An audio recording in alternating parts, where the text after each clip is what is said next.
My name is Shen Jingshu. I am 38 years old. 20 years ago, I followed the national call to go to the countryside for re-education. Despite my parents' opposition, I left my comfortable life and went to a rural village with my best friend, Ye Wanqing. I was full of curiosity and hope, but things didn't turn out the way I imagined. I ended up marrying a man named Jiang Hongjun, but he never loved me. He only married me because we were caught together in bed. He constantly beat and insulted me, blaming me for all his misfortunes. I endured everything silently, wondering how my life had come to this point. One day, after another brutal beating, I lay on the ground, thinking I might finally die and be free from this suffering. Just as I was losing consciousness, someone kicked open the door. It was Li Chaoyang, the man I secretly loved for 20 years. He came to rescue me and took me to the hospital. But it was too late. My body had already given up, and I died. After my death, I watched as Li Chaoyang tenderly cleaned my body, dressed me beautifully, and made sure I left this world with dignity. He even made sure Jiang Hongjun was punished and sent to prison, where he received the death sentence. Li Chaoyang, however, was heartbroken. As he sat in grief, I heard him say that he would find me in the afterlife. To my horror, I realized he was planning to follow me in death. I desperately tried to stop him, but I couldn't touch him. I watched helplessly as he took his last breath, whispering that he was coming to find me. I screamed and cried, knowing it was too late. We were destined to be apart, even in death. I woke up in pain, a deep, bone-chilling pain. But wasn't I dead? Why could I still feel pain? I tried to open my eyes, but my eyelids felt too heavy. Then I heard a familiar voice. It was my father, worried and anxious. My mother's voice soon followed, full of concern and love. Tears streamed down my face. I wanted to tell them I was sorry, that I regretted not listening to them in my past life when I insisted on going to the countryside. I thought I was following my dreams, but all I found was suffering. I cut ties with them to protect them from my miserable life, but I missed them so much. When I finally woke up, I saw the date on the calendar, September 14th, 1975. I was shocked. I had been reborn. It was the time before I left for the countryside, before everything went wrong. I hugged my mother tightly, crying and apologizing. She thought I was just being emotional about wanting to go to the countryside, and reassured me that she and my father would support me as long as I took care of myself. This time, I wasn't going to repeat my mistakes. I wanted to cherish my family and repay their love. And more importantly, I wanted to change my fate. I wouldn't let myself fall into the same trap again. I remembered Ye Wanqing, my so-called best friend, who convinced me to go to the countryside. She had seemed so sweet and supportive back then, but in my past life, she betrayed me. I remembered seeing her years later, dressed in expensive clothes, living the life that should have been mine. She had stolen everything from me, my jade bracelet, my opportunities, and even my dignity. But now I had a second chance. I clenched my fists. This time, I wouldn't be fooled. I would protect myself, my family, and the person I truly loved, Li Chaoyang. I was going to live my life differently, and I wouldn't let Ye Wanqing take anything from me again. I couldn't stop shaking when I thought about Ye Wanqing that day. She looked like a venomous snake, spitting out poison with every word. What she said confused me. How could she take my parents, my face, and my body? That was impossible, right? But then it hit me. In my past life, after I was burned and scarred by Jiang Hongjun, Ye Wanqing's face started looking more and more like mine before I was disfigured. How could that happen? We weren't related, just friends. Could it be the bracelet? That jade bracelet, which I bought with my mother at Lingshi Temple when I was 16, was supposed to bring peace and protection. My mother spent an entire month's salary to buy it for me because I loved it so much.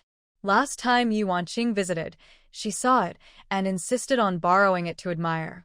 I gave it to her without thinking twice. Now, I realize that might have been my biggest mistake. I needed to get it back. Right away. Without hesitation, I dressed quickly and rushed to Ye Wanqing's house. She was the least favored child in her family, always mistreated and overlooked. I used to pity her, giving her my things to make her feel better. But now I wasn't so sure she deserved my kindness.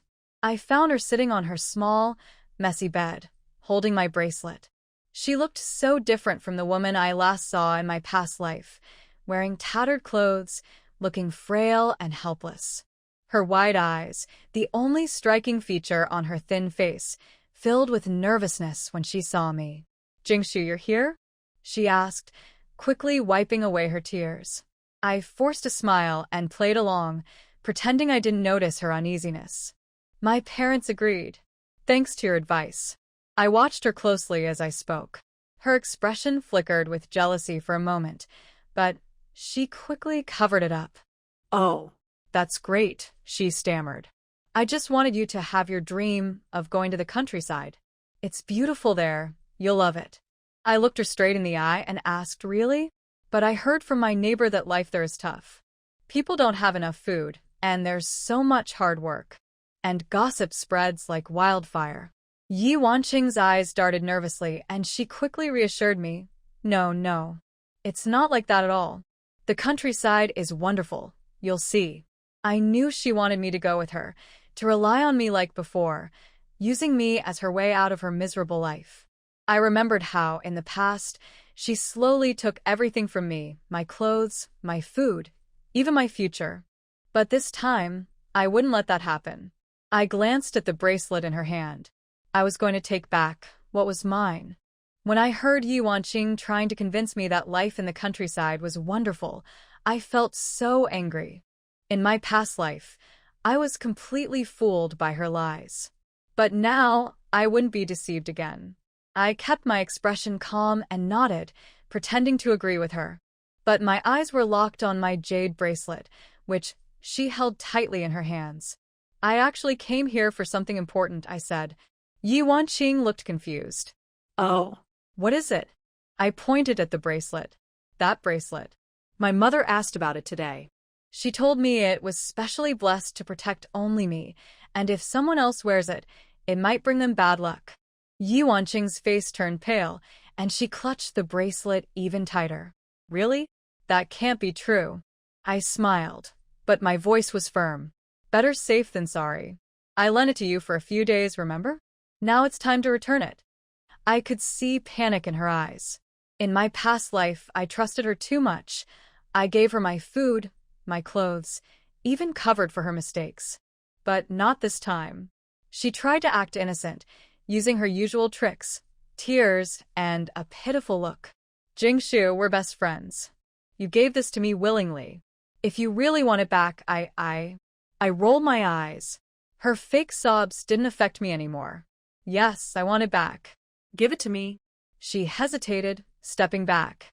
"Why are you being so mean to me now?" I didn't bother to respond and reached for the bracelet, but she dodged and stuffed it into her waistband. That's when I lost my patience. "Ye Wanqing, "Give me back my bracelet." I shouted, longing ahead. She panicked, yelling for her parents and siblings to come help her.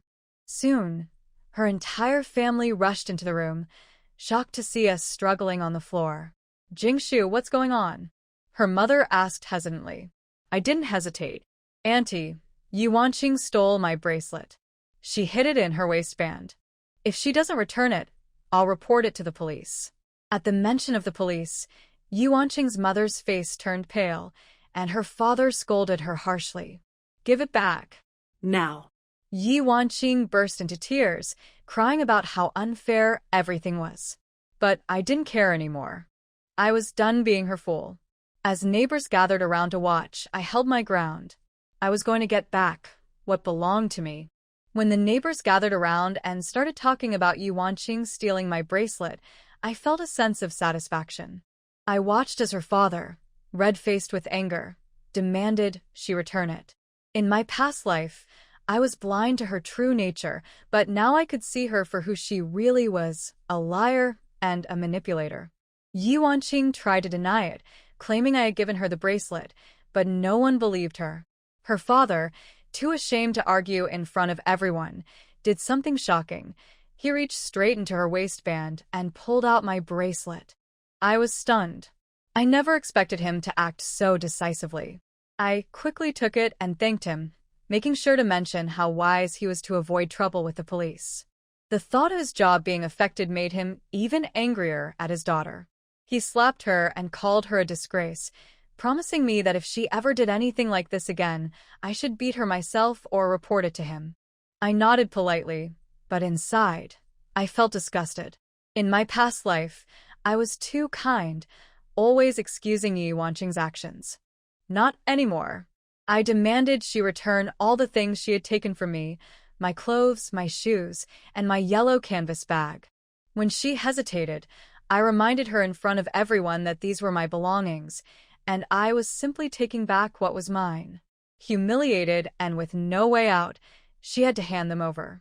Even as she tried to cry and make herself look pitiful, I didn't care anymore. I opened the bag and checked everything in front of the neighbors, making sure nothing was missing. I listed the value of each item and where I bought it, leaving Ye Wanqing no room to argue. Finally, I told her, from now on, let's go our separate ways. If we meet, just pretend you don't know me. With that, I walked away, feeling lighter than I had in years. Behind me, I could hear Ye Wanqing grinding her teeth, probably plotting her next move. I knew she wouldn't give up so easily. That bracelet meant something to her, maybe more than I understood. But I wasn't going to let her trick me again. I was ready for whatever came next. The first thing Xin Jingshu did when she got home was to close the door and study the bracelet. She raised the bracelet and looked at it carefully in the sunlight coming from the window. From the appearance, the bracelet was no different, but for some reason Ye Wanqing insisted on treating the bracelet as a treasure. After researching all afternoon, she still couldn't find a solution. So, Xin Jingshu put the bracelet on her wrist with some depression. After dinner, she excused herself to be a little tired and went back to the room early, lying on the bed and tossing and turning until late at night she fell asleep. The surroundings were surprisingly quiet. Xin Jingshu woke up suddenly, and when she opened her eyes, she found herself lying in the wilderness. She was so shocked that she lost all sleep and broke into a cold sweat. She got up from the ground and looked around. Her visibility was only about 5 meters, and everything beyond 5 meters was white mist. Where is this? Why is she here? Xin Jingshu was so panicked that she quickly looked down at the bracelet on her wrist. Her left wrist was empty, and the white jade bracelet was missing. Seeing this, Xin Jingshu breathed a sigh of relief. It was exactly as she guessed. This should be the secret of the bracelet. After calming down, she began to look at the environment here. The black soil under her feet was fertile, and no more than 3/3 of the ground was visible. There was a gurgling spring. She walked to the spring, bent down, and reached out to hold a handful. The spring water was brought into her mouth. It was refreshing and refreshing. It seemed to be able to sweep away the heat in the body and rejuvenate her. The cold touch of the spring water made her shiver. After the cold feeling, there was a burst of saying the unparalleled comfort. Xin Jingshu repeatedly sighed at the magic of the spring water. After staying here for a while, she thought about how to get out. As soon as she had this idea, she found that she had returned to the room, touching the warm quilt on her body, as if in a dream. She raised her left hand and took a look. She saw that the bracelet had disappeared. She was filled with doubts in her heart. With a thought, she returned to the land again. Xin Jingshu seemed to have discovered a way to get in and out of the bracelet. In this way, she tried back and forth several times and found that as long as she wanted to go in, she could instantly enter the jade bracelet space. When she wanted to go out, she could return to reality. When she returned to the space again, Xin Jingshu looked at this. The empty 3/3 of the field fell into deep thought. This piece of land should not be as simple as it seems. When it was dawn, she took the tools, bought some seeds, and tried planting them first. The next day, Shun's mother had to take care of Xin Jingshu again. She asked for leave from her work unit and went to the supply and marketing cooperative with Xin Jingshu. "I've prepared the quilt for you. I'll send you to the train later, and I'll send you quilts, clothes, and other large items." I heard that winter in Eastern Province you often freeze to death, so Mom prepares the thickest cotton clothes and quilts for you. You also buy a new set of wash basins, hot water bottles, towels, and shampoo. In addition to the ones you usually wear, buy 2 more sets of these. Can you keep the cotton ones for work? The color is stain resistant, and you don't have to wash them every day. And the shoes, you usually wear small leather shoes, but when you go to work in the fields, it's better to wear cloth shoes because your feet are not tired. Get a few more pairs of socks, gloves, yes, underwear, sanitary napkins. 2 cans of malted milk, a pound of chicken cake, 2 pounds of candies, 5 pounds of biscuits, and some of these snacks, okay? Keep these in the car to eat, and you can buy them when you get to Dong Province. As soon as she arrived at the supply and marketing cooperative, Shun's mother began to make a big purchase. She took out a list from her pocket, which was filled with dense, small words. It seems that she has done her work in advance, and when she comes to the supply and marketing cooperative, she directly buys according to the above instructions. Occasionally, she will ask Shun Jingshu for her opinion and ask her if she likes it. Shun Jingshu feels sour in her heart, and she feels uncomfortable holding Shun's mother's arm. Let go. Parents love their children, and they have far-reaching plans. At this moment, Mother Shin's love is vividly reflected in Mother Shin. Mom, buy me so many things. Do you and Dad still have to live together this month? Shin Jingshu couldn't hold back. With tears in her eyes, she said coquettishly, "We have all the food and supplies at home. Your father and I can't spend much money." Mother Shin hugged her daughter dotingly, although she was reluctant to leave her. But she also respects her daughter's choice. When a child grows up, she has her own ideas. It may not be a good thing for her parents to force her to stay. As long as she arranges everything for her and has enough ability to help her deal with the aftermath. Mom, you're so kind. Shun Jingshu hugged Shun's mother without letting go. Her soft and considerate look almost made Shun's mother's eyes red. After coming out of the supply and marketing cooperative, Shun Jingshu suggested a trip to Lingshur Temple. Mother, while you have time today, please accompany me to Lingshur Temple, and I will kowtow a few times and let the Buddha bless me to go to the countryside smoothly, okay? Mother Shin naturally agreed, and the mother and daughter sat for half a day. It took many hours of driving to get there. Walking into the temple, there is solemnity inside. In the temple, incense was lingering, and each stick of incense made the whole temple a bit more mysterious and solemn. The monks beat wooden fish and chanted sutras echoing in the air, giving goosebumps to Shin Jingjing's body. In the past, she definitely didn't believe in this. She felt that there were no ghosts and gods in a world, and it was only right to rely on herself. Things are different now. Miraculous things like her resurrection from the dead have happened. What reason does she have for not being in awe of the gods?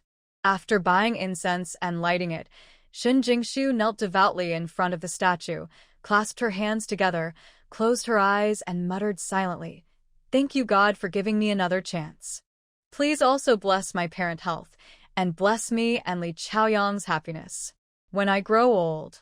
After Shun's mother offered incense, she prayed to the gods to bless Shu'er going to the countryside smoothly. After offering incense, Shun Jingshu told the little master, who was chanting sutras beside her, that she wanted to ask for another white jade that she had obtained here the year before last. She also wanted to ask for a bracelet for each of her parents, but Shun's mother was determined not to want it, so Shun Jingshu had to give up.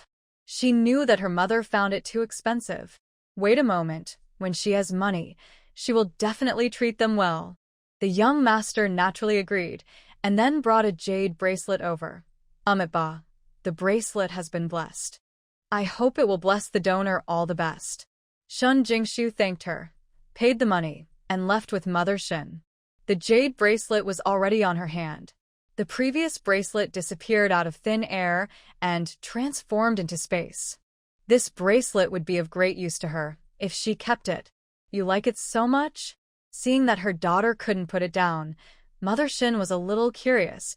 Didn't you dislike these before? When your father and I get paid, Mother will buy you a jade one. No.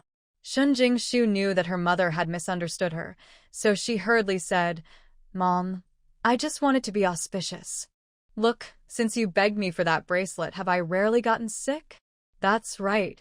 Mother Shin thought for a while, and she found that Shuer rarely got sick in the past 2 years, and she rarely even caught colds. If I had known, I would have asked for one for your father. After returning from Lingshi Temple, Shun Jingshu excused herself as she still had some daily necessities. If she wanted to buy it, she asked Mother Shin to rest at home, took a silk scarf, and ran out. The land in the space was idle. She had to take advantage of the time in the past 2 days to buy some seeds or vegetable seedlings to plant in the land, just in case they could be planted in the land. Then she can eat fresh vegetables and fruits when she arrives in Eastern Province. Eastern Province has early spring, hot summer, late autumn, and cold winter. The winter is cold and long with a lot of snowfall. She thought that she was not used to the climate there in her previous life, but she suffered a lot. Now that she has space, she can grow her own fruits and vegetables. At least she will not be wronged when it comes to food. Oh, that's right. She wants to buy a big basin and put it in the space. She likes to take baths. In her previous life, she was in an educated youth center, and she couldn't even think about the days when she couldn't take a bath freely. Thinking of trying her luck to see if she could buy fruit saplings or something like that, she went to the black market that was known to the locals. Now that the country does not allow private economy, the crackdown on the black market is still very powerful. But there are policies and countermeasures. Faced with such a strong sweep, the black market still exists. Shun Jingshu wrapped her face tightly in a silk scarf, leaving only her eyes exposed. She found the entrance to the black market with ease, spent a 10-cent entrance fee, and successfully entered the black market. The bustle inside is completely different from the silence outside the alley. There are sellers of food, poultry and eggs, flowered shirts and bell-bottom pants bought from Shinsu, flower hairpins, and some other things. Selling handmade mats, cushions, and other things. There are all kinds of things for sale here. Shin Jingshu went straight to the area selling vegetable seedlings. The most popular items sold this season were eggplant seedlings, cucumber seedlings, tomato seedlings, beans, and pumpkins. Shun Jingshu bought some of each, thinking to try which plant is more suitable for survival in space. These seedlings are very cheap, and it only costs 2 yuan to buy a lot. After buying the vegetable seedlings, Shun Jingshu went to buy some more. She bought a special woven mat and a hat, and met an aunt who was selling sleeves and aprons made by herself. Various flowers and plants were embroidered on the sleeves and aprons. Shun Jingshu felt like she was going to the countryside. I bought some as much as I could use. When she returned, Shun's mother had already prepared dinner. At the dinner table, Shun's father and Shun's mother kept putting vegetables into Shun Jingshu's bowl. Eat more, look. You're so thin that you won't even be able to carry when you go to work in the countryside. Father Shin added a piece of meat to her. Looking at his daughter's fair and thin face, he wanted to regret his promise to her to go to the countryside. Work first. When you work, watch how others do it. Don't pull up the seedlings like grass. When the time comes, don't ask for work points or fine you. When Father Shin thought of this possibility, he said, I just feel angry and funny. Isn't it good to be at home? Eat well, wear warm clothes, open your mouth for food, and stretch out your hands for clothes. When you go to the countryside, you have to wash a pair of socks by yourself. Dad, how can I be so stupid? Don't look down on me. Shun Jingshu pouted in protest. Although she suffered hardships when she went to the countryside in her previous life, at least the things her father said never happened. But then again, Lao Shin, if I can't survive in the country, you have to find a way to get me back. Shun Jingshu doesn't plan to stay in the country for too long. As long as she takes down Li Chaoyang, she will come back. Haven't you suffered enough in your previous life? She doesn't want to suffer at all in this life. Whispering sound. Father Shin pulled a face, but with a smile hidden in his eyes, he pretended to be serious and lectured her. Now that you're gone, study hard and get an education. Let you young people also know that food is hard-earned so that you can cherish the good life now more. Seeing that he was about to start preaching, Shun Jingshu finished the meal in 2 mouths, wiped her mouth, and ran away. I know. Old Shun. How many times have you said these words? I can recite them by heart. Mother Shin glanced at Father Shin with an angry look. Seeing that you are still nagging, the child must have run away. Father Shin was speechless. He just wanted to give a few words of advice, no words. After entering the house, Shen Jingshu bolted the door and entered the space, transforming into a hard-working little bee, digging holes and planting seedlings. Watering. It was so busy. Fortunately, she was used to farm work in her previous life, so growing vegetables was not a problem for her. After finishing her work, she looked at her watch and saw that it was already 11 o'clock in the evening. She wanted to go out to take a bath but was afraid of disturbing her parents, so she simply took a towel and prepared to scrub it in the space. She has now adapted to the temperature of the spiritual spring water. Although it is ice cold, the temperature in the space is moderate, but she didn't feel cold either, but the more she wiped her body, the dirtier it felt. A layer of black oil stains easily rubbed off her skin. Shin Jingshu was shocked when she saw it. She just thought that she was sweating from work today, and her body was very dirty. The next morning, she got up a little earlier than Shen's mother, preparing to make breakfast for her parents. There was not much water in the bucket, so Shin Jingshu was too lazy to go outside to fetch water, so she simply boiled a pot with water from the space. After making millet porridge, she made some pancakes with flour, fried some shredded potatoes, and put in a bowl of pickles made by Shen's mother herself. Breakfast was ready, Mom. The rice is ready. You and I, Dad, take a shower and then come over for dinner. Seeing Shen's mother coming over, Shin Jingshu greeted her with a smile. God. It's really strange that I can still eat breakfast cooked by my daughter in my lifetime. Mother Shin first felt sorry for her daughter to wake up so early, but then she was so moved that she didn't want to do it anymore. Now that her daughter has grown up, she knows how to make breakfast for them. Where is this? I will also wash and bathe my mother's feet from now on.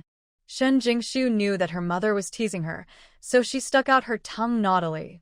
While eating breakfast, even Father Shen, who always pretended to be dignified, couldn't help but praise a few more words. Shua mother, don't mention it. Our daughter's cooking is.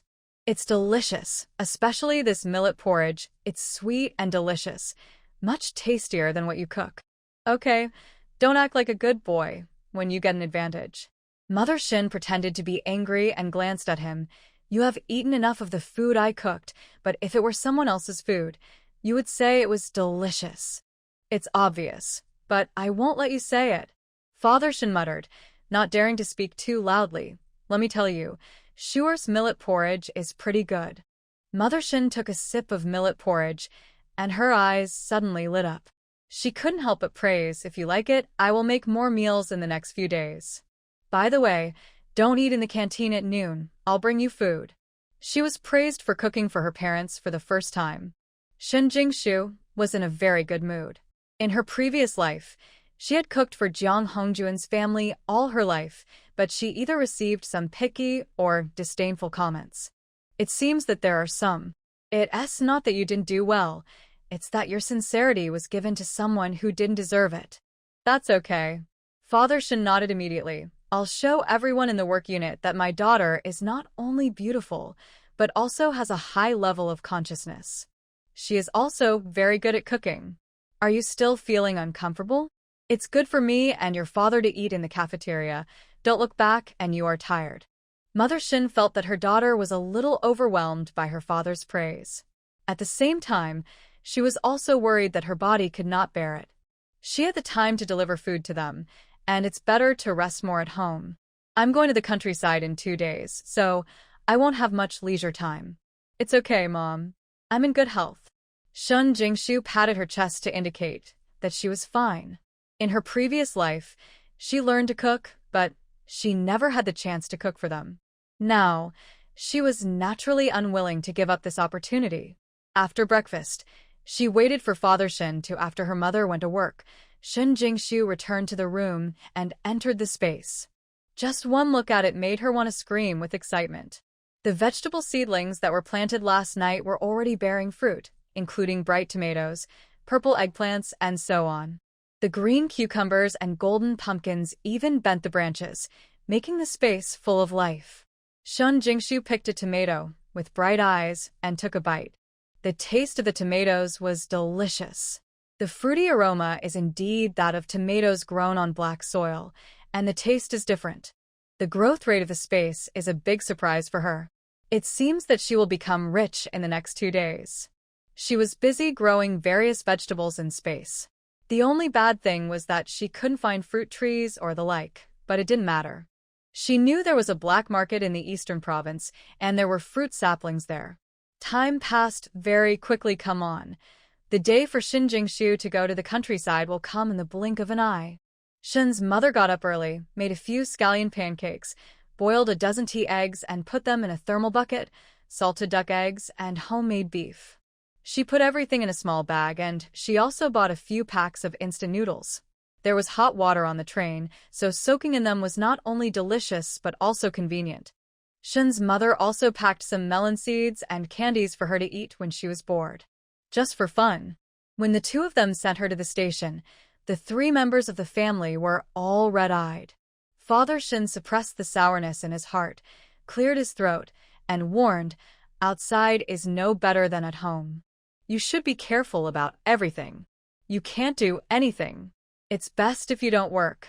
We don't expect work points to earn a living. Your mother sends you money every month. You can buy whatever you want to eat." Shin Jingshu lowered her head with tears in her eyes. She could no longer control it.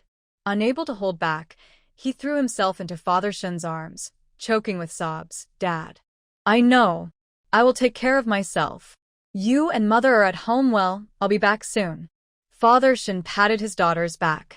Ever since she was born, this girl has been the treasure in his hands. It feels like yesterday he was still teaching her how to speak. "What's going on today? Are you going to leave them?" "Okay." Father Shin responded with a hoarse voice. He could no longer speak.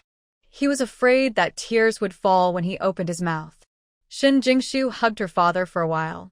After she calmed down a little, she turned around and hugged her again. "I asked my mother. Mom remembered to write to us. Tell us what's good and what's not. Your dad and I are both fine. You don't need to worry about it.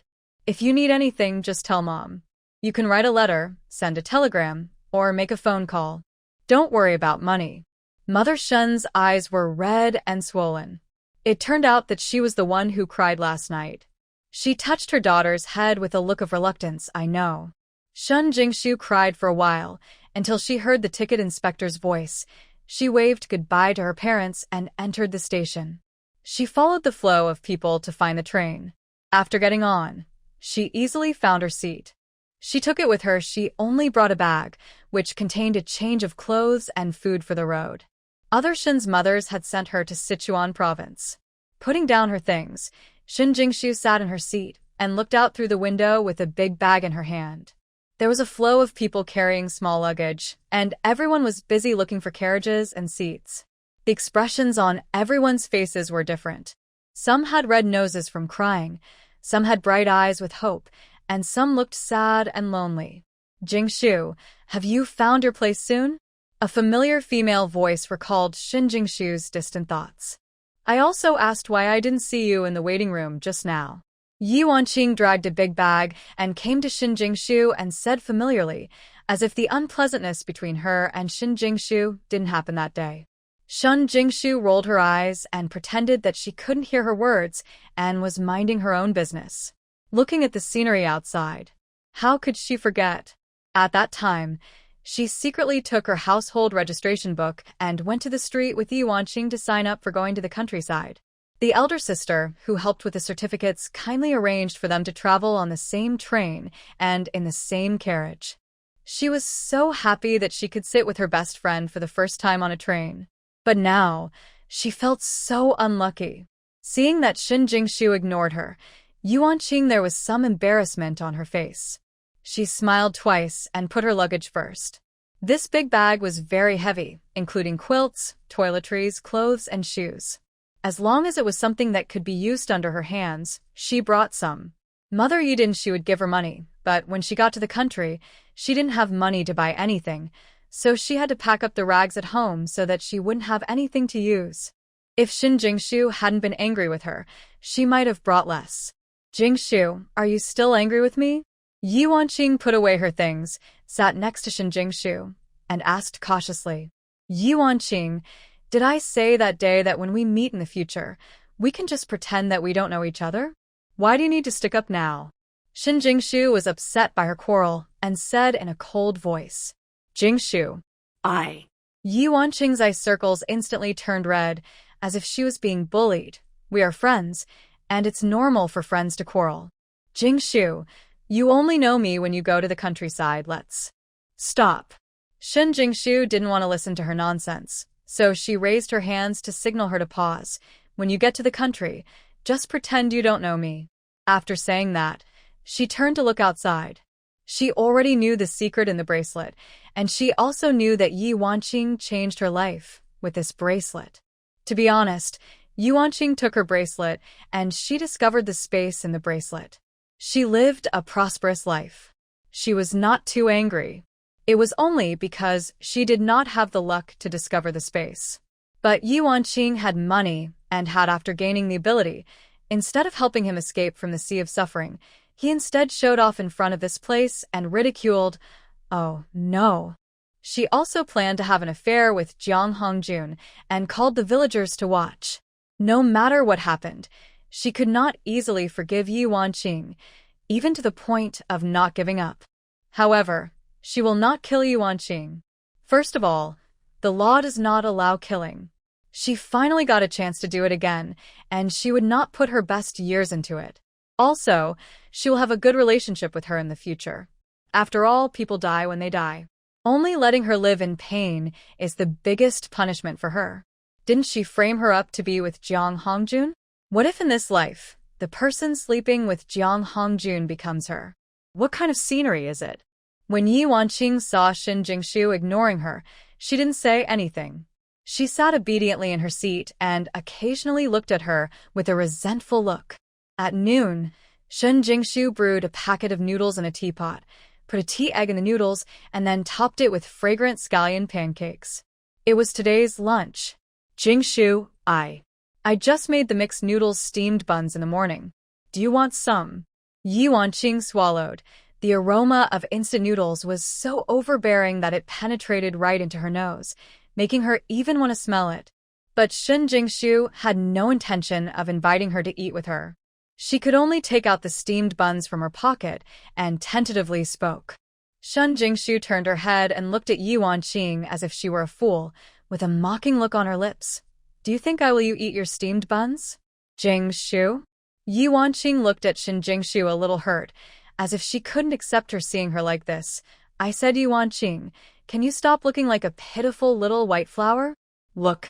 Shin Jingshu looked at her face, and instantly felt that the instant noodles no longer tasted good. I didn't. Yi Wanqing defended quickly, tears welling up in her eyes. She wanted to seriously test her skills. I just wanted to share it with you, but I don't have anything good, so I can only take out this. Oh, thank you. Shin Jingshu glanced at the passengers next to her, and when she saw that they were all looking at her, she simply took the steamed bun from Yi Wanqing's hand. Since you insist on giving it to me, it's like I don't want it. That's not authentic. After saying that, she started to eat the instant noodles in the bowl, but her movements were not rude at all. Yi Wanqing looked at her free hand in a daze. It's gone? She shouldn't have said, I took your wawatu. Let's eat it together? Why doesn't Shin Jingshu follow the routine at all now? She stood there awkwardly, with the corner of her mouth twitching under everyone's gaze. Shin Jingshu ignored her and finished eating instant noodles, eggs, and soup. Finally, she picked up the teapot and stood up. I borrowed it. The two of them were smiling face to face. Yi Wanqing frowned and looked at the teapot with only soup left. You, Jingshu, I gave you my steamed buns, and I haven't eaten yet? She still has steamed buns in her pocket? As long as Shin Jingshu says a word, she actually doesn't mind. She soaks the steamed buns in the instant noodles soup and eats them. The taste is not bad. Shin Jingshu pretended to be confused and said, Then do you want me to return the steamed bun to you? She said, taking out the stiff steamed bun from her pocket. That's not what I meant. Yi Wanqing waved her hands repeatedly with a blush on her face. I mean, I gave you my cornbread. Shouldn't you share some of your food with me? Wasn't it always like this before? She said, swallowing while holding back her growling stomach. She just saw that there were many tea eggs, beef jerky, and snacks in Shinjingshu's thermal bucket. No matter what kind of food she gives herself, it's always better than steamed buns. Oh, that's it. Shinjingshu cooperated with her, scratched her head in distress, and said awkwardly, but my mother didn't bring me steamed buns, so I brought some instant noodles, eggs, and beef jerky. Biscuits, chicken cakes, peanuts, melon seeds, oranges. I don't choose. Seeing that she didn't criticize him this time, Yi Wanqing said hurriedly, I don't have any taboos. I won't dislike anything you give me. Shinjingshu looked at her leisurely and put the teapot in her hand on the small table. She bent down and took the food bag in her hand. Yi Wanqing saw her starting to eat out. Her eyes were bright. Instant noodles 8 pack of cents can buy 12 steamed buns, and tea eggs cost 5 cents each. Not counting the cost of cooking materials, it can buy 1 steamed bun, not to mention beef jerky, and this kind of thick biscuit costs 1 yuan a pound. There are 5 pieces in total. Each piece costs 20 cents, which can buy 4 steamed buns, and the chicken cake is a little more expensive. Every time Shinjingshu took out something, she talked about its value and how much it could be exchanged for. A few steamed buns. She used steamed buns as a reference, not the hard steamed buns with mixed noodles. This made Yi Wanqing's little face blush from white to red to black, and black to purple. Shinjingshu, isn't this a slap in the face, saying that her cornbread is worthless and cannot be exchanged for her food? Oh, yes. Shinjingshu took out a bag of melon seeds, grabbed about a dozen, and handed them to Yi Wanqing. I can exchange this for you. This way you won't suffer, and I won't suffer either, even though I didn't want your cornbread in the first place. The passengers around seemed to understand something, and they all whispered to each other, Shu, why are you humiliating me like this? Yi Wanqing's face turned red. She didn't expect that Shinjingshu would use this method to make herself unable to get off the stage. I didn't. Shinjingshu spread her hands, and her face was full of tears. Grieved, you said we are friends. Since we are friends, I don't want you to suffer, and you don't want me to suffer, right? Since we both consider each other, of course I have to exchange things of equal value with you, otherwise if I trade you instant noodles biscuits you'll have to say that I look down on you? After Shinjingshu finished speaking, she looked at the other passengers inquiringly. Brother, do you think what I said is right? Nodding, Shinjingshu looked at Yi Wanqing funny again. Besides, I said that I don't like eating cornbread, so you have to give it to me, so I'll take it, and you said that I ate your food, so I gave the cornbread back. You said I need to give you food in exchange. I will give it to you. You don't like it. It is so difficult to be friends with you. Shinjingshu sighed helplessly, took back his hand, picked up the teapot, rubbed Yi Wanqing's shoulder, and walked out, not caring what Yi Wanqing was thinking now. Hey. I've learned a lot today. I want to exchange my steamed buns for something delicious. Don't tell me, this girl is really smart. If you have tea egg instant noodles, I'll give you steamed buns too. Change. I'm not stupid. Why don't you eat your steamed buns with instant noodles and eggs? He. I didn't just learn this. Is this a trick to be thick-skinned and eat fast food? After seeing Shinjingshu leave, the people around them suddenly started talking louder, as if they were not worried about Yi Wanqing hearing it at all. Yi Wanqing did not expect that Shinjingshu, who has always been easy to talk to, would one day be so talkative that she would be speechless. She pinched the corners of her clothes with her fingers, and they were trembling because of too much force. I didn't mean that. She misunderstood me. Yi Wanqing bit her lip and explained to the passengers who were looking at her, but how could those people do that? When talking to her, some people who care about face will laugh at her twice, then turn around and do whatever they want. Yi Wan stomped her feet angrily. She really failed to steal the chicken and lost the rice. I didn't get any good food, but I even lost Shinjingshu a piece of cornbread. She only took 2 wutu in total. Her father said that you don't have to work or eat so much on the train. 1 wutu a day is enough for 2 days of train travel. If you are still hungry, just drink water. Anyway, there is water on the train. It's all free. After cleaning the teapot, Shun Jingshu came back after going to the toilet. As soon as she came back, she packed her things. Jingshu, you. Where are you going? Shin Jingshu didn't even raise her head. Responded calmly, go to the sleeper berth. Did you change your ticket? It is free for educated youths to take this train, and the fare is reimbursed by the state. Shin Jingshu said before that. 2 days and 2 nights it had been too long, and she might not feel comfortable sitting on a hard seat. Ye Wanqing told her that if she really couldn't bear it, she could ask the flight attendant to apply for extra money to switch to the sleeper berth. Shin Jingshu just asked the flight attendant when she went to wash the teapot. Fortunately, she was in the sleeper berth. There was still room there, so she immediately paid for it. Shin Jingshu ignored her, packed her things, and was about to leave, but Ye Wanqing grabbed her wrist and said, Jingshu, you go alone. Are you scared there? Do you want me to accompany you? Ye Wanqing, can you stop being so petty? Everyone is rushing to serve the motherland and go to the countryside to participate in construction. You should be grateful to fate for bringing us together in the same carriage. I just moved to the sleeper berth. What is there to be afraid of?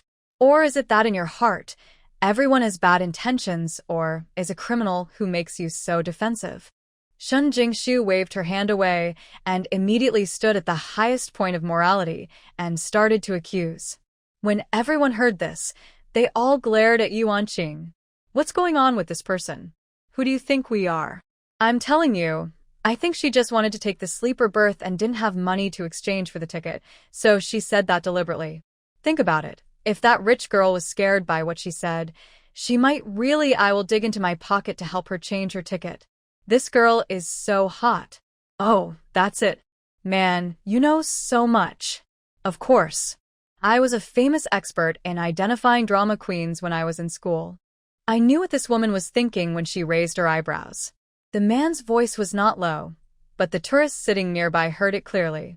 Understand, girl, you don't feel safe with this carriage full of patriotic young people, so why don't you pretend you didn't see the conductor's inspection every 5 minutes? That's right, our train is full of educated youths going to the countryside. Who would bully without quality? I guess your teeth will be sore, because you can't sleep in the sleeper. Ye Wanqing was told that she wanted to find a in the ground to crawl into.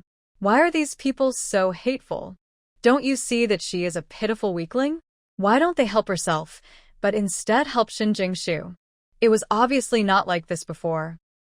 Shin Jingshu glanced at Ye Wanqing meaningfully and left, thinking to herself, you have to be stronger. We haven't reached Dong province yet, so don't be fooled to death first. After returning to the sleeper car, Shin Jingshu could finally do it. It's time to lie down and have a good rest. The berths are relatively quiet. No one is talking loudly. People who are not chatting are either sleeping or reading a book. Shin Jingshu got up early today and fell asleep soon after lying down. Third, at around 5 o'clock that morning, the train finally arrived in Dong province. She had eaten well and slept well in the past 2 days, and even took the time to hide in the carriage toilet and take a shower. When she got off the train, she looked refreshed and energetic. Glowing. Ye Wanqing was a bit miserable. She only ate 1 steamed bun in 2 days and 2 nights. She felt dizzy and might faint at any time. She was afraid that she would starve to death before she could make it to the countryside. He kept drinking water until his stomach was full. He drank more water and went to the toilet more often. People in the same carriage all guessed that Ye Wanqing was not sick. She had to go to the toilet soon. After leaving the station, Shun Jingshu saw the man holding the sign Red Star Commune. By coincidence, she knew this man. Hello, comrade, I am Shin Jingshu, from Songjiang. Educated youth from the province. This is my proof. Shun Jingshu ran over, took the initiative to introduce herself, and showed him the certificate of going to the countryside. Yes, he is from our brigade. Zhang Erniu grinned, showing a row of white and shiny teeth. My name is Zhang Erniu. I am a villager from Hongxing commune. The captain sent me to pick you up. Shin Jiqing, please wait here. There are still 3 educated youths who haven't come yet. Shin Jingshu smiled and nodded in agreement. She found a place with few people and began to stretch her muscles. Although she was sitting on a sleeper, her whole body was sore. Taking advantage of the time, she shook her arms to relax. Quickly, two other educated youths, a man and a woman, also came over. Zhang Erniu pointed in the direction of Shen Jingshu. The two educated youths nodded and said hello to Shen Jingshu. Shen Jingshu also smiled in return and followed the previous generation. Similarly, two educated youths, a man and a woman, are a couple. The man is Li Ronghai and the woman is Wei Minglan. They are also from Jiang province. When they were notorious, they did not try to hurt her. Personal. Hello, my name is Wei Minglan. This is my partner, Li Ronghai. We are both from Jiang province. Maybe Zhang Erniu said the same thing to them. Wei Minglan and Li Ronghai walked towards Shen Jingshu and introduced themselves first. Hello. Shen Jingshu stretched out her hand to shake Wei Minglan's hand, then nodded and said hello to Li Ronghai with a smile. My name is Shen Jingshu, and I am also from Jiang province. I am very happy to be assigned to a commune with you. Shen Jingshu's attitude was kind, but not too warm. She looked at Wei Minglan when she spoke and did not ignore Li Ronghai. She had the right amount of control. Yes, we are very happy too. Wei Minglan smiled brightly, and she had a cheerful and generous temper at first glance. Brother Zhang said that there is another educated youth who has not arrived yet, so let's get familiar with each other first. Shen Jingshu agreed with a smile, unknowingly getting closer to Wei Minglan, and an educated youth was naturally Ye Wanqing. In her previous life, Shen Jingshu took her to a sleeper berth. Ye Wanqing ate well and slept well and was energetic as soon as she got off the train. But she was miserable, vomiting on the train, and got off the train. When she was a child, her face was even sallower, and she had to be supported when walking. In this life, perhaps because she drank lingquan, she didn't suffer from motion sickness at all. Moreover, in her previous life, Ye Wanqing also brought two Wowo to the car. She took pity on her and gave her a lot of food. In this life, she wanted to see if Ye Wanqing was in the same state as in the previous life when she had no berth to sleep on during the 2-day drive and only had a bed of bread to wrap her belly. Same. Full of energy. As soon as Shen Jingshu came up with the idea, she saw Ye Wanqing walking over with a big bag. Her hair was messy, her face was sallow, and her lips were unhealthy. It looked like an eggplant that had been beaten by frost, wilting. Soon, Zhang Erniu waved to them, indicating that they were ready to go back. Shen Jingshu only had a small bag, and it took no effort to carry it. Li Ronghai was carrying 2 big bags, and Wei Minglan, like Shen Jingshu, was carrying a small bag very easily. Let's go, the ox cart is outside. The captain specially asked me to drive the ox cart to pick you up. Zhang Erniu said with a smile on his face. With a smile, he took the initiative to help Li Ronghai carry the package. Several people followed him. Zhang. Brother Zhang, I really can't carry it anymore. Can you help me carry it?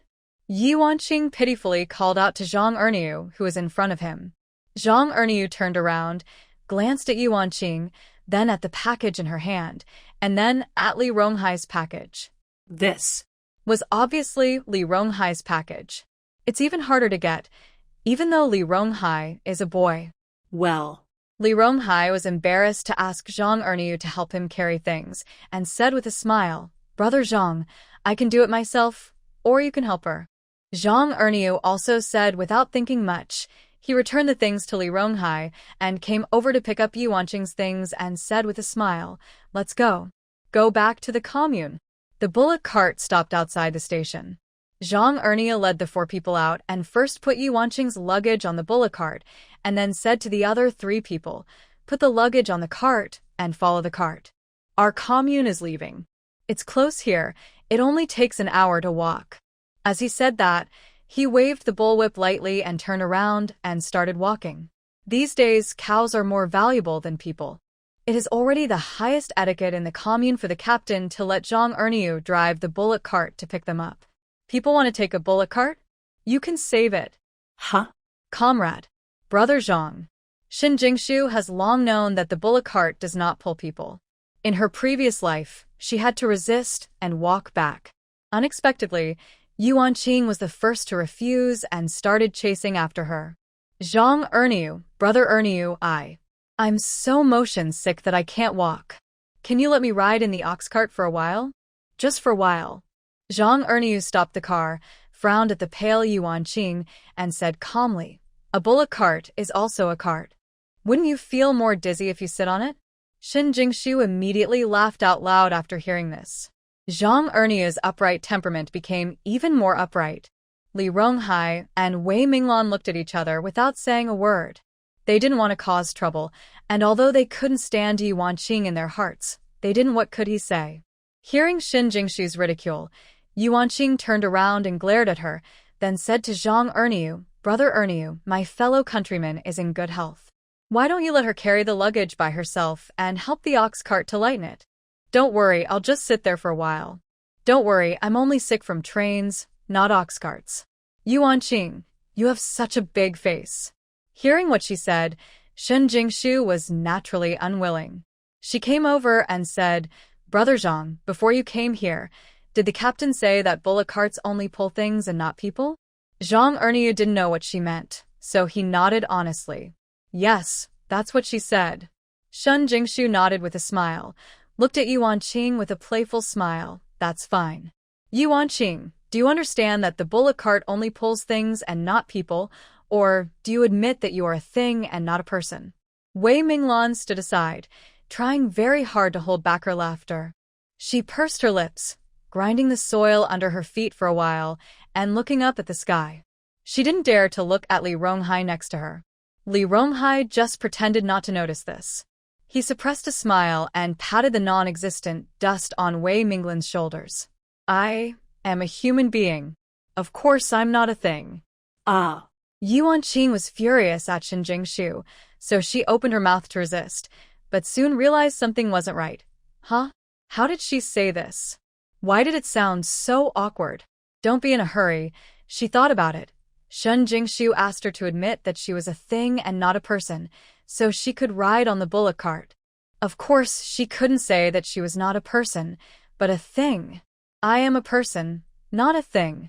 Huh. Ye Wanqing, who thought she had figured it out, said again. Only this time she stopped quickly. Why does this sound like you are scolding yourself? She became angry with embarrassment, and her little face, which was pale just now, was now flushed. Shen Jingshu was digging a hole for her just now. Unfortunately, she jumped into it without noticing. You're kidding me. Ye Wanqing could no longer pretend to be sisters and pointed at Shen Jingshu angrily. Ahaha. Haha. Ronghai, you're laughing me to death. Ha ha ha. I'm a human being, not a thing? Ha ha ha. Wei Minglan couldn't help it anymore. She took Li Ronghai's arm with both hands and started laughing. Why is it so funny? I admit to myself that I am not a thing. Oh no. Wouldn't it be funnier if she said that she was not a person but an object? Okay. Smile slowly. You will catch a cold easily if you are sweating from laughing. Li Ronghai patted Wei Minglan's back lovingly, with the corners of his mouth hanging high, unable to pull them down. Yes, you are a human being, not a thing, so comrade, you really can't ride in this bullock cart. Uffed. Zhang Erniu's solemn reply made Li Ronghai, who had failed to suppress his laughter, bend over with laughter. I'll go. Ha ha ha. Minglan. I'm laughing so hard. Zhang Erniu looked at him in confusion. Wei Minglan and Li Ronghai, who were laughing so hard that they almost beat the sky and the earth, what were they laughing at? Are there any funny things or people? Why didn't he notice? Shen Jingshu was in a good mood, patted Zhang Erniu on the shoulder, and said, Brother Zhang, let's hurry up and get to the commune early, so it won't delay your work. Yes, let's go. Zhang Erniu stopped looking at Ye Wanqing, waved his bullwhip and left. Shen Jingshu glanced at Ye Wanqing, snorted and followed the bullock cart. Seeing that they had left, Wei Minglan and Li Ronghai hurriedly followed. When they passed by Ye Wanqing, they covered their mouths to cover their laughter. Ye Wanqing stomped her feet angrily, but she did not dare to fall too far behind them, so she had to force herself. Resisting the desire to, I raised my legs and followed. After walking for more than an hour, I finally arrived at Hongxing Commune. The village is now basically composed of low-rise adobe houses, and brick houses are very rare. The weather has entered mid-September. It has become cold here in the eastern province, and the crops are almost harvested. There are basically some winter vegetables left in the fields, such as late corn, sweet potatoes, and the like. This is the time when work is started, and there are not many people in the village. Zhang Ernia led them to the brigade headquarters to meet the brigade leader, and he went to unload the cart from the cattle, and then led the cows to the cowshed behind the brigade headquarters. Today's task was completed. According to the practice of educated youth going to the countryside, the commune will give each new educated youth a subsidy of 50 kilograms of grain. You can just come here to pick it up after a while. Also, you don't have to go to work tomorrow. Prepare your daily necessities first. Or something like that, come to the commune in the morning the day after tomorrow to receive your tasks. As for the place where you live, if you squeeze in the male educated youth side, you can fit one, and the female educated youth can squeeze in 2 people. The captain was also in trouble and gave the educated youths room. The new cave dwelling has not been completed yet, and the place for educated youth can be said to be overcrowded at present. I thought that no new educated youth would come here before the year, but I didn't expect 4 more people to come here this time. The place for educated youth is definitely crowded. Those who can't go down, the male educated youths are okay, but one of the 3 female educated youths must have no place to live. In this case, I will arrange for you to go to the fellow villagers' houses for the time being, and then you can move there after the new cave dwellings are built. You look, who wants to live in a fellow villager's house? This was decided last night by the captain and several of his subordinates, and he also selected a few families with empty houses in the village. Ye Wanqing was panting from exhaustion and had no image. She was squatting on the ground, but her ears and brain were always paying attention to what the captain said. Shen Jingshu has known all this for a long time, but she doesn't want to live in a fellow villager's house like she did in her previous life, nor does she want to be crowded with so many people in an educated youth center. Captain, in addition to staying in a fellow villager's house to solve the temporary housing problem, is there any detached house in our village, or someone has a vacant house that can be rented out? I can rent it with money. Shen Jingshu walked out with a smile on her face. A decent smile. She doesn't like living with other people. She prefers to have an independent space. After all, she needs to go in and out of the space every day. If someone discovers her, they may burn her as a monster. Also, in the last life, there was an educated youth living in a fellow villager's house, and he was attracted by the son of that family. In order to let his son marry a girl in the city, the family took advantage of the quiet night to let his son seize the female educated youth. She was innocent and thought that the matter of cooking rice was settled. Little did she know that the female educated youth had a strong temper and filed a complaint with the family to the police. In the end, the man who took her innocence was sentenced to 30 years in prison. The man's family was more or less sentenced to death. After the verdict came down, the female educated youth threw herself into the river and lost her life. Wei Minglan and Li Ronghai looked at each other and hurriedly said, "Captain, if there is a room available, we will also rent." Wei Minglan's family is in good condition.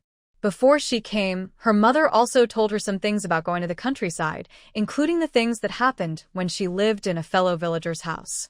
So, if she can spend money to rent a house, she can have saved a lot of trouble, and it was much more convenient for her to date Ronghai. Ye Wanqing also took a break now. She didn't want to live with the country people, but she didn't have any money, so she moved in small steps. He came to Shen Jingshu's side and said softly, "Jingshu, it's too dangerous for you to live outside by yourself. How about I keep you company? Don't worry, I won't let you suffer. I can do all the work like washing, cooking, and chopping firewood. Come on, I promise not to tire you out just. I don't have much money," she said pitifully. Shen Jingshu ignored her, but looked at the captain to listen to what he said. The captain thought for a while and remembered that there was indeed an empty house in the village. That family had gone out to beg for food during the 3-year famine. Now that living standards have improved, this family has never come back. People in the village say that the family may have starved to death outside. It is just a set of 2 bedrooms, a main room, and a small courtyard with a side room. Everyone is thinking about this house, and whether it is given to someone or not is a problem. Now that someone wants to rent a house, it seems perfect to take out this house. Yes, yes. If you really want to rent, I will take you over to have a look. The captain only thought for a moment, then nodded in agreement. These educated youths are more, or less pretentious. Why don't they like living with others? There is no private space, etc. However, if they are willing to spend money to rent a house, he will definitely not refuse. After all, collecting the rent can subsidize the commune, so why not? Thank you very much, Captain. Shen Jingshu expressed her opinion immediately, and Wei Minglan followed closely and said that she would also go and have a look. Li Ronghai naturally had no objection. He and Wei Minglan had already been engaged, and the wedding date was scheduled after the spring festival. He was worried about Wei Minglan going to the countryside alone, so he signed up to come here with him. It didn't matter to him whether he lived in an educated youth center or rented a house to live outside. As long as he could take care of Wei Minglan, everything else was a trivial matter. Ye Wanqing bit her lip and looked at Shen Jingshu hatefully. This witch, he talks to her, but she ignores him. Is it great to have money? She wanted to see how she could live with no family or friends here, even if she had 2 stinky money in her hands. Captain, I won't follow you. I'm going to live in the educated youth center. Ye Wanqing glanced at Shen Jingshu with some resentment, walked up to the captain and said, "Okay, I'll have someone take you there." The captain just said, seeing the shabby clothes Ye Wanqing was wearing, she never thought that she would be willing to pay for renting a house. Now that she proposed to live in an educated youth residence, she would not have to compete with the other 2 educated youths who were well-dressed. As he said this, he called the office. The deputy captain asked him to take Ye Wanqing to the educated youth center to arrange accommodation. Shen Jingshu, Wei Minglan, and Li Ronghai followed the captain to the empty house. He took out the key and opened the courtyard door. The courtyard must have been unoccupied for a long time. There were weeds and garbage everywhere. The house was a typical rural house. There is a room on the left and right side of a main room. There is also an auxiliary room in the yard. The auxiliary room looks to be old. There is a big in the wall. It is shaky and may collapse at any time. Look at what's going on here. How about 2 yuan a month if you like it? The captain walked around with a few people and asked straight to the point, "Okay, I'll rent this house." The house is better than Shen Jingshu imagined. After she finished speaking, she looked at Wei Minglan and Li Ronghai. "What are your plans?" "I'll rent." Wei Minglan smiled and took Shen Jingshu's arm. "I'll live with you, and Ronghai lives in the educated youth center." She said. He looked up and winked mischievously at Li Ronghai. "Okay. I can rest assured that Minglan will live with you." Li Ronghai smila te sakegera la Y. On the way from the station to the commune, he got to know Shen Jingshu somewhat. He felt that Shen Jingshu was easy to get along with and not evil-minded. She also didn't like to take advantage of others. The same goes for her. She also doesn't like others taking advantage of her. This kind of temperament is most suitable for a straightforward person like Minglan. When the captain saw that they were willing to rent, he smiled so hard that he couldn't even see his eyes. "Okay, you guys are so happy. Come on, I will ask someone to help you clean it up later. And there is this side room," the captain said, pointing to the house that was about to collapse. This was originally the kitchen, and it has become a bit dangerous over time. "In this way, I will have this house demolished and build a new kitchen for you." As Shen Jingshu listened, she remembered that there was no toilet in the yard, so she whispered a few words into Wei Minglan's ear. Wei Minglan nodded repeatedly. "Captain, I still want to trouble you. Can you ask someone to build another toilet?" The captain nodded naturally. "It's a small matter. When the time comes, just tell those people in person. Look, how much does it cost to repair a stove and build a toilet? Should we pay first?" Shen Jingshu didn't want to take advantage of others, so she was ready to take the money immediately. "No." The captain smiled and waved his hand. "People in the village can't spend much money to build houses. There are adobes all over the mountains and plains.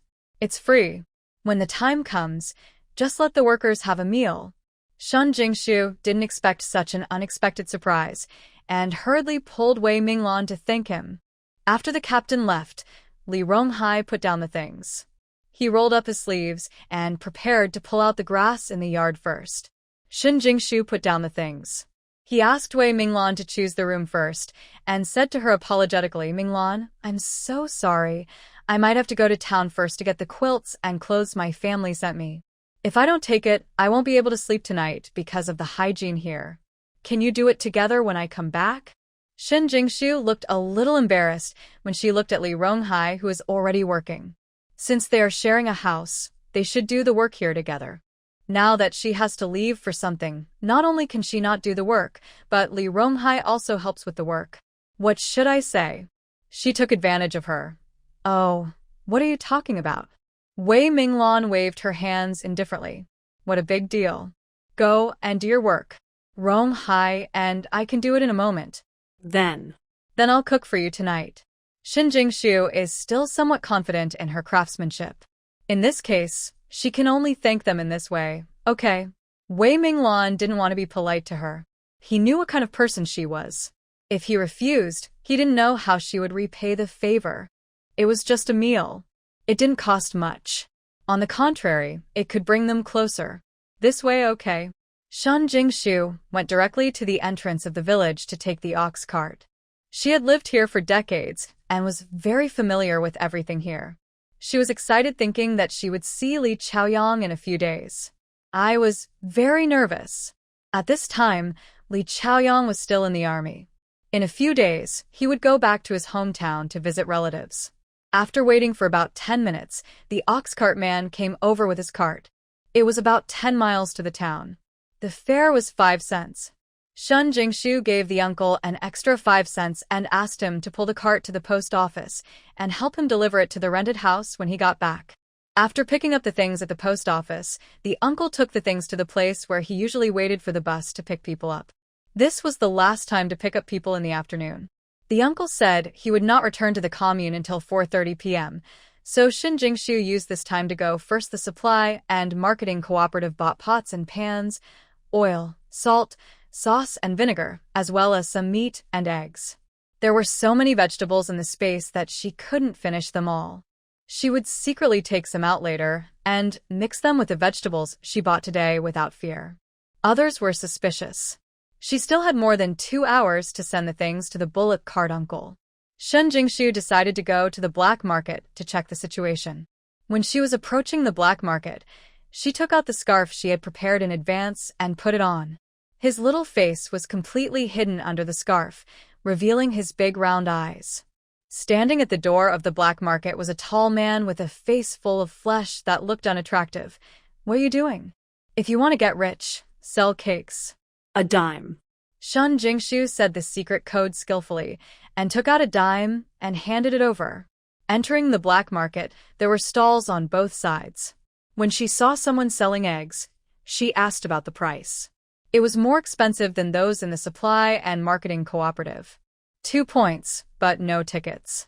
Shen Jingshu, who had just bought eggs at the supply and marketing cooperative, skipped it and walked to the old lady selling old hens in front.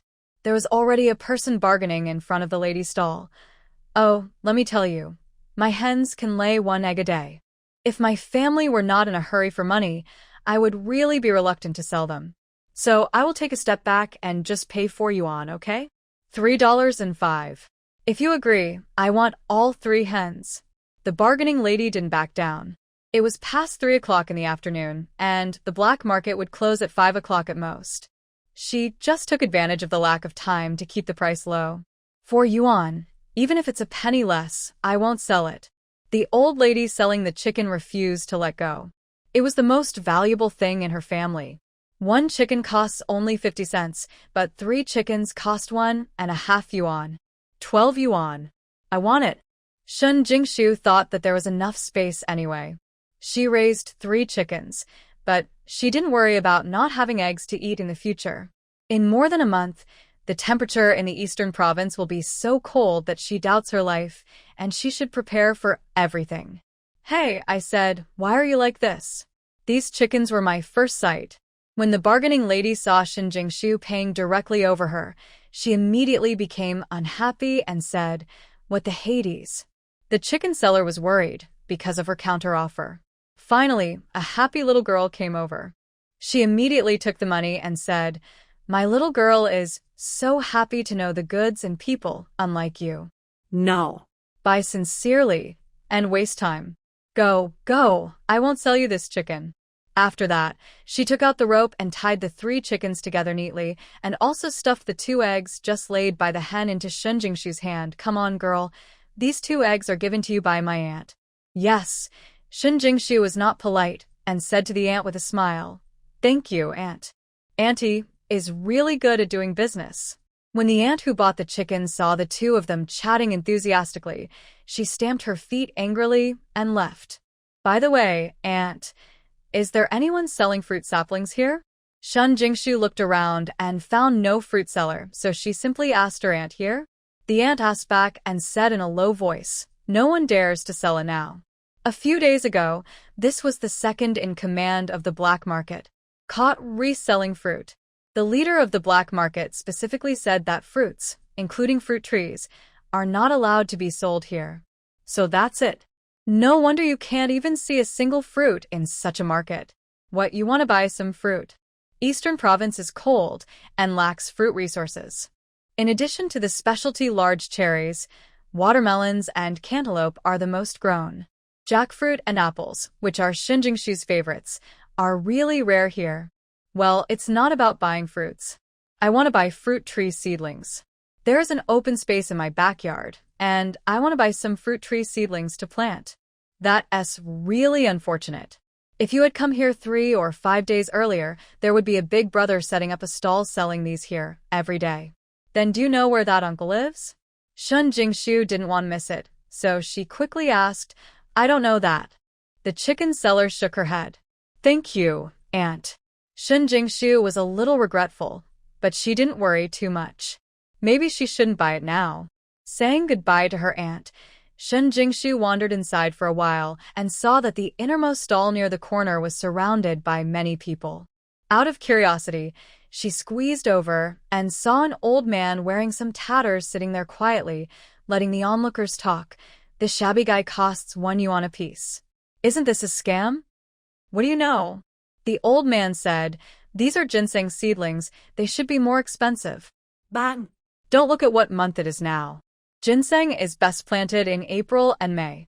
It's almost October now. Can the ginseng planted survive? Yes. It's just the wrong time. Otherwise, I'd want to buy one and see. Shen Jingshu didn't know ginseng and looked at the ginseng on the ground. It had a thick trunk with obvious texture on the surface and several green leaves on the top of the trunk, spread out in all directions, looking lively. Is this ginseng? If others hadn't said it, she would have thought it was some kind of green plant. She squeezed to the front and squatted down, looking carefully at the ginseng seedlings on the ground. She quickly saw it. After winning 4 or 5 relatively good quality seedlings, he said to the old man, "Master, I want these 5. She said, and handed over the money. The old man reached out to take the money, took a small bag, and packed the 5 ginseng seedlings she picked out.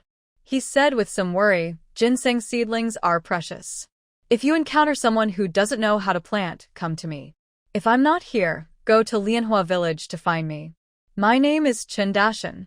Shen Jingshu didn't expect that this old man was quite attentive. After nodding heavily to express that he understood, he carried the things and walked out of the black market. When he walked to a deserted alley, Shen Jingshu threw all the things he bought in the black market into the space. Then she went to a second-hand goods store in town, picked out a stack of newspapers that looked new, and hurried to meet the ox-cart uncle. When she got back, the uncle helped her deliver her things to the house, and Li Ronghai had already packed them up.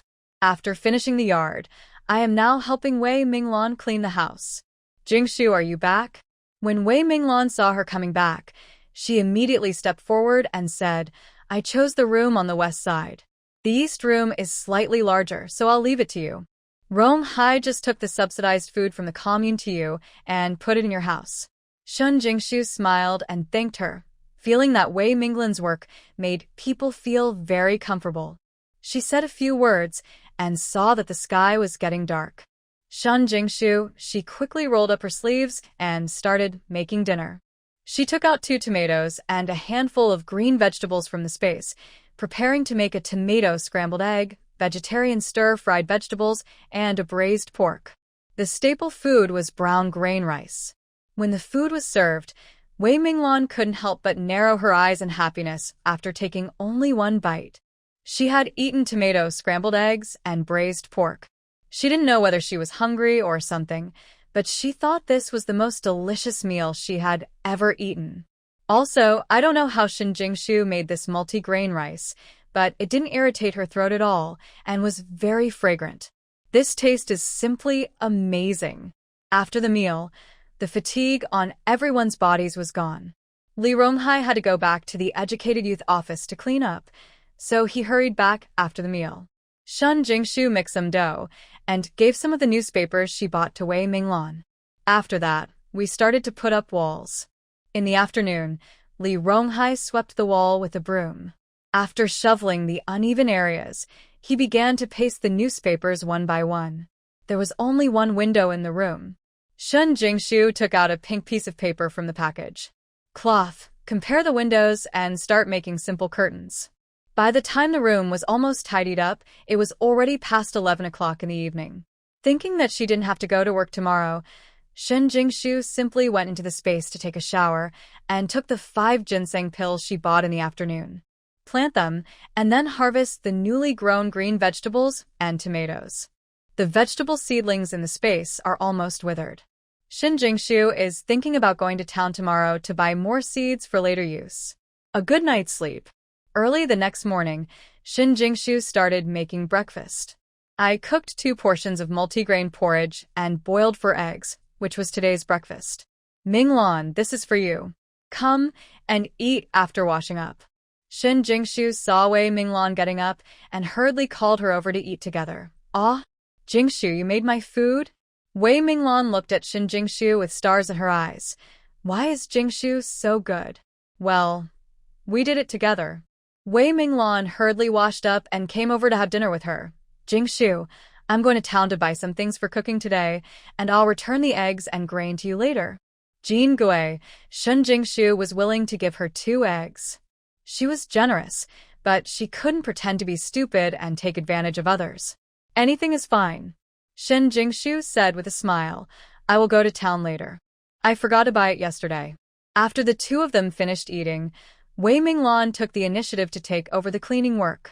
After she went to the Educated Youth Center to talk to Li Ronghai, she followed Shin Jingshu to ride the ox cart.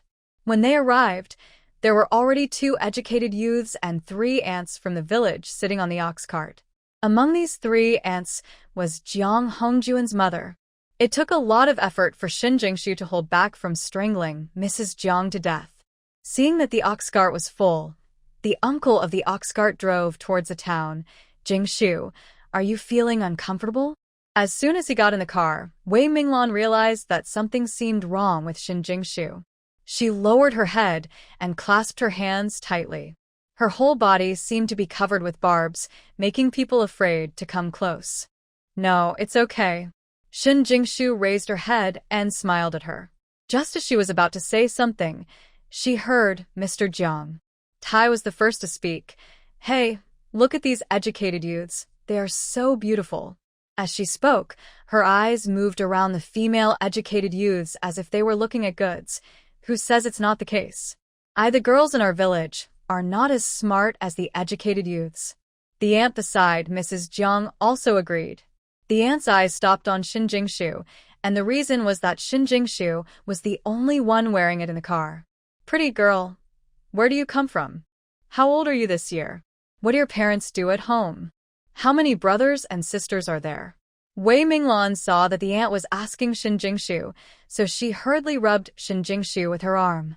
Reminded in a low voice, Jingshu, the aunt is asking you. Shin Jingshu raised her head and met the aunt's eyes. Hey, isn't this a coincidence? Isn't this person the same Aunt Hua who helped her son abuse female educated youths and later sent her son to jail?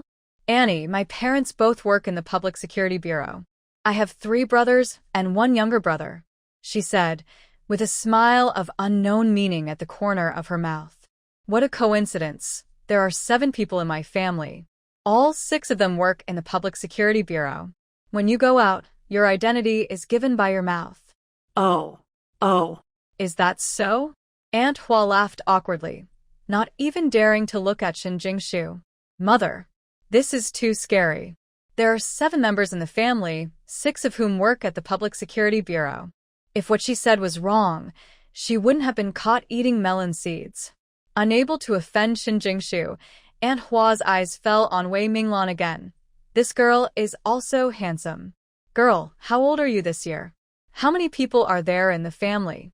How many brothers and sisters, parents? Wei Ming, the corner of Lan's mouth twitched. She was not good at dealing with rural aunts, especially those who checked the household registration from the beginning. She hugged Shin Jingshu's arm as if asking for help and told her what to do. Her? Shin Jingshu answered with a smile. Her parents are both soldiers. By the way, Ming Lan, your brother is here this year. Didn't the army just get promoted? What kind of officer were they promoted to? Aunt Hua, why are these educated youths so well connected?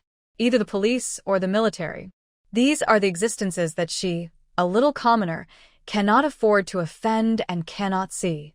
She originally thought that seeing Shin Jingshu and Wei Minglan dressed well and renting a house to live outside, their family was definitely rich. If her son could easily get one, would their family be far away from living a good life? Unexpectedly, everyone is a tough guy. Hihi. Siogonar. Wei Minglan followed Shin Jingshu's words, and then the 2 looked at each other and couldn't help but cover their mouths and lowered their heads and snickered. Hey. Mrs. Jiang didn't care. After making a grunt, Aunt Hua next to her asked, Sister-in-law, what's wrong? Her eyes, cheekbones were high, and there was no flesh on her thin cheeks. Tricking me? Aunt Hua pointed her finger at her nose in surprise and immediately became furious. You 2 stinky girls. How dare you trick me? Shin Jingshu was not afraid of her. She looked at Mrs. Jiang coldly and then looked at Aunt Hua. You will know if you try. Now Aunt Hua was silent. Her grandmas, can you try this kind of thing? If I tried, would I still be alive? Why don't you just listen to what this old lady says? Shin Jingshu pointed at old lady Jiang and said, This old lady looks to be more than 20 years older than you. Maybe she has eaten better than you. Even more salt. Maybe she has a sharp eye and can tell that what I said is false. Who is more than 20 years older than her? Are you blind? The old lady was unwilling when she heard it. She is at most 2 years older than Aunt Hua. How come she is more than 20 years older than this girl? There are problems with eyes at a young age. Sorry for thinking she was pretty just now. Pooh. Silly thing that can't talk. Hey. How are you talking? Do you know how to be civilized? Seeing that Mrs. Jiang was cursing, Wei Minglan couldn't sit still. She started to argue with her. What's wrong with me? She was the one who went blind first. Why? Call me grandma. Just call her aunt. Didn't you mean to make me angry? I'm telling the truth. Shin Jingshu was afraid that Wei Minglan would suffer, so she pressed her hand and rubbed the enemy on the ground. So cool. Look at this aunt's skin and complexion. It's not an exaggeration to say that she has just turned 40 years old. Your face is like the surface of the moon. The tractor would overturn even if you get on it, Aunt Hua said. After boasting like this, in line with Shin Jingshu's words, she raised her hand and touched her face, looking at the body shape. Even if you wear coarse linen clothes, it's hard to hide your curves. How about yours? Some people are thicker, but not taller. Don't blame me for misunderstanding. Aunt Hua stretched out her hand and pinched her waist with a bright smile. This educated youth is really discerning. Before, Mrs. Jiang said that she was as skinny as a ponytail and had no femininity at all. But now she is better. She has met someone who understands. You. Old Mrs. Jiang was trembling with anger at Shin Jingshu, especially when Aunt Hua next to her would touch her face and waist, and sometimes look at herself in disgust. Hey, this old lady. Don't be angry. I'm young, so you can't speak like a child. Shin Jingshu looked serious, and her little expression seemed to say, What I said is true. You. Mrs. Jiang was so angry that she wanted to yell back, but when she saw Shin Jingshu's little face, which was white and rosy, and her body that was bulging forward and backward. She really couldn't find any shortcomings to attack, and she almost got anxious. Fainted, right? Faint? Can you blackmail her if you faint? Don't pretend to be faint. Before Mrs. Jiang could faint from emotion, Shen Jingshu was the first to remind her, there is something wrong with me. If others faint in front of me, I can be infected too. I faint. It was scary in the past, and it would be impossible to stay in the hospital for 10 days and a half. Now Mrs. Jiang is completely helpless. If she had a beard on her face, she might have been so angry that she would have been so angry. Sister-in-law, children are ignorant and talk lightly. Don't be like her. Aunt Hua was so flattered by Shen Jingshu's praise that she couldn't hide the smile on her face. You are indeed older than me, and you look older than me. It's normal to grow old, she said, then licked her face and came closer to Shen Jingshu and said, Daughter, is Auntie really as beautiful as you say? Aunt Hua's original intention was to hear her praise her a few more times. As she stood there, Shen Jingshu unexpectedly pulled back and said in horror, Oh, I was so far away just now that I couldn't see clearly. Now that I'm getting closer, it's better to take a quick look. What's going on with your face? So many wrinkles? Can your wrinkles kill mosquitoes? It's so scary, please stay away from me. What are you talking about? I don't have any wrinkles. Aunt Hua's smile froze and she was busy. She covered her face with her hands and her tone became harsh. Seeing that Aunt Hua was also called ugly, Mrs. Jiang felt more balanced. She pulled Aunt Hua over and glared at Shen Jingshu and Wei Minglan fiercely. We are not as knowledgeable as them. How do you expect a girl with even hair to say anything nice? Yes, I am. Her hair is not even long, unlike you, her hair is not long. Shen Jingshu was not used to her. In her previous life, when she married into their family, except for Jiang Hongjun, who did not regard her as a human being, this old man was always looking for trouble. To grind herself down, you either don't give her food, or you make her wait for her to take a bath and wash her feet. Don't tell me, she really doesn't have many hairs. Shen Jingshu's words successfully silenced Mrs. Jiang. This is something she can't say is embarrassing. Her hair has been sparse since she was a child, but her hair was fine. Old man Jiang once disliked her because of this matter. She always felt that she was not a normal person because of that. For this reason, she secretly shaved it with a razor blade. She just thought about whether she could grow some. For this reason, she never dared to go to the bathhouse to take a bath. She only dared to wipe herself at home. Seeing that Mrs. Jiang had stopped, Shen Jingshu said to Wei Minglan with a winning smile on her face. When they started whispering, Mrs. Jiang always felt that Shen Jingshu was speaking ill of herself, but she had no evidence, so she could only stare angrily. When they arrived at the place, the ox cart man told a few people about the time to return to the commune. Gather here at 12 o'clock, we won't wait if it's late. Wei Minglan and Shen Jingshu went directly to the supply and marketing cooperative. Wei Minglan went to buy daily necessities, and Shen Jingshu went after buying various seeds and good things. Shen Jingshu said she would call her parents to report that she was safe, while Wei Minglan went to a state-owned restaurant to buy meat buns. After the two separated, Shen Jingshu called her parents and told herself that everything was fine here. After that, I went to the black market. This morning, she went into the space and took a look. All the ginseng just planted last night were alive, and the branches and leaves were much larger than yesterday. She thought, instead of growing some worthless vegetables, it would be better to grow ginseng. That thing is expensive. The important thing is that the growth rate of space is very fast. If her space is filled with ginseng that has lasted for hundreds of years, then even if she lies down from now on, her future life will not be bad. Hey, it's impossible to lie flat. Shen Jingshu was in a deserted place and took out a lot of vegetables from the space. Tomatoes and cucumbers were the most popular. This kind of fresh vegetables are a rare commodity in this season. She paid a dime entrance fee and disguised herself. Shen Jingshu entered the black market and went directly to set up a stall next to the man selling ginseng seedlings. When she came, she brought 300 yuan with her, and her parents gave her more than 100 yuan.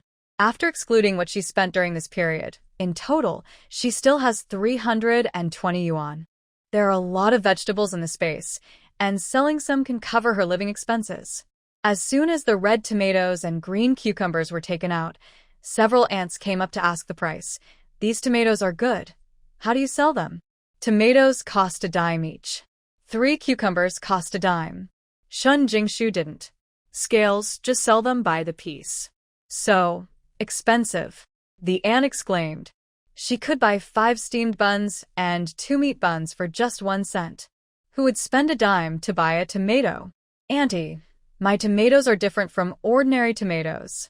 Shun Jingshu said, took a tomato, broke it open, and handed it to the aunt. You taste it first before buying it. If it doesn't taste good, you don't have to pay. The aunt was a little suspicious, but patiently. Shun Jingshu couldn't help but wanted to give it to her. She took the tomato and said, it's agreed, I won't buy it if it doesn't taste good. Yeah. Shun Jingshu was very confident about the quality of the tomatoes, so she took it. I picked up the tomato and ate it in my mouth. Don't say it. Really don't say it. This tomato has a mellow taste, with rich fruity aroma intertwined with sweet and sour taste. She hasn't eaten such a delicious tomato in a long time. It's delicious. Give me 5. The first business was successfully opened, and Shun Jingshu followed the same pattern, but this time she learned wisely and ran to the stall in front and bought a knife for 10 cents. Cut the tomatoes into small slices. Anyone who wants to buy tomatoes will ask her to taste them. She also cuts the cucumber into small pieces. The juicy cucumber is sweet and crisp, and it can make people have endless aftertaste without adding any seasoning. Shun Jingshu has a sweet mouth and a loud voice. With her strong promotion, she had already sold more than 10 yuan before noon. Seeing that the time was almost up, Shun Jingshu put the remaining 3 tomatoes, 5 cucumbers, and 2 bundles of vegetables into bags, preparing to give them to the ginseng seller later. Uncle, can I buy more ginseng seedlings at a cheaper price? The ginseng seller raised his eyes. His business was extremely bleak today, and no one even asked about the price. He was thinking about the hundreds of ginseng plants at home. And other seedlings. Little girl, have all the 5 plants you bought last time been planted? He asked without answering. Well, they have been planted. They are alive and well. Shun Jingshu nodded. Really? The old man, there was light in the cloudy eyes, but also with a little doubt. I swear. Shun Jingshu smiled and raised 3 fingers. Not only is it alive, but it is growing very well. Okay. Good. Good. Finally, I have a seed. It's alive. Haha. The old man said yes repeatedly, looking up to the sky and laughing. His eyes were red when he smiled, and his voice was a little choked. After all these years, someone is finally able to make a living. The old man's laughter was a little crazy, which attracted many people to watch. Everyone talked about it, and some people who knew the old man even sighed, this old man is pitiful. Earlier, Nian's family ran a medicine shop with its own shop and medicinal fields. Later, when the war broke out, the medicinal fields and shops were finally saved, and the bullies took notice. They said they wanted his family's ancestral secret recipe. This old man couldn't help but, if he is willing to give it, that person will destroy the medicine fields and shops. Their family worked hard to save some precious herbal seedlings, but they can't plant them no matter what, and they see that the rest are all going to die. Sigh. That's really true. It's so pitiful. No wonder he's so happy when his crops are working. Shun Jingshu said nothing while listening to this, and waited quietly for the old man to calm down before saying, Uncle, I want to buy some more ginseng seedlings, look. Can you sell me some? The old man raised his hand to wipe away his tears and began to close the stall. He said, let's go home and pick some. I have a lot of them at home. Yes, girl, this old man. There are herbs growing in front and back of the house. You can pick some good ones if you go there. His house is not far from here. It's only a 10-minute walk away. Everyone advised Shun Jingshu, for fear of being afraid. She didn't want to go with her, because it was troublesome. Shun Jingshu also felt that this opportunity was too good to miss, and said to the ginseng seller, Uncle, please pack up first. The ox cart man at the entrance of the town is waiting for me to ride back. I'll go and follow him. He told him to go back and come to you later. We'll meet at the door later. Seeing the ginseng seller nodding, Shun Jingshu left the black market and ran to talk to the ox cart uncle before coming back to talk to the ginseng seller. The uncle went to his house together. The two walked for a while and stopped in front of a dilapidated courtyard gate. Here we are.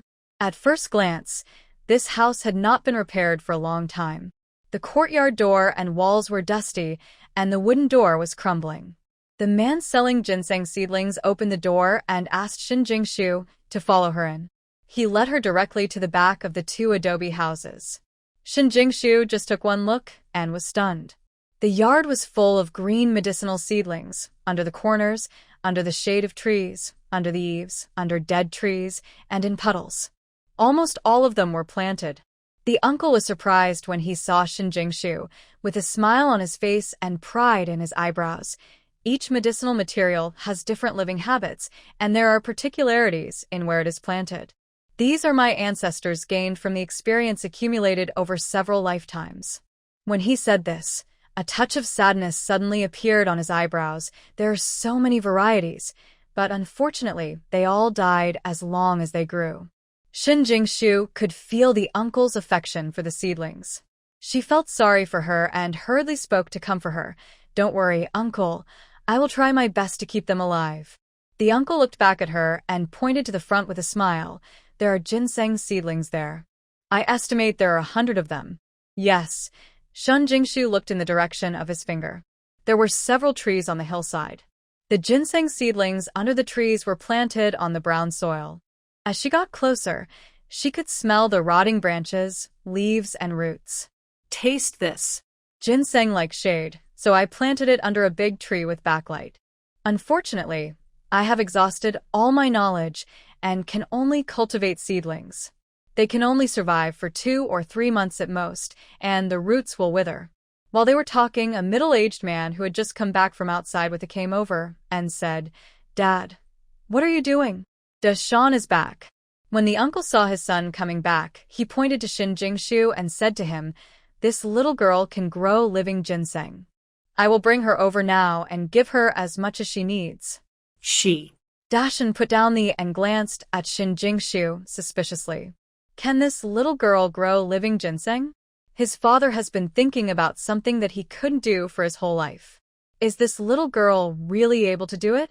Shun Jingshu understood the look in his eyes. Suspicious, she smiled awkwardly. What could she say? If she just planted the ginseng in the space and poured some spiritual spring water, the ginseng would be alive and well? Who would believe this? Are you here to lie to the old man? Right? How do you farm? Let's talk about it, Dashan thought in his heart, so he said this sigh. Shin Jingshu was a little embarrassed and struggled with what to say. What are you talking about?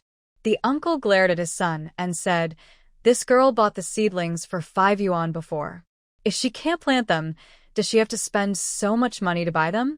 Besides, why should I tell you the method that I have worked so hard to research?" Seeing his father blowing his beard and staring in anger, Dashan quickly apologized. "Yes, I was confused. Little girl, in addition to ginseng seedlings, I also have Polygonum multiflorum, Dendrobium officinale, Gastrodia alata, wolfberry, cassia seed." The uncle ignored his son and introduced the varieties here to Shin Jingshu. Of course Shin Jingshu wanted them all. It is worth a lot of money. If it is planted in her space, it will only take 2 or 3 months to grow to a size of several decades. If it takes a year, the ginseng will be at least 100 years old. However, she does not have it on hand at the moment. With so much money, she could only do what she could. After thinking for a while, she said to the uncle, "Uncle, I want all of this, right?" She looked a little embarrassed and continued speaking bravely. "I don't have that much money on hand at the moment. I can only spend 300 yuan for the time being. Just pick some for me as you go. It doesn't matter, as long as you can make sure to plant them all." The uncle was a little excited. He finally found someone who could save these medicinal materials. He didn't care whether it was money or not. If these seedlings were destroyed in his hands, how could he still have the face to see his ancestors 100 years later? Shun Jingshu didn't want to take advantage of him. After thinking about it, she said, "In this case, the price will be as you said before. No matter what the variety is, it will be 1 yuan per plant. I will pay you 300 plants first, and then I will give you the price. After all this is done, I'll give you the remaining money. What do you think?" When the uncle saw this, he was about to refuse, but then he thought of the old woman lying in the house waiting for money to buy medicine and the grandson who was about to be born. He swallowed the words that came to his mouth. That's all. He just thought that he had taken advantage of the little girl because of his age. Cheap. Okay. Don't worry about the remaining money. If you have it, give it to me. If you don't have it, I won't take it. 300 yuan is quite a lot. If it weren't for this little girl, the ginseng seedlings all over the yard might not be worth $1. After the two parties agreed, Dashin got the tools and started shoveling the seedlings. He first pulled out all the ginseng seedlings, and then it was Dendrobium officinale Ganoderma lucidum. Shun Jingshu made an excuse to get money. After going out, she took out the money stored in the space, and also took out some vegetables and gave them to the uncle together. The uncle was not polite to her. He was so generous. Take it.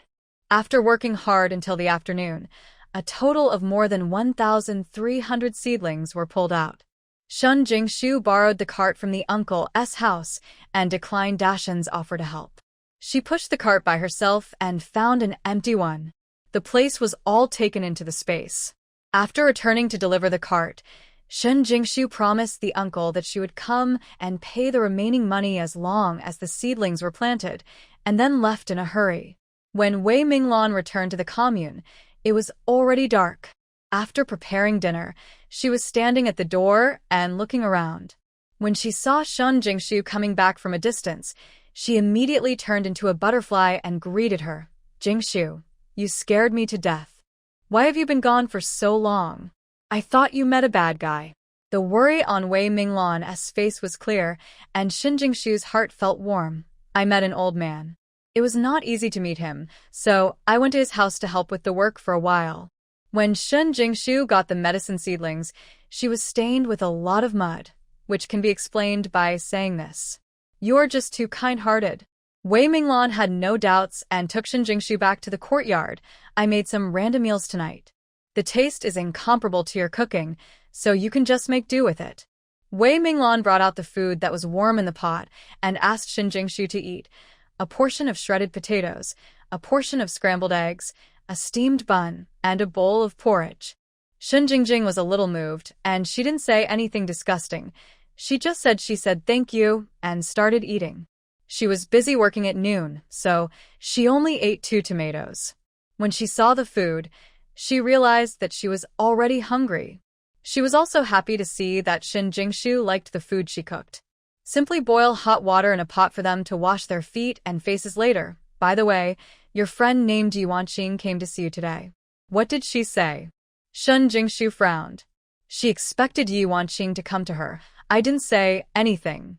I said you went to town, and she left before you came back." Wei Minglan said casually, and then remembered what the captain had just said. "The captain said that someone will come to build a stove and toilet for us tomorrow. I think there is only a short time at noon, so I might as well let them have a meal in the evening. You see. How about it? This matter is between the two of them. Naturally, they have to talk to Shun Jingshu. Okay. I'll cook tomorrow night. Let's make a stew for everyone." "Okay. I'll be responsible for washing the vegetables and dishes." The two of them agreed on the matter, and Shun Jingshu gave Wei Minglan 2 tomatoes and 2 cucumbers to use as fruits. Eat for fun. Wei Minglan was not polite to her. After all, tomatoes and cucumbers were hard to find. After returning to the room, Shun Jingshu locked the door and entered the room. The workload today was a bit heavy, so many medicines. The seedlings have to be planted, and they have to start work tomorrow. Shun Jingshu looked at the hill of medicinal seedlings and let out a long sigh. It would be great if she could plant the seedlings by herself. As soon as she had this idea, she saw the medicinal seedlings flew into the field one by one, as if they had eyes. They found a suitable place and began to dig into the ground. Shun Jingshu rubbed her eyes in disbelief and opened her mouth in an O shape. "Is it so magical?" What was he doing when he poked his ace in the past few days? If you dare to think about it, you can plan it on your own. Shin Jingshu didn't know whether to laugh at luck or not. I'm so angry at myself. After a few breaths, a bunch of seedlings found their own territory and settled firmly in the field. Shin Jingshu tried to control the watering with her mind. Once. 3 times. Yes. You can't use your mind to carry water. Okay, let's play like this. Shin Jingshu picked up the bucket and poured the water from the spiritual spring into the ground. After planting the medicinal seedlings, only about 3 square meters of space are left for growing vegetables. These medicinal seedlings are really sensible. They don't come to the place where the vegetables are planted. It's better to leave some space for growing vegetables. She had enough to eat and she could also sell it to make ends meet. She took a bath in the Lingquan as usual, and then she went back to her room to sleep. She was too busy every day. The next morning, the earth was shrouded in a layer of mist, and the sun shined through the clouds, bringing new life to the world. After getting up, Shin Jingshu boiled a pot of water, fried 3 poached eggs, and brewed a cup of malted milk, which was what she had today. It's breakfast. Wei Minglan said last night that they would each cook their own meals from today on, that is, they would borrow Shin Jingshu's iron pot and wait until she had the ticket to buy the pot. In order to thank Shin Jingshu, she also said that Li Ronghai would take care of it for them. The firewood used. After Wei Minglan got up, she boiled 2 eggs and ate a chicken cake. After the 2 of them had eaten and drank, Shin Jingshu went back to the house and took gloves and scarves to arm herself. Jingshu, what do you want? You're so thoughtful. I went to the supply and marketing cooperative yesterday and didn't even think of buying these. I have extra gloves. I'll get them for you. In my previous life, I worked quietly in the fields without wearing a hat or gloves. My original snow-white face and delicate hands completely changed color within a week. Buying these equipment in advance is all the hardship I suffered in my previous life. What a shame. Wei Minglan didn't treat her politely. The worst she can do is buy some gloves and give them back to Jingshu next time she goes to the supply and marketing cooperative. I only have more gloves and sleeves. If you have a hat and scarf, wear them too. Shin Jingshu brought a pair of gloves and sleeves to Wei Minglan. She only had 1 hat and 2 silk scarves, but they were all worn by her, so it's not good to give them away. It's okay. I'll wear the gloves today and go to the hospital next time. I'll buy a hat from the sales club. Wei Minglan didn't care whether she would get tanned or not. She had to protect her hands first. Li Ronghai liked to touch her fingers the most. It would be bad if the work got rough. The 2 of them dressed up and talked and laughed. Then she went to the commune. Ye Wanqing came over early in the morning. Seeing that Shin Jingshu and Wei Minglan had such a good relationship, her little face immediately turned pale. It was Wei Minglan who interfered with her plan. She thought she could only rely on herself here. I didn't expect Wei Minglan to show up halfway. Thinking about her current situation, Ye Wanqing had no choice but to put away the resentment in her heart and walked towards Shin Jingshu with a smile. Jingshu, I went to find you yesterday, but you were not at home. Shin Jingshu saw her coming, with a light look on her face. Well, let's go to the town to buy some things. Seeing that her attitude towards him was somewhat relaxed, Ye Wanqing felt a little excited. Is that so? You can call me next time you go to town, and I can help you get something. Shin Jingshu nodded in agreement. If she wanted to take revenge, she couldn't keep silent to Ye Wanqing. She had to give her a chance to get close to her before she would take action. Jingshu. Ye Wanqing burst into tears of joy, pulling Shin Jingshu's other arm. Jingshu, I know you won't always be angry with me, right? We used to be the best friends. Now here, I am the only one who is really good to you, Jingshu. I am so happy that you can forgive me. Seeing that she was going to talk a lot, Shin Jingshu quickly told her to stop. Let the past be in the past. It's over. We'll talk about the future later. You'd better stop talking now. I can't even hear what the captain said. At the entrance of the commune, a crowd of people stood. Shin Jingshu, Wei Minglan, Li Ronghai, and Ye Wanqing stood there. Together, they are a new group of educated youth, and the captain will assign tasks to them individually later. Some ants and young men would look at them from time to time. Wei Minglan and Li Ronghai were very close, and they would whisper from time to time. Anyone with eyes knew that they were a couple, so those eyes were mainly looking at Shin Jingshu and Ye Wanqing. Her aunt, look at the 3 female educated youths who came this time. One has a date, and the 2 who don't have a date are pretty good looking. Yes, that one wearing a gauze scarf doesn't look like anything. Next to her, that girl is really good looking. Although she is a little thin, her ace is not small. She looks like she is pregnant. You are so pretentious from the city. You are wearing a gauze scarf in this lukewarm weather. It looks special. I guess you're afraid of getting tanned. Don't go to the countryside if you're afraid of getting tanned. There are a few of us country folk who do this in a flashy way. Hey. A few women not far away pointing fingers at them and making comments. Ye Wanqing's face turned red when she was told that, but the other educated youths were not surprised, as if they had long been used to it. Shin Jingshu didn't care. She had heard many more unpleasant words than this in her previous life. What were these? The captain assigned tasks from the front, and people in each group went to work at their assigned locations. The newly arrived educated youth were also divided into different groups. Li Ronghai was assigned to chop corn stalks, while the female educated youth was assigned to. Compared with other tasks, weeding is relatively easy. But the work points are also few, and you can only get 5 work points at most in one day. The people in the village are all capable. No one looks down on this little bit of work. Only some sneakers, children, or newly arrived educated youths like Shin Jingshu will be assigned to do this. The team leader of their group is called Wang Chong, and he is responsible for the new educated youth and half-grown children in the village. Wang Chong simply split up the team. All the new educated youths were led by old educated youths. Shin Jingshu was assigned a piece of land with Chen Runan, an old educated youth. Wei Minglan and Ye Wanqing were also assigned to different old educated youths. Wang Chong divided their respective areas for them and said loudly, "Finish pulling out the grass in your mission area before noon. If you don't finish the work, you are not allowed to go back. Let's get started." Shin Jingshu was wearing gloves and was just about to work when she heard someone around her. Chen Runan asked, "Can you do it? Do you need me to teach you?" Shin Jingshu didn't show off and asked her humbly, "That'll be troublesome." Chen Runan demonstrated the action of pulling weeds and then explained to her how to pull weeds. Things to note about grass. Shin Jingshu had done this kind of work in her previous life. It was not that she didn't know anything about xiaobai. Soon, she started doing it according to the techniques Chen Runan taught her. At first, her speed was not very fast, but slowly he started to become more proficient. Even compared to Chen Runan, he was still a lot slower. She and Chen Runan took half of the land and moved forward. Seeing Chen Runan getting further and further away from her, Shin Jingshu had no choice but to bite the bullet and speed up, trying to do the job quickly and well.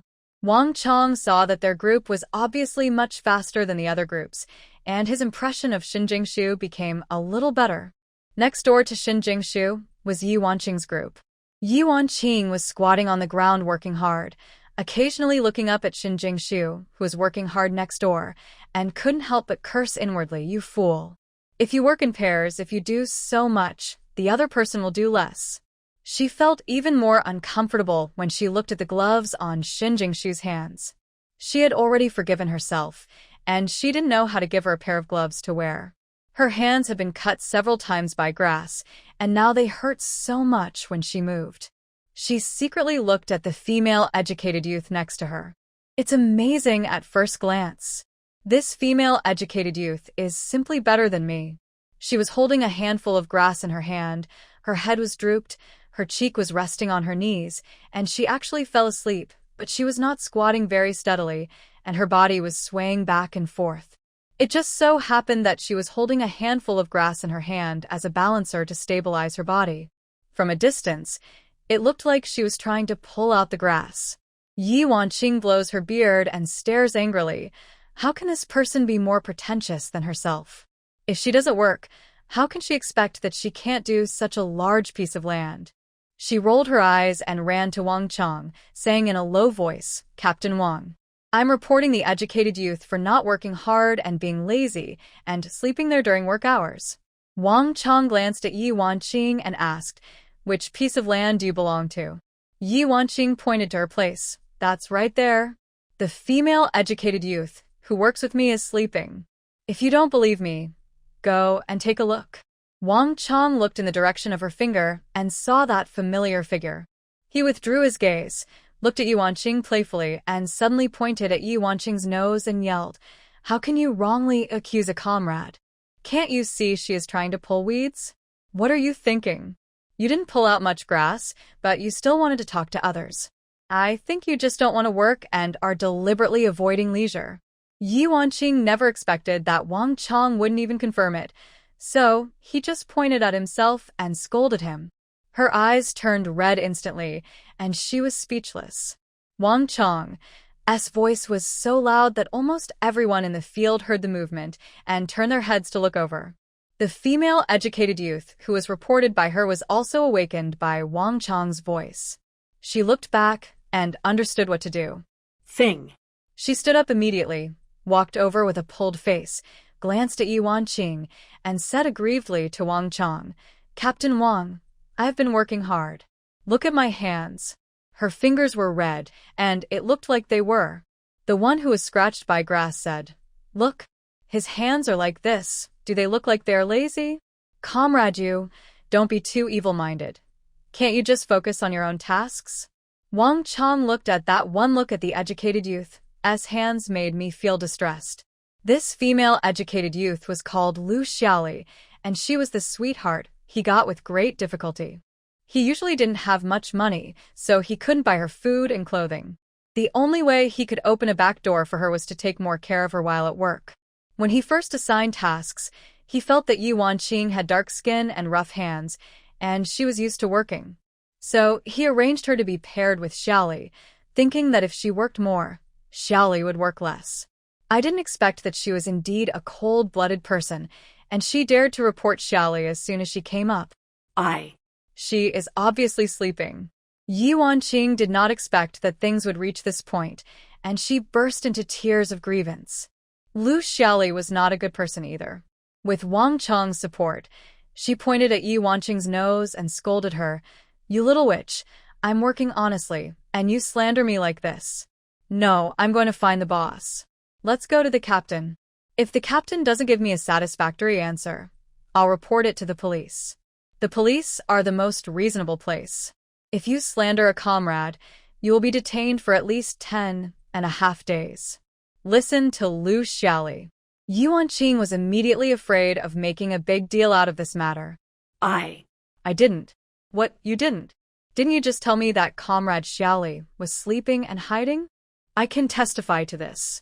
Wang Chong naturally spoke for Lu Xiaoli, with his hands on his hips and a selfless expression on his face, so solemn. "You're making trouble on the first day of work. What the Hades? What kind of place is this?"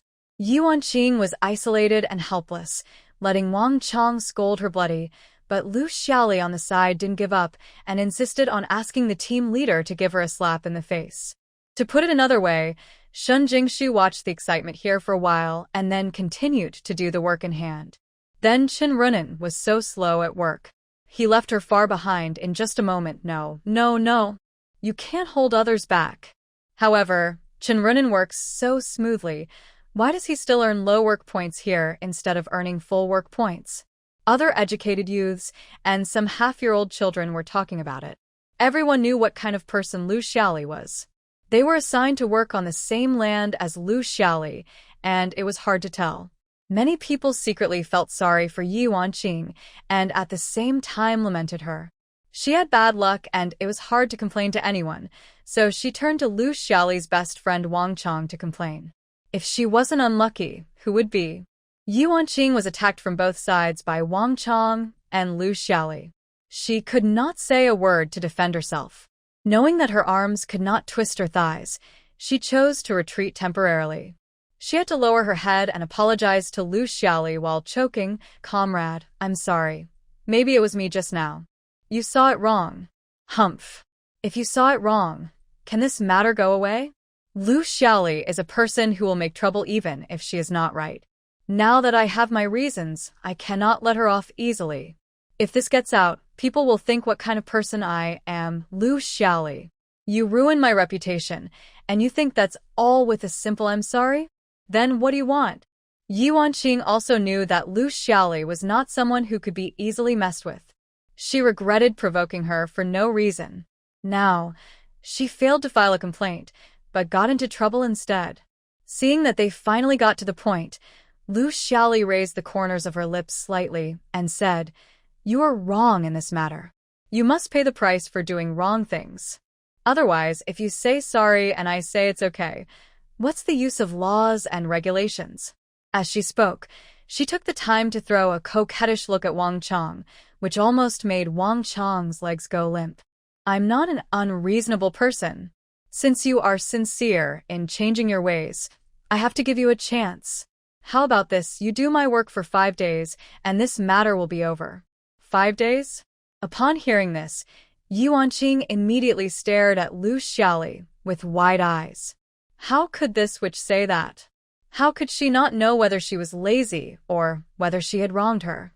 She actually asked herself to do her work for 5 days. Was she worthy of it? "I think this will work.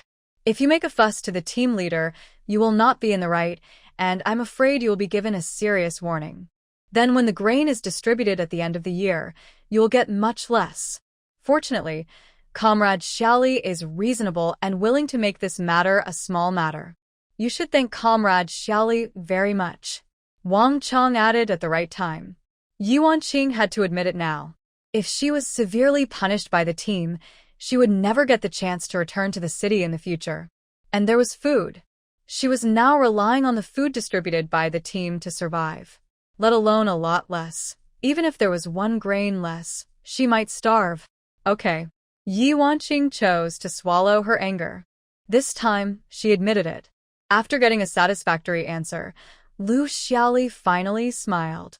She patted the dirt on her hands, looked at Ye Wanqing with pretended disgust, then walked away with her waist and ace shaking. Before leaving, she did not forget to tell Ye Wanqing, "Don't forget, let Captain Wang give me work points after the work is done." Wang Chong watched Lu Xiaoli leave with a smile. His eyes were fixed on the big, twisting ace. This little girl is so. When Lu Xiaoli's figure could no longer be seen, Wang Chong retracted his sight, looked at Ye Wanqing, who was still standing there in a daze, and couldn't help scolding, "What are you doing standing there? Who can you rely on with so much grass? Remember, you are not allowed to go back until you finish the work." Ye Wanqing was so angry that she trembled all over, but she couldn't find any reason to refute. She returned to the field dejectedly. How could she dare to slack off at this time? She had to finish this large piece of land by herself, and it would take a long time. She turned her head to look at Shen Jingshu next to her and saw that she couldn't see the end of the work over there. In addition to envy, her face was full of jealousy. Why is her luck so good, and the partner she is assigned to work so fast? Why did she get a thorn like Lu Xiaoli? Ye Wanqing felt that her luck was too bad. Thinking of luck, she thought of the bracelet that Shen Jingshu wanted back. She always felt that the bracelet was very important to her, and she must get it back at all costs. Fortunately, Shen Jingshu was willing to talk to her today. Once her relationship with her was repaired, it would be just a matter of time before she could coax the bracelet over. Shen Jingshu worked hard to pull out the weeds. Chen Runin in front of her finished the work and helped Shen Jingshu again. Shen Jingshu didn't expect her to help her and said embarrassedly, "Thank you. Why don't you take a rest? I can do these. I'll help you today. I won't help you when you catch up." Chen Runin spoke very little, and her words were concise and to the point. Shen Jingshu appreciated her kindness, but she didn't act pretentiously and started to work faster. When they finished, Ye Wanqing hadn't done 1/3 of the work. Shen Jingshu didn't even look at her and went to Wang Chong with Chen Runin to hand in the task and record the work points. Chen Runin left directly, without saying hello to anyone. Shen Jingshu thought she might be used to being alone, so she didn't call her. When they arrived at Wei Minglan's area of responsibility, Shin Jingshu called her, "Minglan, do you want to?" Wei Minglan was working hard, and when she heard Shin Jingshu calling her, she quickly waved her hand and winked at her. "Jingshu, go back and rest first. I'll finish here soon." Shin Jingshu nodded. She didn't insist anymore. Just as she was about to leave, Ye Wanqing called her, "Jingshu." Her face was full of embarrassment and shame, but she raised her hand and pointed to the large patch of unpulled grass behind her. The meaning was self-evident. "Come on." Shin Jingshu pretended not to understand what she meant. She shouted, "Come on," and turned away. "Are you kidding?" While I was working hard to pull out the weeds, she was slacking off. While I was trying every means to speed up, she was reporting on other people. "If you want me to help her with the work, maybe in the next life." Ye Wanqing had completely lost hope. She squatted back on the ground reluctantly, looking at her hands that were already starting to bleed. She wanted to cry. Shin Jingshu went out in the morning. She put the key under the broken stone at the door that the team leader said. When she got home, several villagers were dismantling the stove. Shin Jingshu greeted them with a smile and said that tonight leave them here to eat and then go back to the house. After entering the house, she locked the door and entered the space. After taking a nice bath, I picked the ripe vegetables and then went to look at the free-range chickens. These 3 chickens are quite humane. They didn't go to the field to waste her medicinal seedlings, but just ate the vegetables she put there. There were still a few freshly laid eggs in the field. Shin Jingshu picked up the eggs, thinking that it was early to get off work today, so she might as well go to the mountain to pick up some dry firewood, branches, etc. to build a small chicken coop, and just do it. Shin Jingshu still put on the dirty clothes from the morning's work, took the kitchen knife, and went to the back mountain. She is quite familiar with the back mountain. In her previous life, she didn't have enough to eat at the Jiang family, so she often came to the back mountain to put wild vegetables. She did not go to the mountains, but cut down some fallen branches at the foot of the mountain and cut them into small sticks of about the same height. When she felt that they were almost enough, she took the sticks back into the space and planned to put the chicken in when she had time in the evening. Circle up. When he was about to go back, he saw Chen Runin coming down from the mountain carrying a bag. The two looked at each other and saw in each other's eyes that you were here too. What a coincidence. Shin Jingshu took the lead with a smile. "Say hello." "Well," Chen Runin responded lightly, picked up his bag and left. Shin Jingshu looked at the bulging bag, which contained a lot of things. He suddenly understood why Chen Runin was so happy at work but stayed in the weeding team. She must have discovered a way to make money on the mountain. It didn't take much effort to pull weeds, and she had plenty of time. However, these were other people's business, so she didn't think much about it, just tidied up the fallen branches and finished these tasks. She took a symbolic walk around the entrance of the village. When she returned, she had a chicken and a bag of eggplants in her hand. These were the ingredients she used to entertain the villagers at night. After taking them back, she had just shed her feathers on the hen. Wei Minglan also came back at this time. "Are you going to eat chicken tonight?" Wei Minglan looked at the chicken and couldn't help but drooled. "Well, I asked the ox cart uncle to bring it back." Shin Jingshu said the hen was chopped into small pieces and marinated with some seasonings.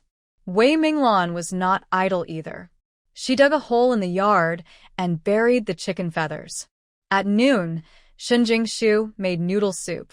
She heated the pot with cold oil, stir-fried the tomato juice, and then added water to boil. Then she used chopsticks to pinch the mixed batter into small noodle soup. After it boiled, add some condiments to the green vegetables and serve, along with a plate of cucumbers. She cooked a lot, so she invited Wei Minglan to eat with her. Wei Minglan was so tired that her whole body ached, so she was not polite to Shin Jingshu. She took a box of canned fish from the room and added a dish, picked up the bowl, and started eating. "Jingshu. Shu, that fellow countryman of yours is called Ye Wanqing, yes. It's Ye Wanqing. Don't tell me, your fellow countryman really has a lot of tricks. I don't know how she coaxed 2 male-educated youths to work for her. I guess this will happen. It's time to finish." Shin Jingshu raised her eyebrows. When Ye Wanqing came to the countryside in her previous life, She did have a few loyal male fans with her pitiful appearance. But at that time, she was fair-skinned and beautiful, not as dark as she is now. Then she is really powerful, Shun Jingshu said with a smile. It seems that even without the blessing of space and his own support, Ye Wanqing can still live a prosperous life here, and he really needs to take a high look at her. Hey, I heard that Lu Xiaoli is the female educated youth who Ye Wanqing reported for being lazy today. She said she was with Wang Chong. Wei Minglan has a lively personality and picked up some gossip in just one morning. Oh, I can't tell. Right. I didn't see it either. I heard what other educated youth said. Wei Minglan told Shin Jingshu what she heard about the village. Remember, next time you meet Zhao Dongfang, it's not a good thing to have to hide away. Wei Minglan said that Zhao Dongfang is the precious son of the accountant of Hongxing commune. Accountant Zhao had to give birth to 4 girls in a row to have such an ancestor. He is really a treasure in his hand. He was afraid of falling and melting when he held it in his mouth. He had to keep a close eye on any good things at home. His parents' favoritism and his sister's tolerance allowed Zhao Dongfang to develop a character that was fearless. Later, when he grew up, even relying on his father's influence, he started teasing girls in the village. All the prettier girls regarded him as a tiger or a wolf. Later, female educated youths began to come to the village, and Zhao Dongfang's eyes were focused on the white and tender educated youths. He was like a headless fly all day long, circling around the beautiful educated youths. Yes, I know. Shin Jingshu responded with a smile. Down. Zhao Dongfang. She is familiar. If Jiang Hongjun hadn't taken advantage of her in her previous life, she probably wouldn't have been able to escape Zhao Dongfang's clutches. After lunch, the two went back to the house to rest for a while. After the commune bell rang on time, they hurried to work in the fields. In the afternoon, she was still pulling weeds. Shun Jingshu took out an extra pair of gloves and handed them to Chen Runin. Runin, I happen to have a few extra pairs of gloves. I'll give these to you. You work fast and your hands are easily injured. Chen Runin turned around and said, after thinking about it, she took the gloves and put them on her hands. The corners of her usually cold lips were raised slightly. Shun Jingshu knew that she had this kind of temperament. She didn't like to talk, and was a bit aloof. Just because she had done half of the work in the morning, he even took the initiative to come back to help her, so it can be seen that this person has a good heart. Shun Jingshu was pulling weeds faster and faster, only a little behind Chen Runin. Would you like to go to the back mountain together after work? Shun Jingshu paused when she realized that Chen Runin was talking to herself. We need to invite the villagers who help with the work to have dinner at home. How about another day? No, this work will be done in a while. I won't delay you and go back to cooking. Chen Runin still had the same indifferent expression. But he didn't stop that. That's okay. Shun Jingshu nodded in agreement and sped up the movements of her hands. The two of them seemed to be chasing after each other. An hour and a half later, Shin Jingshu and Chen Runin completed the task. After noting their work points with Wang Chong, they walked towards the back mountain. The two of them walked in front of each other, and neither of them spoke. Chen Runin walked in front. Soon after going up the mountain, he took out 2 bags from behind the big tree and handed one to Shin Jingshu. Shin Jingshu took the bag and endured the curiosity in her heart without saying a word. A lot of leaves had fallen on the mountain. From a distance, they were all branches and grass. Seeing Chen Runin walking around with her, Shin Jingshu still didn't know. Holding back his curiosity, he asked, Runin, what are we going to do? Chen Runin turned to look at her and pointed to the front. You'll know when you get there. Shun Jingshu looked forward. She didn't find anything special, and it wasn't far to the left or right, so she gritted her teeth and followed. When he arrived at the place, Chen Runin opened the vine branches covered with weeds and revealed what was hidden inside. It turned out to be a wild kiwi fruit. These wild kiwi vines intertwine to form a sea of green. Their leaves are heart-shaped and emerald green, adding a touch of vitality to the forest. Kiwi fruits come in different shapes, some are oval and some are approximately round. Their skin is covered with fine hairs and feels rough to the touch. Turn out to be. She brought herself here just to pick kiwi fruits. Judging from the green leaves of this kiwi fruit, it must be the result of Chun Runin's careful care. Pick it, don't tell others. Runin, you can pick these fruits yourself. Why? Shun Jingshu didn't move and asked curiously. Generally, if you find wild fruits and the like in the mountains, they belong to your own private property. For fear that others will find out and share them, Chun Runin took the initiative to bring him over without hiding any secrets. Well, it's not important. Chun Runin, he responded lightly and started picking kiwis. Don't you want to go back to cook? Hurry up and pick. Chun Runin picked kiwis quickly. His eyes fell on the gloved hands, and his eyes became warm. She has received love from other people for the first time since her father did not love her mother. She has been here to go to the countryside for 2 years. She talks little and has a cold temper. Even after coming here for so long, she still walks alone. However, she works hard and I want to work with her as a partner. There were a lot of people, but most of them were here to take advantage of her. After all, if she worked quickly, others would have to work less. At first, she didn't care about it, but even if she worked hard to help others, she couldn't. Whether they were going to town to buy things or chatting, no one asked her to come with them. Over time, she also kept a careful eye on the assigned tasks. She would only do her own share of the assigned tasks, and those who could not take advantage would stay away from her, even treating her as a who is an educated youth. She has a good impression of Shun Jingshu. Although Shun Jingshu can't work as fast as herself, she can see that Shun Jingshu is doing her best. She even gave herself a pair of gloves in the afternoon. No one had ever told her that working too fast could easily hurt her hands. Others just wanted her to do more, and they didn't care whether she got hurt or not. It was Shun Jingshu's small kindness that made her determined to share the wild kiwi she found with her. There were other things. Seeing this, Shun Jingshu didn't say anything more and started picking with her. If she can bring him here, it means that she has become a friend. If he keeps asking questions, he will appear to be ignorant. The two of them picked 2 big bags of kiwis for a few hours. There was still more than half of the kiwis left on the vines. Let's put them over there first. There are many people in the educated youth area. Chun Runin looked at the 2 bags of kiwis and said, after thinking about it, it was more appropriate to put it at Shun Jingshu's place. There are villagers at my house repairing the house today. Shun Jingshu also frowned. After finally picking so much, where to put it became a problem. Yes, I was careless. Chun Runin then remembered that Shun Jingshu had said before that she would cook for the villagers who helped to repair the house. It was not convenient for her at home. Is this okay? Shun Jingshu thought for a while and said, I know a place.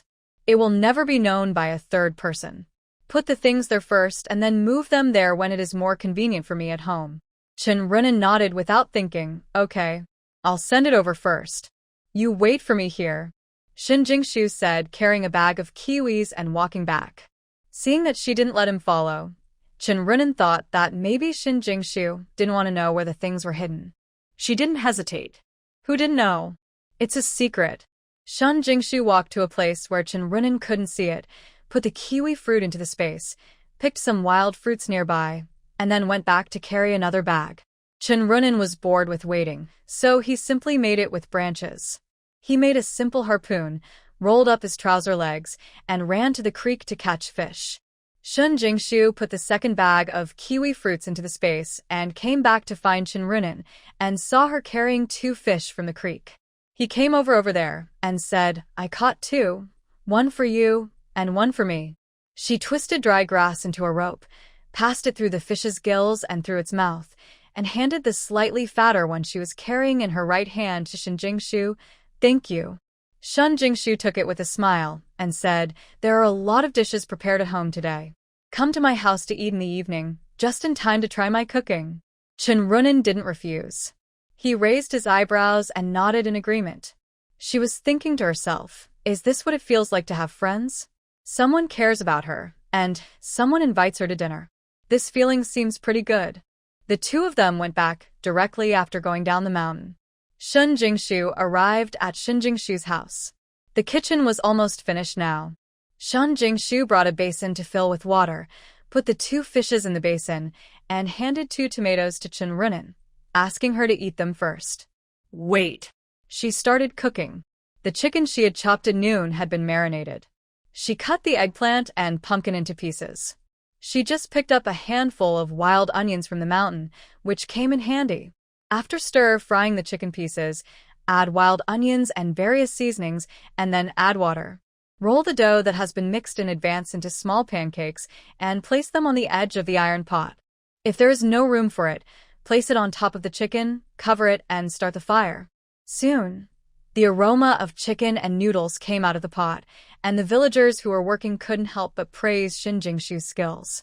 When Wei Minglan came back, the food was also out of the pot, and she was asked to wash her hands quickly.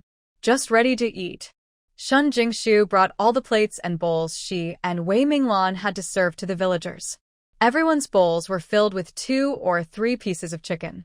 Shin Jingshu, Wei Minglan, and Chen Runen just ate around the iron pot. There were too few plates and bowls, but it had a different flavor when several people ate around it. Chen Runen was amazed by the taste after taking one bite of the food. I can eat meat, but I have eaten it before, but the meat I ate before is not at the same level as the chicken made by Shin Jingshu. Is it delicious? Wei Minglan and Yurong looked at Chen Runen, whose eyes were brightening, and said, Jingshu's cooking skills are better than the head chef of a state-owned hotel. Really? Chen Runen made a rare joke. After seeing Shin Jingshu's smiling eyes, he lowered his head in embarrassment and looked away. However, a layer of scarlet color appeared on both sides of her cheeks. Okay. If it tastes good, eat more and stop teasing me. Shin Jingshu gave Wei Minglan a piece of chicken and gave her a look. Wei Minglan smiled and bit into the chicken, slurring in her mouth. I told the truth. After eating and drinking, the working villagers dispersed. The 3 girls sat side by side in the yard chatting without a word. Shin Jingshu was worried that it would be unsafe after dark, so she planned to send Chen Runen back to the educated youth point. No need. I can do it alone. It was strange for Chen Runen to have someone take her back, but she felt warm and comfortable in her heart. Shin Jingshu sent her out the door. Seeing that she was resolute and didn't feel comfortable saying anything, she looked back. Seeing Wei Minglan clearing away the dishes, she approached Chen Runen and asked in a low voice, Are you going to eat those kiwi fruits yourself, or sell them? Sell it. I can't eat much by myself. There's still half of the kiwi fruit that hasn't been picked. It's safer to sell so many kiwis for money. Okay, I'll go to the black market after work tomorrow. Or are you going along? Shin Jingshu did not hide her knowledge of the black market. She felt that Chen Runen was very safe in everything he did and said. She had no interaction with Chen Runen in her previous life. The only time they spoke was when she was caught in bed that day, and Chen Runen said something for her. In her heart, Chen Runen is trustworthy. If you can do it yourself, go ahead. I will pick the remaining kiwis at noon tomorrow. It's not safe to leave them there.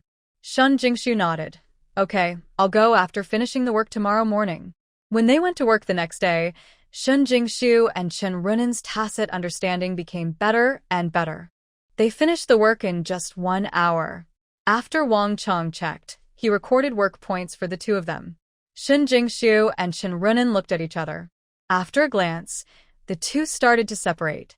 Chen Runen went to the mountains to pick kiwi fruits alone, and Shin Jingshu went directly to the entrance of the village to wait for the ox cart. She took the 2 bags of kiwi fruits out of the space before they arrived and handed them over. After paying a dime, she went inside to set up a stall. The ginseng seller had stopped setting up a stall. Shin Jingshu poured out all the kiwi fruits at the place where the ginseng seller had set up a stall and used the kiwi fruits to cover up the excess in the space. I took out tomatoes and cucumbers together. There were many other things for sale in the market, but fruits were really rare. Shin Jingshu's business wasn't that good. At least there were always people coming and going, especially the tomatoes were the best seller. Seeing that there was still half a bag of kiwis left, Shin Jingshu felt that time was almost up, so she simply closed the stall, went to a state-owned restaurant and bought 10 large meat buns, and took the ox cart before 12 o'clock. Go back. When she got home, Wei Minglan rested in the house. After washing her face, she took out the meat buns she bought and started eating. After a brief rest, the bell rang for work. Runin, kiwi fruit. There is half a bag left, and I sold it for a total of 8 yuan and 60 cents this morning. This is for you. Shin Jingshu handed her 4 yuan and 30 cents. I don't want so much. It's quite tiring for you to carry it so far. Chen Runin didn't accept the money. She just took Shin Jingshu to pick kiwi fruits, and she was the one who picked it. She picked them and took them to the town to sell them. She worked so hard, so why did she have the nerve to take half of the money? Isn't that too little? How about I give you 8 yuan and my 6 cents? Shin Jingshu knew that she was embarrassed to answer, so she jokingly took $4 more and put them together. I didn't mean that. Chen Runin's face turned red, and he waved his hands anxiously. Okay. Why are you so polite to me? You deserve this. Seeing that she was anxious, Shin Jingshu stopped teasing her and stuffed 4 yuan and 30 cents into her hand without refusing. If you hadn't taken me there, I wouldn't have been able to earn these 4 yuan and 30 cents. I have to share the fare, and I can't let you pay alone. Chen Runin was quite stubborn and refused to take the 30 cents. Shin Jingshu was afraid that others would hear what they said, so she simply gave her 30 cents. He took the money and put it in his pocket. Okay. 30 cents is 6 days' travel expenses. If I take things to sell in the future, it will be my travel expenses. Chen Runin nodded.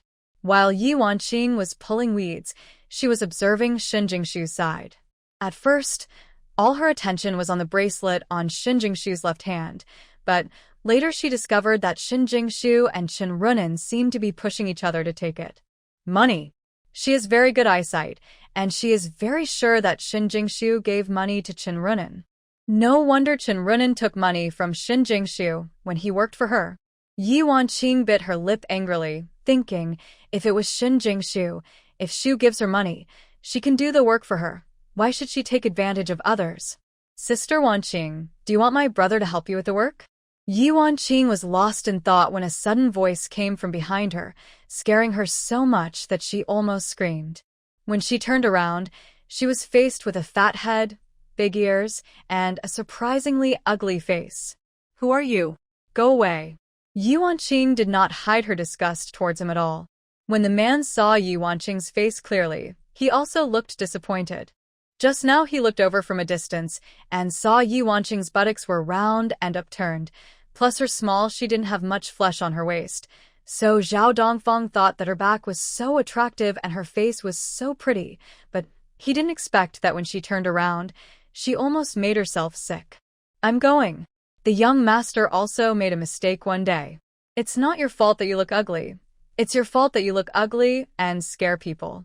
Zhao Dongfang's eyes were full of disgust, and his small eyes did not forget to look at Li Wanqing's chest.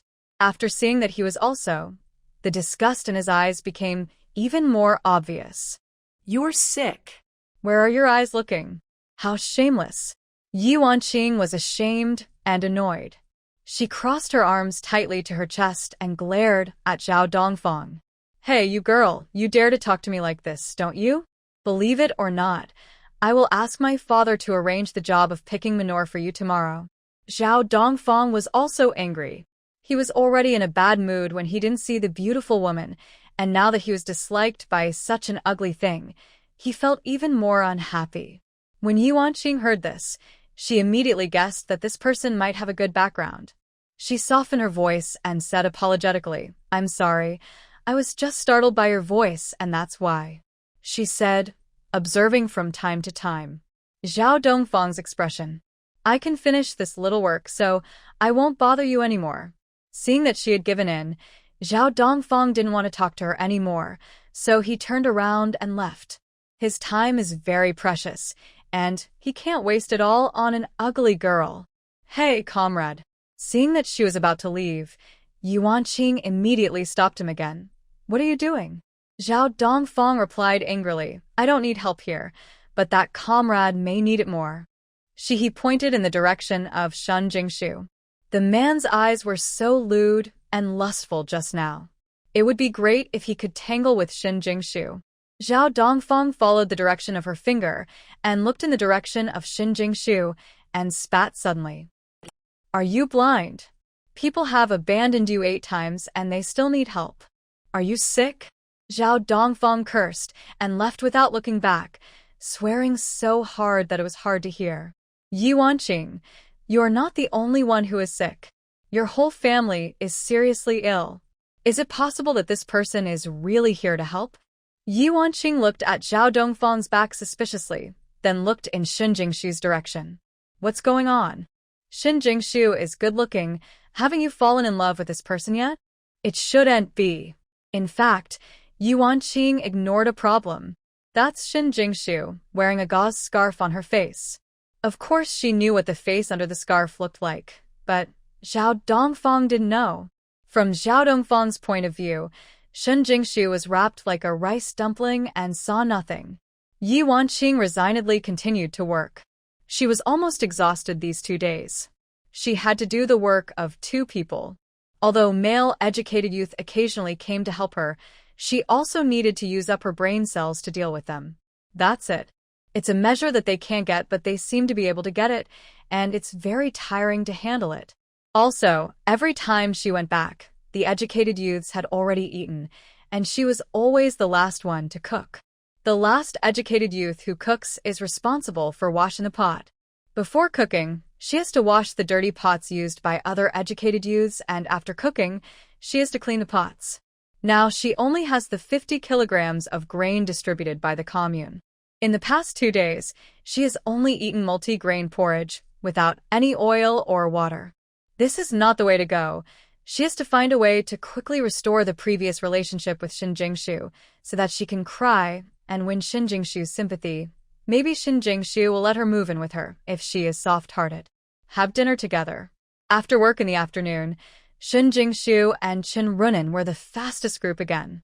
After the 2 left, they went to the back mountain. Shen Jingshu used the same method to put the remaining 2 bags of kiwi fruits into the space. Runin, why don't you go to my place to eat fish tonight?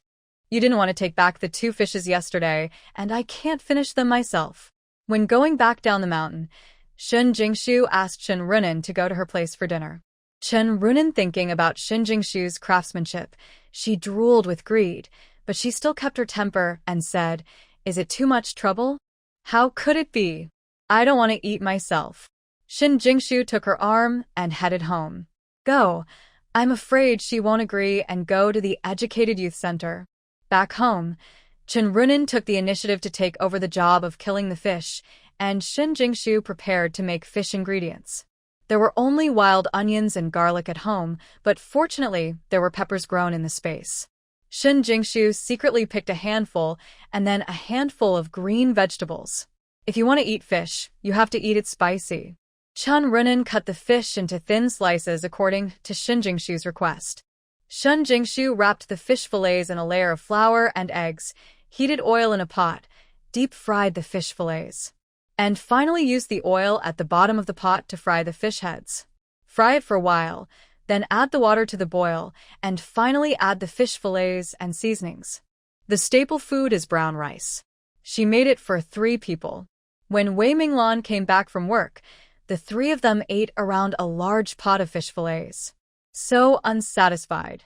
Jingshu, my mother was originally worried that I would lose weight if I didn't eat well in the countryside. How could she have imagined that when I came here, I met a little beauty who cooks 10,000 times better than her? Wei Minglan gave it to her, without hesitation. She never dreamed that she would be able to eat after a wave of rainbow farts at home, wash her hands at home, and open her mouth. She also made up her mind that tonight would be the last time to eat Jingshu's food. She was embarrassed if she kept eating her food like this. If it's delicious, eat more. Shen Jingshu smiled and put some fish for her. Seeing her and Chen Runin eating with satisfied faces, she was also happy in her heart. This meant that her craftsmanship was recognized by others. Jingshu, are you at home? Several people chatted while eating. Suddenly, she heard a voice calling Shen Jingshu outside the door. Shen Jingshu naturally recognized that it was Ye Wanqing's voice. The smile on her face faded a little, and she said, "Here you are?" Commune. Ye Wanqing outside the door just heard the laughter in the yard. She endured the unhappiness in her heart, with a gentle smile on her face, and then opened the door and went in. As soon as she entered, She smelled an overbearing fragrance. Then she looked at the oil and water on the lips of Shin Jingshu and the others, and she was greedy. She couldn't help but swallow her saliva. It's a bad luck for me to come here. Are you eating? She said. So I walked over and took a look at the pot. The pot is actually full of fish. Is Shin Jingshu's living conditions so good? She drinks whole grain porridge every day and is reluctant to add a handful of coarse grains. She actually eats so much fish. And he even ate with 2 other educated youths. Why don't you ask her to eat with you if there's something delicious? So much meat. Ye Wanqing sniffed awkwardly and looked at Shin Jingshu and said. Qin Runin and Wei Minglan looked at each other, and after understanding the meaning in each other's eyes, they continued to eat the rice in their bowls. No one asked Ye Wanqing if they wanted to eat together. The rice was made from Shin Jingshu's grain, and the fish was cooked by Shin Jingshu herself. Both of them were just rice cooks, so what qualifications did they have to invite Ye Wanqing to eat with them? No matter. Ye Wanqing is Shin Jingshu's fellow villager anyway. If Jingshu wants her to eat together, Jingshu will definitely say hello. The 2 of them have no time to worry about this. They have to eat. Well, what are you doing here? Shin Jingshu pretended not to see the embarrassment on Ye Wanqing's face, put a piece of fish in her mouth, and asked, None of the 3 of them stopped using their chopsticks. The same thing happened when she was cooking, but no one greeted her. Asked if she had eaten, Ye Wanqing couldn't hold back the smile on her face, and the corners of her mouth twitched again and again. It's nothing. I just came to see how you are doing. Now you can see. I'm doing pretty well. Shin Jingshu gestured to her food with her eyes, raised her delicate eyebrows, and did not conceal her showy eyes. That's good. Ye Wanqing scolded Shin Jingshu 800 times at her heart. Why didn't she even wink at all? She came while she was eating. Why didn't she know to ask if she had eaten? Or was she doing it on purpose? Thinking of this, Ye Wanqing's face darkened, and she looked at the jade bracelet on Shin Jingshu's left hand. Ever since Shin Jingshu wanted the jade bracelet back, she seemed to have trouble doing anything. Jingshu, I'm full. I'm going back first. Qin Runin's stomach was full, and he couldn't eat any more before he put down his bowl and chopsticks. He glanced at Ye Wanqing, who was still standing by, and said goodbye. Okay, then to be careful on the road. Shin Jingshu didn't. Leave her alone. It's better to go back and rest early after a tiring day.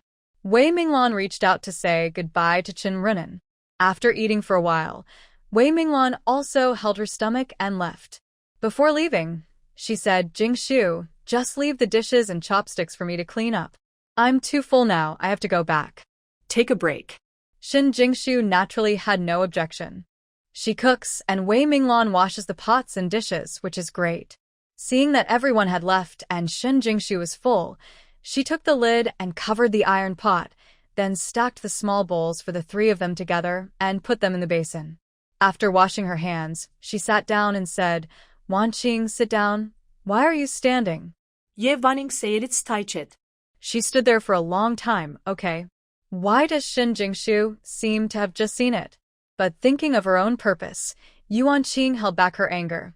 Jingshu, I feel relieved to see you living well. She glanced at Shin Jingshu and then said, We're going to the countryside together. I thought I can take care of you more. I didn't expect. Seeing that Shin Jingshu didn't answer, she could only continue speaking. I didn't expect that my own life would be such a mess, let alone helping you. Woo-woo. Perhaps Ye Wanqing actually started crying when she thought about how difficult these days have been. That Lu Xiaoli is she deliberately framed me, and now I have to do all her work alone. When I returned to the educated youth point, I was left with a pot that no one was playing with. If I wanted to cook, I had to wash the pot for them. Woo-woo. Jingshu. I used up a little firewood and they asked me to make up for double. It's a pity that I had to collect firewood before I had eaten enough. Also, I was the last to come here, and the only bed left was the one by the window. Seat. At night, I will wake up from the cold, thinking that winter will soon come. Woo-woo. Jingshu. I will be exhausted, hungry, and frozen here, let alone take care of you. Jingshu, don't blame me. I want to take care of you. but I can't do anything. Woo-woo. Yi Wanqing was so moved that she cried like a pear blossom with rain. She was so weak that she couldn't take care of herself. Shen Jingshu looked up at the sky and rolled her eyes. Oh my god, why didn't Yi Wanqing change her routine? You don't have to be mentally burdened. Shen Jingshu couldn't listen anymore and directly patted Yi Wanqing on the shoulder, interrupting her and saying, I eat quite well. Although I won't eat meat every day, 1 meal a day is enough. I can still do it with 2 eggs. Also, although this house costs 2 yuan a month in rent, it's better because I live alone in a room with a big bed and a separate private space, so I won't be disturbed by others. I won't be woken up by the cold. As for work, you've seen it. If the man can do the work for 3 people, I won't be able to do much work at all, and I won't be tired at all. She made me happy and often gave me the local products she brought from home, including the firewood we used, which were all given by her partner. I don't know if Shen Jingshu is showing off deliberately or just to annoy Yi Wanqing. In this way, Yi Wanqing talked about her good life in a smooth manner. Tears were still hanging on Yi Wanqing's face, and her mouth was still open when she was crying. She was dumbfounded and looked at Shen Jingshu, who had a proud look on her face, and said, So I need your care, because I am living a very comfortable and happy life now. Yi Wanqing felt that Shen Jingshu might have misunderstood her. The word she said. The point is that she is having a hard time and needs Shen Jingshu's help. But what did Shen Jingshu say? She actually said that she had good food, good housing, and a good life. The point is, do you want to know how Shen Jingshu is doing? Shouldn't the point be that when Shen Jingshu heard that she was living so hard, she immediately extended a helping hand and invited her to live with her with tears in her eyes? What went wrong? Jingshu, what I mean is, how about I move in with you? Yi Wanqing didn't want to make any detours with her. Let's just get straight to the point. She was already dizzy with hunger. Her chest was touching her back, and she wanted to make a quick decision. As long as Shen Jingshu asked her to move in, she would immediately eat the remaining fish in the pot. Move to my place? Shen Jingshu asked as if she heard something incredible. I live well alone. Why do I want you to come over? Let you come over to sleep in my bed and eat my food?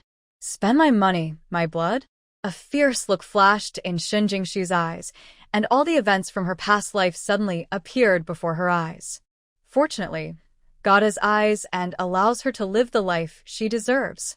Similarly, Yi Wanqing in the gutter should not have had more delusions after getting her help. We are friends. Shouldn't good friends share joys and sorrows? Jingshu, do you still remember what we said before going to the countryside? Yi Wanqing was a little anxious. If Shen Jingshu didn't let her move here, then she might have been tortured to death by country life before she even got the jade bracelet. She regrets it now. Why did she go to the countryside at that time? In the Yi family, although we still have to work, at least we won't starve to death. What are you talking about? Shen Jingshu shook her little feet and spoke in a relaxed tone. At that time, I said you would take care of me when I went to the countryside. Otherwise, I wouldn't come here with you. However, I am living a good life now. I don't need your care, she said, turning to look at Yi Wanqing and said seriously, besides, look at you now. How do you look like you can take care of me? Just because we are friends, I can't be a drag. It's more important to take good care of yourself. After saying that, Shen Jingshu stretched out and yawned, and a layer of mist suddenly appeared in her eyes, which looked particularly moist under the moonlight. Wanqing, it's too late today, so I won't let you stay. You'd better go back and rest quickly. We've been tired all day. Let's talk tomorrow if we have anything to say, she said, got up and pulled Yi Wanqing out of the door. Yi Wanqing opened her mouth several times to say something, but Shen Jingshu said it was too late and would wait until another day. Snap! The wooden door slammed shut. He almost hit Yi Wanqing's nose. Yi Wanqing looked at the closed door and felt a tight breath in her chest. This witch! How could she do this to herself? Yi Wanqing's eyes turned red with hatred. No, she can't let this witch continue to be so rampant. Isn't she showing off how well she eats? Okay, tomorrow she will go to town to buy a pack of rat poison and put it into her well. Didn't she show off that Chenrunen was helping her with her work? Then she would frame Chenrunen and make Chenrunen get out of Red Star Commune in despair. Doesn't she like that Wei Minglan is a pistachio? Then she will Li Ronghai so that Wei Minglan can no longer be a pistachio. On the way back to the Educated Youth Center, Yuanqing had already thought of countless ideas to make Shin Jingshu unhappy. But she didn't dare to give rat poison. Not to mention that she didn't have money to buy the medicine. If it killed someone, she might have to take it herself. Frame Chenrunen? Chenrunen was just like a man. He had a lot of energy in him, which she couldn't easily deal with.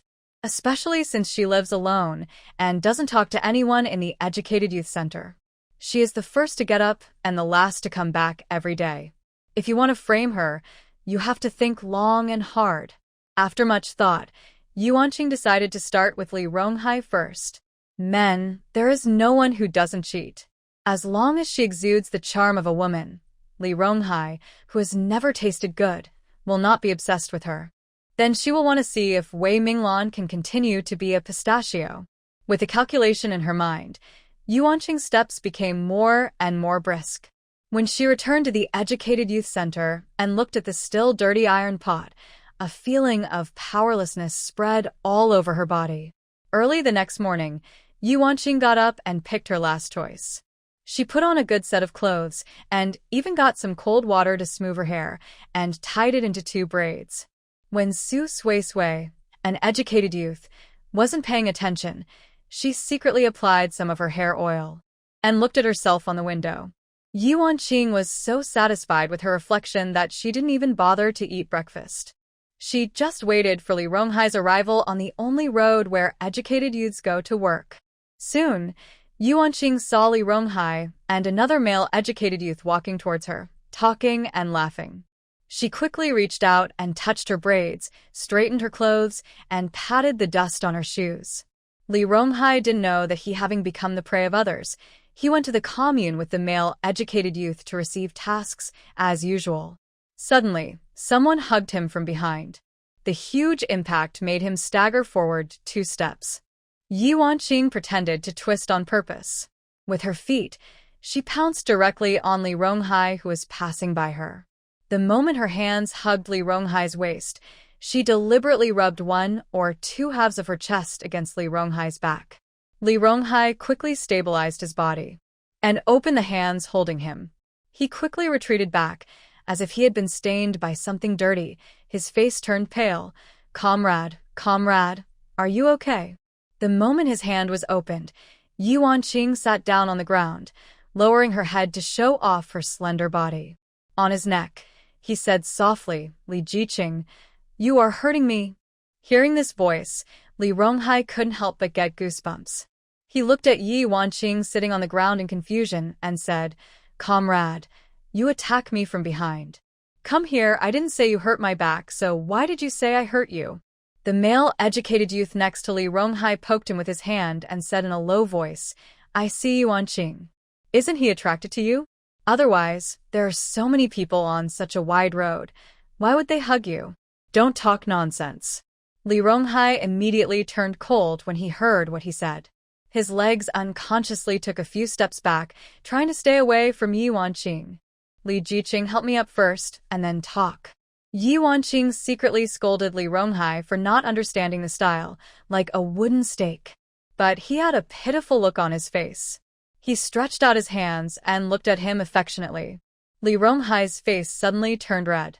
Looking at the educated youth gathered here, he quickly explained, Don't get me wrong. She hit me from behind. I didn't see anything, so she said I hurt her. Xiaobing.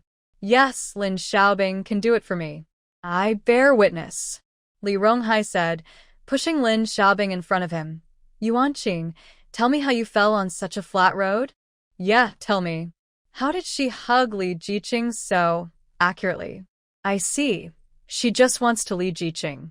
Li Jiqing is fast at work and has a lot of energy. She still wants to harm others with her little tricks. Bah. Hey, look at the look in her eyes.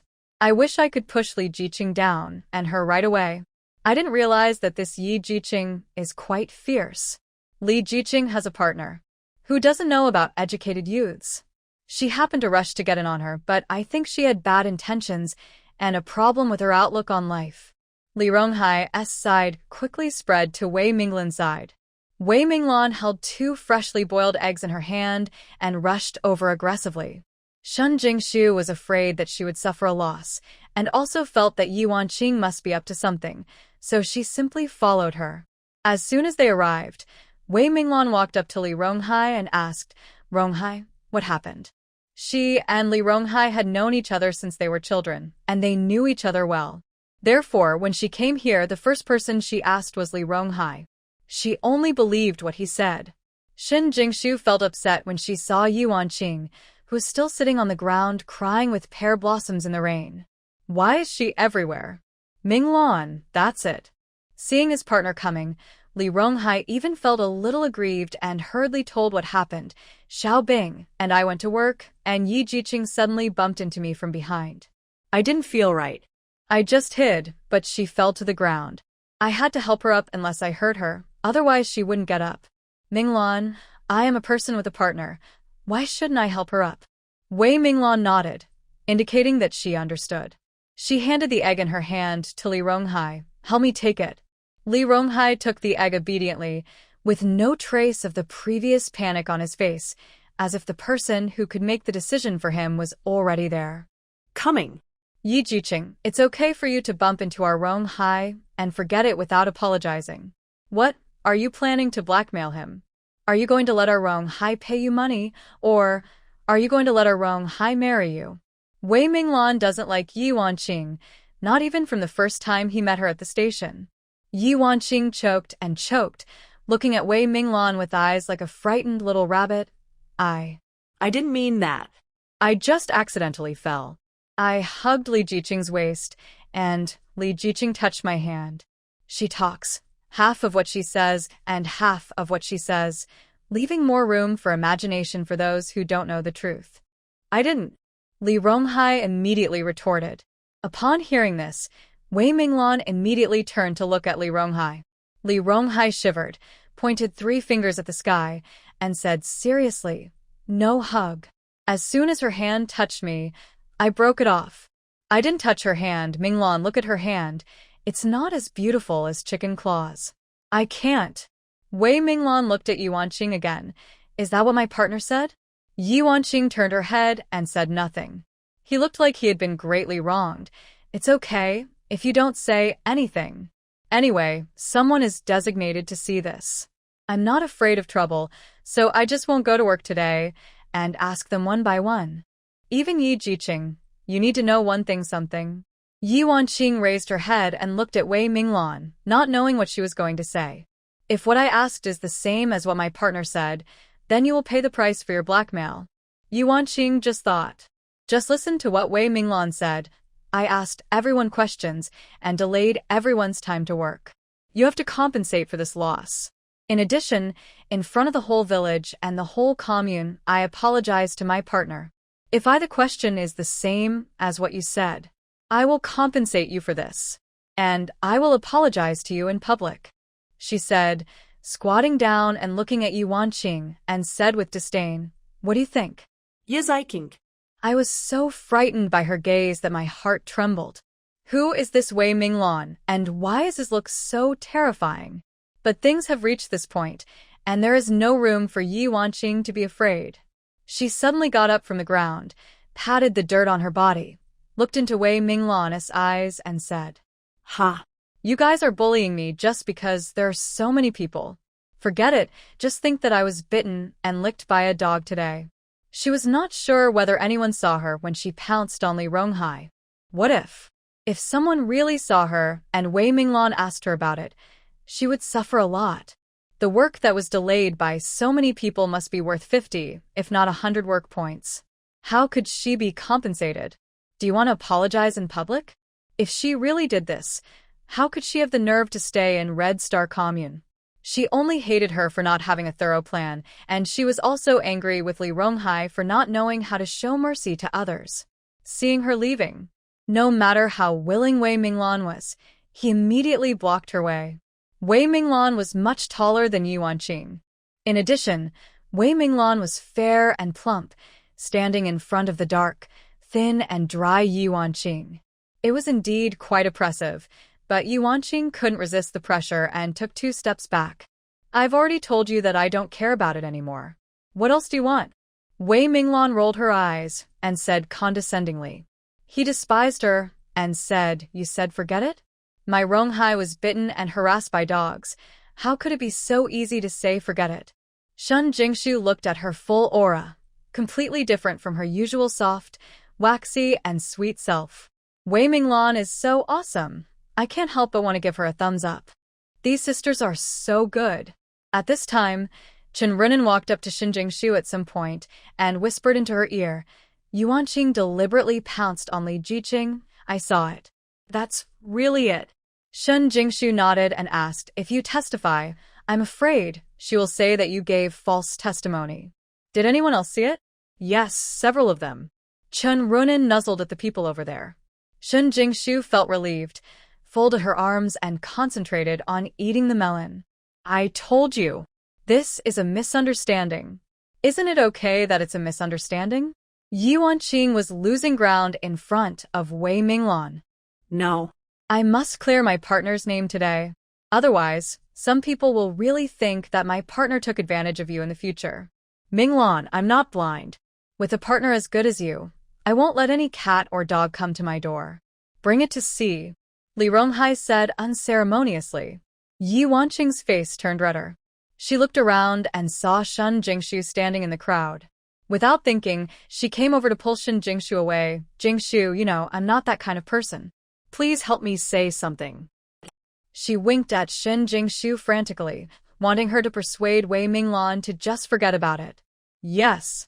I believe you are not that kind of person.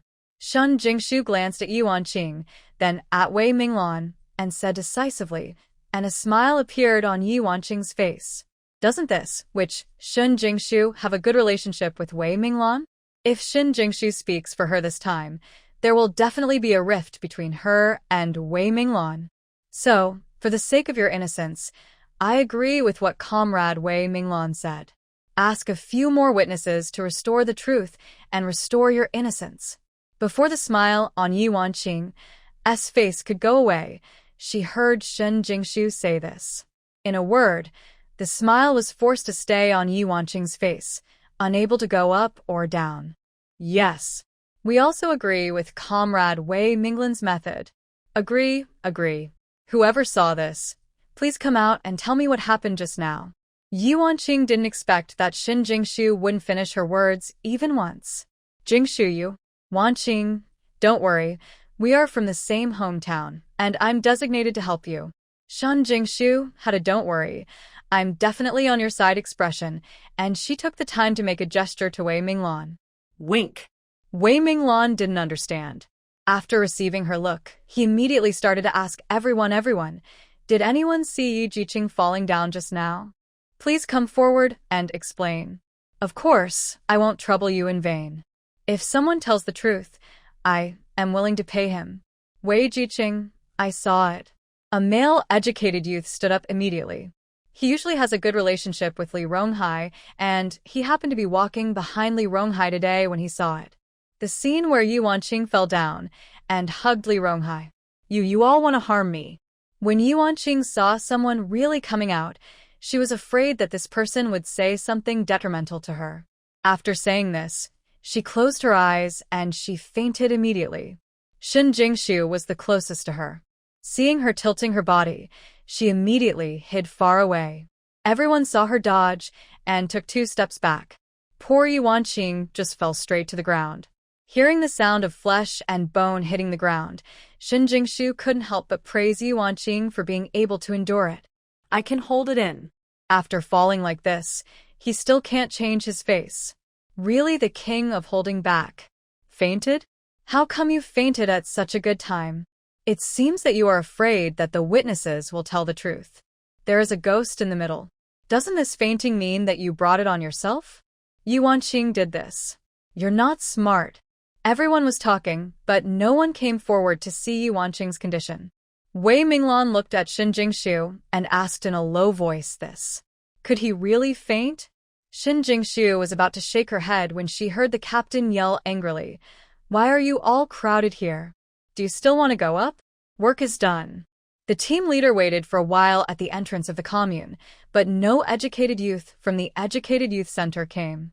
If one or two people didn't come, it would be understandable, but if the entire Educated Youth spot didn't come, then there would be a problem.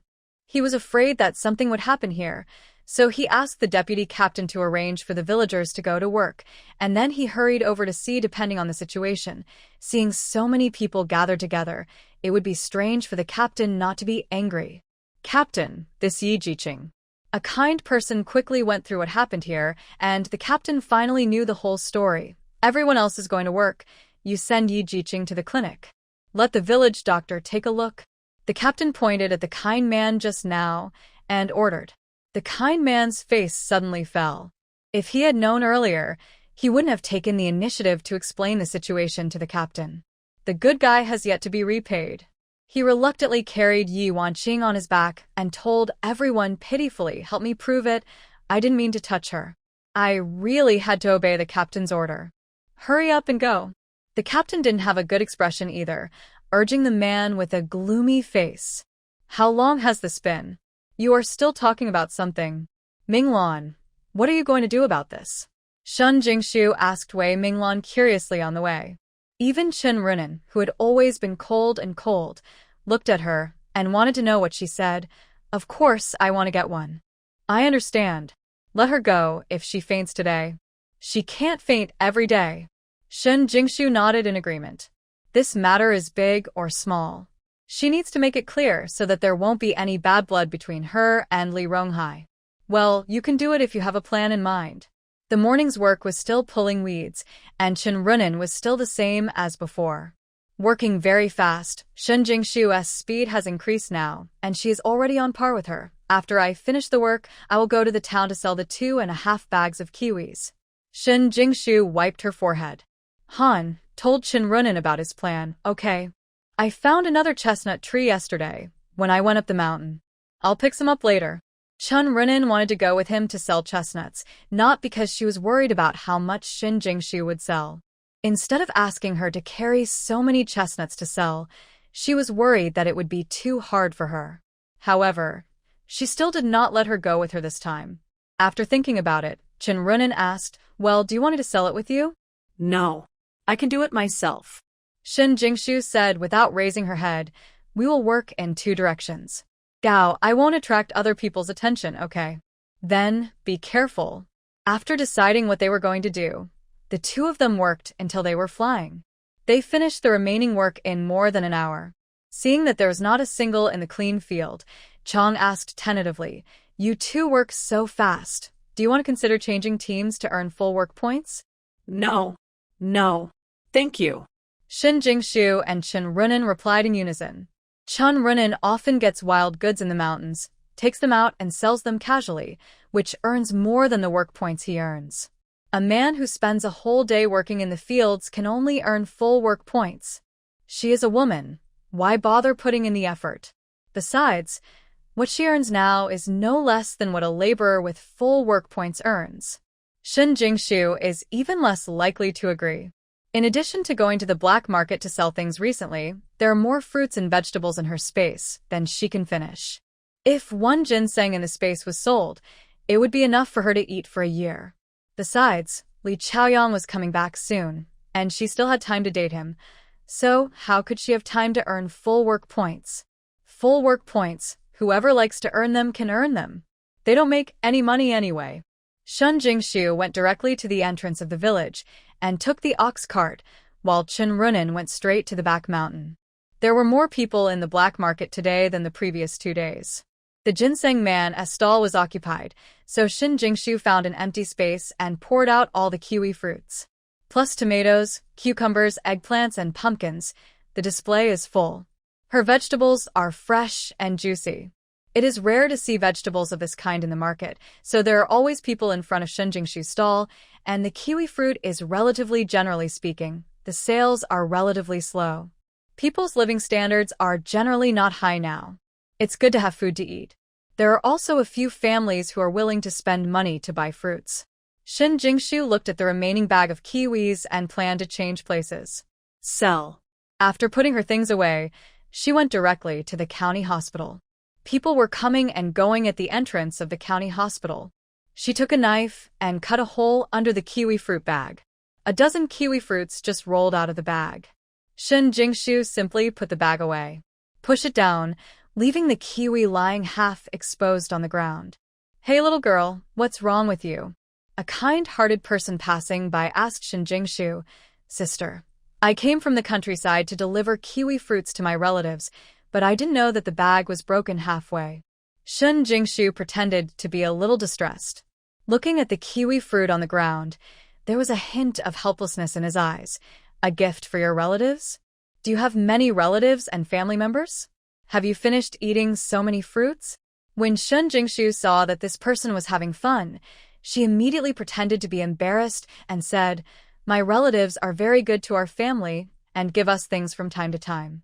There are not many good things in the countryside, so my mother asked me to give more. Even if you can't finish it, it's good to give it away." Upon hearing this, the elder sister immediately said, "Girl, do you think this is okay?"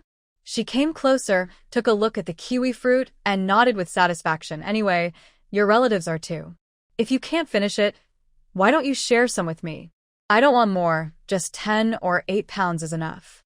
Shin Jingshu looked to the west on tiptoe, and when she saw no one was coming, she simply said, "Okay. Anyway, I have plenty at home. At worst, I'll make another trip.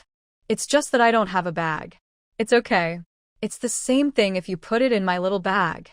The eldest sister opened the bag hurriedly. "Okay, we have this thing. It only costs $1.30 in the village, so just pretend. I'll make it cheaper for you later."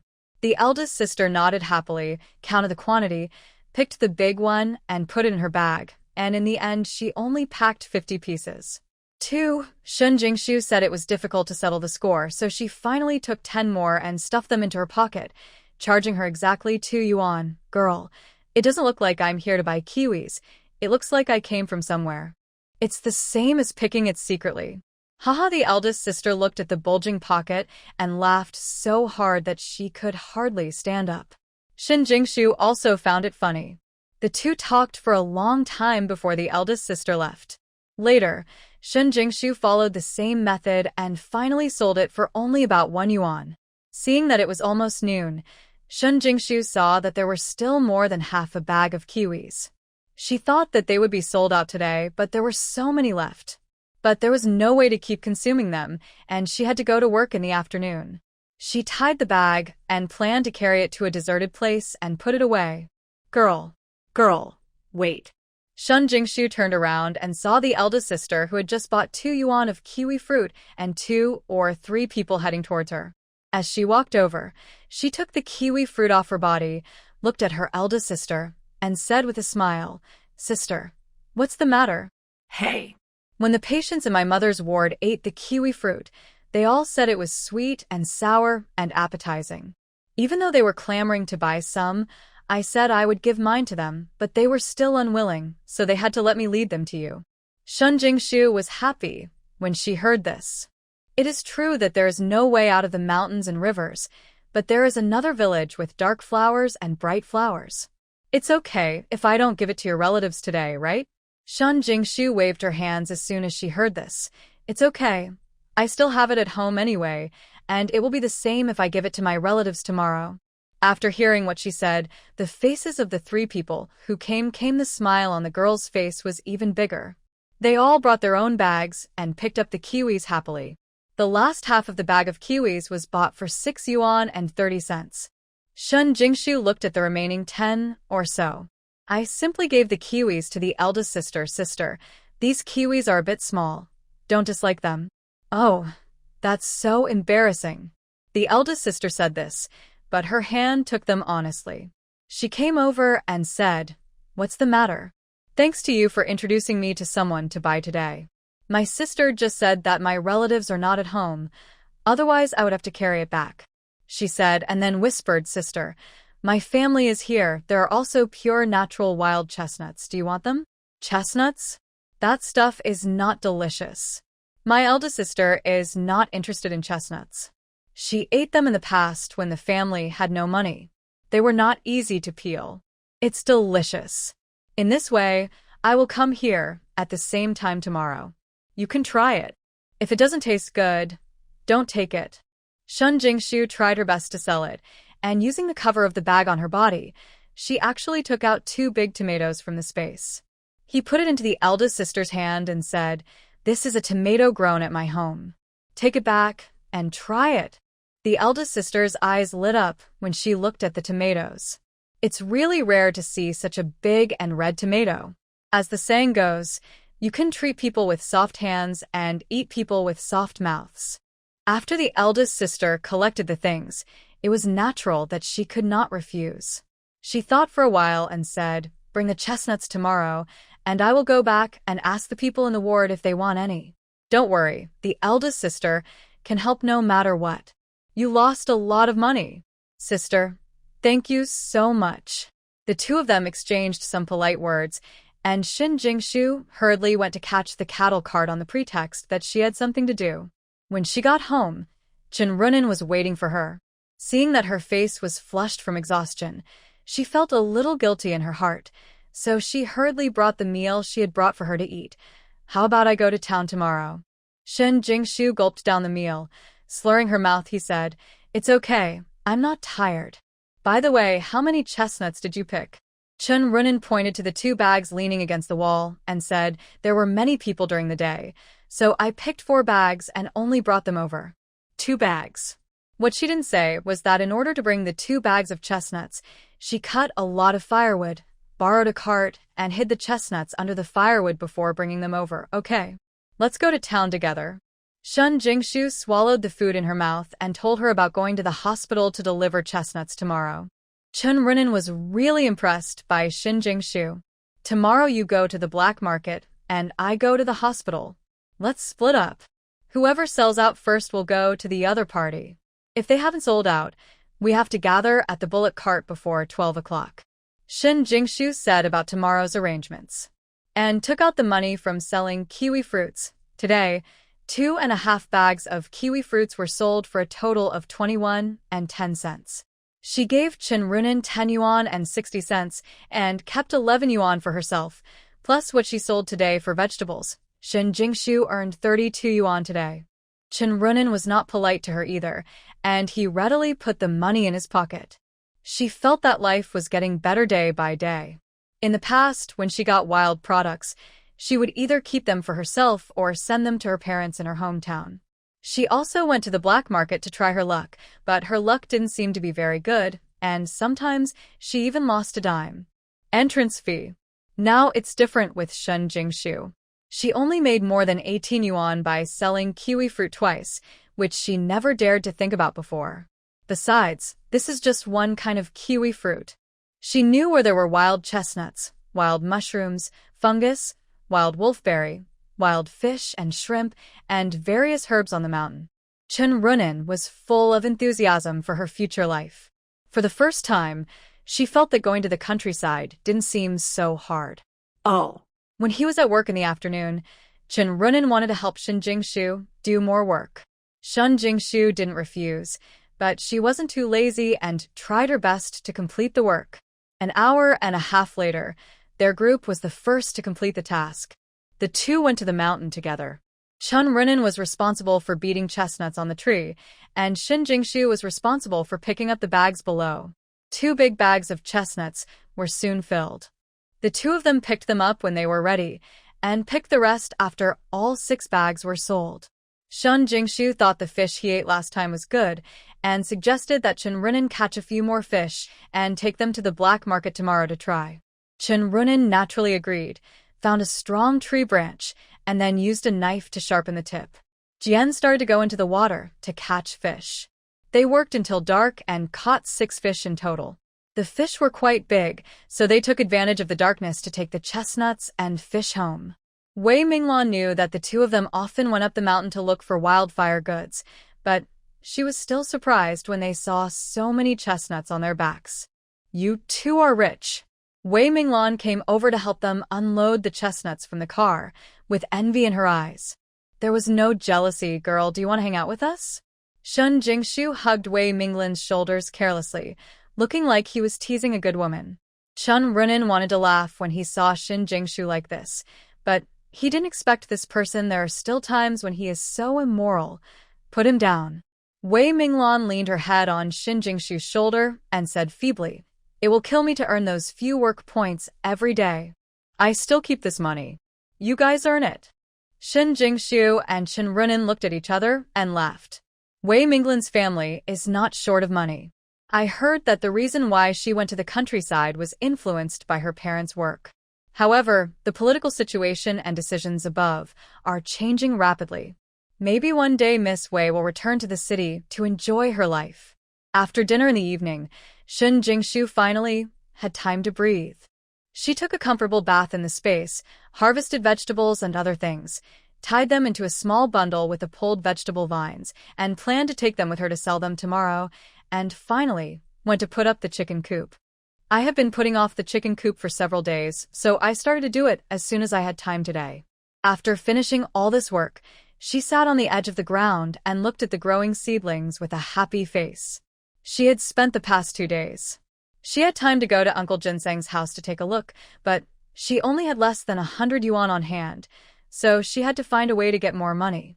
The next morning, Chen Runin and Shin Jingshu completed their tasks in the fields.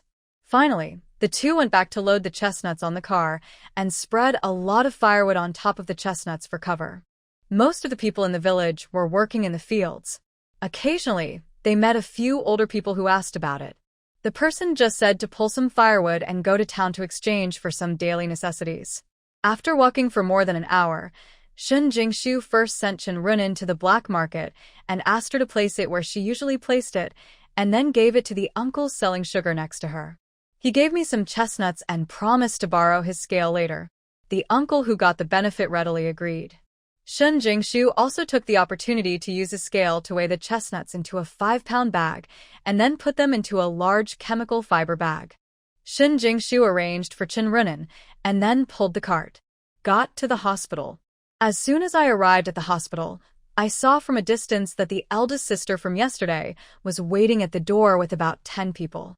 "Sister." Shin Jingshu waved her little hand to greet her. "Oh, little girl, why did you come here?" The eldest sister smiled at her. Waving, a group of people came to a deserted alley and started asking about chestnuts. "Did you bring chestnuts?" "Show us." "Girl, do you still have the kiwi fruit from yesterday?" "My boy asked me to buy it." "Here." Shin Jingshu hurriedly opened the chestnut bag and asked the aunts and sisters who wanted chestnuts to check the quality. She apologized to the aunt who wanted to buy kiwis and said, "Sister, I didn't bring kiwis today." "I'm so sorry." "It doesn't matter if you didn't bring the kiwi fruit." "Little girl, do you still have the tomatoes you gave me yesterday?" Yesterday, she took the tomatoes back and her man ate them casually. After eating them, he was very surprised. "What's wrong with these tomatoes?" "The fruit tastes sweeter and sweeter the more you eat it, and they mysteriously say that you feel better after eating tomatoes." "Isn't this nonsense? No matter how good a tomato is, it's still a tomato. It's like a panacea when it reaches her man's mouth." "Yes." I brought more than 20 kilograms of tomatoes. Shin Jingshu also opened the tomato bag and let a few people choose. Chestnuts were sold cheaply, 5 kilograms for $1. A total of more than 200 kilograms of chestnuts were sold by these 10 dozen, and aunt divided them up neatly. Tomatoes were sold a little more expensive. The old price was 10 cents each, 3 cucumbers were still 10 cents each, and vegetables were 10 cents a bundle. Shin Jingshu also followed the old method and took out the tomatoes and cucumbers. Cut it into small portions and let them try it first. Although tomatoes taste good, they are also really expensive. Except for the eldest sister, who bought 10 tomatoes in one go yesterday, the others only bought 2 or 3 at most, and took them home to try. They also sold some cucumbers and vegetables. After returning from the hospital, Shin Jingshu went directly to the black market to pick up Chen Runin. Her place is not bad today. Half a bag of chestnuts are left. That is, only 1 fish is sold. Let's go. Let's eat the rest ourselves. Shin Jingshu has long wanted to eat fried chestnuts with sugar, but it was indeed a bit busy for 2 days and I didn't have time to do it. There is also her favorite boiled fish fillet. One fish is made into boiled fish fillet, and the other four are marinated and eaten during the Chinese New Year. Chen Runen was quite satisfied with today's harvest. He loaded the remaining things into the car and pushed the car home. On the way, the two began to calculate how much money they had sold in total. The two of them sold chestnuts for more than 130 yuan, so each person could get nearly 70 yuan. 70 yuan, that's 2 full months' wages for a formal worker in the town. Chen Runen's little face was a little red with excitement, and his hands unconsciously wanted to cover the money in his pocket. Shen Jingshu was also happy, but she thought that the weather would get cold soon and the things on the mountain would sell for less. In the depth of winter, almost every household doesn't go out. They all stay at home. It seems that I will have to go to the supply and marketing cooperative to prepare more seeds next time. While she was thinking, a bicycle came out from behind. Before she could react, she reached out to push, but was knocked into the ditch by the bicycle. Jingshu, be careful. Ah! 3 people's voices sounded at the same time. After just a few ping-ping-pong-pong sounds, Shen Jingshu was pinned down by a man with a bicycle on top of him. After Shen Jingshu recovered from the pain, she opened her eyes and wanted to angrily scold the man for not having eyes. But when she saw the young and cold man's face clearly, her eyes were instantly filled with mist, and her hands unconsciously wanted to touch him. Touching him, she didn't even feel his hand on her chest. Jingshu, are you okay? Chen Runen's heart was so frightened that he was in his throat. Just now, she felt sorry for Shen Jingshu's hard work, so she offered to pull the cart herself and let her sit on the cart, but Shen Jingshu refused to get on the cart despite saying anything and just walked beside her. But just as she was thinking about her future plans in a panic at that moment, Jingshu was knocked into a ditch with a bicycle by this blind man in military uniform right under his nose. Chen Runen moved the bicycle away with a cold face, then pushed away the man who was pressing on Shen Jingshu, and then fished out Shen Jingshu at the bottom. Aren't you blind? Where are you riding on such a wide road? If Jingshu is evil, I will never spare you. Chen Runen almost roared. Shen Jingshu is her only friend. If he dares to hurt her friend, she will fight him to the death. Li Chaoyang was stunned. The moment he fell into the ditch, his subconscious reaction was to find a place to put his hands on. By chance, his hands were pressed on the girl's chest. His face instantly turned red, and before he had time to withdraw his hand, he was pulled up by a strong force. However, the person who pulled him was not gentle and threw him aside. He turned his head and looked over, and saw a fierce girl holding him up. The girl, who was pressed under him, helped him up. Her skin was fair, her slender and curved eyelashes were flashing, her red lips were slightly raised, and her clothes were soaked by the water in the ditch, showing her exquisite curves. She couldn't help but blush at the base of her ears, and she stuttered a little. Yes, I'm sorry, comrade. I was distracted while riding my bike. I'm sorry. I sent you to the hospital. I'm responsible. Don't worry, I will definitely be responsible. Shen Jingshu without saying a word. She didn't even care about the dull, painful wound on her lower back. Her eyes seemed to be tightly glued to Li Chaoyang's body, unwilling to move away at all. She finally met him. Chen Runen glared at Li Chaoyang, and then asked Shen Jingshu with concern, Jingshu, are you injured anywhere? She saw that Shen Jingshu remained silent for a long time and looked straight at the man with her big watery eyes. Couldn't help but put his hand away from her face, gritted his teeth, and said with hatred, Jingshu, stop looking. Are you feeling uncomfortable in any way? Talk. Shen Jingshu finally saw her thinking at night. Li Chaoyang, who had been missed for a lifetime, was suddenly turned away by Chen Runen and looked in the direction of Li Chaoyang. Chen Runen rolled his eyes angrily. Is this man that attractive? Why didn't she see it? Instead, she felt that this man was blind. She didn't care whether Shen Jingshu wanted it or not. She just used all her strength to slap her face again and said loudly, Oh, don't look at it. You better think about whether you are injured first. Comrade, this is my military pass. I am a soldier returning home to visit my relatives. Li Chaoyang felt a little uncomfortable with Shen Jingshu's warm eyes, but he still retained his basic sense. He took out his pass and handed it over. Then he said, "If this comrade feels uncomfortable in any way, just say it. How about I send you to the hospital for a checkup now?" And just now. Li Chaoyang wanted to say that he would be responsible for the soft hand he just touched.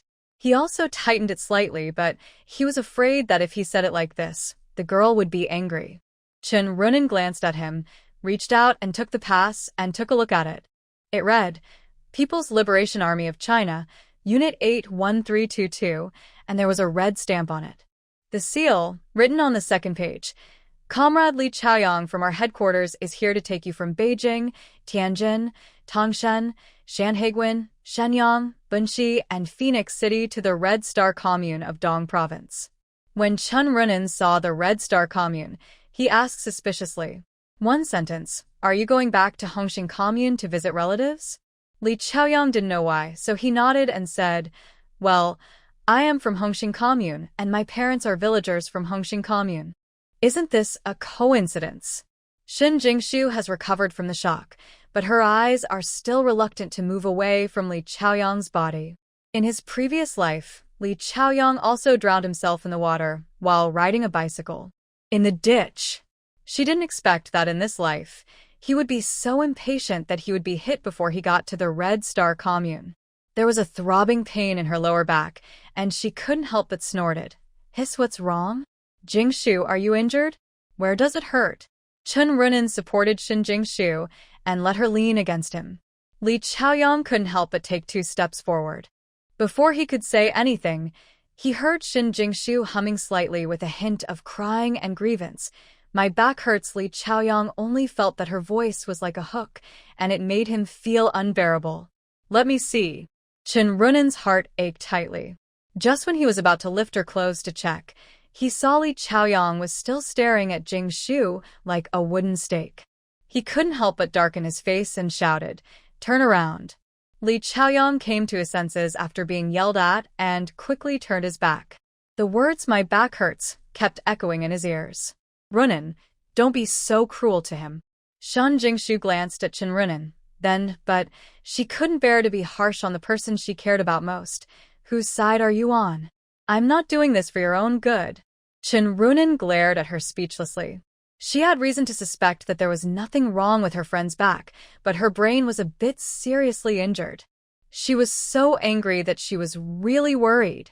Chen Runin opened Xin Jingshu's clothes and saw there were several bloody cuts on the snow-white lower back, and traces of blood were pouring out. "This injury is not serious." Chen Runin carefully put down his clothes and said worriedly, "The injury on your back needs to be disinfected and bandaged in the hospital." Seeing Li Chaoyang still standing there with his back turned, Chen Runin became angry and said, "Hey."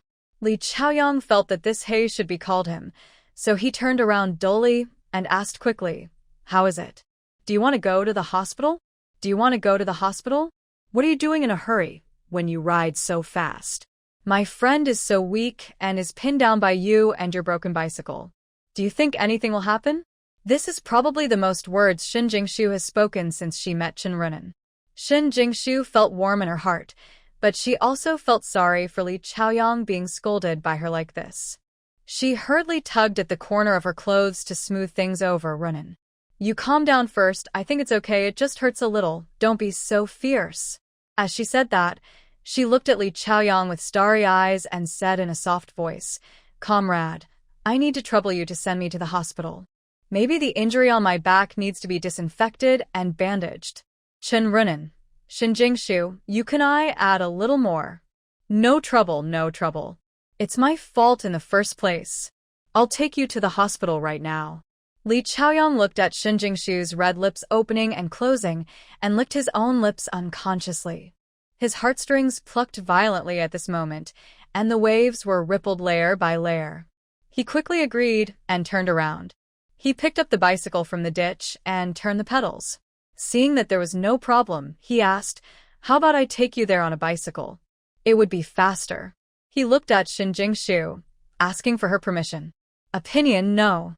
Chen Runin saw Li Chaoyang always staring at Xin Jingshu, always feeling that he was up to no good, so he took 2 steps forward to block Xin Jingshu. We don't know you well. There is no way I will let you take Jingshu away. Shun Jingshu smiled awkwardly at Li Chaoyang, then patted Chen Runin's shoulder carefully and said, That Runin, he is from Hongxing commune, so you don't know him at all, right? Without waiting for Chen Runin to refute, she hurriedly said, How about you go back first and ask Wang Chong for leave for me, so I won't go to work in the afternoon. No. I don't trust him, Chen Runin said, and glared at Li Chaoyang again. Li Chaoyang touched his nose helplessly, looking a little aggrieved and helpless. I will go to the hospital with you, and I will explain to Wang Chong the same way when I get back. Shin Jingshu is so impatient. From Chen Runin's fierce attitude, if she is allowed to follow, she will definitely not be able to say 2 words to Li Chaoyang today. Runin, if you don't ask for leave, I'm afraid Wang Chong will think that we don't take him seriously. Here, maybe you can give us little shoes to wear later. If we are separated and we are not allowed to be in a group, it will be troublesome. Wang Chong is narrow-minded, and he often does this kind of thing. If anyone contradicts him or offends him, he, Wang Chong, has a lot of ways to torture people. Chen Runin was a little hesitant, but thinking about Shin Jingshu's safety, he thought that he should wear little shoes. Anyway, Jingshu is the most important. In this way, you give this comrade's pass ticket, I bet he won't do anything to me. Shin Jingshu was afraid that Chen Runin would disagree, so she quickly responded and gave Li Chaoyang a look, indicating that he would also say a few words. Yes. You take my pass first, and I promise that when this comrade is bandaged, he will be delivered to the commune safely. Li Chaoyang received Shin Jingshu's signal, raised the corners of his mouth slightly, and quickly raised his hands to assure himself. Chen Runin looked at Shin Jingshu, and then at Li Chaoyang. She had the illusion that Jingshu and Li Chaoyang had known each other for a long time. Oops, my back hurts so much. Seeing that Chen Runin was still hesitating, Shin Jingshu finally added to the anger. Why don't you send me to the hospital quickly? If you continue to consume it, I will bleed to death before I die of pain. Okay, here it comes. The two sang together, and it wasn't until Li Chaoyang rode away with Shin Jingshu on his bicycle that Chen Runin came back to his senses. She looked at the ID in her hand thoughtfully, and then looked at the person waving goodbye to her in the distance. Shin Jingshu is leaving now? She shook her head and forced herself to calm down. Chen Runin looked at the pass again and felt relieved after confirming that it was not a forgery. In this case, she would go back and ask for leave for Jingshu. When she was about to pull the cart away, she saw a small camouflage package next to the ditch. She thought that the person had not had time to pick it up, so she reluctantly went over to put the package on the cart. The country roads were a bit bumpy, but Li Chaoyang's bike rode very steadily, and Shin Jingshu, who was sitting behind, didn't feel any bumps at all. The breeze blows on my face, and happiness ripples. Shin Jingshu, who was sitting in the back seat, was already in tears. She finally saw the back figure in her memory, a little thin and strange. The back figure in front of her slowly overlapped with the figure she saw sitting in front of the floor-to-ceiling window before her soul dissipated, muttering to herself about going to find her. Slowly blending into one. Smelling the familiar aroma on the tip of your nose is like the warm sunshine in autumn, making people feel reassured and warm. Shin Jingshu just looked at his back like this, and there was no room for anything else in her heart or eyes. Li Chaoyang's hand holding the handlebar was sweating a little, and his heart felt like a deer hitting him. His heart was pounding, and he took a sip. With dry lips, he was thinking about the words in his mind. Comrade, are you also from the Red Star Commune? After thinking for a long time, Li Chaoyang finally spoke to break the seemingly abnormal atmosphere between the two. Well, I am an educated youth who came to the countryside. Shin Jingshu's nasal voice was very heavy, as if it had a sense of charm. Even though the two of them were sitting in front of each other, Li Chaoyang still felt as if his ears had been burned and a little numb. Feeling. I'm really sorry today, but don't worry, I will be responsible for your treatment expenses, as well as your work loss and nutrition expenses. Okay, Shin Jingshu listened to his words, lowered his head, and the corners of his lips curved upward quickly. That was the best. She had always been involved with him. Seeing that Shen Jingshu didn't speak, Li Chaoyang still had the courage to ask, "Comrade, I don't know your name yet." What? My name is Li Chaoyang. Li means dawn, and Chaoyang means the rising sun in the morning. He was afraid that Shen Jingshu wouldn't like him asking her name. Li Chaoyang quickly said his name first. My surname is Shen, and my given name is Jingshu, which means quiet and beautiful. Shen Jingshu's face was numb, and she suddenly raised her head and smiled brightly with her palm-sized face. Comrade Li Chaoyang, nice to meet you. She had wanted to say this to him for a long time. It's a pity that in her last life, due to a combination of circumstances, this sentence has been hidden in her heart and has never seen the sun. This time, she solemnly said her name and even more carefully said that she was glad to meet him.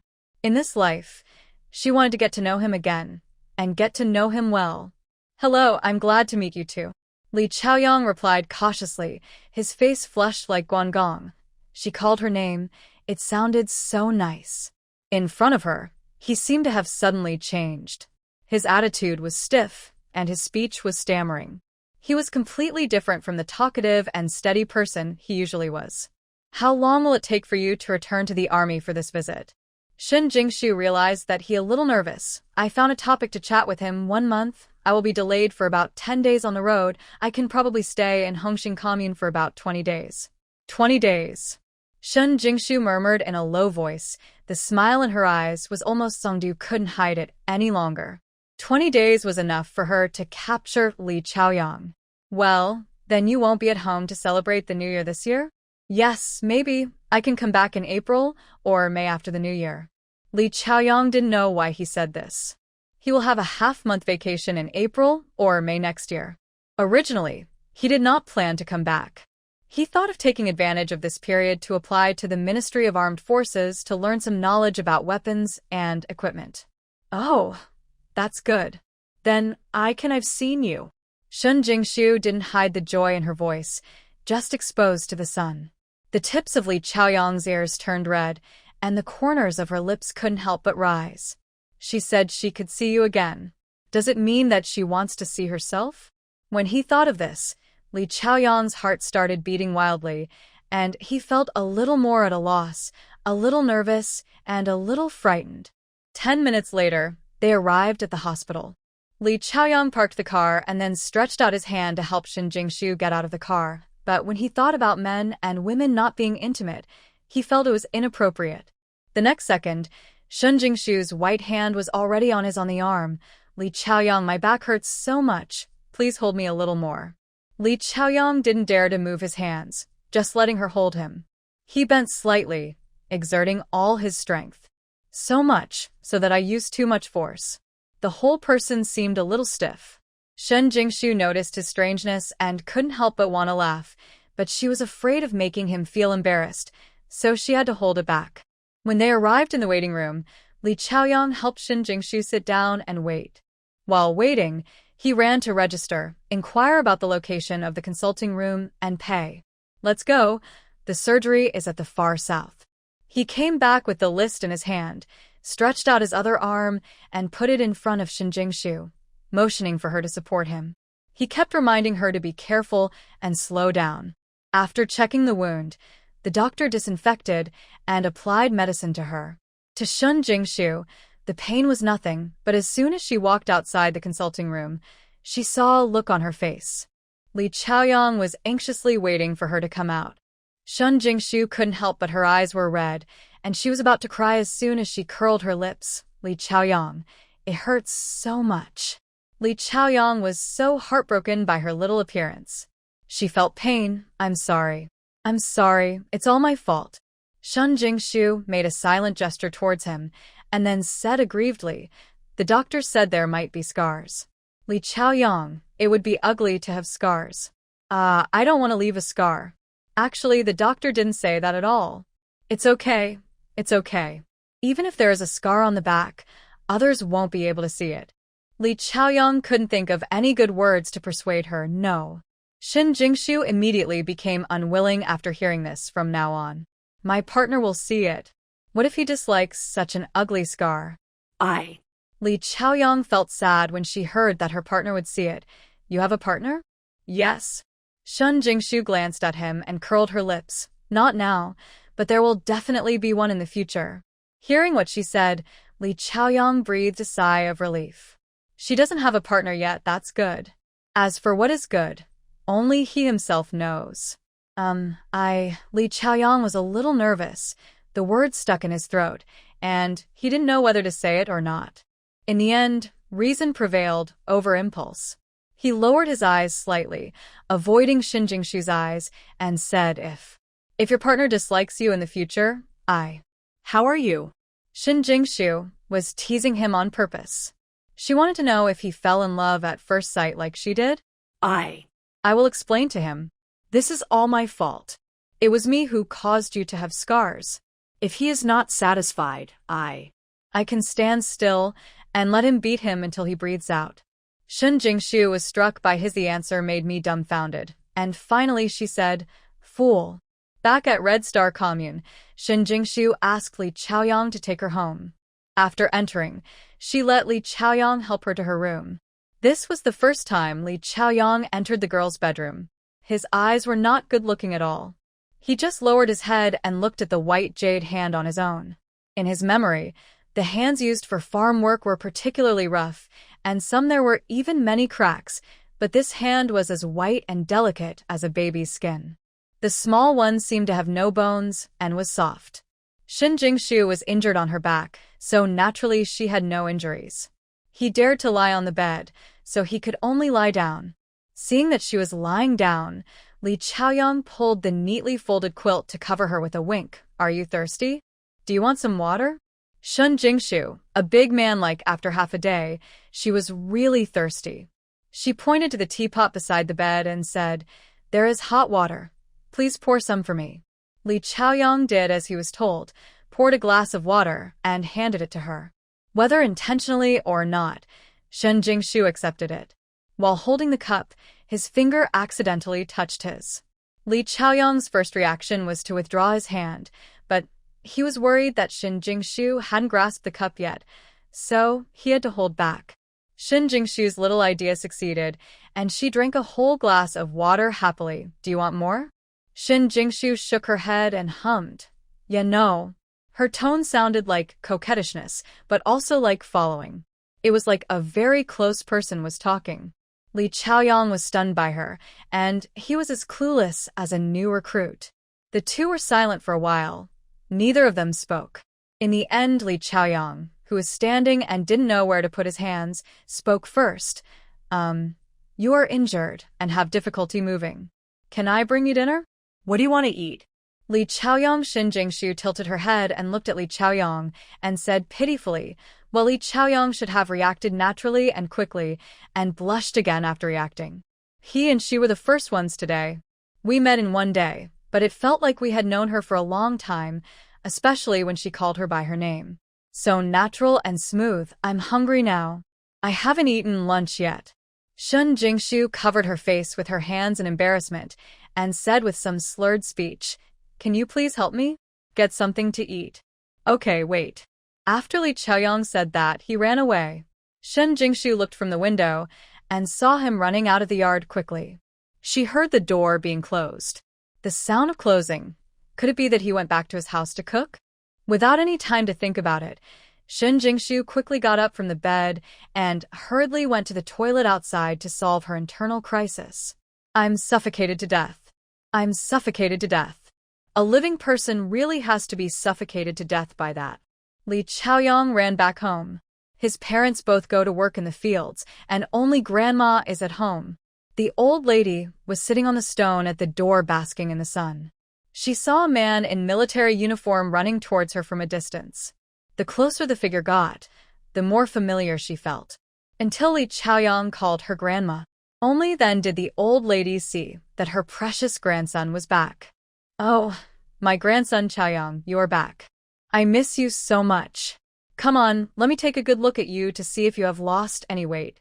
The old lady hugged Li Chaoyang and just wanted to take a look. On her grandson's face, she saw Li Chaoyang pulling down her hand and running quickly towards the yard. Well, You can see if I have lost weight later. I have to cook quickly now, Li Chaoyang said and ran to the kitchen. He took 2 eggs and looked at the ingredients at home. He thought it would be better to make a bowl of egg noodles first. After all, noodles are faster to cook. But he didn't know how to make noodles. He glanced at Grandma, who was staggering towards the kitchen, and immediately had an idea. The old lady struggled to walk, but she was tricked by her eldest grandson into kneading and rolling the noodles herself. Li Chaoyang heated up a pot, heated up the oil and fried 2 poached eggs first, and then used the base oil in the pot to fry a few slices of bacon until fragrant. Finally, add water and boil. The old lady's hand-rolled noodles have been rolled out. Li Chaoyang took it and put it into the pot. After the noodles were cooked, he put some green vegetables.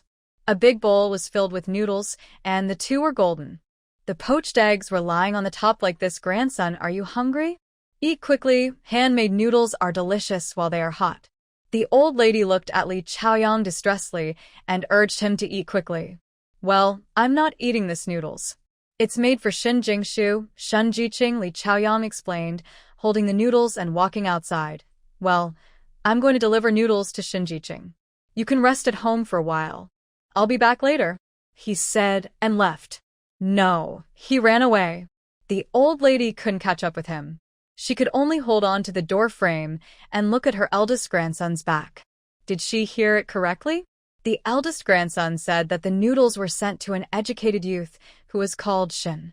The old lady was stunned by her grandson's actions. What's going on? He came back in a hurry, and without saying a few words to her, he pulled himself to roll the noodles.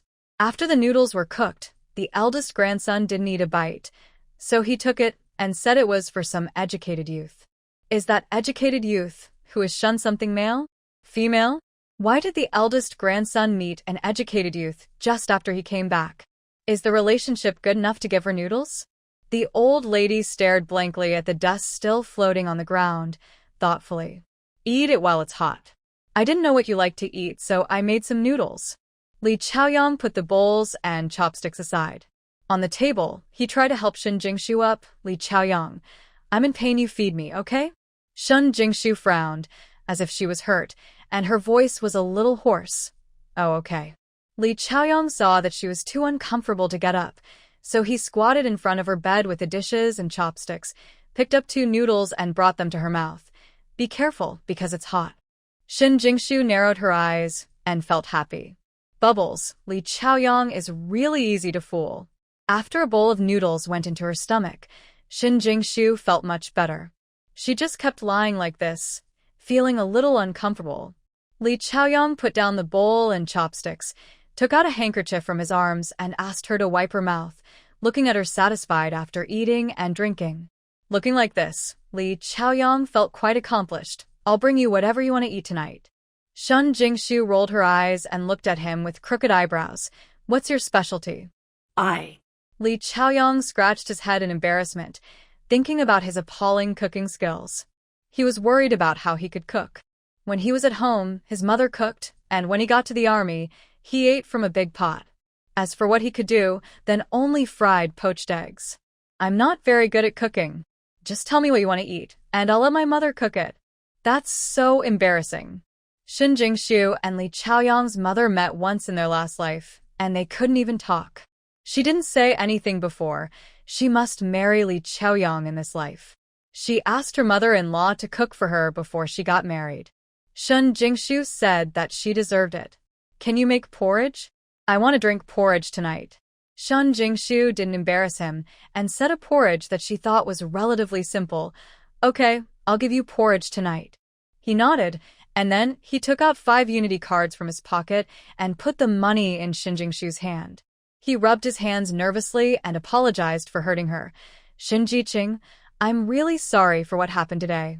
I only have the only you take these first, and I will pick them up at the post office tomorrow to compensate you for your lost wages and nutritional expenses. Shun Jingshu looked at the money and did not reach out to take it. Instead, she raised her mouth and said in a slightly resentful tone, You thought it was too much trouble to deliver food to me, so you gave me money. Do you want to get rid of me as soon as possible? Looking at Shun Jingshu with watery eyes and resentment on her face, Li Chaoyang felt that his heart was about to melt. He waved his hands repeatedly and explained, no. If you like to eat the food I send, I can eat it every day. I'll give it to you. At least I can give it to you before I go back to the army. I want to compensate you with this money. After all, it was my inattention when writing that hurt you. In Li Chaoyang's heart, Shen Jingshu is the one. An extremely squeamish little girl, she was pushed into the ditch so hard by him, with both himself and the car pressing on her.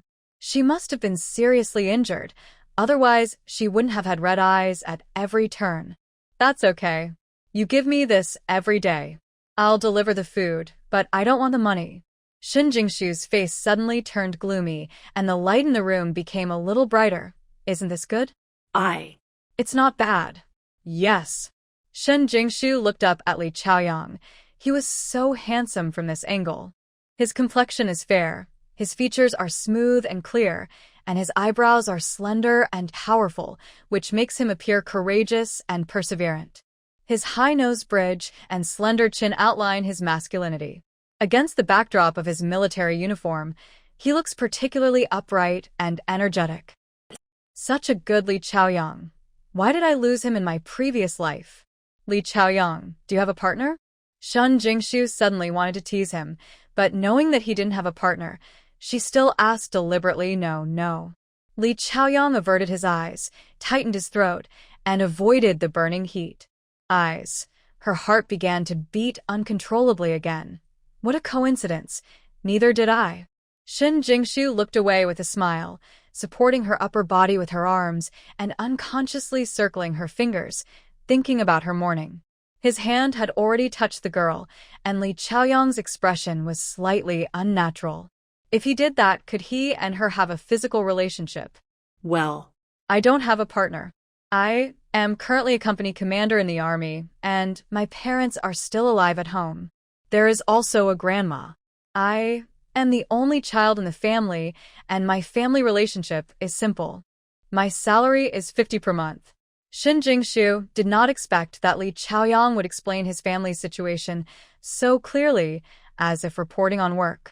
When she was suspicious, I heard Li Chaoyang say, I just accidentally touched you.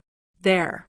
Li Chaoyang blushed and lowered his head and said with great difficulty, if you want me to take responsibility, I am willing to marry you. Boom. Shen Jingshu was stunned by his words. I can marry you. After realizing what he said, Shen Jingshu couldn't help but blush, even though she had lived 2 lifetimes. His hand touched hers. Yes. In the morning in the ditch, his hand was pressed firmly on his chest. But at that time, she was immersed in the huge surprise of seeing him, and she actually ignored this. Don't worry, if you are willing, I will immediately file a report with the army to apply for marriage. If you are not willing, you can just put forward conditions. I agree to whatever I can do, and about touching, I promise not to reveal a single word. Phew. Finally said the words. Li Chaoyang breathed a long sigh of relief. He told all the methods he could think of. If she wanted to marry, he would marry her. Although they had just met each other and were strangers who only knew each other's names, they seemed to have a strong affection for her. Just like what the book said, love goes deep without knowing where it starts. It seems that if he can marry her, not only will he not be disgusted, but he will also have some expectations in his heart. If she is unwilling to marry him, then he will do his best to compensate her. After all, the girl's family takes their reputation very seriously. He promised not to tell this to anyone else, but why did he feel sour and uncomfortable when he thought about her not wanting to marry him? Can you let me think about it? You have to tell your family, right? Shen Jingshu buried her face in the pillow, her voice as low as a mosquito. She must marry Li Chaoyang. But is it progressing so quickly? She thought she was going to put all her energy into chasing him. However, there is absolutely no reason to spit out the meat that is delivered to your mouth.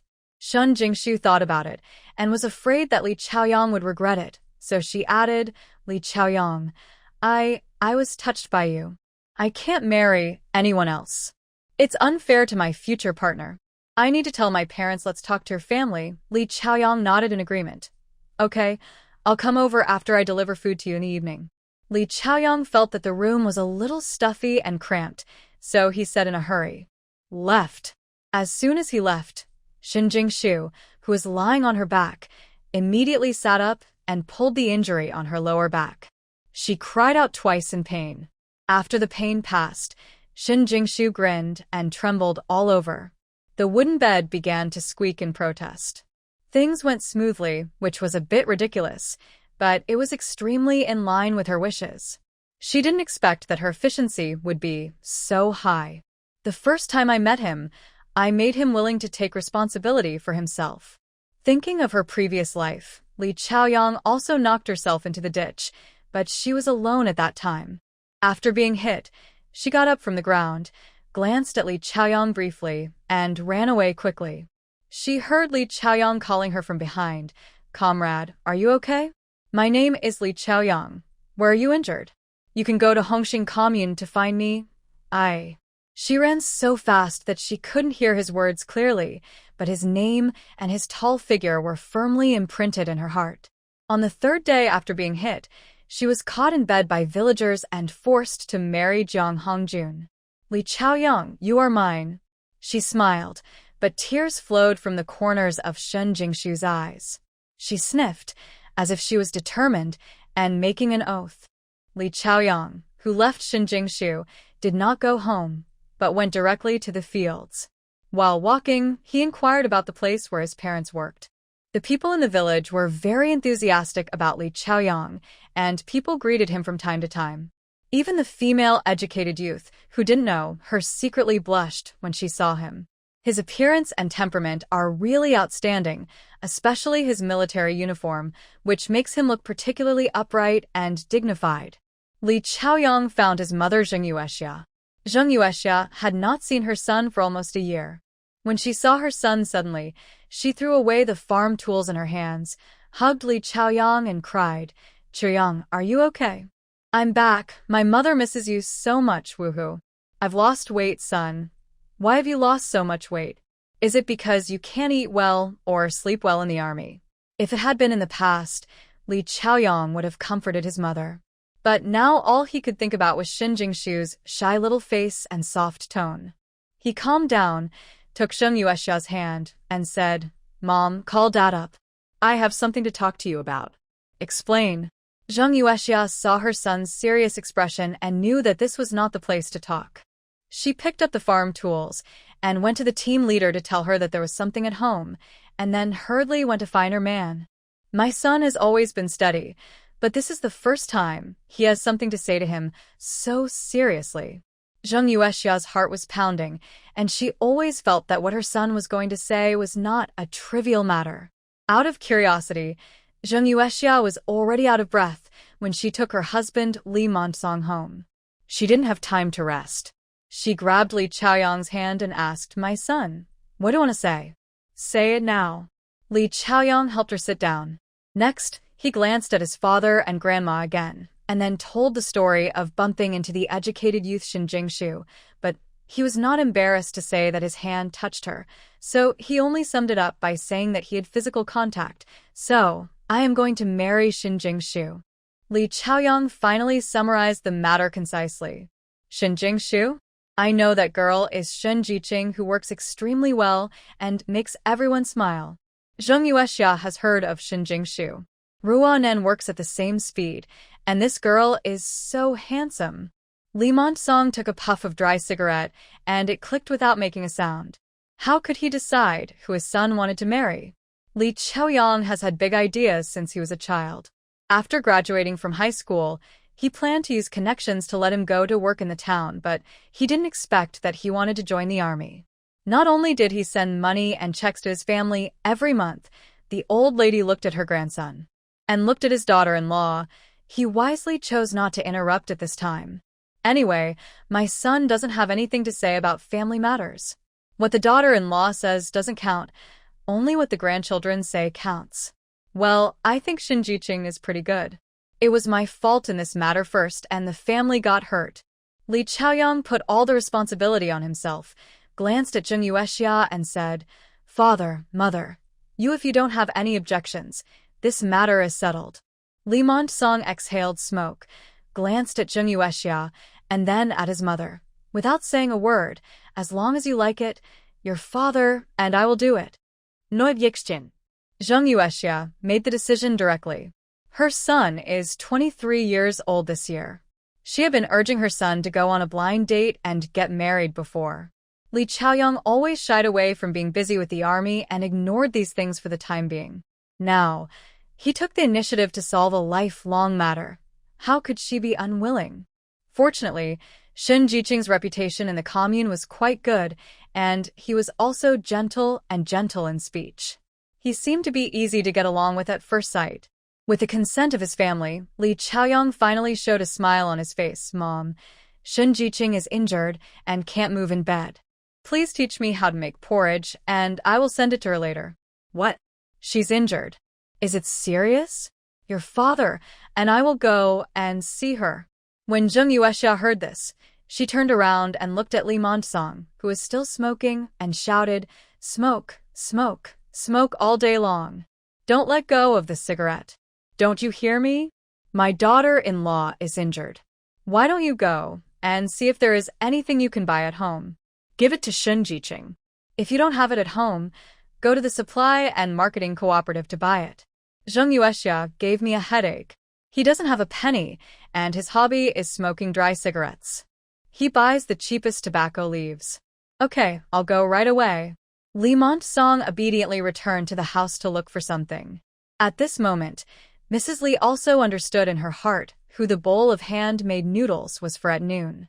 She smiled so hard that her teeth could not be seen, and her body was strong.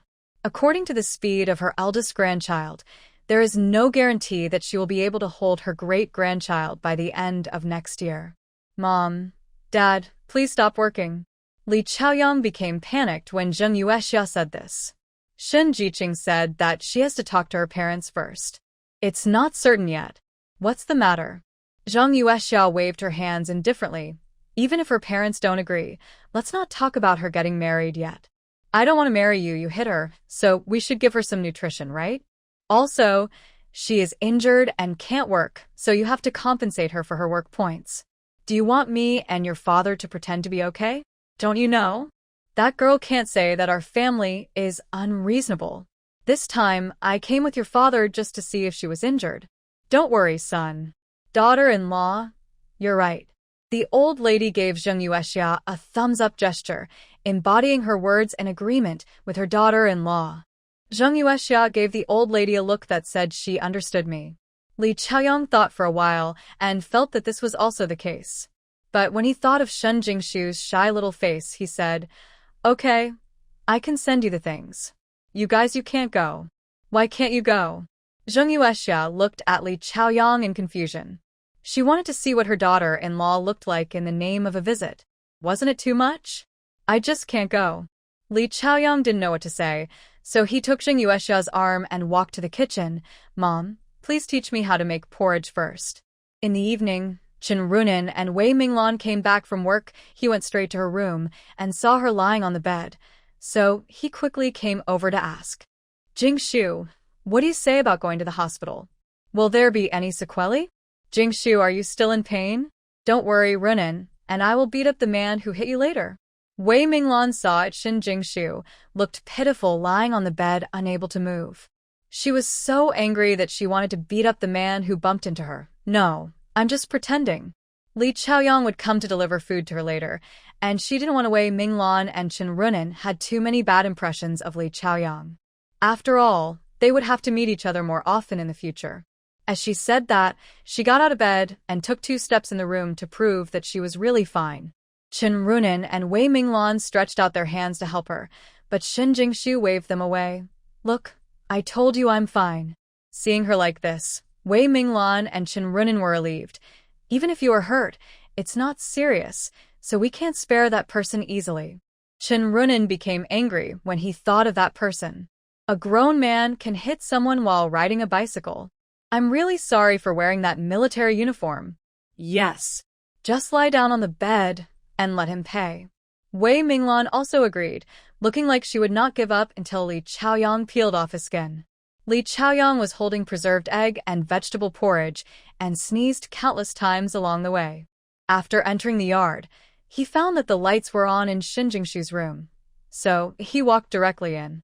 As soon as he entered the house, he saw Shin Jingshu standing between two other female educated youths talking about something. Chen Runan. The blind man, why are you here? Wei Minglan. Who is this person? So handsome. Shin Jingshu. Is it too late to have back pain now? Li Chaoyang, Shin Jingshu, Chen Runan, Wei Minglan.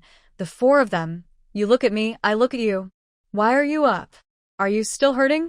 Li Chaoyang was the first to break the delicate atmosphere, looking at Shin Jing with some worry. Shoo! Runan Minglan, help me lie down quickly. I hurt. Shin Jingshu also reacted. Her face immediately looked weak and unable to take care of herself. She reached out to grab her two hands. Chen Runan, he was the first to react, hold her hand back and help her sit back on the bed. Wei Minglan also came to her senses and quickly helped her together. Shin Jingshu sat back on the bed, supporting the table beside her with her arm and holding her other hand on her lower back. Well, I made some preserved egg and vegetable porridge. There is no pork at home. If you still want to eat this tomorrow, I will go all buy pork and cook it for you. Li Chaoyang nodded to Wei Minglan and Chen Runan and then placed the porridge in front of Shin Jingshu. I fried 2 poached eggs and brought some homemade pickles. You can try them. If you don't like it, I'll go and find something else. Zheng Yuexia is killing chickens at home right now. She said that she is preparing to stew chicken soup to replenish her body. She will stew it on a low fire overnight, and she can eat it tomorrow morning. This is for you. I'll buy some food from the supply and marketing cooperative tomorrow. Do you have anything you want to eat? Shin Jingshu looked at the things he was carrying and then looked at the things on the table that were obviously cooked with great effort. Porridge, feeling sweet in his heart. Thank you, Li Chaoyang. Seeing Shin Jingshu looking at Li Chaoyang with that disgusting look, Chen Runan rolled his eyes speechlessly. Her friend didn't look stupid at all. I didn't expect that when I saw a slightly handsome man, he would be so virtuous. Wei Minglan seemed to smell something unusual, and her eyes wandered over Shin Jingshu and Li Chaoyang intentionally or unintentionally. Judging from her experience in dating Li Ronghai, there was something wrong between the two of them. Even the air between them was wrong. Do you want me to feed you? Li Chaoyang hesitated, glanced at Chen Runan and Wei Minglan who were standing next to him, and said, mainly because Shin Jingshu's injury was too serious, and she even raised her head when eating noodles at noon. He couldn't lift his arms. Although it was a bit shameful to feed Shin Jingshu in front of other people, you can't let the injured go hungry, right? After hearing this, Wei Minglan quickly turned to look at Chen Runan, asking with her eyes, what's going on? Chen Runan gave her an expression that I didn't know. Okay, I can't lift my arm. Shin Jingshu ignored the interaction between the two of them and replied with a sweet voice. Chen Runan didn't know why. A layer of goosebumps actually appeared on my arms, and I could only roll my eyes. Wei Minglan looked like she had learned something and secretly gave Shin Jingshu a thumbs up. I'm leaving. I'll get up early to work tomorrow. Adhering to the principle of keeping things out of sight, Chen Runan returned to the Educated Youth Center without saying a word. Wei Minglan, why are you leaving in such a hurry? Shin Jingshu and Li Chaoyang looked at each other, then looked at Wei Minglan. Wei Minglan. Well, I haven't made dinner yet. You guys eat first. Hihi. You guys eat first. Wei Minglan ran out of the room as if he was running away and went straight to pot stove outside. Seeing that everyone had left, Shin Jingshu looked at Li Chaoyang and smiled sweetly. Hey. Li Chaoyang looked at Shin Jingshu, who was obediently waiting to be fed. He curled his lips and his eyebrows were a little gentler. Ling Nand, spoonful after spoonful of porridge was fed into Shin Jingshu's belly. After eating and drinking, Li Chaoyang helped her lie down on the bed. He coughed dryly, his voice a little unnatural.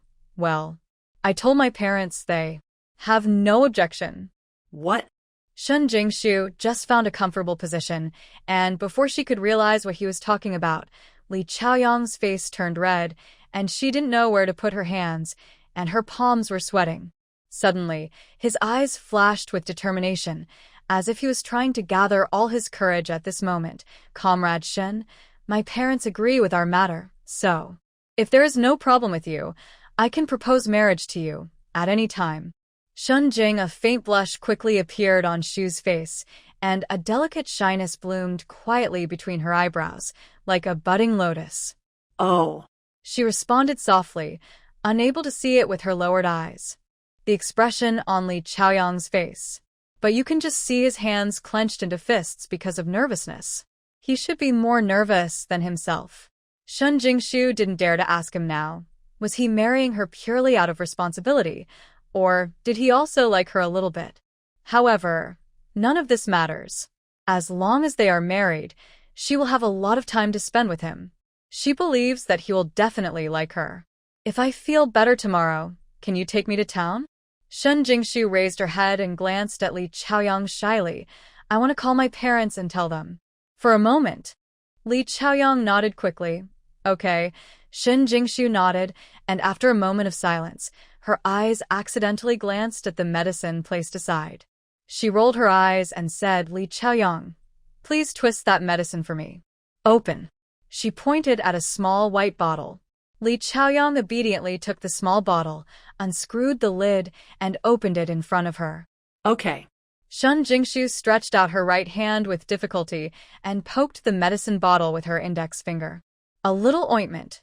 She opened the hem of her clothes with her left hand and applied it to her waist. However, she made the bed too soft, and her lying position was not easy to exert strength.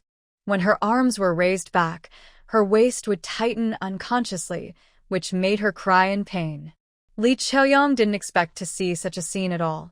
He was caught off guard and froze in place. The white shining skin and the bright red scratches irritated his eyeballs. In just a moment, he forced himself to look away. Turn your back to her. Shun Jingshu was deliberately trying to Li Chaoyang. When she saw him turning his back, she said in a frustrated tone, Li Chaoyang, I can't reach. Li Chaoyang stood at a loss for a while, feeling that it was impossible to turn around now. Even if he doesn't look back, how about asking that to help you? Fortunately, he still has some sense. She's been working all day, and she hasn't even had a warm meal. Shun Jingshu said in a dull tone, besides, I'm not familiar with her, and we've only lived here together for a few days. Li Chaoyang turned to look out the window.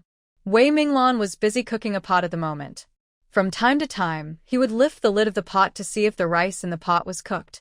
He looked like he was in a hurry to eat. Li Chaoyang, you don't even want to help me with this little work.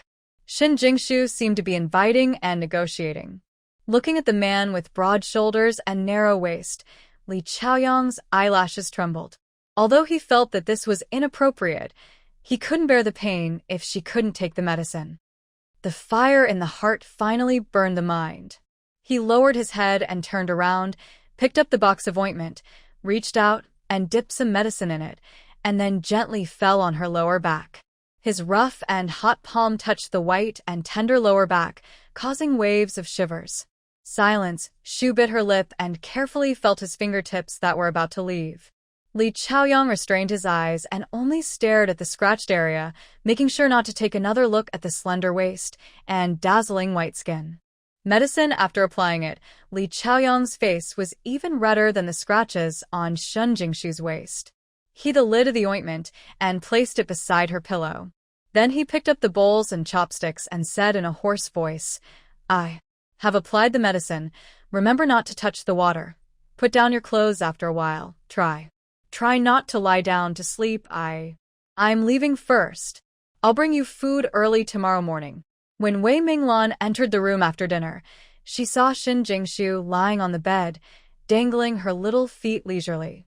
She lay down beside Shun Jingshu's bed with a smile on her face and asked gossiping, Sister, what's going on with you? Shun Jingshu glared at her and pretended to be profound. The secret must not be revealed. Bah. Wei Minglan snorted dissatisfiedly. Xiao Jingshu, I am also someone who has a partner. Look at the look in Brother Jun's eyes. You can draw threads, so what's the secret? But you have good taste.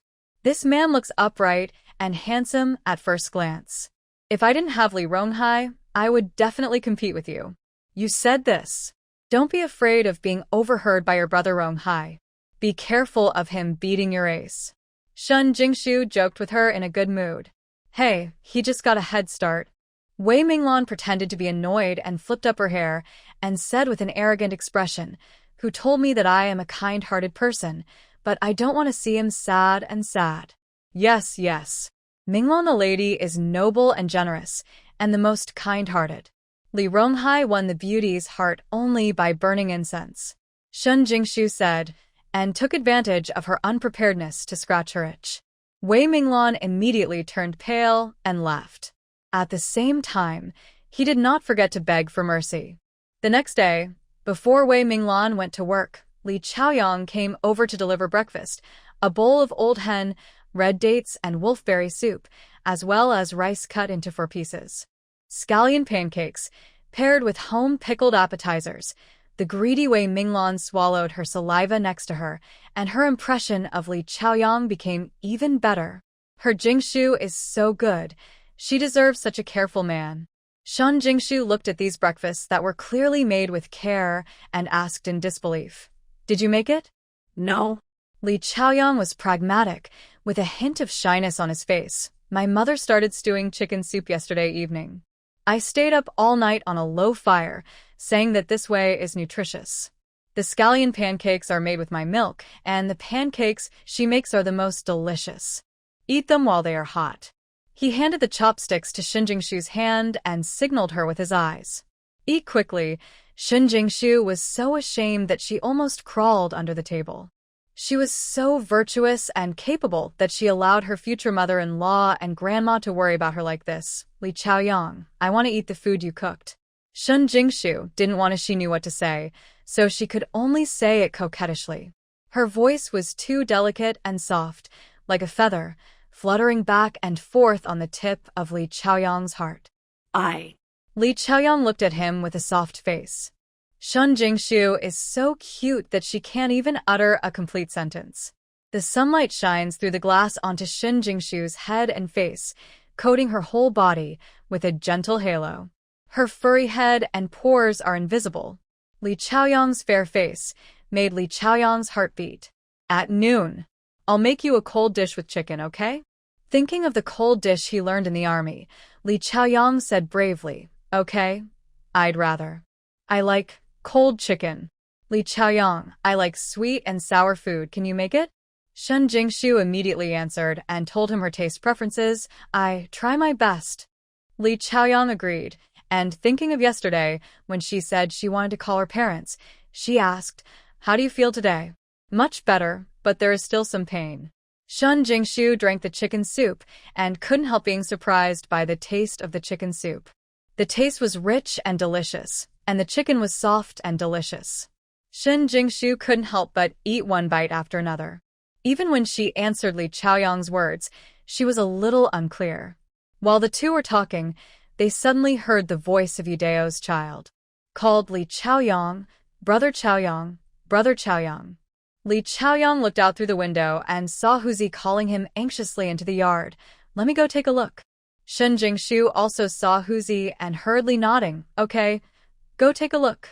Li Chaoyang strode outside and asked when he saw Huzi, Huzi, what do you want from me? Huzi hurriedly spoke with sweat on his head. Said, Brother Chaoyang, please go home quickly. Someone from your aunt's family has come to get you engaged. Aunt Yuexia asked me to come here to call you. Li Chaoyang frowned slightly and patted her. Huzi said over his shoulder, Okay, I know. You go back first, I'll tell. Shen Jiqing, and then go back. Huzi nodded after hearing this and ran towards the Li family. Li Chaoyang entered the house and followed Shun Jingshu, said that there was something going on at home, and left. Your man is about to be robbed, and you still eat. Wei Minglan was boiling eggs in the yard just now, and Huzi heard everything he said word for word. As soon as Li Chaoyang left, Wei Minglan immediately went into the room and reported to Shun Jingshu. What? Who stole my man? Shun Jingshu stopped drinking soup and raised her head to look at Wei Minglan curiously. The kid just said that she was your man's aunt, and she brought someone to their house to get engaged to your man. Upon hearing this, Shun Jingshu immediately dropped the fragrant scallion pancake and soup spoon in her hand and her beautiful eyebrows tightened. They wrinkled together. What's going on? Do you want to rob? Wei Minglan asked cautiously, as if Shin Jingshu said rob, and she immediately rolled up her sleeves and went to the Li family to carry someone. Shin Jingshu said nothing, and there was no smile on her face. Looks very serious. She kept searching for the memories of Li Chaoyang in her previous life. At this time in her previous life, she was in dire straits and had never heard of Li Chaoyang's engagement. Moreover, when she turned into a ghost and followed Li Chaoyang, she didn't see anyone of the opposite adult love around him. She thought about it, but still suppressed the urge to rush to Li to eat immediately. No grabbing. She paused and looked at Wei Minglan after agreeing. Miss Minglan, can you please take time out of your busy schedule? So take a moment to help me find out who is going to be engaged to Li Chaoyang, and can you help me observe Li Chaoyang's attitude towards this matter? Wei Minglan didn't say anything, just looked at her and motioned for her to continue. It's me. I want to know whether Li Chaoyang strongly opposed his engagement to another woman, or was forced to refuse, or was still indecisive and entangled. Wei Minglan nodded solemnly when she saw her finish, and patted her chest righteously. Don't worry, I'll take care of this. She understands what Shin Jingshu means. Jingshu told her last night. She fell in love with Li Chaoyang at first sight and has reached the point where she has to marry him. Moreover, Li Chaoyang promised to marry Jingshu yesterday. Although she felt that this was the case, it's a bit hasty, but her good friend insists, and she can only choose to support it. Now, a woman appears out of nowhere and dares to steal her sister's man. Wei Minglan said that she can't bear it, but it seems too shameless to do so. Listen to what Jingshu said and see what Li Chaoyang's attitude is. If he refuses directly and righteously, it means that he has no feelings for that woman, and he is somewhat sincere towards Jingshu. If he is forced to agree, being engaged to that person only means that what he said yesterday about marrying Jingshu was just nonsense.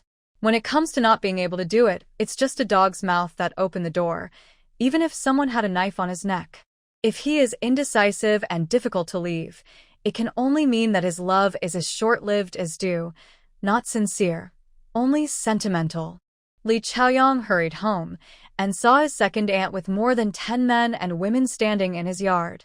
Zhang Yuexia saw her son coming back and hurriedly winked at him. Chaoyang, your second aunt came here today to arrange a marriage for you 20 years ago. Look, the girl is also coming to our house today. Your second aunt wants you two to see each other, and if it's okay, then the matter can be settled.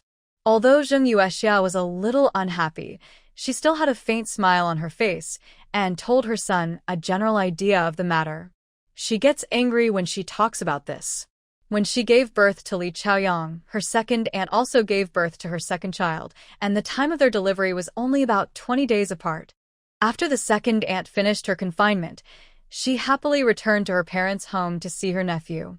She liked him very much when she saw him, and always joked that her child was like a monkey, and Chaoyang was not as beautiful and attractive as him.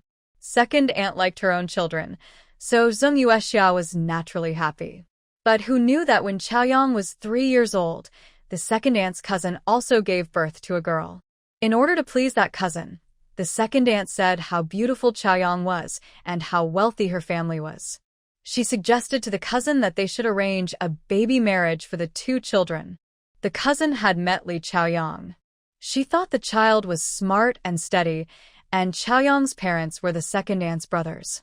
They were all relatives and knew the situation well, so they agreed to the proposal of baby marriage. Zhang Yuexia didn't know about this at first. Later, the second aunt invited Zhang Yuexia to dinner at home and called the cousin. After 3 rounds of wine, she jokingly said something like arranging a baby marriage for the two children. Zhang Yuexia was young at the time, and she was embarrassed to refute the second aunt's proposal in public, so she arranged a baby marriage for Chaoyang in a confused manner. After so many years, the two families had no contact, and the matter of child marriage was slowly forgotten. Unexpectedly, Chaoyang said yesterday that he had a girl to marry, and today the second aunt brought people directly to the house. After listening to Zhang Yuexia's words, Li Chaoyang gave her a reassuring look, and then looked at his second aunt and said, "Hello, second aunt." Chaoyang, come here and let the second aunt see you. Li Lan'er pulled Li Chaoyang's arm with a smile. Good boy. After training in the army for a few years, the whole person is energetic and a lot more stable. As she said to the girl who lowered her head and blushed beside her, Aiqin, this is the child marriage partner that your mother and I arranged for you. How about it? Did your aunt lie to you? I said that my nephew's appearance and character are both first class. The girl named Aiqin almost buried her face in her stomach. She was embarrassed to look up and just nodded gently. When Li Chaoyang came in just now, she took a look, and just this one look made her heart spring. Her parents said that Li Chaoyang had already reached the position of company commander in the army, with a generous salary and various subsidies, and that she would have many preferential treatments as a soldier's family member in the future. Moreover, Li Chaoyang was handsome. She knew in her heart that if they had not been engaged as children, it would never be her turn to marry such a man. Look, this girl is still shy. Li Lan'er smiled and joked, and said to Li Chaoyang, Chaoyang, you are 23 years old this year. Children of your age are already able to help with cooking. Isn't second aunt worried about your marriage? I heard that you came back from visiting relatives, so I took Aiqin to see you.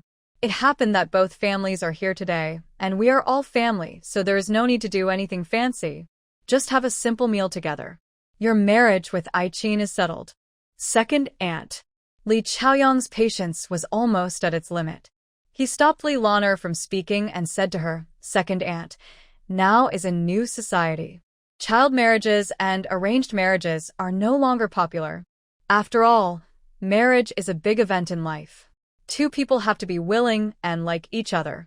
They have to feel that they can spend their lives together before they can choose to get married.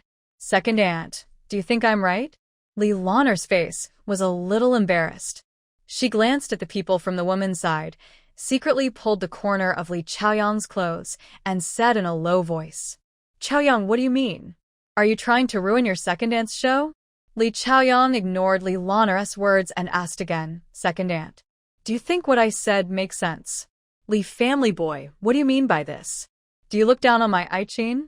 A man who looked to be about 40 or 50 years old came over, waiting for Li Chaoyang to question. There's nothing to look up to. I don't look down on it, Li Chaoyang said with a faint expression and a frank attitude, as if he was talking about someone else's business. I don't even know this girl, but you forced me to get engaged to her according to what you adults call a baby marriage. This is unfair to both me and her. What's fair or unfair? From ancient times to the present, people have always emphasized the words of the matchmaker and the orders of the parents. I think you are amazing just because you have read a few more books. You also say that you can only get married if you like each other. I tell you, that's not right. He is Aiqin's biological father. He felt embarrassed when Li Chaoyang said in front of so many people that he would not marry Aiqin, so his tone was a little excited. Uncle, the words of the matchmaker and the orders of the parents are indeed true. Li Chaoyang smiled, glanced at his second aunt, and then said, Parents' orders? Then I have to ask, it was my parents who made the decision to arrange the baby marriage. Aiqin's father was speechless and turned his eyes to Li Lan'er, cousin this. Li Lan'er felt embarrassed by her nephew and immediately took Li Chaoyang's hand and said, Chaoyang, I'm your second aunt and your elder. Although this child marriage was not arranged by your parents have agreed to it. Don't be unreasonable. Second aunt, what you said doesn't make sense. Li Chaoyang pulled back his arm. Even if this child marriage was arranged by the parents, the new society practices freedom of marriage. I already have a girl I like, and I will never marry her. You. Li Lan'er was so angry that she was shaking all over. She pointed at Li Chaoyang and couldn't say a word. Second aunt, the child is grown up and has his own ideas. Zheng Yuexia came over and said to Li Lan'er, besides, when we were getting engaged, I said we should wait until the child is older. It was you who insisted on agreeing to your cousin. Now, not to mention that Chaoyang doesn't recognize this child marriage, even his father, and I can't recognize it. Li Montesong, what do you say about this? Li Montesong didn't understand what his wife said, so he stood up. This marriage is not legal and reasonable. It's just forcing two children to get married, and it will never be happy in the future. If you ask me, we should respect the wishes of the children. Anyway, our family will not force children to do things they don't want to do. Li Chaoyang stood beside Jing Yuexia after he finished speaking. Hearing what her eldest brother said, Li Lanner's face almost turned green with anger. Her brother was a soft-eared person. He always said whatever his sister-in-law said. He didn't have his own thoughts at all. It turns out that I am the one who is too enthusiastic about this matter. Who am I doing this for? Why do I meet relatives like you who don't know how to be kind? Woo-woo. Li Lanner clapped her hands, sat on the ground, and started crying loudly. She had to cry. Her son dropped out of school for so many years. Aiqin's uncle finally said that he could arrange a formal job for her son in the town, and the condition was that Aiqin married Li Chaoyang. She thought that since they had been engaged as children, and since she was Chaoyang's second aunt, the marriage would surely be settled. Unexpectedly. Enough. Stop crying. Mrs. Li couldn't bear it any longer and picked up the walking stick at hand and hit Li Lanner on the body. You are a married girl, and you handle your own family affairs? You come to your parents' house to make trouble? I must beat you to death today. Li Chaoyang was afraid that his grandmother would be angry and hurt herself, so he hurried to stop her. When Li Lanner saw that her mother was going to hit her, she hurriedly got up from the ground and cried with tears in her eyes. Mom, am I your biological daughter? Don't you see that my eldest brother's family bullies me? I just arranged a marriage for Chaoyang with good intentions, and you don't thank me, but blame me, right? It doesn't matter who Chaoyang marries. If she marries Aiqin, your grandson can go to the town to work as a formal worker. Are you worried about that? You dead girl, so you are using Chaoyang's lifelong happiness to exchange benefits for your boy. I wonder why you are so enthusiastic about this matter. Get out. Get out of here. Don't come back to your mother's house in the future. Chaoyang's parents are responsible for his affairs, and it's not your turn as an annoying aunt. The old lady's cane was taken away by Li Chaoyang, and she could only curse loudly. Second aunt, what you did is not fair. Zheng Yuexia was not happy when she heard it. You only have Chaoyang as your nephew. If you die, you will have to wait for Chaoyang to break the pot for you. It's fine that you don't love Chaoyang, but you also exchanged Chaoyang's lifelong happiness for interests. How can you be so shameless? Li Lanner, I'm just saying this today. If you take people away now, I will let Chaoyang break the pot for you when you die. If you continue to make trouble like this, don't blame me as your sister-in-law for being unfair. In the future, you will no longer have the Leaf family of Red Star Commune as your mother's home. After hearing this, Li Lanner even forgot to cry. She looked at Zheng Yuexia in disbelief, and then looked at her eldest brother. Limanjang avoided her sight. He just stretched out his hand to support Zheng Yuexia without saying a word, and then looked at her mother. Old Lady Li was panting with righteousness under the support of Li Chaoyang, and she looked like she wanted to eat her. Oh my God! What sin have I committed? I have to have such a family, woo-woo. I am going to die. Aiqin's face was not looking very good at this moment. She was also very hurt by Li Chaoyang's rejection in front of so many people. Her uncle was the factory director in the town and arranged a job for her. There were many men who wanted to pursue her in the factory, but those men were not as good-looking as Li Chaoyang. Judging from the current situation, her relationship with Li Chaoyang was completely over. Aiqin tugged at her father's sleeve and shook her head slightly, indicating that the matter should be forgotten. Aiqin's father also felt that even if Li Chaoyang married Aiqin, he would not treat his daughter well. He gritted his teeth and said to Li Lanner, "Cousin, our family is not worthy of your Li family. Let's leave it at that," he said, and left with his daughter and a few relatives who came with him. Seeing that everyone had left, Li Lanner stopped crying and looked at their backs blankly. She looked back at her brother and sister-in-law who regarded her as an enemy and cried loudly, got up from the ground, and chased Aiqin's group. Wei Minglan lay at the door and listened for a long time. After seeing everyone dispersed, she hurriedly ran back to report the news she heard to Shen Jingshu. When Shen Jingshu learned that Li Chaoyang said that he had a girl he wanted to marry, his face was filled with laughter. "Are you happy this time?" I just said that Li Chaoyang has a good character. Yes, yes, you are the best judge of people. Shin Jingshu gave her a big thumbs up, then looked at the sunshine outside the window and reminded her. Minglan, have you asked for leave from the captain? At this moment. Oh. I was just watching the fun, and I forgot about going to work. Wei Minglan then remembered that she was only watching the fun and forgot to let people know. Take a leave of absence for yourself. She screamed and ran outside. While running, she finished talking. Shin Jingshu shook her head in a funny way. This little girl is like that. She does everything in a hurry. Before she could think of anything else, Li Chaoyang arrived. Shin Jingshu looked at him sweating while running, feeling a little distressed. What are you doing in such a hurry? You're already sweating, she said and took out a clean handkerchief from the drawer for him to wipe his sweat. Li Chaoyang took it. Looking at the white handkerchief, there was an orchid in the lower right corner of the handkerchief. He was reluctant to use it, so he held the handkerchief in his hand, with expectation in his eyes, and asked, I haven't finished what I just said. Today. Your body, are you feeling better? Can you go to town and make a call? Shin Jingshu touched her lower back subconsciously and nodded. It should be okay, but you have to ride slower. Li Chaoyang can certainly do this. Do it. He helped Shin Jingshu up, picked up the coat next to her, and put it on for her. He also helped her tie her scarf thoughtfully. Don't worry, I will be careful this time. Riding their bicycles, the two of them soon arrived in the town.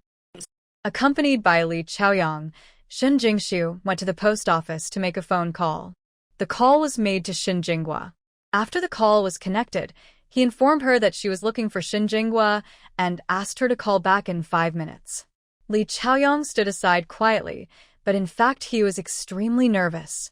He kept thinking in his mind, what if Shin Jingshu's parents didn't agree, then he...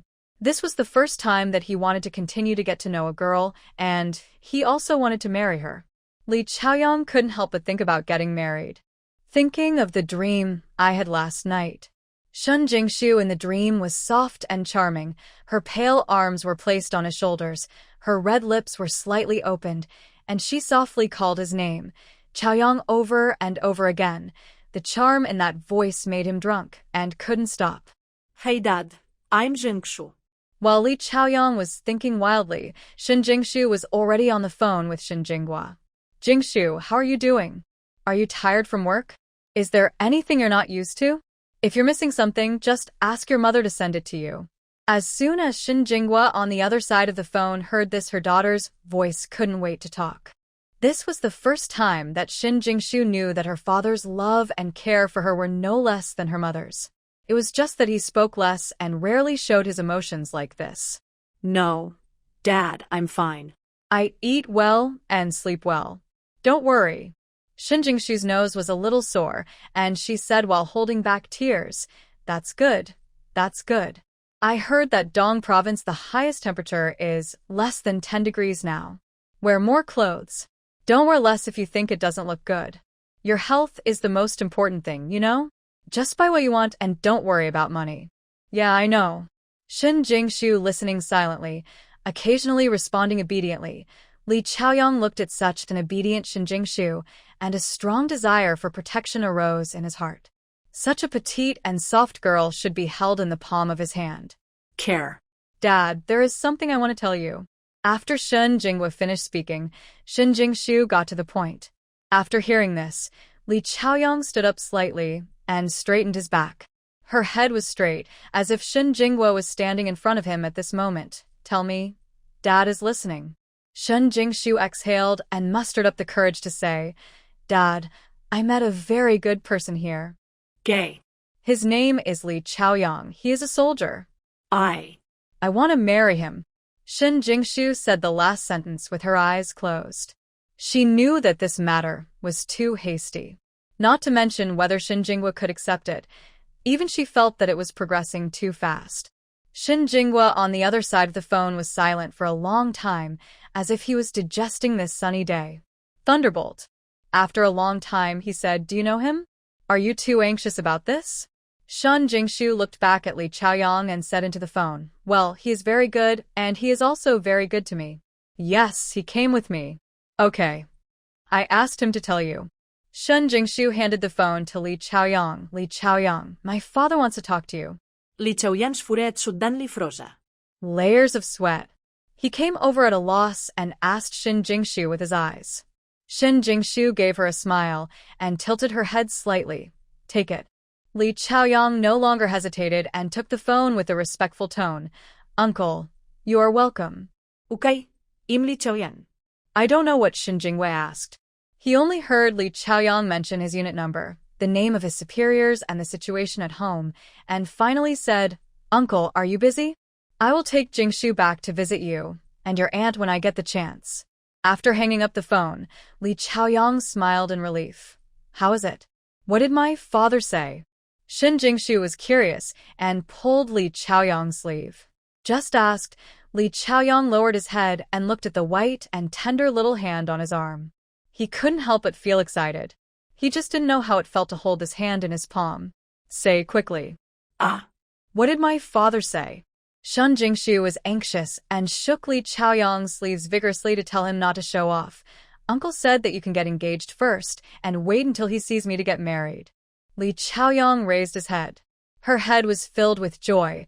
Her face was filled with an expression of happiness and satisfaction, as if all the previous worries had disappeared. You're in a good position. Hearing this, Shun Jingshu smiled brightly, snorted arrogantly, and went outside. Let's go. Walk slower. Be careful of the wound. Li Chaoyang saw her moving so aggressively and hurriedly followed her, telling her to be careful. His posture was like protecting a precious porcelain, for fear that she would bump it. The two of them went directly to the state-owned hotel after coming out of the post office. This was Li Chaoyang's request. This is the first meal I've treated you to. You can order whatever you want. You don't have to save money with me. Li Chaoyang lauga. He was making a silly sound. The corners of his lips were slightly raised in a beautiful arc, and his dark eyes were filled with soft light. Just the thought that he was about to get engaged to Shin Jingshu made his heart feel as sweet as honey. Okay, then I want to eat braised pork, small fish, and lion's head. By the way, I want rice. Shin Jingshu was not polite to him and ordered her favorite dishes. In this life, she will not wrong herself, eat whatever she wants, and will not hide her preferences. Li Chaoyang agreed with a smile and helped her sit down to rest. Okay, I'll order the food. After eating and drinking, Li Chaoyang took Shin Jingshu to the supply and marketing cooperative again. Now that the weather is slowly getting colder, the clothing area in the supply and marketing cooperative is filled with thick cotton clothes. After Li Chaoyang picked out 2 pairs of cotton padded clothes and shoes for Shin Jingshu to wear in the winter, he also bought 2 cans of malted milk, halal oil for hand wiping, cream for face wiping, soap, tooth powder, gloves and socks, a hat and a scarf. Brown sugar, biscuits, chicken cakes, fruit candies, red dates, eggs. As long as he thought Shin Jingshu liked to eat it and could use it, he bought some. Why buy so much? It's not like I can't come next time. Shin Jingshu muttered, but actually her heart felt warm. This man was so considerate that he even prepared small things like matches for her. In more than half a month, the temperature here will be close to 0. It's freezing cold. It's not convenient for you to go out and buy things alone. It won't hurt if you prepare more. Li Chaoyang took the things to check out, and at the same time protected Shin Jingshu to prevent others from buying these things. It cost a total of more than 80 yuan. Li Chaoyang put these things into a big bag and tied it to the big bar in front of the bicycle. When he came to the back seat, he put a cotton mat so that Shin Jingshu could sitting more comfortably because he was worried that Shin Jingshu's body couldn't bear it. Li Chaoyang didn't take her to buy anything else and took her back home. Early the next morning, Li Chaoyang brought his parents to visit Shin Jingshu. Zheng Yuexia sat beside Shin Jingshu's bed. The more she looked at her, the more satisfied she felt. This child is neither tall nor short, neither fat nor thin. He is fleshy where he should be, and slender where he should be. Especially his big, talkative eyes, which are so lively and dazzling. Jingshu, we will go to the same family in the future. This is the gift money I prepared for you. Zheng Yuexia said, taking out a red cloth bag from her arms and handing it to Shin Jingshu. Shun Jingshu touched the bag and found it to be quite thick. When he opened it, he saw a thick stack of unity inside, with some parts and pieces intact. A look of surprise immediately appeared on his face. The gift money is 666 yuan. Let's just try to make everything go smoothly. Wait. When you get married, I will prepare my 32 legs 3 times and 1 ring at a time, and I will ensure that you will marry into our family in style. Wei Minglan on the side also nodded repeatedly. This gift is not too small even in their provincial capital, not to mention the countryside. It can be seen that the Li family still values Jingshu very much.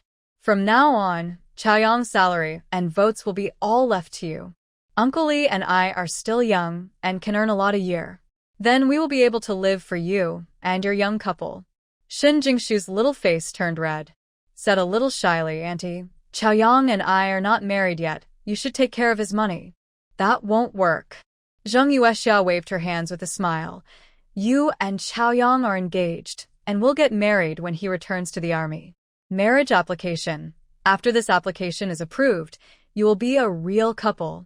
Oh, by the way, Chaoyang will accompany you to meet your parents first. After your in-laws agree, you will be a real couple. Chaoyang earns the money must be given to you. Shun Jingshu lowered her head and smiled, touching the thick red envelope in her hand, feeling warm in her heart. There were many people watching the excitement outside. Li Chaoyang followed Jing Yuexia's instructions and gave them wedding candies as long as they came. Everyone was happy together. The villagers did not expect that the boy from the Li family would only come back to visit relatives for 2 or 3 days. That's it. Get engaged with Shun Jiqing now. What is even more talked about is that the Li family paid 666 yuan in gift money, and everyone in the commune knew about it. Ye Wanqing was forced to apologize by Wei Minglan these days, and she was worried. Before she could think of a good idea, she heard that Shun Jingshu was engaged to a man in the village, and the man gave her more than 600 yuan. The betrothal gift made her envious. She went to Shun Jingshu's place, but there were too many people coming to congratulate her. Not only did she not say a few words to Shun Jingshu, but she was even embarrassed by Wei Minglan. Ye Wanqing returned to the Educated Youth Center angrily, thinking about how to have a good relationship with Shun Jingshu, when she saw a man blocking her way. She raised her head and glanced at the man, and said angrily, "Who are you? Get out of the way." The man didn't hide away. Instead, he looked at her as if he was sizing up the goods, and said in a frivolous tone, "Yi Jiqing, I heard that you have been in some trouble recently. I wanted to see if there was a chance to risk my life to save the beauty. Why don't you? Thank you." When Ye Wanqing heard what he said, she knew that she knew her situation very well.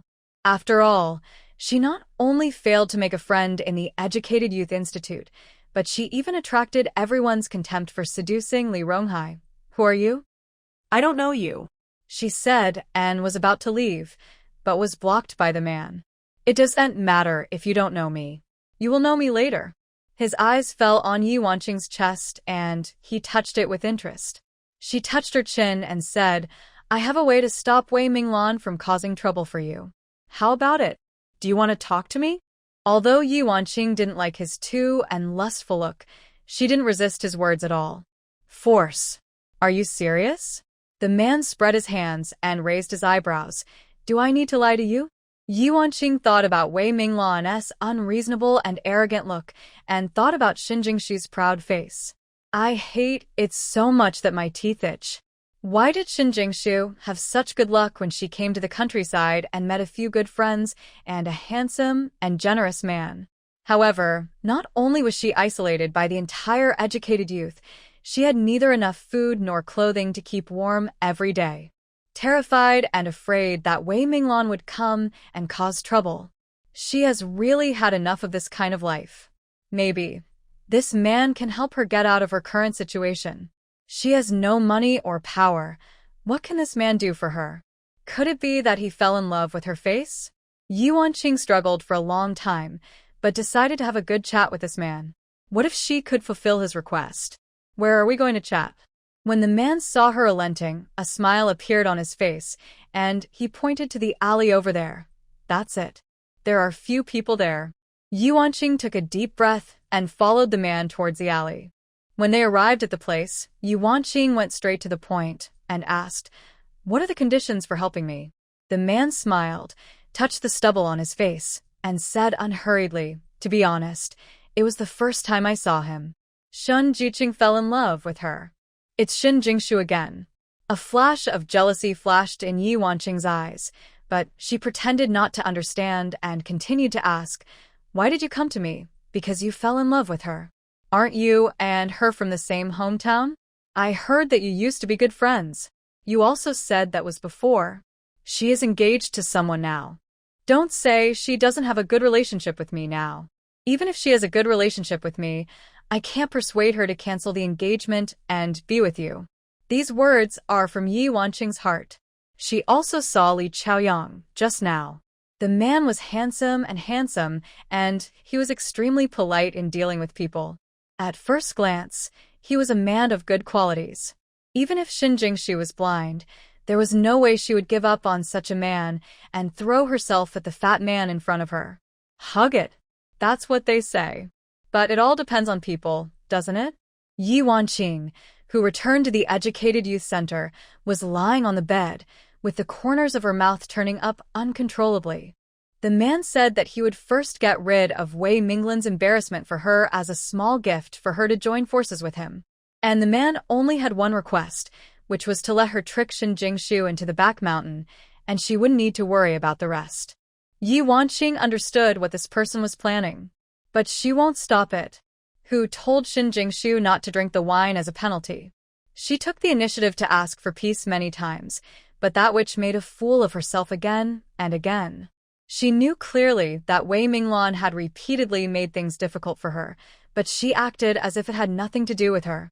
Then why should she care about her safety? She wished that Xin Jingshu would be ruined by that person now. It's best to let everyone in the village know that she, Xin Jingshu, is a witch. She suddenly thought of Li Chaoyang. She had just seen. He is very tall, with a height of 1.85 meters. He stands out in the crowd. His face is as clear as a sculpture, and his angular face is extremely handsome. On the outside, he looks like a modest gentleman, with a pair of slender peach blossom eyes under a pair of sword-shaped eyebrows, full of amorous feelings, which can make people fall in love with him accidentally. The tall nose and the moderately thick red lips were showing a dazzling smile. Such a man completely fits the image of Prince Charming in her mind, especially since he is also the company commander of the army and has already achieved this at this age. Position, the future is really limitless. The more Yi Wanqing thought about it, the more she wanted to crush Xin Jingshu into the mud. And that bracelet. Ever since the bracelet was snatched away by Xin Jingshu, nothing good has happened to her. Not only the bracelet, but also Li Chaoyang. She wanted to it. The next day, the team leader found Wei Minglan and specifically told her about the incident between her and Yi Wanqing. "Wei Jiqing, you are always making trouble about this matter, and it is not good for the image of our commune. Then let Yi Wanqing publicly apologize. Isn't that enough?" Wei Minglan looked at the captain in confusion. Everyone knew that it was Yi Wanqing who jumped on Li Ronghai, and the captain refused to let Yi Wanqing apologize. "Instead, I came to persuade myself. What is this for? Let me make a reconciliation for you. Do you think it's okay?" The captain said with a smile, "The primary school our commune has applied for has been approved and will be able to operate normally after the year. If you can reconcile with Yi Jiqing, I won't let her apologize in public. Considering that both you and Li Jiqing graduated from high school, the commune thought it would be better to let you two serve as teachers in the school. In addition, as long as there are quotas for going to the countryside, the commune will give priority to you and Li Jiqing. What do you think?" Wei Minglan hesitated. She came to the countryside because she was implicated by her family. During this period of time, she was really unable to bear working in the fields every day. If she became a teacher, it would definitely be much easier than now. She was also worried about the health of her parents in the city. If she could go back early. She thought about it and did not reply to the captain immediately. She only said that she would consider it and then went to Li Ronghai to discuss it. "Minglan, this is a good thing. I don't want to see you Tian working so hard. Li Ronghai thinks this is a good thing. But just by being touched by Ye Wanqing, you can get so many benefits. After all, they all make money. I always feel there's something wrong with this. Wei Minglan frowned. Ye Wanqing had no relationship here. How could she have such a big head to let the captain be a lobbyist, and also let the captain offer them such a generous offer? Forget it, I'll go back and talk to Jing Shu before deciding. After returning, Wei Minglan repeated the captain's words exactly. Jing Shu, Runan, what do you two think about this? Shun Jingshu frowned, thinking about how Ye Wanqing persuaded the captain to use such a rich bargaining chip in exchange for her not apologizing. It seemed that even without the blessing of the bracelet in this life, Ye Wanqing still had some abilities. Chen Runan didn't want to think so much. She felt that the exchange was quite worthwhile. I think it's okay. Even if Ye Wanqing doesn't apologize, everyone at the Educated Youth Institute will know that she deliberately seduced Li Ronghai. I think so too. I just feel that pies are falling from the sky, and I'm afraid to pick them up. Shun Jingshu thought what Chen Runan said made sense. As long as everyone believes that she did it intentionally that day, and Li Ronghai and Wei Minglan were not substantially harmed, they will get the teacher's job and the priority to return to the city for free. Don't give it up. Minglan, I agree with what Runan said. Ye Wanqing is full of evil ideas. Rather than letting her escape in other ways, it's better for you to get substantial benefits now. At worst, the soldiers will come to cover up the water. Shin Jingshu is not afraid of Ye Wanqing. She is no longer the Shin Jingshu who obeyed her in her previous life. As long as she is properly guarded against her, Ye Wanqing will not be able to hurt her and Wei Minglan at all. Okay, I will accept the captain's offer tomorrow. Wei Minglan was relieved now. Ye Wanqing had no relatives here. As long as she didn't make any mistakes, he would naturally not bully her. If she persists in being mean again, then next time the King of Heaven comes, she will have to treat her badly. The days passed day by day. Shun Jingshu rested at home for 3 days. The area on her lower back had scabs. Apart from the occasional itchiness, there was no discomfort at all. On this day, Li Chaoyang brought her breakfast as usual and said that he would go to his grandmother's house to visit later, but he would not delay delivering lunch to her. Shin Jingshu also happened to want to go to Uncle Yao Miao's place to check on the situation. So after dinner, she urged Li Chaoyang to get busy and said that he didn't need to deliver lunch. She, Wei Minglan and Chen Runan were planning to have hot pot at noon. Li Chaoyang didn't insist and said a few more words of concern before leaving. During this period, after delivering meals to Shin Jingshu, the two would sit together and chat. Li Chaoyang would talk about his situation in the army and some funny things he encountered while on missions. Shin Jingshu and he talked about some situations in his family and the fun things he had encountered since he was a child. After a few days of getting along, Li Chaoyang fell more in love with Shin Jingshu, and he could feel it. Shun Jingshu also relied deeply on him, and their relationship unknowingly heated up. After Li Chaoyang left, Shun Jingshu immediately changed her clothes and wrapped herself tightly, only revealing a pair of eyes. Outside, at the entrance of the village, after confirming that Li Chaoyang and his family had left the village, they ran out and waited to take the bullock cart. Uncle Oxcart had not seen Shin Jingshu for a few days, so he was very happy to greet her. The old man and the young man had a great time chatting with her along the way. Arriving at the door of Yao Miao's house, Shun Jingshu took out 2 kilograms of sugar and 2 kilograms of biscuits from the space. She also took out 2 previously pickled fish and some tomatoes and vegetables, and took out the 2 prepared ginseng plants. Shun Jingshu knew that life was not easy for her uncle's family, so she collected the 700 yuan gift money Li Chaoyang gave her and planned to give it to him today too. After checking that everything was packed, Shun Jingshu raised her hand and knocked on the door. Is the uncle at home? Is there anyone at home? Here. Soon the uncle's voice came from the yard. As soon as he opened the door, he saw Shin Jingshu with a pair of cloudy eyes full of expectation. Are you alive? Shun Jingshu didn't expect the uncle to see her. Her first words were actually this. However, she knew how much the uncle valued those seedlings, so she nodded with a smile. It's alive. It's all alive. It's all alive. It's all alive. It's great, it's alive. Okay. The old man murmured excitedly. Tears actually started to fall. He covered his face and squatted on the ground, crying like a 3-year-old child. My ancestors, the seedlings have been planted, and they are all alive. The hard work of a Sher family has not been ruined. It's in my hand. Dad. Dashan also came out at this moment. Seeing his father's expression of joy and sadness, he felt sour in his heart. For so many years, my father has worked hard for these medicinal seedlings, but the medicinal seedlings cannot survive because of your hard work. Either the temperature is not enough, the soil moisture is not enough, the sunlight exposure time is short, or the soil has no nutrients. These problems he almost tortured his father crazy. He was already mentally prepared for the entire army of medicinal seedlings to be destroyed. Unexpectedly, this little girl fulfilled his lifelong wish. Dad, please pay attention to your health. This girl is still standing at the door. Don't you think so? Please come in and sit down. Dashan used Shen Jingshu as a cover to persuade the old man. Only then did Mr. Yamiao realize that he was only happy and left the little girl here. Come on, sit in the room. Little girl, I'm old and get excited easily.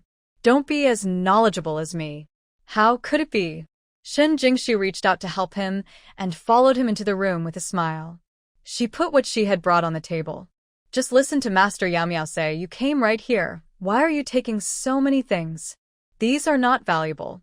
I happen to have a lot over there, so I brought some for you to eat. Shen Jingshu put the things away, sat obediently on the chair, and chatted with the uncle. Uncle, your seedlings are growing well now. I came here today to give you money, she said, taking out a few wads of tuan from her small bag. Here is 700 yuan. I still owe you more than 300 yuan. When I have money, I will give it to you. No, we agreed last time that 300 yuan will be fine. Why do I give it to you again? Give me money.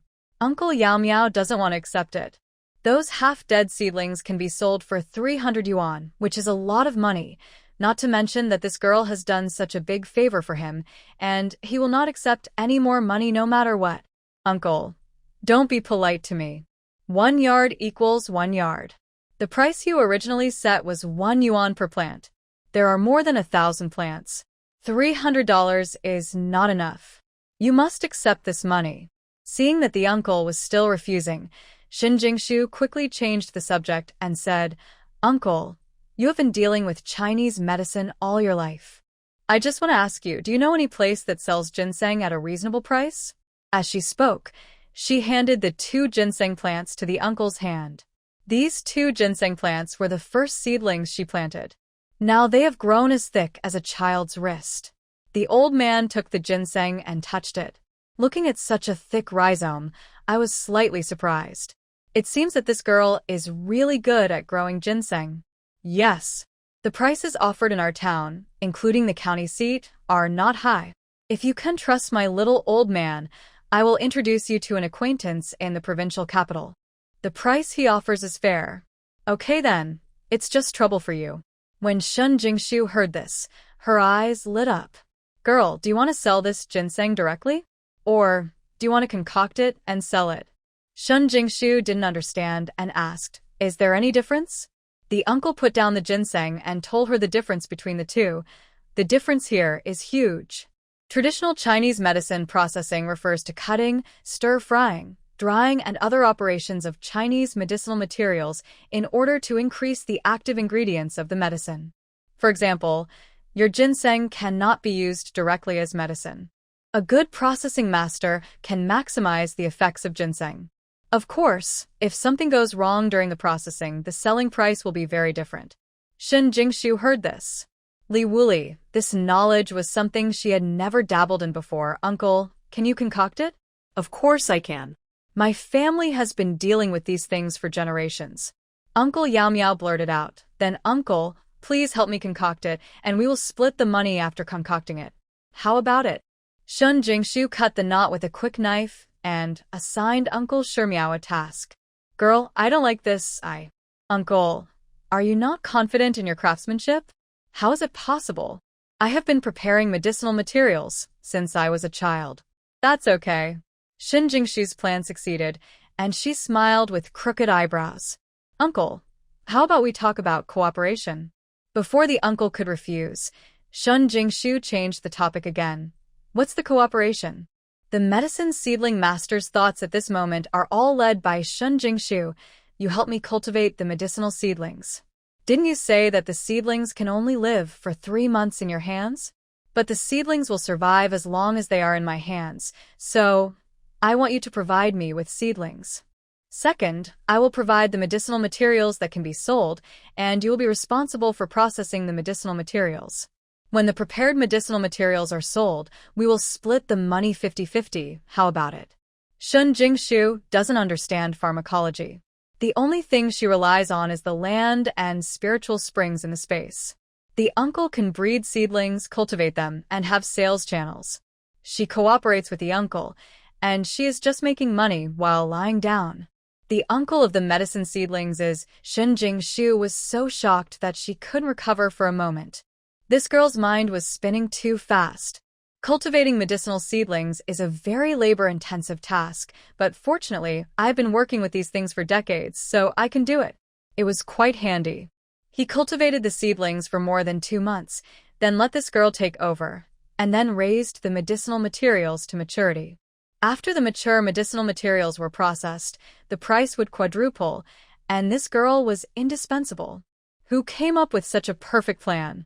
Girl, do you know how much the prepared ginseng can be sold for? Are you going to give me a 50-50ths?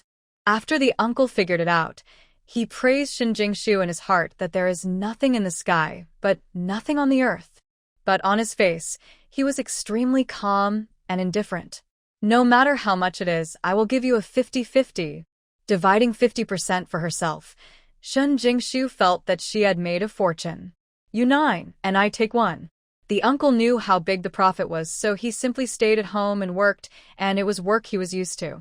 Taking 10% of it was enough. No. Just 50-50. Shin Jingshu doesn't want to. There's no uncle here. She can only grow live ginseng in her space. The price must be just that. Selling one plant for 300 to 500 yuan is enough. I'm 2, you're 8. Anyway, I can't ask for more. The uncle gave in a little. He knew that Shin Jingshu did this for his consideration and wanted him to get more money, but he felt that he didn't need so much money to do this. No. Just 50-50. The two bargained for a long time, and finally the uncle gave in and took 4, and Shin Jingshu took 6. But you have to take back the 700 yuan. The uncle insisted and refused to take it, and pushed 700 yuan in front of Shin Jingshu. If you don't accept it, I won't agree to cooperate with you. Hey. The little old man knows how to handle her. Shin Jingshu had no choice but to put the 700 yuan in his pocket. Next week, I will prepare these 2 ginseng plants and let Dashin take you to the provincial capital. Looking for my friends. At night, Li Chaoyang came to deliver meals to Shin Jingshu as usual: a fried egg with green pepper, a sweet and sour fish, a bowl of rice, and a mushroom soup. Shin Jingshu felt that she had gained a lot of weight during this period, and she was bored in the house every day. She didn't move. Even most of the meals were fed to her by Li Chaoyang. After drinking the last mouthful of soup, Li Chaoyang took out a handkerchief and gently wiped the corners of her mouth, not forgetting to praise, "So good." Shin Jingshu whined and slapped him on the arm. "Li Chaoyang, why do you treat me like a child?" Li Chaoyang smiled without saying a word, with a doting and gentle expression on his face. Wei Minglan came over to give Shin Jing just now. Shu gave persimmon cakes to eat, which were sent by her family. She immediately thought of giving them to Shin Jingshu to eat, but she didn't expect to see the two of them flirting as soon as she entered the door. "Oh, I'll do it." What a misfortune. You should be beaten. Looking at her teasing look, Shin Jingshu couldn't help but glare at her. "You are the only one who is so stupid. I don't know who calls Brother Rome high all the time." Wei Minglan didn't expect Shin Jingshu to say this in front of Li Chaoyang, and immediately ran over to cover Shin Jingshu's mouth and told her to stop talking. The two were laughing, and Li Chaoyang also curled up his lips. The bowl and chopsticks were about to leave. Unexpectedly, Chen Runin suddenly came over and said mysteriously, Jingshu Minglan, there is a good show. Wei Minglan heard that there was a good show. Shun Jingshu was immediately sent over, and she came over and looked at Chen Runin eagerly. Yi Wanqing went to the back mountain with a man named Jiang Hongjun from the village. When she heard the name, Shun Jingshu froze. Since she came to Red Star Commune, she has never seen that scumbag. Unexpectedly, Yi Wanqing still got entangled with him. Jingshu, what's wrong with you? Li Chaoyang was the first to notice something was wrong with her, and walked over and asked softly, no, it's okay. Shun Jingshu tried her best to suppress the hatred for Jiang Hongjun in her heart, looked at Chen Runin and asked, see clearly. What are you doing here with Jiang Hongjun? This time, before Chen Runin could answer, Wei Minglan replied, Xiao Jingshu, you already have a partner. Why are you so naive? Understanding what she meant by this, they looked at each other at Li Chaoyang and then looked at Wei Minglan, a man and a woman, in front of flowers and under the moon. Go to the back mountain. Tell me what you can do. Wei Minglan leaned against the door frame with a lazy posture, with a mockery of Yi Wanqing on his face. Shin Jingshu understands. She thought of the compensation given to Wei Minglan by the captain, and she finally understood it at this moment. Jiang Hongjun's father and the captain are cousins of the same grandfather, and the relationship cannot be said to be very close. However, Jiang Hongjun has a good relationship with the captain. There is no other reason. The captain was not able to have a child when he was 30 years old. It happened that Jiang Hongjun had many brothers, so the captain went to Jiang Hongjun's father to discuss, intending to adopt Jiang Hongjun under his own name. Just when the two families were discussing adoption, the captain's wife found out that she was pregnant, and this matter also just let it go. Although the matter failed in the end, the captain treated Jiang Hongjun better than his own child. This can also explain how Yi Wanqing persuaded the captain to come forward to deal with the matter. These two people are now working together in confusion.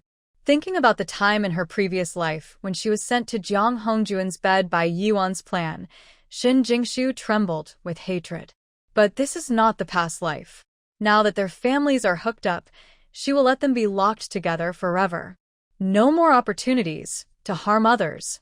Shin Jingshu's mind turned and she pulled Li Chaoyang's sleeve and said, Li Chaoyang, I want to go to the back mountain to get some fresh air. Several people present knew whether to go to the back mountain to get some fresh air or to go to the back mountain to watch a show. Right. Your injury. Li Chaoyang touched the top of her head helplessly and asked, It's okay, it's okay. My injury has been healed a long time ago. Seeing that these two people were tired, Wei Minglan and Chen Runin walked outside knowingly. Let's go. We both have to go to the back mountain to get some fresh air. Otherwise we will have to die here. Wei Minglan joked with a smile. Chen Runin curled his lips and said nothing more. Li Chaoyang had nothing to do with her, so he had to help her get a thick coat and said, It will be cold in the evening, so I'll get you a thick coat. You need to bring the gloves too. Shin Jingshu responded casually and walked a few steps quickly to pick it up. He put his hands on the shoulders of Chen Runin and Wei Minglan and said, Go and call all the educated youths from the Educated Youth Institute, and let's go on a night trip to the back mountain together. Wei Minglan and Chen Runin looked at each other and laughed like a thief.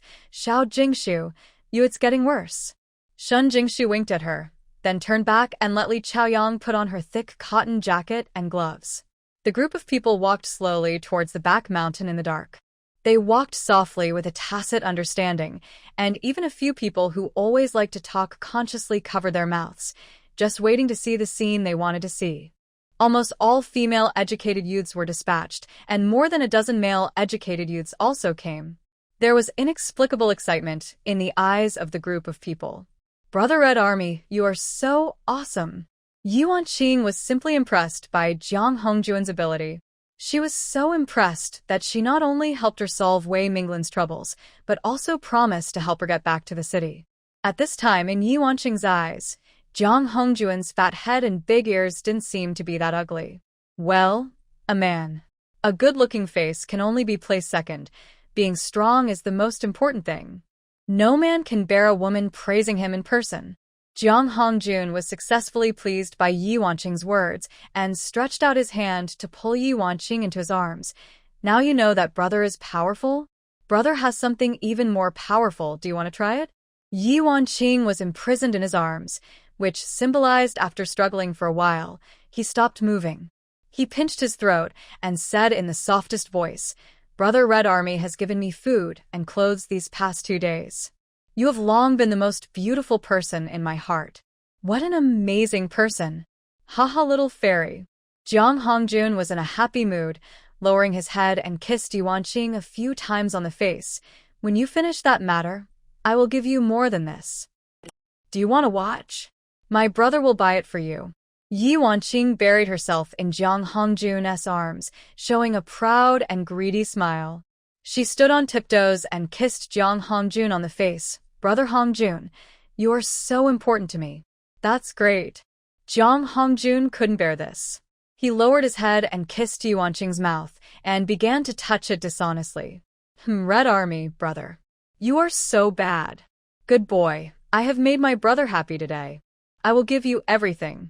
The two of them were having adult love, and their chirping voices were particularly prominent in this quiet mountain. Shen Jingshu was almost disgusted by these two people. Seeing that the fire was almost done, she directly turned on the flashlight in her hand and shined it at the two people. The dazzling light instantly shone on the two entangled people. At this time, Yi Wanqing was disheveled, and Jiang Hongjun was lying on her chest and chewing. Ah! Screams came one after another, not only from Yi Wanqing, but also from the female educated youth who were frightened by the explosive scene. Yi Wanqing screamed and hurriedly pushed away Jiang Hongjun, who was lying on her chest, and hurriedly tidied her clothes. Jiang Hongjun staggered after being pushed by her. After stabilizing his body, he found that there were already many people standing behind the beam of light. "Turn it off. Turn off the flashlight quickly." Yi Wanqing covered her chest with both hands, and her pants waist was also untied by Jiang Hongjun. At this time, she could not care too much and squatted on the ground to prevent herself from exposing too much. "Oh my god. Is Yi Wanqing so wild? Did you see it? That man bit her there. She is really playing around. She seduced Li Ronghai a few days ago. Fortunately, we found out. If Comrade Ronghai was entangled by her, TSK." The male educated youth looked at the two people with unsatisfied eyes, and the contempt on their faces almost drowned Yi Wanqing. "Yi Wanqing, why don't you stay at the Youth League Center in the middle of the night and come here? To have a secret meeting with a man?" Wei Minglan looked at Yi Wanqing sarcastically. The disgust in her eyes was beyond words. I didn't. Yi Wanqing opened her mouth to quibble, but her quibble was heard by everyone as if she was slapping herself in the face. "Not yet. Do you think so many of us are blind? It's really embarrassing for the Youth League." Bah! A female Youth League scolded mercilessly. Thinking about how Yi Wanqing had borrowed the wash basin from her before, and she was kind enough to lend it to her, she felt sick.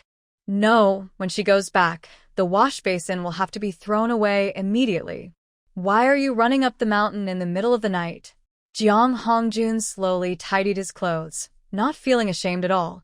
"We are here to tour the back mountain at night and go for an outing. Is that not okay?" A male Youth League member couldn't stand Jiang Hongjun's arrogance and retorted immediately. Jiang Hongjun raised his eyebrows but said nothing.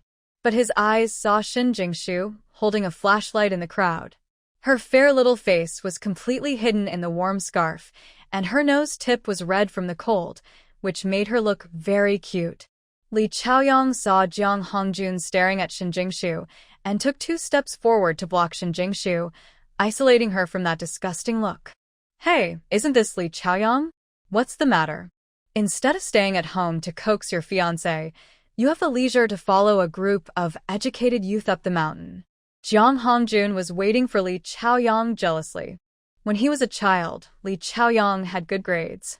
Every time he took an exam, he wanted to copy his answers. This brat was very stubborn. Not only did he not let him copy, he also complained to the teacher. Later, he joined the army. I heard that he was doing well in the army, but he was getting worse and worse in the village. He was often compared to Li Chaoyang by his father. This time, he fell in love with Shen Jingshu at first sight, and this kid got there first and got engaged to Shin Jingshu. He felt that Li Chaoyang was designed to defeat him. It's none of your business where I go. Li Chaoyang looked at him coldly, with a warning in his eyes. Jiang Hongjun didn't want to talk nonsense with him. Sooner or later, he will be stronger than Shin Jingshu and give Li Chaoyang a big green hat. Let us see if he can still talk to him as tough as he does now. He glared at Li Chaoyang, and his eyes looked at Shin Jingshu behind him. Li Chaoyang met his gaze, completely blocking Shin Jingshu behind him, and said in a cold tone, "If your eyes are useless, I don't mind working hard to destroy them." Jiang Hongjun poked the plug with his tongue and waved his hand in a way. Okay. You are awesome, okay. After he finished speaking, he tied his belt and walked down the mountain without considering Ye Wanqing, who was still squatting on the ground. Seeing Jiang Hongjun leave like this, Ye Wanqing cursed him as a beast in her heart. When she had almost finished tidying up her clothes, she stood up unsteadily and said loudly, "Are you all bored? Why are you hiking in the mountains late at night? Are you not tired from working during the day? Do you want me to ask the team leader to give you more workload?" Ye Wanqing's words were obviously a bit of a bully. Ye Wanqing, that man kissed your chest so hard. You don't think about what you will do in the future, but you have the leisure to worry about whether we are tired or not. Shin Jingshu poked her head out from behind Li Chaoyang and said. But the next second, her mouth was covered by Li Chaoyang. "Jingshu, you are not allowed to say this." Shin Jingshu's eyes rolled around. Which sentence was not allowed to be said? Kissing the chest? Or the smacking sound? Or the next sentence? Is there anything wrong with what she said? You. Shin Jingshu, it's you who harmed me, right? It must be you. Ye Wanqing's face turned red, and she pointed at Shin Jingshu and shouted hysterically. Shin Jingshu pushed Li Chaoyang's hand away and replied unceremoniously, "I framed you? I asked you to have a secret meeting with a man in the mountains? I asked you to be shameless and let him eat you? If you don't have any shame yourself, don't throw dirty water on others." That's right. You have a secret meeting with a wild man in the mountains, and you still think you are right? We will go to the team leader and ask him to kick you out of the Youth Educated Center. That's right. I don't want to live with this shameless person. He really brings shame to the Youth Educated Center. Such people should be put in a pig cage, hang up a pair of, and parade through the streets. Seeing that Ye Wanqing dared to wrongly accuse others, the Youth Educated Center lost their patience. It's immoral. It's embarrassing. I'm so disgusted. If I hadn't eaten white flour at night, I would have vomited my food. A thief, and I knew she was not a good person. Ye Wanqing tried hard to ignore the insults that were hard to hear, and walked away with her head down. The crowd didn't stop her, and just followed her and cursed all the way to the Youth Educated Center. Two fierce female educated youth threw her things out of the house. Get out. The Educated Youth Center does not welcome dirty things like you. Ye Wanqing stared at 1, 2, 3 faces hatefully. Never mind. She couldn't stare at so many faces. I don't live here. Where should I live? Do you want to freeze me to death? Live in a chicken coop or a dog kennel. Live wherever you want. Anyway, the Educated Youth Center will not take you in. Get out now. Don't dirty the doorway. A female educated youth brought a basin of water and poured it directly at Ye Wanqing's feet, soaking the pair of cotton shoes that Jiang Hongjun had just bought for her. Ye Wanqing stepped back angrily, and when she saw that they were destined not to let her in, she picked up the things on the ground and walked towards the direction of the commune. She wanted to find the team leader. The team leader was Jiang Hongjun's uncle. He would not ignore her. Shin Jingshu and Wei Minglan had seen enough of the fun, so they were escorted home by Li Chaoyang. Arriving at the door, Wei Minglan felt that she was not a light bulb, so she went straight into the house. "Jingshu, avoid Jiang Hongjun when you see him in the future. I always feel that he has bad intentions." Li Chaoyang felt uneasy when he thought about Jiang Hongjun's eyes. He was not afraid of Jiang Hongjun, but he was afraid that if he went to the army, Shin Jingshu would not be safe here. But they are not married yet, and Jingshu can't go to the army with him. I know. Shin Jingshu smiled gently, took the initiative to put her arms around Li Chaoyang's waist, and snuggled into his arms. How could she not know the look in Jiang Hongjuan's eyes just now? Hadn't she seen enough of that kind of perverted look with aggression and possession in her previous life? It's just, after meeting Jiang Hongjun today, she suddenly felt that she was not worthy of Li Chaoyang. He is so good, so good. She was by Jiang Hongjun in her previous life and lived with him for 20 years. That's good to know. Li Chaoyang was very happy about her embrace and patted her back gently. Don't worry, he won't do anything to you when I'm here. Even if I leave, I will make him dare not get close to you. The next morning, the news that Ye Wanqing had a secret meeting with a man in the back mountain and her were kissed so hard that they made a loud smacking sound spread throughout the Red Star commune. The villagers who didn't get to witness the adultery scene with their own eyes secretly felt sorry. Why did you go to bed so early last night when you had nothing to do? Wouldn't it be nice to follow everyone up the mountain to watch the live broadcast? The gossipy aunties and grandmas were completely busy. They exaggerated the adultery scene into several versions and spread them everywhere in the commune. In the end, it was even said that Ye Wanqing came back from the back mountain. Even last night, it was said that Ye Wanqing lived in Jiang Hongjuan's house. The Jiang family, wow. Brother Hongjun, what should I do in the future? What should I do in the future? Ye Wanqing cried in front of Jiang Hongjun. Last night, she was kicked out of the youth home, and she went to the commune to find the team leader. The team leader was not there, so she knocked on the team leader's door again. She didn't tell him the specific reason, but only said that everyone in the youth home excluded her and kicked her out. When the team leader heard this, he went directly to the youth home. When he got there, he found out that it was Ye Wanqing who didn't stay in the youth home in the middle of the night and went to the mountain to meet Jiang Hongjun privately. The team leader couldn't persuade the youth home and was determined not to let Ye Wanqing live in the youth home. For Jiang Hongjun's sake, the team leader had to take her back home and spend the night in his side room. The next morning, the team leader's wife heard about the whole story and directly kicked Ye Wanqing out. She has a daughter and a son in her family. What if this shameless person lives in the house and corrupts the children? What if Ye Wanqing has no choice? She can't go to the youth home, and she can't stay at the team leader's house. She came to Jiang Hongjun when she was desperate. Jiang Hongjun's face no longer had the gentleness of last night. Looking at Ye Wanqing with messy hair, he felt a little disgusted. Don't cry. What are your plans for this matter? Woo-woo. Brother Hongjun, I don't know. Ye Wanqing just knew how to cry. She didn't have any plans now. She was like a rat crossing the street. She would be sprayed to pieces as soon as she went out. But she also understood one thing, that only Jiang Hongjun could save her now. Now you can either go back to the city, or go to the farm for reform, or don't care about other people's opinions and continue to stay in the Red Star commune. Jiang Hongjun thought for a moment and said with a frown, Brother Hongjun. Ye Wanqing lowered her head and sobbed. When she heard him say that, a light suddenly burst out in her eyes.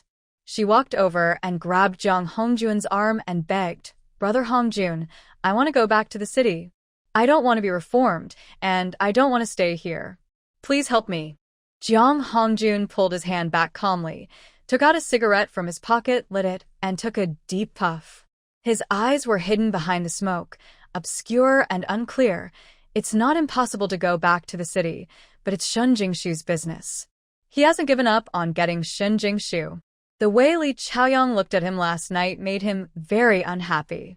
It was obviously Shen Jingshu that he fell in love with first, but Li Chaoyang got there first, and he turned around and warned himself with his eyes. There is no such reason in the world. Jiang Hongjun has never suffered such a cowardly humiliation since he was a child. Brother Hongjun, if I bring Shen Jingshu to you, will you help me get back to the city? Ye Wanqing's eyes flashed with a vicious light. If so, she would fight for her future, even if she had to knock that witch unconscious with a stick and carry her over. Of course. I always keep my word. Jiang Hongjun raised the corners of his lips tightly closed. His face was sinister and cunning. His eyes revealed a cruel and vicious light, which made people tremble with fear. Okay. Ye Wanqing was frightened by his eyes. But when she thought that Shin Jingshu would fall into the hands of such a vicious person, she felt an irrepressible excitement in her heart. Okay, if she doesn't have a good life, then no one will have a good life. Yi Wanqing wiped her snot and tears. Her voice was firm. You just wait for me here tonight. I promise to get things done. With that, she turned and left. Jiang Hongjun looked at Yi Wanqing's back, thinking. After leaving Jiang Hongjun's house, Yi Wanqing went straight to the village entrance. She had limited money and was reluctant to take a bullock cart, so she walked to the town. When she arrived in the town, she went straight to the hospital and said that she had severe insomnia and needed to buy sleeping pills to help her sleep. At that time, the hospital did not strictly control sleeping pills, unlike later when more and more people committed suicide using sleeping pills, and the state strictly controlled it. After using all the 5 yuan on her to buy sleeping pills, Yi Wanqing walked back to Hongxing commune. In the afternoon, after Shin Jingshu and Wei Minglan went to work, she secretly broke into Shin Jingshu's house and threw all the sleeping pills into the bucket in the kitchen. Li Chaoyang felt sorry for her and didn't let Shin Jingshu go to work so soon, but he couldn't stop her, so he could only go to the fields with her to help her work. After work in the evening, Shin Jingshu, Wei Minglan, and Chen Runan went home together. She didn't let Li Chaoyang bring her food today, saying that she wanted to eat with them in the evening. I took the salted fish that I had marinated before, and I was thinking of stewing it tonight. The salted fish was soaked in advance at noon. Chen Runan took a knife to chop the fish into pieces, while Wei Minglan washed the brown rice and prepared to stew it. Shin Jingshu sat next to her and watched. The two of them didn't let her do it, but just asked her to tell them how to cook the fish later. After the meal was ready, the 3 of them sat together and ate while chatting. Laughter and joy came from the low kitchen from time to time. Yi Wanqing, who was hiding outside the courtyard wall, was like a rat in the gutter. She couldn't stand the light, but her heart was higher than the sky. Laugh. Laugh hard. You won't be able to laugh later. Her face was covered with clouds, and there was a sign of a storm between her eyebrows. After a while, Yi Wanqing saw Shin Jingshu, and Wei Minglan sent Chen Runan out. After saying a few words, Chen Runan's figure disappeared into the night. She waited patiently for a while. The surroundings were very quiet. Occasionally, crickets on the roadside would call tirelessly. After the yard was quiet again, Yi Wanqing walked to the door and looked inside through the door. She saw that the yard was pitch black and the lights in the house had been turned off long ago. Yi Wanqing moved her stiff hands and feet, picked up a wooden stick she had picked in advance, and climbed over the wall again from the place where she had climbed over in the morning. But this time her luck was not very good. When she jumped down from the wall, her feet slipped and she fell directly down. She groaned in pain and quickly covered her mouth. Fortunately, it was cold, and the clothes she wore were enough to cushion the cold. After lying on the ground for a while, she got up from the ground and walked towards Shin Jingshu's room with a wooden stick. The yard was dark, and Yi Wanqing opened the door in the central hall with the faint moonlight. The door frame was old, and even though she used very little force, it still made a squeaking sound. Yi Wanqing was so frightened that she immediately hid against the wall. After waiting for a long time, no one came out, so she breathed a sigh of relief. She was the one who made the fuss, who wouldn't go to bed early on such a cold day. She looked around vigilantly, and after finding no movement, she quietly pushed open the door of Shin Jingshu's room. After the door opened, Yi Wanqing endured her beating heart and saw Shin Jingshu sleeping soundly on the bed. She breathed a sigh of relief. So many sleeping pills. It's wrong for this witch not to fall asleep. Thinking this way, her actions became bolder.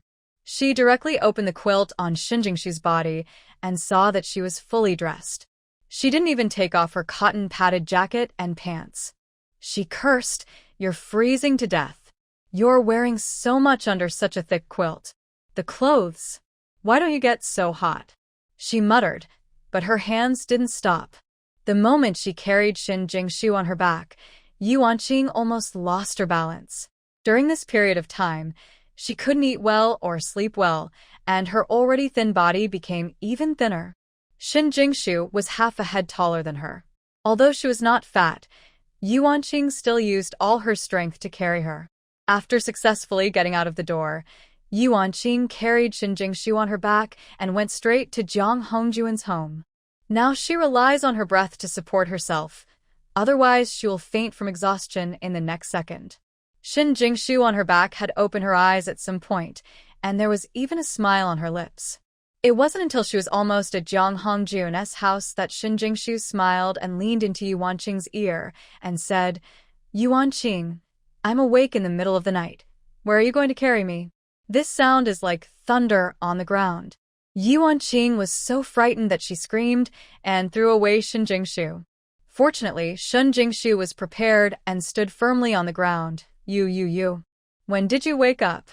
Ye Wanqing turned around and saw Shin Jingshu looking at her with a sinister smile.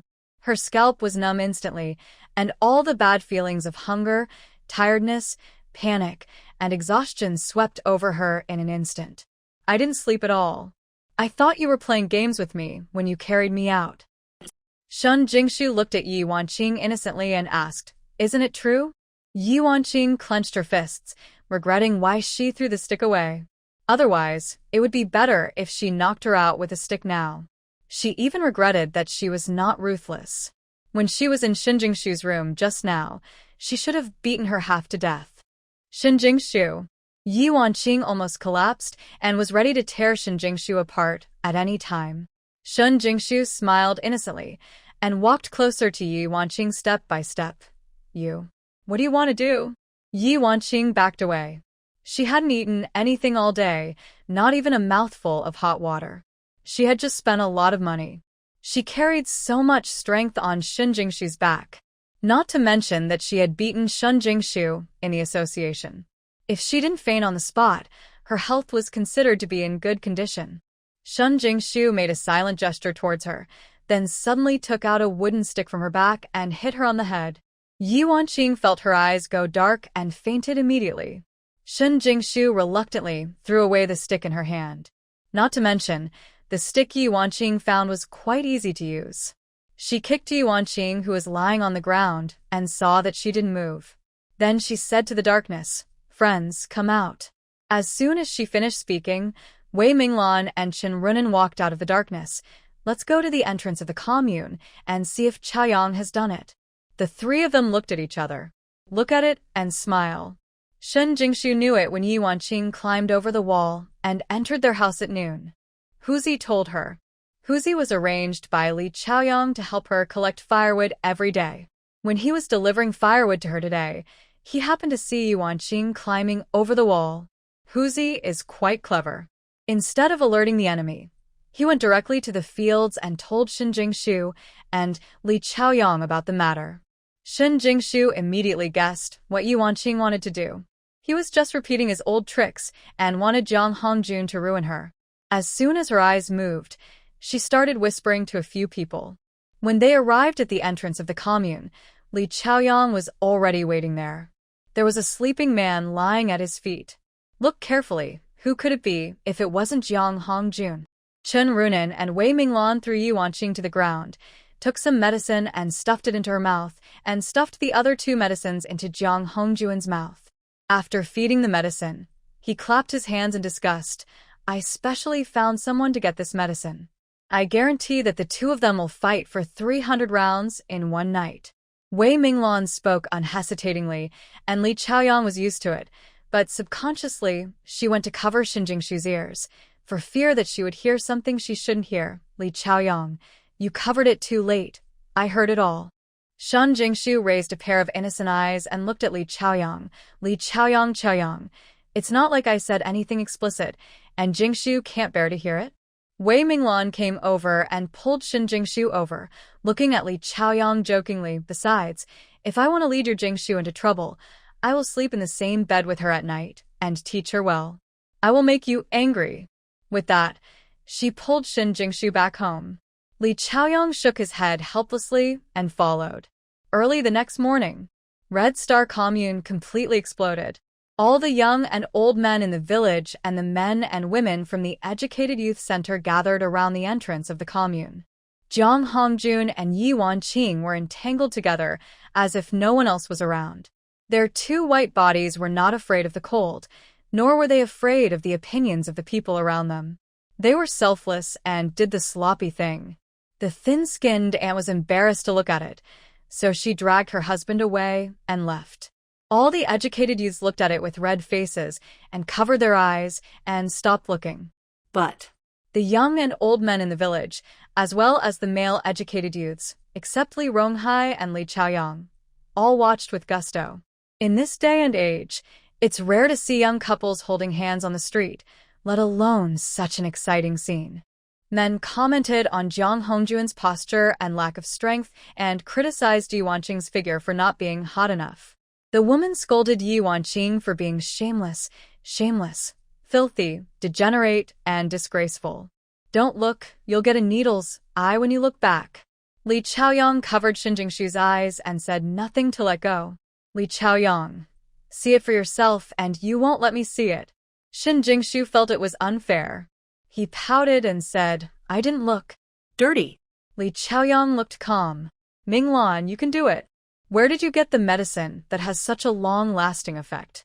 Chen Runin only glanced at it, then ran out covering his eyes, curious that Wei Minglan's medicine was too powerful. It's not right if it doesn't last. Wei Minglan smiled mischievously and whispered in Chen Runin's ear, I asked Li Ronghai to exchange a handful of candies for the aphrodisiac for the bullock cart with the uncle who drove the bullock cart. The uncle said that one pill should be given to the cows at a time. I was afraid that the expected effect would not be achieved, so I fed them 2 pills each. Chen Runin was stunned and gave a thumbs up. Sister Lan, awesome. The cow eats 1 grain, and each of them eats 2 grains. Chen Runin glanced sympathetically at Yi Wanqing and that witch who were surrounded by everyone. Hey, it's not good to offend anyone. You just provoke these 2 people. Are Wei Minglan and Shin Jingshu someone you can mess with? The captain came over after hearing the noise. He almost vomited blood. He was furious, pointing at the people who were still watching with relish and yelling, Hurry up and pull that person away. Hurry up.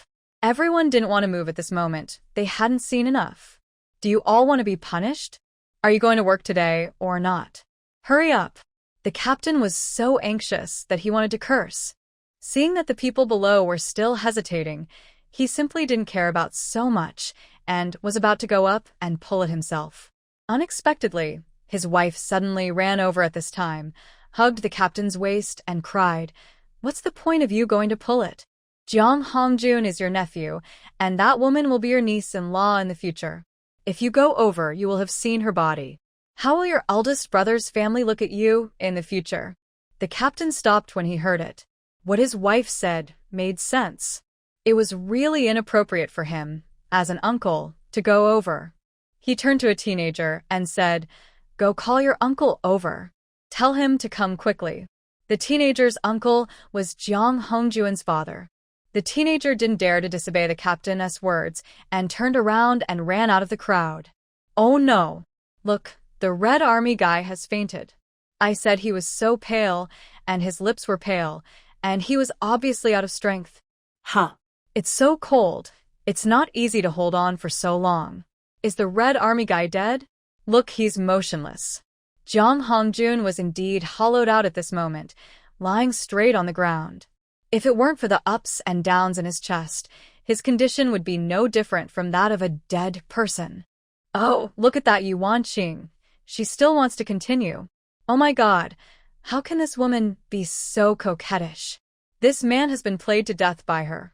Why is it still not relieved?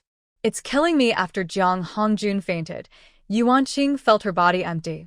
Her eyes were blurred, and she vaguely saw a man on the ground, so she approached him regardless of anything. The villagers below let out a wow, which made Yi Wanqing even more excited, and she shouted out shameful hums from her mouth one after another. But how could Jiang Hongjun, who had already fainted, satisfy her? Yi Wanqing looked around, and then walked towards more men. Some of those who ran slowly were caught by Yi Wanqing. She hugged people and bit them regardless of anything, and her hands were not honest to pull people's clothes. Some people who wanted to take advantage of her took the opportunity to grab her body several times while pushing Ye Wanqing. They rejected with disgust on their faces, but they were actually very happy in their hearts. Soon, Zhang Hongjun's parents came over. Zhang Hongjun was covered with a cotton padded jacket, which the captain took off and covered him with. My son. What happened to you? Hongjun, wake up. When Mrs. Zhang came over, she threw herself in front of Zhang Hongjun and cried loudly. Old man Zhang was much calmer than her. Don't cry. Send him to see a doctor. Mrs. Zhang carried her son on her back and left. Mrs. Zhang stopped crying, got up and followed behind to cover her son with clothes, shouting, "Bottom." Hongjun's ace is exposed. Seeing his nephew being sent away, the captain felt better. His eyes caught sight of Ye Wanqing, who was holding a villager and molesting her. He quickly pushed his wife. You quickly pull her away. At least put on some clothes first. The captain's wife had no choice but to pick up the torn cotton jacket on the ground and pull Ye Wanqing. Although the old cotton jacket could not wrap her tightly, it could at least cover some of the key points. A farce ended amid the discussion of the crowd. No one sent Ye Wanqing to the hospital, so the captain's wife simply sent her to Zhang Hongjun's house. Fortunately, Mrs. Zhang and Mr. Zhang were in a hurry to go out and did not have time to lock the door.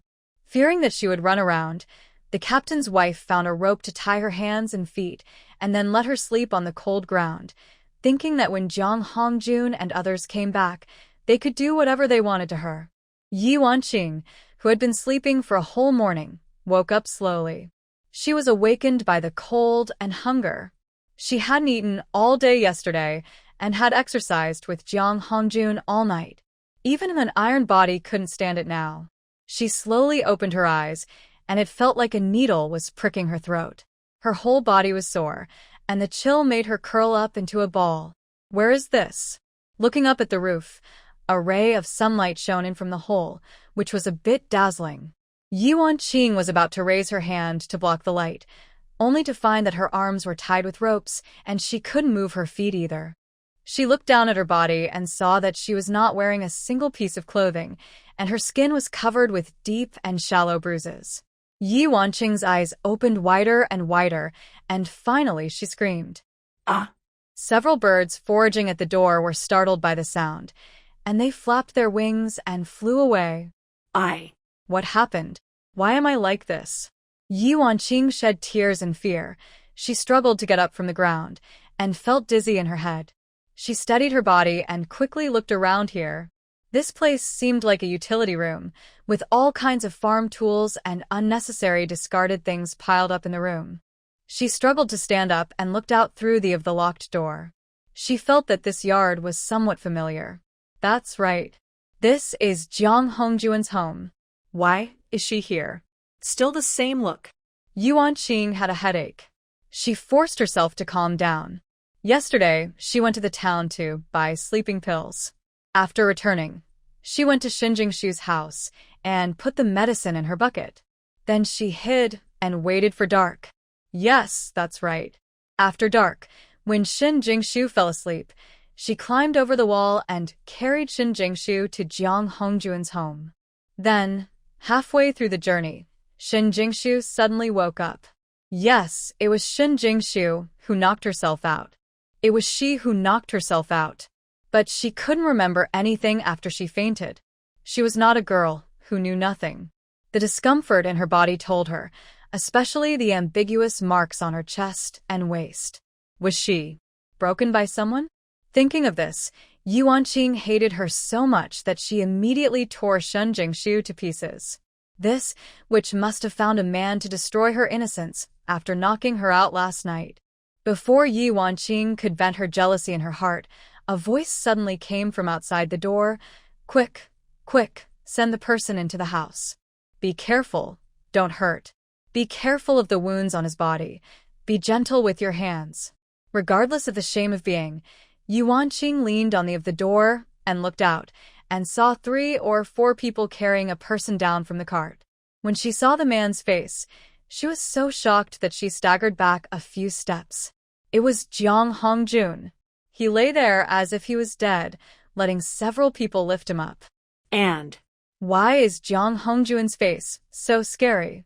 The paleness is tinged with blue-gray, just like the face of a dead person who has been dead for 3 days. What's going on? what happened last night? How could Jiang Hongjun, such a capable person, become like this? Old man Jiang directed people to carry Jiang Hongjun into the house. Old Mrs. Jiang almost cried like a tearful person. She went to the kitchen to get a basin of hot water to wash her son. Ye Wanqing couldn't stand the cold anymore. She saw old Mrs. Jiang coming in this direction, so she simply shouted, "Aunt Jiang. Aunt Jiang, it's me. Please come and help me open the door." Old Mrs. Jiang was frightened by her voice and stopped crying immediately. Her turbid triangular eyes looked at her yard in horror. The next second, the porcelain basin in her hand fell to the ground, and all the hot water she had just drawn poured onto her feet. "Old man, there is a ghost. Old man." Old Mrs. Jiang screamed and ran into the house, shouting as she ran. You're sick. Ye Wanqing was furious. She stomped her feet in hatred. This old thing, why didn't he come to open the door and call people when he heard her voice? In this yard, except for him, there are only men left. She hasn't put on her clothes yet. What's wrong with being seen by other men? Hearing the footsteps outside, Yuan Qing had no choice but to squat in the corner and use her arms to cover her skin as much as possible. What are you screaming about? How can a ghost come from in broad daylight? Old man Jiang was almost annoyed to death because his son was in trouble, but this old woman was not at peace at all. She could even cause a ghost to appear when she was fetching a basin of water. "Really, old man, someone is calling me. I heard it clearly, it's a woman." Old Lady Jiang huddled behind Old Man Jiang, her voice filled with tears. Old Man Jiang ignored her and said to his nephews behind him, "Look for who is causing trouble." Several people responded and started to check around. One of them saw that the utility room was locked and asked, "Uncle, this room is locked. Could it be that a cat or dog got in?" "You old woman, why did you lock the utility room when you didn't lock the front door when you went out?" Old Man Jiang raised his hand and slapped Old Lady Jiang and asked angrily, I didn't lock it." Old Lady Jiang was wronged. Early in the morning, she had just finished cooking when she heard someone calling them, saying that something happened to the Red Army.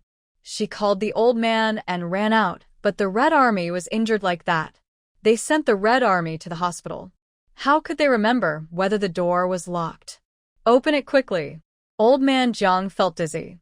Day by day, his son got into trouble outside, and his wife was a dead-eyed and nagging woman. When will such a life be able to get out of this situation? Old Mrs. Jiang also reacted and hurriedly took a key from her waist and handed it to her nephew. "You open it." You open it. His nephew took the key and opened the door directly. As soon as the door was opened, he saw Yi Wanqing squatting by the wall. You. Who are you? Why are you here?" Old Man Jiang's nephew was only 17 or 18 years old this year. He suddenly saw a woman staring at him. He was already brave enough not to fall down. Hearing that there was really someone in the house, Old Man Jiang and the other 2 nephews rushed into the house. Yi Wanqing shook her head frantically. She shouted, "Get out! Get out! Get out!" Her innocence was in vain. Old Man Jiang hadn't recognized who this person was yet, and the captain and his wife also rushed over.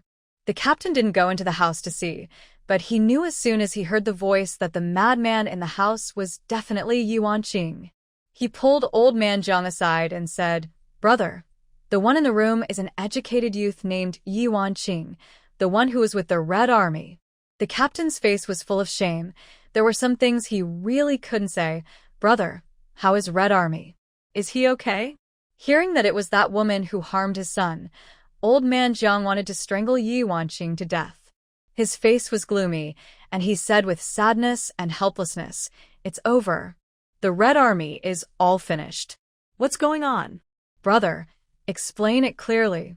The captain was as anxious as an ant on a hot pot, looking at his eldest brother. "Red Army is ruined. He will never be able to give me grandchildren again." The doctor said that Jiang Hongjuan's excessive indulgence had damaged his foundation. Moreover, the skin of his had been worn out, and some places were so rotten that you could even see the corpus cavernosum inside. Moreover, due to excessive violence, there were even fractures. Can it be cured? We can go to the county town or the provincial capital to see a doctor. The captain couldn't believe it and shook old man Zhang's shoulders. It's too late. The doctor said that he can't be saved at all. He said that some nerve inside was injured, and he can never be a man again. As old man Zhang spoke, he squatted on the ground weakly, holding his head and crying. Although he has other sons and grandsons. But Hongjun is also his son. How can he not be sad that his son is useless? The captain put down his hands weakly and glanced in the direction of Hongjun's room. How? How did it come to this? Coincidentally, at this time, Ye Wanqing's miserable cry came from the utility room. It turned out that old lady Jiang heard the captain's wife talk about what happened at the gate of the commune in the morning and thought that it was she who seduced Hongjun, which made Hongjun like this. The more Mrs. Jiang beat Ye Wanqing, the more she hated him. The slaps in her hands fell on Ye Wanqing's body again and again. The captain's wife was afraid that someone would die, so she hurried to pull her back. Sister-in-law, don't beat her anymore. If you beat her again, someone will die. The captain's wife advised earnestly. If someone died, her husband's position as captain would be affected. Don't pull me. I must beat this witch to death today, little. It's all her fault. The Red Army has been hurt by this witch. Mrs. Jiang pinched Ye Wanqing several times in anger. Ye Wanqing's hands and feet were tied, making it very inconvenient for her to move. Even though she struggled, she was hit many times and even had a trace of blood in her mouth. She opened her mouth and spat out a mouthful of blood foam, and a tooth mixed with blood foam also came out. The captain saw that this was not a solution, and after thinking about it, his eyes lit up. Brother, go and tell sister-in-law that this person can't be beaten anymore. Let your sister-in-law beat her. She's the one who harmed the Red Army. Old man Jiang didn't care whether Ye Wanqing would be beaten to death or not. He only knew that his son was harmed by this witch. Brother. The captain pulled old man Jiang and whispered in his ear, Red Army's thing is broken. It will be impossible to have a child in the future. This educated youth slept with a Red Army soldier all night yesterday. Maybe she is pregnant with the Red Army's child. When old man Jiang heard this, hope immediately burst into his eyes. He nodded vigorously, then ran over and pulled old lady Jiang out. Stop beating her. Go find her some of your clothes to wear, and give her some food. What? Old lady Jiang stared at him. She killed my son, and I still want to feed and clothe her? Old Jiang, you are not going to fall for this witch, are you? I said that when you just walked in, the 2 holes stuck to her body could not be closed. Do you have any shame? Oh my God, I really can't live. The old and the young have been seduced by your witch. My poor Red Army, why is your life so miserable? Seeing that old lady Jiang started to act again, old lady Jiang was so angry that she kicked her to the ground. Howl your mother's howl. If you don't want the Red Army to have no successors, you will howl here as hard as you can. After these words came out, old lady Jiang's crying stopped abruptly, covering the place where she was kicked, and asked, What? What do you mean? After the captain's explanation, Mrs. Jiang finally came back to her senses. She spat on the ground and reluctantly went to the house to get clothes. Ye Wanqing had been beaten so hard that she didn't even have the strength to open her eyes. She allowed Mrs. Jiang to dress her, but was beaten again by Mrs. Jiang. After eating 2 mouthfuls of hot multigrain porridge, I felt that I was living a little better. After learning that I and Jiang Hongjun were doing that kind of thing at the entrance of the commune and being watched by the whole commune, I fainted. Jingshu, have you heard? The captain made the decision to marry Ye Wanqing to Jiang Hongjun. After work today, Wei Minglan couldn't wait to share the gossip she had just heard with Shen Jingshu. So soon? Shen Jingshu surprised. What can she do if she doesn't get married?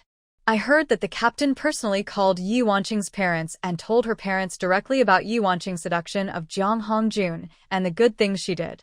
Her parents said on the spot that they would never have this daughter in the future. Let them handle it, Wei Minglan said, feeling a little guilty. After all, She was the one who caused Ye Wanqing to become like this. Jingshu, do you think what I did was a little too much? Shun Jingshu comforted her, Minglan. This happened all because of me, and I ask you to help me get the medicine. It has nothing to do with you. That night, if we hadn't been prepared, I would have been caught. And the next day, Shin Jingshu Lian said. He stopped looking and said, so I don't feel guilty at all about Ye Wanqing's fate, and you don't have to feel guilty either. She was the one who harmed others, and it came back to herself. She brought it all upon herself. After hearing what she said, Wei Minglan immediately stopped, feeling overflowing with guilt. Yes. She harmed you first, otherwise you would be unlucky. Jingshu, didn't she say that you two are good friends? Why did she harm you like this? Wei Minglan was puzzled. If they were really good friends, how could she harm Jingshu like this? It was clear that Jingshu had never taken the initiative to provoke her. Bad people harm others even if they have no reason. Shin Jingshu knew in her heart that Ye Wanqing was extremely jealous of her. He harmed her in the last life, but in this life, nature is no exception. By the way, the captain said they won't hold a wedding when they get married, so they just issued a certificate. Just go to the city to get a marriage certificate. The captain can see clearly that even if there is a wedding, not many people are willing to go. What Shin Jingshu said is absolutely correct. The educated youth group avoided Ye Wanqing and treated her as a shameful existence. It was impossible to attend the wedding. The people in the village were even more disgusted with Ye Wanqing. There is no woman in the world who is so slutty, acting like a man in public. It would be embarrassing for them to partake of this kind of person's banquet. Anyway, let's live our lives well and just draw a clear line with them. After appeasing Wei Minglan, the two talked about other interesting things and left Ye Wanqing behind. Chun Runan recently picked some chestnuts on the mountain. Shun Jingshu didn't want Li Chaoyang to know about going to the black market, so she had no choice but to go to the black market and deal with it herself. Fortunately, she had accumulated some experience last time and packed the chestnuts into small portions. Although she didn't sell much, she won't sell much. They were the first ones to leave work every day. Shun Jingshu felt that it would be boring to go back, so she went up the mountain to pick chestnuts with Chun Runan. This should be the last time this year. Chun Runan shrank his neck and rubbed his hands that were red from the cold. The winter in the eastern province is really hard for people to live through. Shin Jingshu also shrank in the thick cold. In his cotton-padded jacket, he looked at Chun Runan's cold red nose and said, "Why don't you use the scarf I gave you? It would be bad if you got frostbite on your face. I'm used to it." Chun Runan smiled and lowered his head. In fact, she was I can't bear to wear that scarf. This is the first real gift she has ever received. It was her birthday a few days ago. She has never celebrated a birthday since she was a child, and she has no plans to celebrate it this time. I don't know how Shin Jingshu knew about this. She took some food and a new red scarf to the Educated Youth Center late at night to find her. Wei Minglan also gave herself a large box of beef jerky. Scarf. It's red, very thick and beautiful. The beef jerky was sent to her by Wei Minglan's family. By the way, I heard from Minglan that the school is interested in selecting another teacher. Do you want to try it? Thinking of Wei Minglan's words last night, Shin Jingshu asked. She said, "Me?" Wei Minglan pointed at herself. "You can pull it off. I only have a few drops of ink in my stomach, so don't let me mislead you." Minglan, have you ever thought that maybe one day in the future, the country will resume the college entrance examination? Shan Jingshu, knowing that she didn't like to study, he asked tentatively, "Even if the college entrance examination is resumed, you are not good at studying." Chun Runan said as he walked, "When I was in elementary school, my brain hurts when I think about writing homework. It hurts. I want to scratch my liver and lungs. I'm not afraid of you asking me to work, but I'm really not good at writing with a pen." After hearing what she said, Shun Jingshu stopped trying to persuade her. The so-called 360 lines, the best in every line. The college entrance examination is not the only way out. When the wind direction changes in the future, as long as people are diligent and their minds work quickly, they will not have to worry about having a good life. When they got to the mountain, Chun Runan was responsible for climbing the tree and picking chestnuts, while Shin Jingshu was responsible for picking them up below. It's too high up there. It's a pity that we can't pick so many chestnuts. Chin Runin looked up at the chestnuts above, feeling a little regretful. You have to leave some winter food for the squirrels and birds. We have a lot of these. Shin Jingshu smiled and patted the pocket in her hand. She only packed 1 bag this time. In total, she picked about 10 bags in total this year, which is quite a lot. That's right. Chin Runin was quickly relieved. The two dug up 2 more handfuls of wild vegetables for cover before going down the mountain. As soon as they delivered the chestnuts to Shin Jingshu's residence, they saw a group of people passing by their door and running towards the east. What are you doing? Shin Jingshu said. Shu stuck her head towards the door and murmured curiously, I can go and take a look. Chin Runin dusted off his hands and was about to take a look. At this time, Wei Minglan came back out of breath. Quick! The village, someone fell into the water. She gasped for breath, and the white mist that came out of her mouth was 1 meter long. Did she fall into the water? Isn't falling into the water looking for death? Before Shin Jingshu could say anything, Wei Minglan pulled her and Chin Runin along with the crowd and ran to watch the fun. When they arrived at the place, they saw a woman splashing in the water, and 2 or 3 villagers were swimming in her direction. Li Chaoyang was also there at the moment, and he was holding a bamboo pole and passing it in the direction of the woman. Before he could do anything, when she knew what was going on, she heard the man in the water shout, Brother Chaoyang, come down and save me. Hurry up. Li Chaoyang frowned and shouted to her, there's someone behind you. Grab him. You can come up with your arms or grab the bamboo pole. I don't. Brother Chaoyang, I asked you to go into the water and save me. Otherwise I won't go up. After Li Chaoyang heard this, he angrily handed the long bamboo pole in his hand to the person next to him. Seeing Li Chaoyang like this, Shin Jingshu hurriedly stepped forward and asked Li Chaoyang, what's going on? Don't blame her for not understanding. The woman in the river could be rescued by either grabbing the hand of the villager who rescued her, or she could be rescued by just grabbing the bamboo pole that Li Chaoyang handed over. But not only did she push away the bamboo pole that was passed to her, she also tried her best to avoid the villagers who wanted to save her. This was a bit strange. Li Chaoyang's face looked ugly. He didn't know what to say to Shin Jingshu. Oh my god. Why did Ernie push her into the water? It's just that people kindly went into the water to save her, so forget it if she doesn't appreciate it. This you want to put people to death. My dear, you don't want to come out in the water in such a cold weather. Are you sick? Amid the discussion, the woman in the water shouted, do it. Touch me. I will ask Brother Chaoyang to save me. You all go away. After hearing this, Shin Jingshu looked at Li Chaoyang teasingly and said, is that person here for you? Yeah. Chaoyang let out a dull sigh, with an inexplicable grievance in his tone. Hey, he's eating melon. The girl in the river, who dares to fall in love, is still his love rival. What's going on?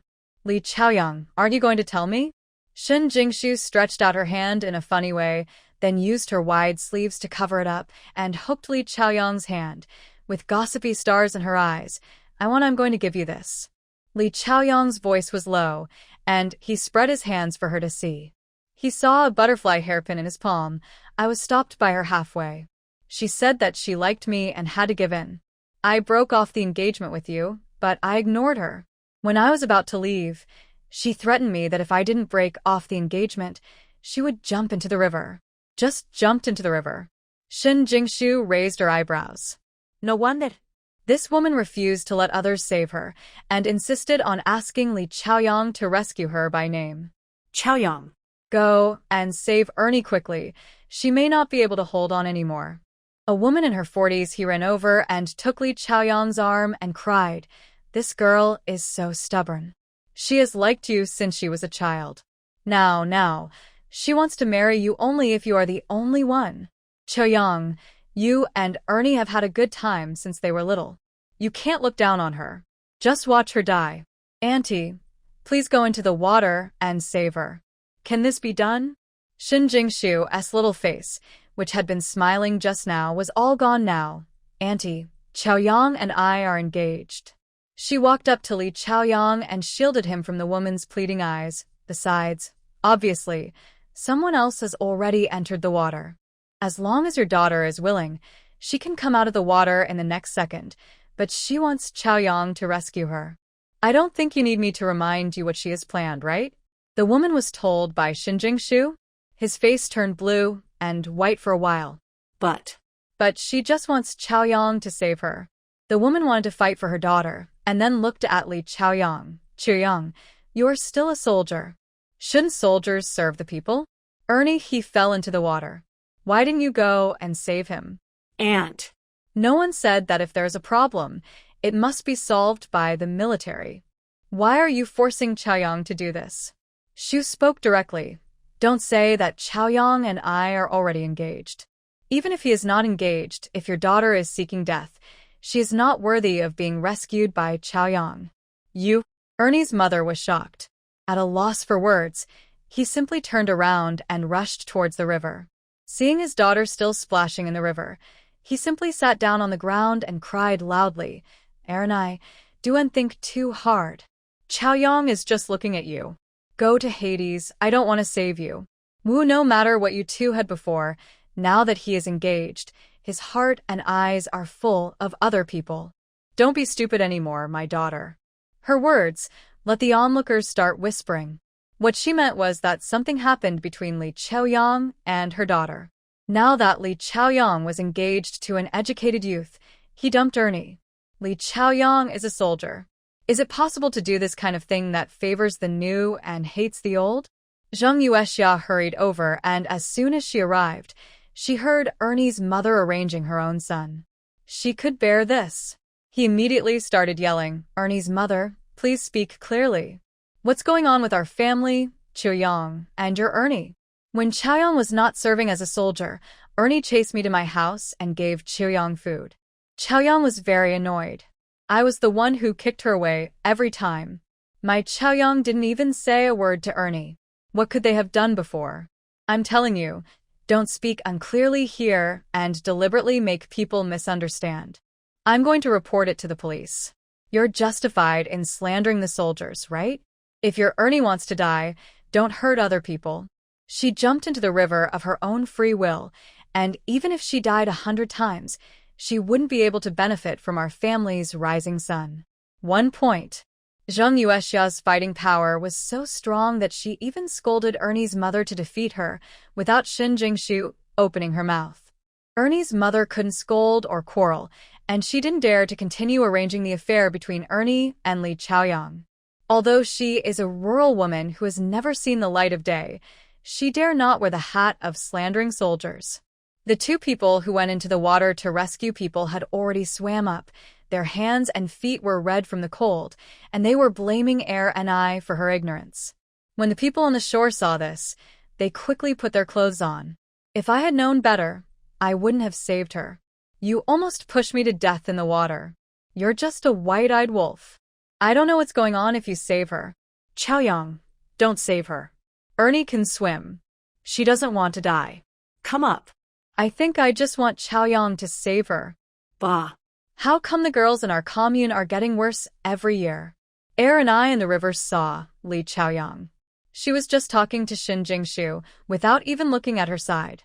She was so angry that she was going to die. Listening to her mother's cries, Ernie simply broke the jar and threw it. She used her last bit of strength to shout, Li Chaoyang, do you really want me to die? Okay, I will grant you your wish. After saying that, she stopped struggling and put down her hands. Annie. Master Tian, I really want to die. Not to mention, if Ernie dies like this, Chaoyang will be shadowed for the rest of his life. At this moment, a figure suddenly jumped into the river. Even the cotton clothes on his body were not in time. Take off. Who is it? Who jumped? Did you see it? It seems that Wang Lizi from the head of the village went down to save people. Is it Wang Lizi? Oh my god, there is something good to watch now. Jingshu also paid attention to this side, tugged on Li Chaoyang's sleeve and said, Li Chaoyang, who is Wang Lizi who saved people. Li Chaoyang helped Jingshu gather his scarf and said, Zhang Lizi lives at the entrance of the village. He has 4 brothers, and none of them are married. When he was a child, he had abscesses on his head. Because he had no money to treat them, the abscesses on his head became scarred. He lost his hair, and now he has a bald patch on his head and a hairy patch, so the villagers call him Zhang Lizi. Shun Jingshu nodded. She really didn't know this man. In her previous life, she was locked up at home by Jiang Hongjun all day long. She could not recognize all the people in the village. At this moment, Zhang Lizi, soaked all over, pulled the unconscious Ernie out of the water. Ernie's mother looked like she was crazy. He was about to hug Erinai, but was blocked by Zhang Lizi. Wait a minute. I have to press out the water she drank. As soon as he finished speaking, everyone realized that Ernie's abdomen was bulging. It looked like he drank a lot of water. After Zhang Lizi finished speaking, he stretched out his hand and pressed on Ernie's chest, one after another in a very regular manner. It was originally a normal operation to rescue a person who fell into the water, but in the eyes of everyone, it changed. Can anyone touch a woman's? Before the onlookers had finished digesting Zhang Lizi's action, they saw Zhang Lizi pinching Ernie's mouth, lowering his head and kissing her. Oh, What are you doing? Are you doing this in front of us? How dare you bully Ernie in front of so many people? I will fight with you. Ernie's mother almost went crazy when she saw this. This Zhang took advantage of his daughter's unconsciousness to touch her and kiss her. How can Ernie get married in the future? She broke free from the support of others and bumped towards Zhang Lizi. Zhang Lizi was hit by the sudden impact and almost sat on the ground. He pulled a face and said, Annie, I am saving people. What are you doing? What am I doing? Ernie's mother's eyebrows were splitting, and she stared with a pair of red eyes. What do you think I am doing? Zhangzi, I tell you, even if Erinai is a nun for the rest of her life, she will not marry into your old Zhang family. Don't be so wishful thinking, she said, and went to pull it off. Ernie, patting Ernie's face hard. Ernie, wake up. If you don't wake up, your innocence will be gone. Ernie, if you have a problem, how will you live? Auntie, if the water in Ernie's belly is not pressed out, her life will be in danger. Also, I was just trying to help her, not taking advantage of her. Although Zhang Lizi is not good-looking and his family is poor, he does it. Don't take advantage of others' danger. Everything he just did was to save Erinai, and he had absolutely no other ideas. What he said is true. Li Chaoyang couldn't bear that Zhang Lizi was misunderstood by the villagers. Chest compression is for cardiopulmonary resuscitation, and artificial respiration is to help people whose respiratory movements have weakened or temporarily stopped breathing to maintain the ventilation function of the lungs. Zhang Lizi raised his head and glanced at Li Chaoyang, then quickly looked away. Li Chaoyang was so good-looking that he looked like the mud in a ditch. When everyone heard this, their initial suspicions about Zhang Lizi also changed. Ninyang, Zanle. Yong Quan is saving your daughter. Why don't you know what to do and wrongfully accuse someone? If it were your daughter, would you let him save your daughter like this? And Ainyang didn't appreciate it and opened her mouth. Fight back. The man who persuaded me twitched his lips, thinking that my daughter would not look for trouble and jump into the river in the middle of winter. You are so unreasonable. I can't get along with you. After saying that, he turned around and left. Zhang Lizi was soaked all over, and his thick cotton-padded jacket was soaked with water, making it even heavier. Seeing the way Ernie's mother was protecting her calf, he sighed and said, Annie, just do what I did just now and give Erinai some pressure and breathing. After that, he went home in spite of everyone's looks. Seeing that the excitement was gone, everyone dispersed in 2s and 3s. It's not that they don't want to help send Erinai home, but judging from the behavior of these 2 women, they don't dare to help. For helping me, it doesn't matter if I don't get a thank you, but I will be embarrassed all over again. Chaoyang, don't go. Come here and help Ernie press button something. I can't do it. Seeing Li Chaoyang leaving with Shin Jingshu, Ernie's mother quickly called him to stop him. Li Chaoyang turned around and saw Ernie's fingers seem to move. He said, I still can't do it. If you really don't know how to do it, go and call Zhang Yongquan back. After saying that, He left without looking back. When she got home, Shun Jingshu looked straight at Li Chaoyang. Li Chaoyang, I didn't expect you to be quite popular. 1 or 2 people are rushing to marry you. The joking in her tone was too obvious. But today, she was quite satisfied with Li Chaoyang's performance and did not go into the water to save air and eye out of kindness. I didn't. Li Chaoyang was afraid that she would misunderstand. So he quickly explained, I never said a word to her before, and I didn't even see her a few times when I went to the army. I don't know why she. What Li Chaoyang didn't say was that in the army, a girl from the art troupe made him even more annoying. I don't blame you. Shun Jingshu saw that he was anxious and stopped teasing him. Instead, she boldly reached out and held his face. Said, Li Chaoyang, if others like you, it means that you're excellent, and it also means that I have good taste. There was ambiguity mixed into the air, uncontrolled fermentation, spreading outwards, maybe influenced by under the spell. Shun Jingshu couldn't help but raise her head to meet his gaze. Her voice was sultry. Li Chaoyang, if you want to kiss me now, you only need to hold my waist and kiss my lips without lowering your head. Do you want to? Li Chaoyang's throat rolled, and it seemed that he could only tolerate the girl in front of him who looked up at him. Shun Jingshu looked at his expression. Her cheek came close to him, and her red lips floated on the cheek, separated by a distant distance, slowly drifted away. His eyes were deep, with a hint of heat, as if he wanted to melt her into his eyes. Suddenly, Li Chaoyang kissed her gently. This kiss was full of tenderness. He caressed her lips. Everything around him became quiet, as if time had stopped. Only her softness and fragrance were left in the world. Her lips were exceptionally moist and sweet, and the kiss her fragrant lips and the tip of her nose were lingering with her fragrant fragrance. Li Chaoyang felt that he, who had always been cold and self-controlled, might lose control at any time. When the kiss ended, both of them were out of breath, and Li Chaoyang hugged her tightly.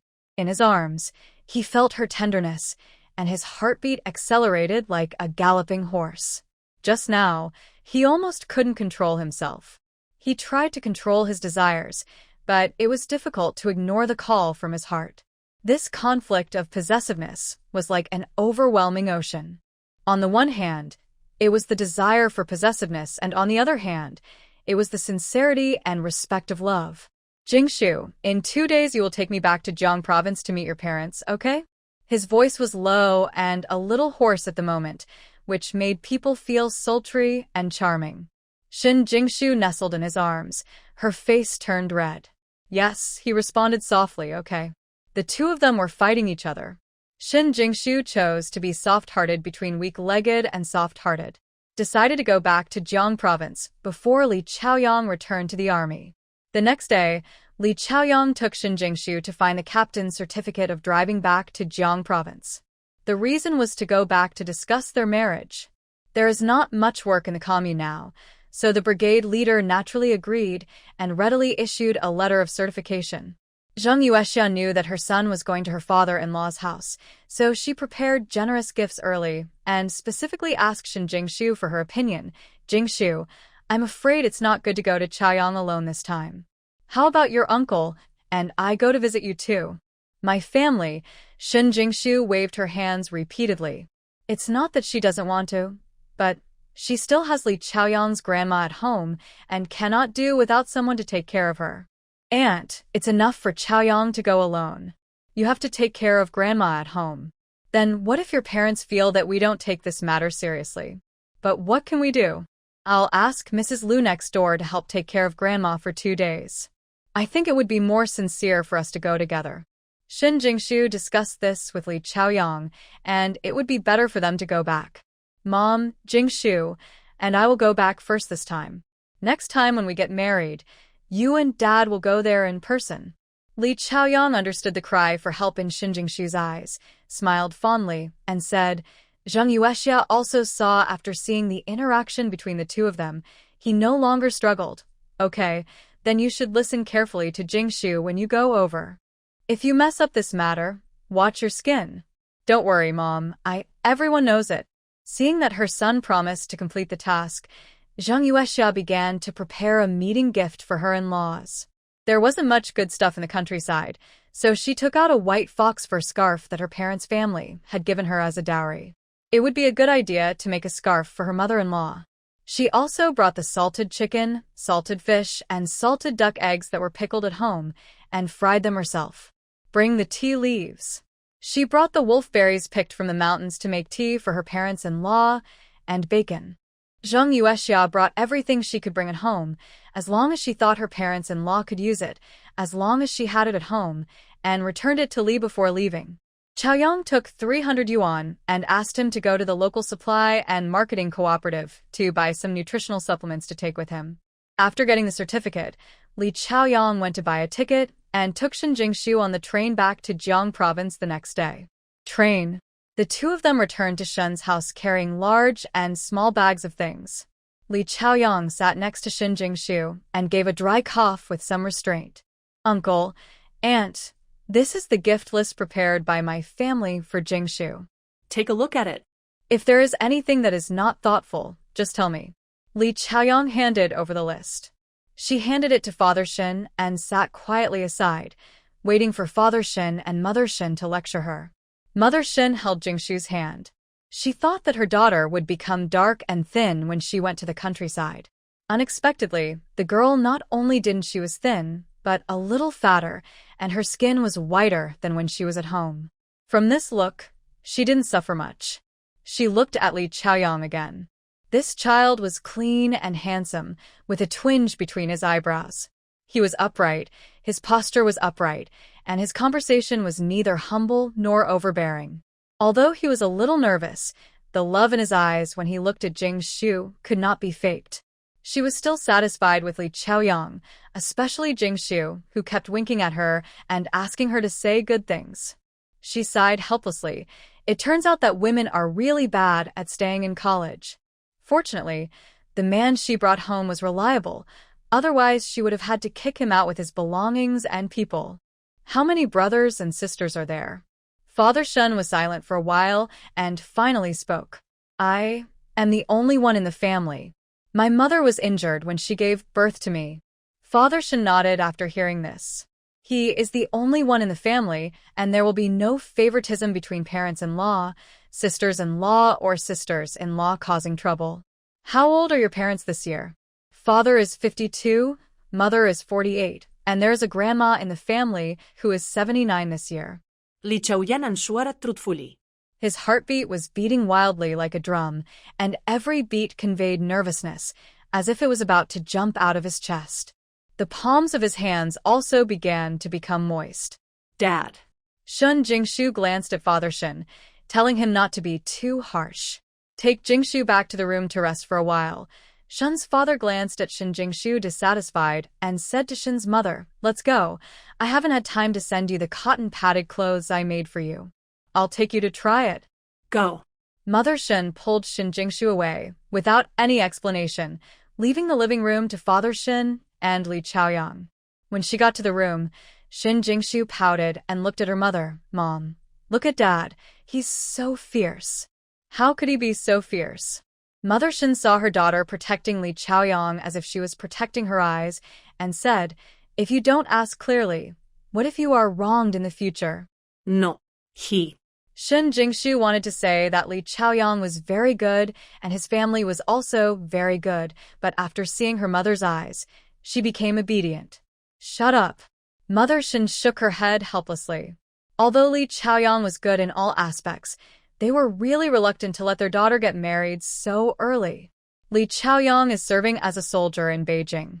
If he gets married, Jingshu will inevitably go to Beijing to join the army. The old couple is in Jiang province, and there is only such a girl. I am afraid there will not be many opportunities to meet in the future. Have you ever thought about it? In the future, there are not many opportunities for us to meet each other. After you get married, if he treats you badly and your father and I are far away, what will you do if you are wronged? Mother. Shen Jingshu knew her mother. Her mother was worried about her, so she took Shen's mother's arm and said coquettishly, "Chaoyang is really not that kind of person. He will never bully me." Shen Jingshu has plans for the future. In 2 years, the country will resume its college entrance examination, and in 3 years, it will usher in reform and opening up. Her space is filled with all kinds of precious medicinal materials. She wants to use these medicinal materials to earn her first pot of gold. She wants to take the university entrance examination. She wants to be one of the first people to take advantage of the spring breeze of reform. She will bring her parents to her side so that they will not suffer from the pain of separation. But she couldn't tell her mother. "Mom, I believe him." Shin Jingshu's voice was not loud, but it was very penetrating. Mother Shin touched her daughter's hair lovingly, knowing that she was a very independent person. As long as it was something she decided, even 9 cows could not pull it back. "Oh, it's a good thing to ask your father to put some pressure on him." Mother Shin no longer hesitated. Li Chaoyang had achieved the position of company commander at a young age in the army. He must be a good person and have no problems with his character. Talking about the future, but I hope that's okay. If my daughter likes such an outstanding person, she can save her from afar. As long as her daughter is happy. Let me see what good things your future mother-in-law has given me. My daughter finally found it. When she came back, Shun's mother didn't want to make the atmosphere so bad, so she deliberately changed the topic. "Mom, Aunt brought you a scarf made of foxtails. It's so beautiful." As soon as she said this, Shun Jingshu became energetic and busy. Opening the package she brought, she took out Jin Yuexia's thoughts bit by bit and spread them out on the bed for Mother Shin to see. I don't know what Father Shin and Li Chaoyang talked about, but at least the dinner table that night was peaceful. What a boy. When I was as young as you, I couldn't have thought of such a thorough battle plan. Father Shin clapped his hands appreciatively. Patting Li Chaoyang on the shoulder, the admiration and pride in his eyes could not be hidden. "Uncle Shin, you are being humble. If you were in the army, you would definitely do much better than me." Li Chaoyang filled Father Shin's glass of wine. Complimented. "Oh, it can't be compared. At that time, we all followed the arrangements of our family. We farmed when we were allowed to do it, and we didn't go to school if we weren't allowed. We didn't have our own opinions at all, unlike you, who had your own ideas since childhood." The goal. Shin Jingshu ate her meal and watched Li Chaoyang and her father chatting happily. She couldn't even get a word in, and gave Li Chaoyang a look with her eyes to tell him what was going on. She saw Li Chaoyang, the corners of his lips were slightly raised, and he smiled with a mysterious expression. The guests enjoyed the meal thoroughly, and at the end of the meal, when Father Shin was lying on the table, he kept calling Li Chaoyang's name. After helping Shin's mother send Shin's father to the bedroom, Li Chaoyang came out to help Shin Jingshu clear the dining table. "Li Chaoyang, I didn't realize that you still have 2 brushes. You can handle someone as difficult as my father." Shun Jingshu gave Li Chaoyang a thumbs up, her expression full of admiration. "In order to marry you, I used all 36 strategies." Li Chaoyang whispered into Shun Jingshu's ear. Looked at her a few more times, with emotions in his eyes. Thinking of the last kiss, his throat suddenly rolled twice, and the tips of his ears were red, and he quickly looked away. Shin Jingshu didn't feel better either. Just now Li Chaoyang bent over the moment he lowered his head to speak. His thin lips were less than 1 centimeter away from her ears, and all his breath sprayed on her ears, making it itchy and numb. Her face instantly turned red to her neck. If she hadn't been at home, if it's not that her parents are also there. Shin Jingshu feels that Li Chaoyang is very close now. Especially his current voice, which is deep and melodious, hoarse and a little. Ahem. Mother Shin came out of the room and saw small pink bubbles filling the room. It was too late, so she had to cough loudly. "Jingshu, it's too late today. Let Chaoyang go back to the guest house to rest early. Let's not mention that the Shun family only has 2 bedrooms that can't be accommodated. Even if they can live in it, Li Chaoyang and Shin Jingshu are not married yet, so they must not let him live at home." "Oh." Shun Jingshu responded with a blushing face, tugged on Li Chaoyang's sleeve, and motioned for him to follow her. "Auntie, I'll go back first. You guys get some rest early." Li Chaoyang grata. Then he followed Shin Jingshu out the door. When he arrived at the gate, Li Chaoyang stopped and quickly touched Shin Jingshu's little face. "Go back, get some rest early, when it's cold." I'll bring breakfast over tomorrow morning. There was joy and sincerity in his eyes. Sincerity, mixed with unspeakable love. Yeah. Shun Jingshu nodded obediently, looked back at her yard, and saw Shin's mother busy in the kitchen. She pulled Li Chaoyang to stand in front of the courtyard wall next to her. She quickly pulled down Li Chaoyang's neck, and quickly she placed a kiss on his lips. In the dim light of the alley, Shin Jingshu seemed to have a unique charm that could not be seen in ordinary times. Li Chaoyang looked at the girl within reach and took her with both hands without waiting for her to move away. Hold her waist. He pressed her against the wall, their bodies pressed tightly against each other without any gap. The next second, the man's lips pressed against her again. The smell of wine in his mouth was not embarrassing, but it made his whole body exude a strong hormonal aura. Li Chaoyang's breathing was heavy, his hand held the back of Shin Jingshu's head, and he slowly deepened the kiss, his slightly cold tongue sliding into his mouth. Li Chaoyang greedily grabbed her breath and explored every corner vigorously. The throbbing of this moment made Li Chaoyang's heart tremble. Go back. After the kiss ended, Li Chaoyang's voice was a little hoarse, and his ice-like voice was covered with a layer of mist, with uneven breathing, low and deep. Well. Shin Jingshu didn't look up. Her face was as red as the ripe apple, looked shy and evasive, as if she was not the one who boldly asked for a kiss just now.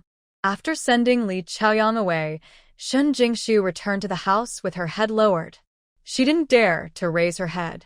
Her lips were still numb. She knew without thinking that her lips must be red and swollen now. In order not to let Mother Shin notice the clues, she went back to the room and plunged into the pillow. Thinking back to the kiss just now, Mother Shin saw her blushing and ran straight into the room. There was something she didn't understand in her heart. This kid has really grown up.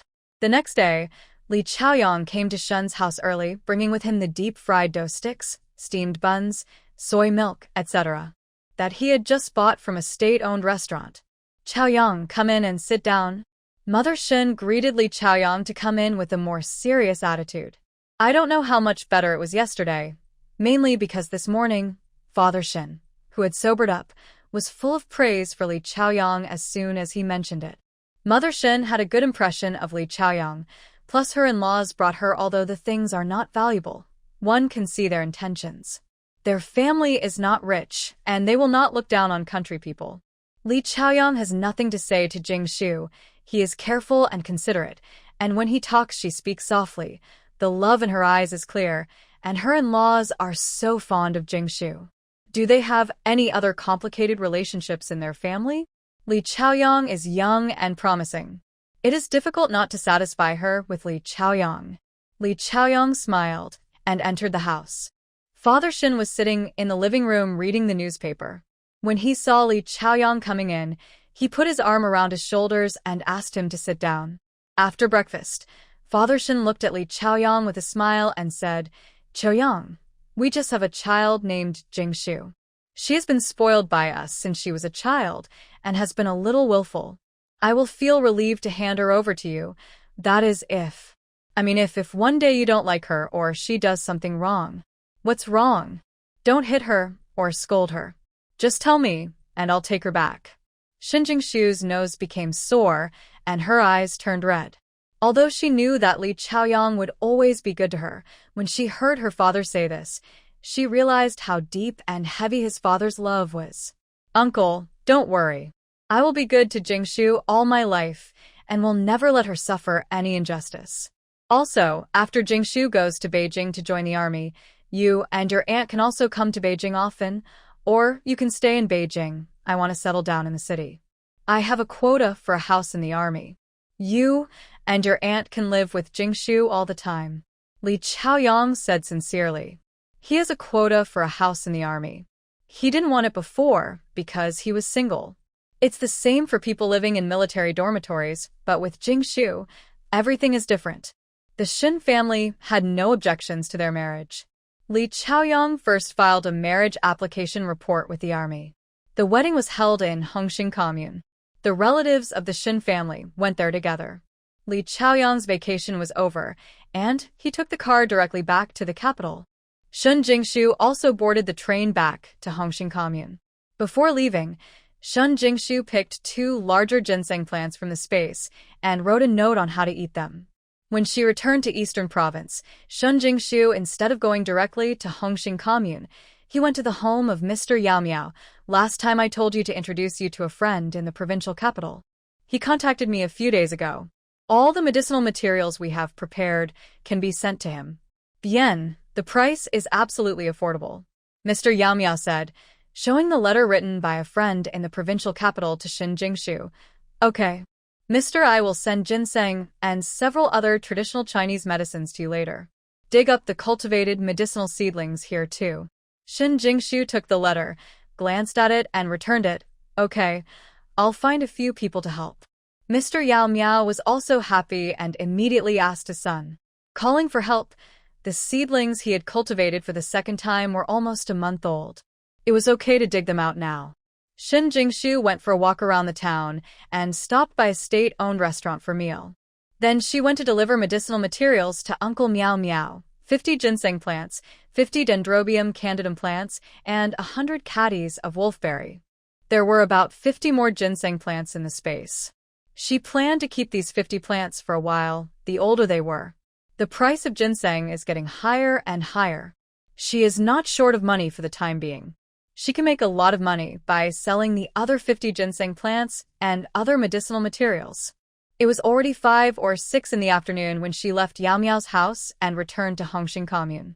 Shun Jingshu went home directly. Wei Minglan didn't know where she went, and there was no one at home. She took a shower in the first room and put on thick clothes. Cotton clothes, I feel a lot more comfortable now.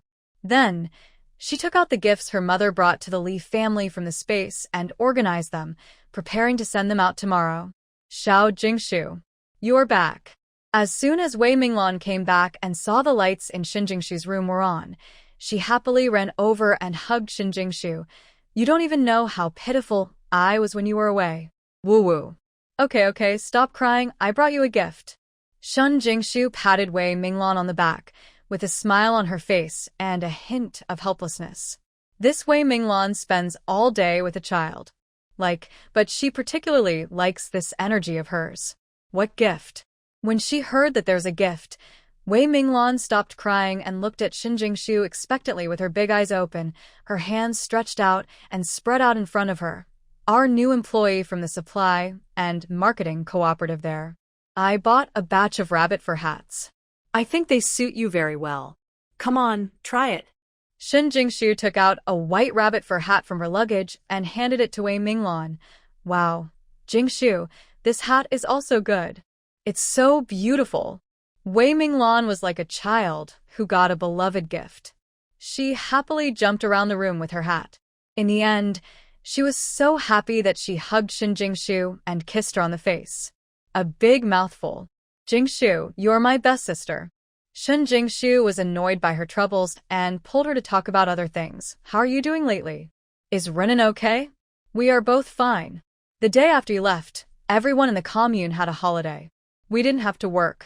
Renan and I stayed together to eat and drink every day. Didn't you notice that my face was a lot rounder? Well, it looks round. It's a lot. Shun Jingshu smiled and pinched her face. There was quite a bit of flesh and it felt good. Hee, if my mother saw me eating so fat, she wouldn't believe it. The two chatted for a while. Wei Minglan felt sorry for her that she was tired from the car ride, so he asked her to rest early and ran back to the house to try it on. The hat is gone. Early the next morning, after breakfast, Shun Jingshu went to Li's house with the things prepared by her mother. Oh, my parents are so polite. Zheng Yuexia held a camel-colored hat in her hand. Wool coat, with a look of surprise on her face. I am just a country girl. Wouldn't it be a waste to wear such good clothes on me? Although she said this, the surprise and touch on her face cannot be deceived. This is the first time she has received a gift from someone else. It is still such a fashionable and expensive woolen coat. Especially it was given by her mother-in-law. Oops. How come her biological mother is so nice? You can wear it when the spring gets warm during the new year. It's my mother's idea. Just like it. Shun Jingshu smiled softly. Zheng Yuexia is Li Chaoyang's mother and will also be her mother-in-law in the future. Her mother-in-law is happy. She was also happy. I like it. How could you not like such a good dress?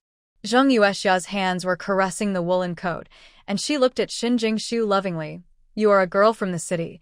Your family doesn't dislike Chaoyang and me. I'm already very happy. Hey, Chaoyang is also lucky to marry you. Zheng Yuexia said, holding Xin Jingshu's hand. My daughter, you'll be my daughter from now on. Just tell me what you want. I'll cook it for you. Don't be polite to me if you need anything. Chaoyang is not at home.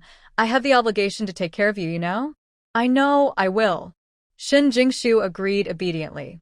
Zheng Yuexia stood up suddenly and ran to her room. Jingshu, I went to the supply and marketing cooperative 2 days ago and bought some beautiful hairpins. The salesperson said that all you young girls like this. She came back soon, holding a small wooden box in her hand. I don't know what you like. I asked the salesperson to help me choose it, and this snowflake oil. The wind here is too wild, so I can't help but apply some in winter, and this hand balm. Zheng Yuexia held up the small wooden box like a treasure. He took the things inside out and asked Xin Jingshu if she liked them while returning them. She only gave birth to one son and never bought anything for girls, let alone clothes. Therefore, she only bought some hairpins and other useful things for Jingshu. She really didn't dare to buy clothes. She bought it, fearing that Jingshu would dislike her if she had bad taste. I like it. Thank you, Annie. Xin Jingshu was not polite to her and accepted the things readily, feeling only warm in her heart. In her last life, she married Jiang Hongjun. Jiang Hongjun's mother, Mrs. Jiang, not only buys things for her, but even deducts her daily food.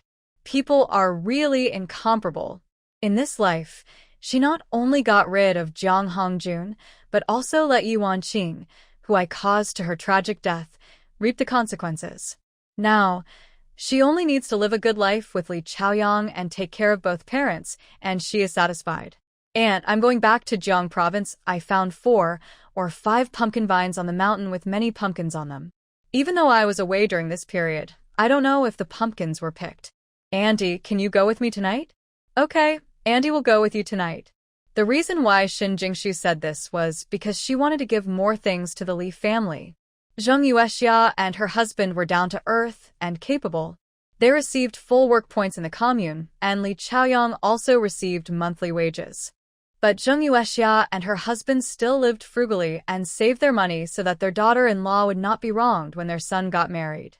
Just when Zheng Yuexia gave her snowflake oil and applied hand oil on her hairpins, she noticed Zheng Yuexia her fingers were cracked several times and she couldn't bear to use the hand oil she bought.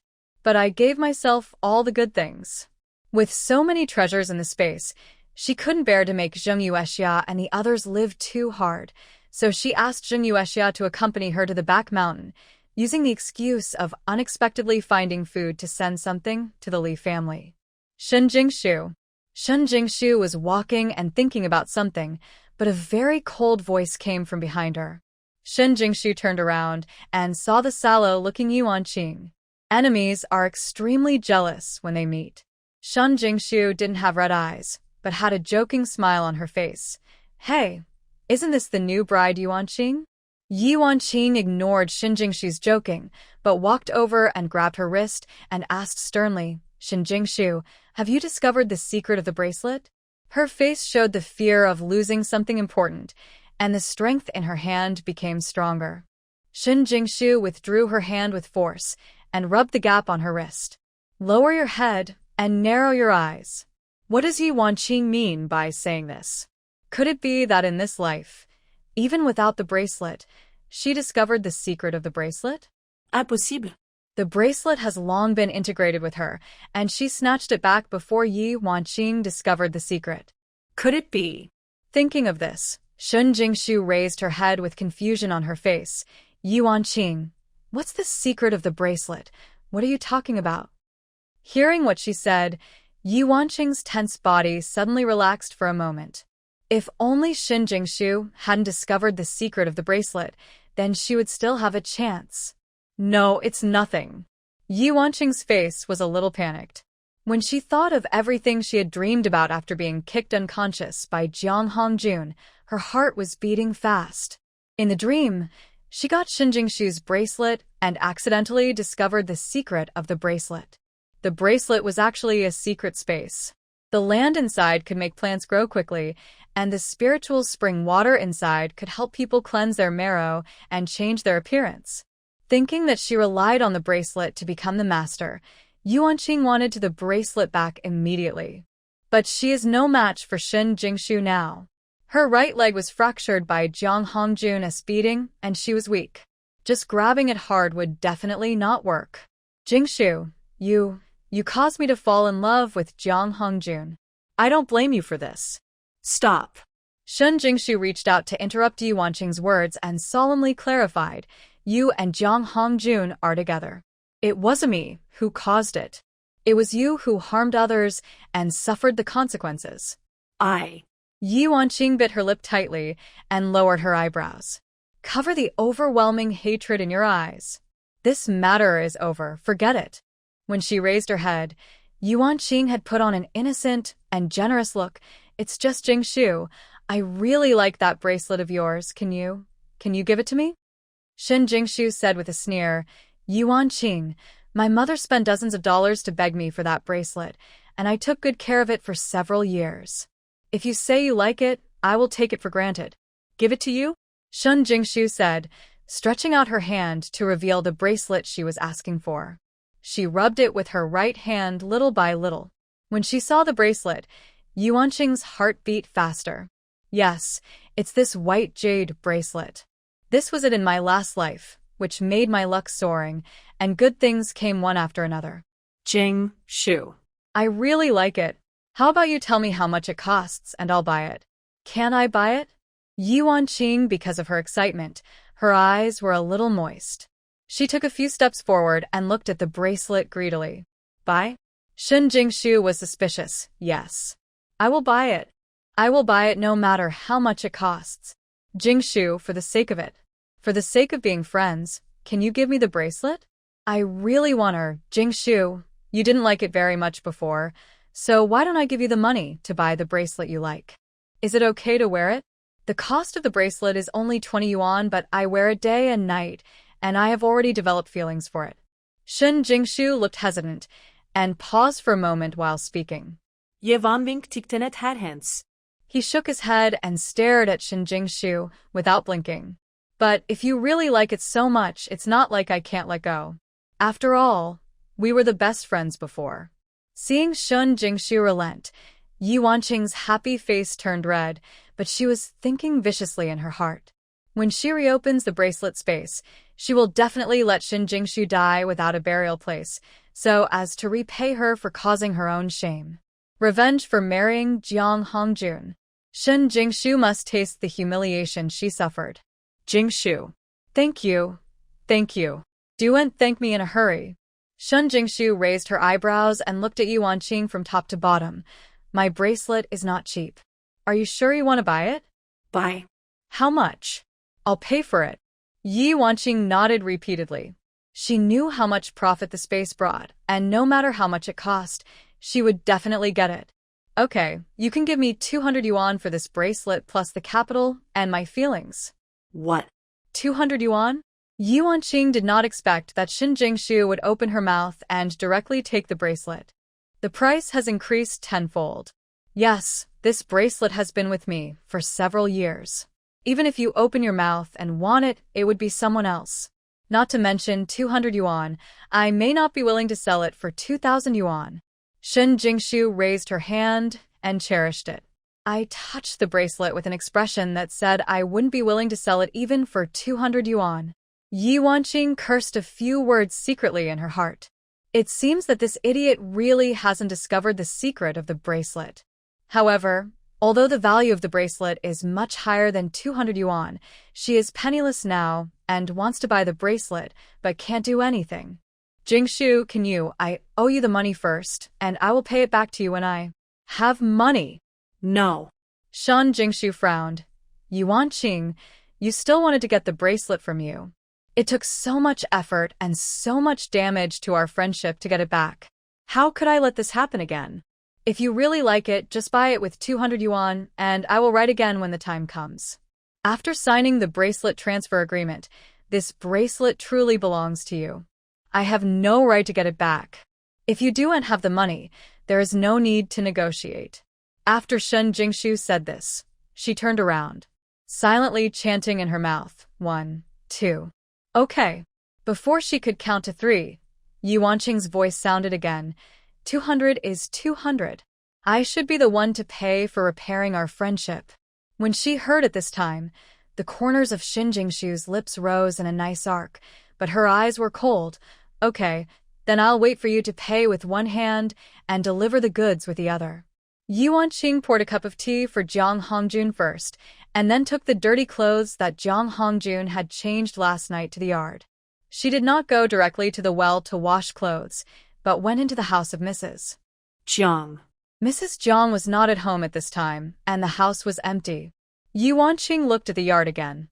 After finding no one, she began to search the house on tiptoe, in the closet, under the bed. She searched everywhere she thought she could hide things, but Mrs. Jiang was really good at hiding things. Ye Wanqing searched for more than half an hour and found nothing. Seeing that she could not find anything in the house, Ye Wanqing frowned and went to the yard, washing clothes mechanically, her eyes wandering around the yard again. Although the Jiang family did not have much money, they must have 200 yuan. The money in the family was all kept by Mrs. Jiang, but the money was not hidden in the house, so where else could it be hidden? After hanging the washed clothes, Ye Wanqing went to the kitchen again, but still found nothing. Ye Wanqing was a little discouraged. She had thought that she would steal 200 yuan from old lady Jiang first, buy the bracelet back, and then use the function of the space to escape from the Red Star commune. Even if she escaped without an identity, with the help of the space, her life would only get better and better. But where did this old lady Jiang hide the money? Ye Wanqing was so anxious that her eyes were about to bleed, but she still used 12,000 points of patience to continue searching. Now the only room in the house that had not been searched was the utility room. Looking at the room full of debris, Ye Wanqing gritted her teeth and began to search. When she saw a pair of half-worn rain boots behind the pile of broken wood piled in the corner, her heart began to pound. There was no other reason. Old Lady Jiang usually treasured a pair of tattered cloth shoes like anything, but she had never seen Old Lady Jiang wear this pair of rain boots. Ye Wanqing took out her rain boots from in the wood and reached out to take it out impatiently. Soon, she took out a small package wrapped tightly with oil paper from the rain boots. Ye Wanqing looked at the door vigilantly, and when she confirmed that no one was there, she quickly opened the oil paper. The oil paper was wrapped with 2 layers of handkerchiefs. When the handkerchiefs were opened, a thick stack of big unity and various bills came into view. Ye Wanqing covered her mouth with her hand, fearing that she would scream accidentally. She had lived for more than 10 years, and this was the first time she had seen such a large sum of money. Regardless of the dust on her fingers, she stretched out her hand and rubbed it on her tongue to count 10, 20, 30, 308, 540. A total of 540 yuan. Ye Wanqing's hands were shaking a little when she held the money. At that time, when she had such a big embarrassment at the gate of the commune and had to marry Jiang Hongjun, she tried to ask Mrs. Jiang to give her some betrothal money so that she and Jiang Hongjun could live a good life. However, she didn't get the betrothal money and was scolded by Mrs. Jiang instead. She called her a witch who seduced Jiang Hongjun. She said she was a jinx and didn't deserve the betrothal gift. Ye Wanqing clenched the money in her hand, and the expression on her face became distorted. In the dream that day, she successfully sent Shen Jingshu to Jiang Hongjun's bed, and Shen Jingshu, under her persuasion, not only did not report to the police to arrest Jiang Hongjun, but married Jiang Hongjun. The suffering she is suffering now should have been Shen Jingshu's. And the bracelet, she accidentally opened the space in the bracelet, and her life became better and better by using the land in the space. With money and food, she lived a prosperous life here and later returned to the city smoothly because she had money. Her parents no longer scolded her for being a money loser, but treated her like a treasure in their hands. After the reform and opening up, she used the original funds she had accumulated to become one of the first people to enter the real estate industry. She had wealth that could rival a country. When she saw Shin Jingshu again, she was like a flower that had been destroyed and withered, dull and lifeless. But the current situation was the same as everything in the dream. The main reason was the bracelet. Fortunately, she found the money hidden by old Lady Jiang. She would go buy the bracelet today. She wanted to live the kind of life that she had in her dream. Thinking of this, Ye Wanqing quickly put all the money in her pocket. When she got the bracelet, the money would be her travel expenses to escape from the Red Star commune. She wanted to fly far away and never stay here like a rat crossing the street. And Jiang Hongjun, who was obviously not doing well, still tortured herself pervertedly. When she had the ability, she would definitely take revenge on herself. As for Shin Jingshu, she would naturally not let her go easily. Time was running out, and it was almost noon. Ye Wanqing put the money in her pocket and went straight to find Shin Jingshu. It was so cold outside. Ye Wanqing pulled her worn-out cotton coat tighter. When she had money, she would wear the warmest and most fashionable down jacket and mink, and she would turn on the air conditioner and eat Western food. When she arrived at Shin Jingshu's house, Shin Jingshu was sitting on the bedside chatting with Wei Minglan, with a cup of hot tea and various snacks on the table. Ye Wanqing couldn't help swallowing her saliva and forced herself not to look at the food. Seeing her coming over, Wei Minglan didn't look happy either, and her face was defensive. "Why are you here?" I have something to do with Jingshu." Ye Wanqing forced a smile at the corner of her mouth and looked at Shin Jingshu's wrist. "What is it? Hurry up and tell me. Don't delay me chatting with Jingshu." Ye Wanqing swallowed her saliva, ignored Wei Minglan's displeasure, and said to Shin Jingshu, "Jingshu, I got the money." As she said, she took out the counted 200 yuan. Shin Jingshu and Wei Minglan looked at each other and saw shock in each other's eyes. Ye Wanqing, who had always been so poor that she wanted to eat other people's leftovers, could actually take out so much money? "Jingshu, what's going on?" Wei Minglan was a little confused. "Didn't she fall in love with my bracelet?" Shin Jingshu smiled and stretched out her left hand, revealing the bracelet on her wrist. "This bracelet is not valuable, but it was a birthday gift from my mother. I don't know why she can't forget it. Since we are from the same hometown and she likes it so much, I am going to sell this bracelet to her for 200 yuan. Yes, I really like this bracelet. You can buy other bracelets you like for 200 yuan. Ye Wanqing also quickly echoed, fearing that Wei Minglan would make trouble and Shin Jingshu would take back her plan to sell the bracelet. "Is that so?" Wei Minglan responded indifferently, grabbed a handful of melon seeds and started cracking them, looking like she had nothing to do with it. "I can sell you the bracelet, but you have to write a note." Shin Jingshu looked at the stack of money and said carefully, "No, we are friends, there is no need." Shin Jingshu suddenly raised her hand and interrupted Ye Wanqing. "You know, this bracelet is only worth 20 yuan. If one day you regret it and say that I tricked you into buying the bracelet, then you can't explain it." "Okay, all up to you." Ye Wanqing just wanted to get the bracelet as soon as possible. If Shin Jingshu wanted to write a note, then she would write it.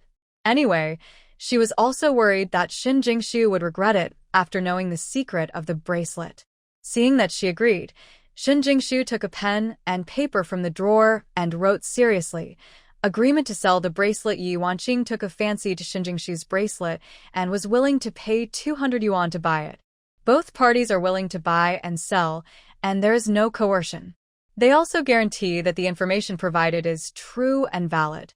If one party regrets, it will be regarded as a breach of contract and must pay the other party 1,000 yuan as mental compensation. After writing, Shin Jingshu took the lead in signing her name at the bottom of the agreement and borrowed lipstick from Wei Minglan to smear on her thumb and press her fingerprint. "Ye Wanqing, if you sign and put your fingerprint, there will be no room for regret. Are you sure you want to buy it?" Ye Wanqing nodded heavily, with sarcasm in her eyes. "I am willing to buy. You are willing to sell. How can I regret it? As long as you don't regret it." As she said, she picked up the pen and signed her name on the agreement and pressed her fingerprint. At this moment, her heart instantly became clear, as if a better life was waving at her. Xin Jingshu, you will regret what you did today. After successfully getting the bracelet, Ye Wanqing ran all the way to the back mountain. The cold winter wind blew in her ears, making her throat hurt as if it had been scraped by a razor blade. Her ears, face, hands, and feet were numb from the cold, but her heart was burning. After running to the mountains, Ye Wanqing carefully took out the bracelet that she had longed for and took a hard bite on her fingertips according to the method in her previous life. The bright red blood dripped from her fingers onto the bracelet, and her eyes were filled with crazy greed, waiting to meet the white light in her dream. Just 1 second, 2 seconds, 3 seconds. 5 minutes passed, and the bracelet was still the same, and it did not emit the dazzling white light as imagined. What's going on? Why is it different? Ye Wanqing panicked and squeezed another drop of blood onto it. Perhaps this was the drop. There was too much blood. When the blood touched the jade bracelet, it instantly slipped away, leaving only a little bright red on it.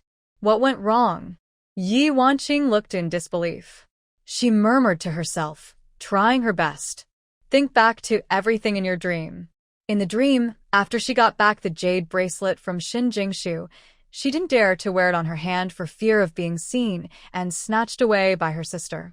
She put the jade bracelet on her chest and hid it. It seemed that after a few days, she chopped it off. Chai Shi accidentally injured his finger and took out the jade bracelet by mistake.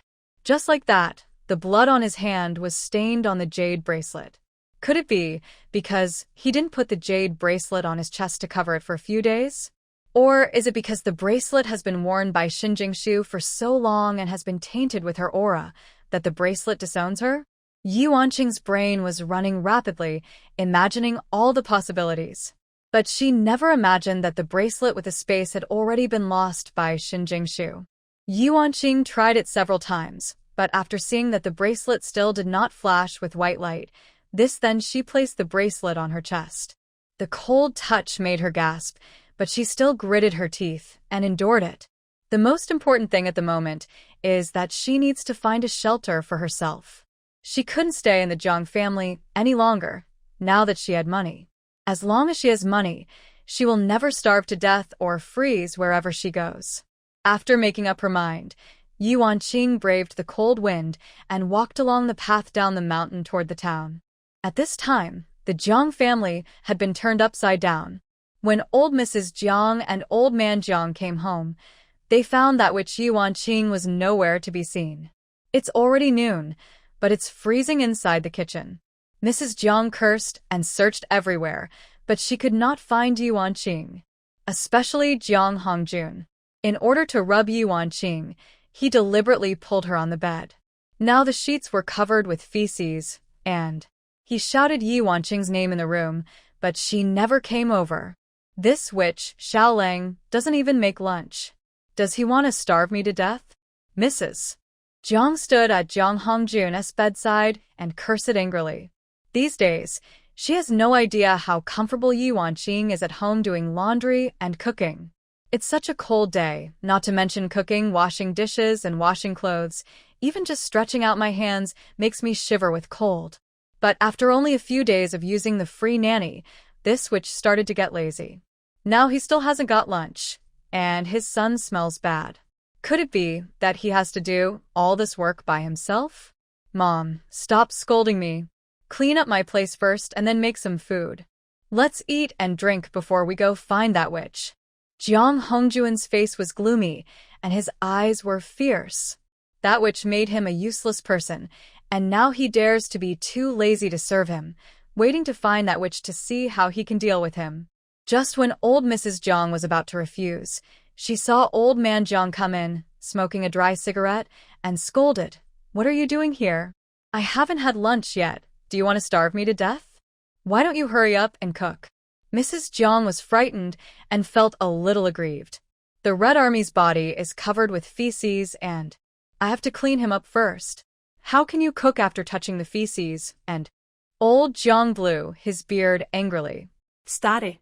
Why is he so unlucky to marry such a stinky witch who can't tell the difference? Let's cook first, and then we'll get the Red Army. Then I'll cook the food, and then we'll get the Red Army. I won't be able to eat. When Mrs. Jiang thought about the feces under the Red Army's ace, she felt so sick that she even secretly complained about her son. He just heard it there, not his legs or feet. It's not impossible to get out of bed to relieve yourself. He had to be pulled on the bed. How smelly and disgusting the feces and of a grown man and an adult are, and he doesn't know why. I see that you went to the house to uncover the tiles without being beaten for 3 days, and asked you to cook a meal. Why did you do so much? Old man Jiang felt that old Mrs. Jiang had provoked the authority of the head of his family, so he came over and pulled old Mrs. Jiang. He walked out with his hair and said, I don't want to do the cleaning work now. What do you want to do? Talk back to me again and see if I don't peel off your skin. After saying that, he suddenly pushed Mrs. Jiang. Advance the kitchen. Mrs. Jiang staggered and stood upright. She did not dare to say another word and honestly began to prepare for cooking. Jiang Hongjun lay on the bed uncomfortably. After seeing his parents go out, he didn't dare to let his mother clean up for him first, so he had to get up from the bed, take off his soiled clothes, and throw them to the ground. He took a piece of clothing and wiped the feces and off his body. Then put the sheets on, pull it off, and throw it together with the dirty clothes. The quilt cannot be thrown away. It is the only quilt in his room. After thinking about it, he turned over the quilt and put the side with the on it. The side covering her body was clean. When Mrs. Jiang entered the house to deliver food to Jiang Hongjun, she almost vomited due to the smell in the room. After putting the rice in Jiang Hongjun's hand, she couldn't help but covered her mouth and ran outside too. Besides, Ye Wanqing. Ye Wanqing successfully avoided everything. People are coming to town. She found a noodle shop and ate 3 bowls of noodles before she felt like she was alive. After eating and drinking, Ye Wanqing went straight to the supply and marketing cooperative. Now that she has money and votes, she will naturally not wrong herself. When she arrived at the supply and marketing cooperative, she bought herself brand new clothes from head to toe, including gloves, scarves, and hats. With a full stomach and brand new clothes, Ye Wanqing felt that this was the life she should enjoy. After walking out of the supply and marketing cooperative, Ye Wanqing stood on the street blankly. Now she is in urgent need of a place to stay. She has taken all the Jiang family's money. If the Jiang family finds out, she doesn't dare to think where she will end up. She walked aimlessly on the street and asked several guest houses. After learning that she could not check in without a letter of introduction, she finally returned to the noodle shop where she had just eaten. The owner of the noodle shop was in his 30s, and his wives, they were about the same age as him and seemed to be a very conscientious couple. Sister, I have something to ask you. Seeing Ye Wanqing come back, the landlady came over with a smile. What's the matter? Tell me. Ye Wanqing thought about her words and finally pinched her thigh hard, and mist suddenly appeared in her eyes. Sister, I was kicked out by my husband's family. I have nowhere to go now. I want to ask you, is there a guest house in our town where you can stay without a letter of introduction? The landlady shook her head after hearing this. No. All the guest houses in our town require letters of introduction. At this time, a man in his 50s who was sitting in the shop and eating noodles lit up when he heard this, but he did not answer immediately, but ate the noodles with big mouthfuls. What should we do? Ye Wanqing cried and said, I have no relatives and no reason here, and I was beaten by a man, and then I sneaked out to find a way to survive. Woo-woo. Seeing her cry pitifully, the boss's wife was helpless. Sighing, oh, sister, this is fate. You can't help it outside. I advise you to go back early. If you have anything to say to your man, maybe he will change. Must. Ye Wanqing was about to say something when she heard a male voice behind her. Madam Boss, check out. The boss lady didn't bother to talk to Ye Wanqing anymore and ran over with a smile. Your total is 15 cents. Upon hearing this, the man took out a handful of money from his pocket, took out 20 cents from it, and handed it to the boss lady. The boss lady took the money and went to find money for him. Ye Wanqing also saw this scene. The man just took out at least 300 yuan. In this era, it is rare to carry so much money with you. She looked at this plain-looking man carefully. The man wore a dark green cotton coat and cotton trousers on his upper body and a pair of leather cotton shoes on his feet, which were rare at that time. Although he was not tall, his belly was slightly bulging, and his hair was neatly combed back with hair oil. The whole person looked rosy and unusually wealthy. Director Zhang, I heard that your factory is hiring a group of female workers recently. Are you still short of people now? The boss lady gave him the change first, with a little flattery on her face. Why, your noodle stall doesn't make money, so you want to go to the factory to earn a salary. The man joked with a smile, took out a cigarette from his pocket, and handed it to the boss, who was smiling at the side. My sister just graduated from high school, and I can't find a suitable job for a while, right?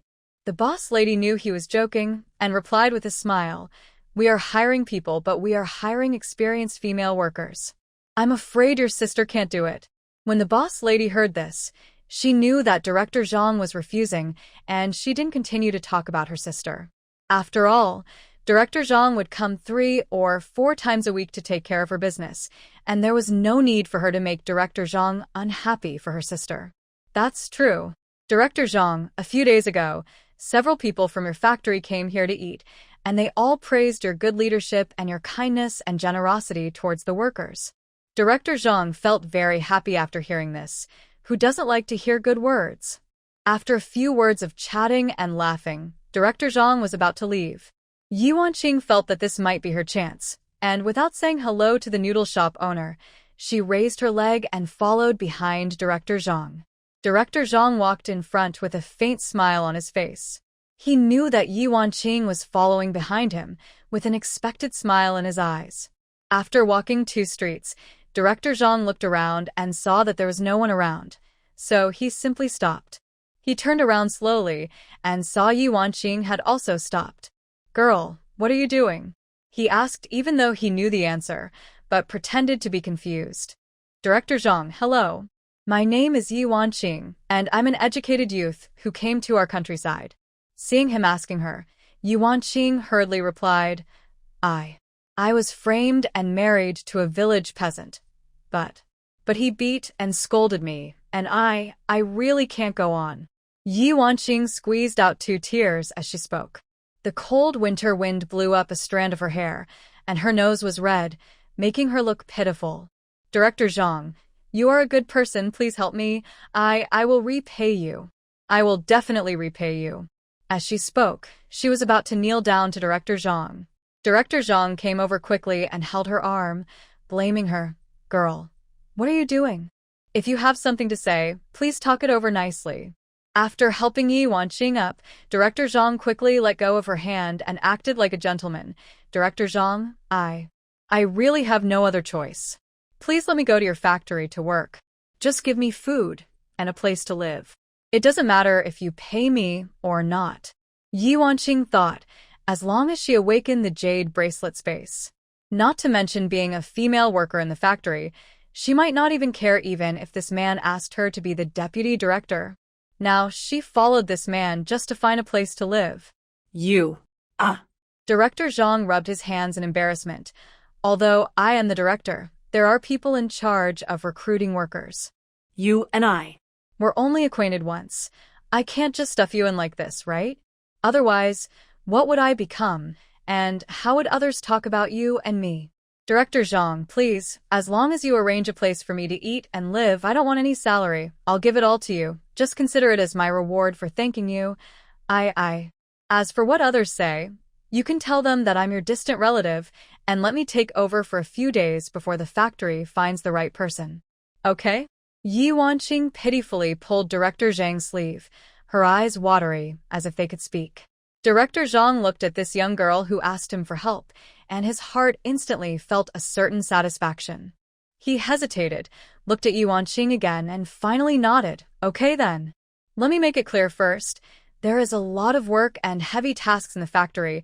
Don't leave because you're tired. At least leave after you find the right person. Yes.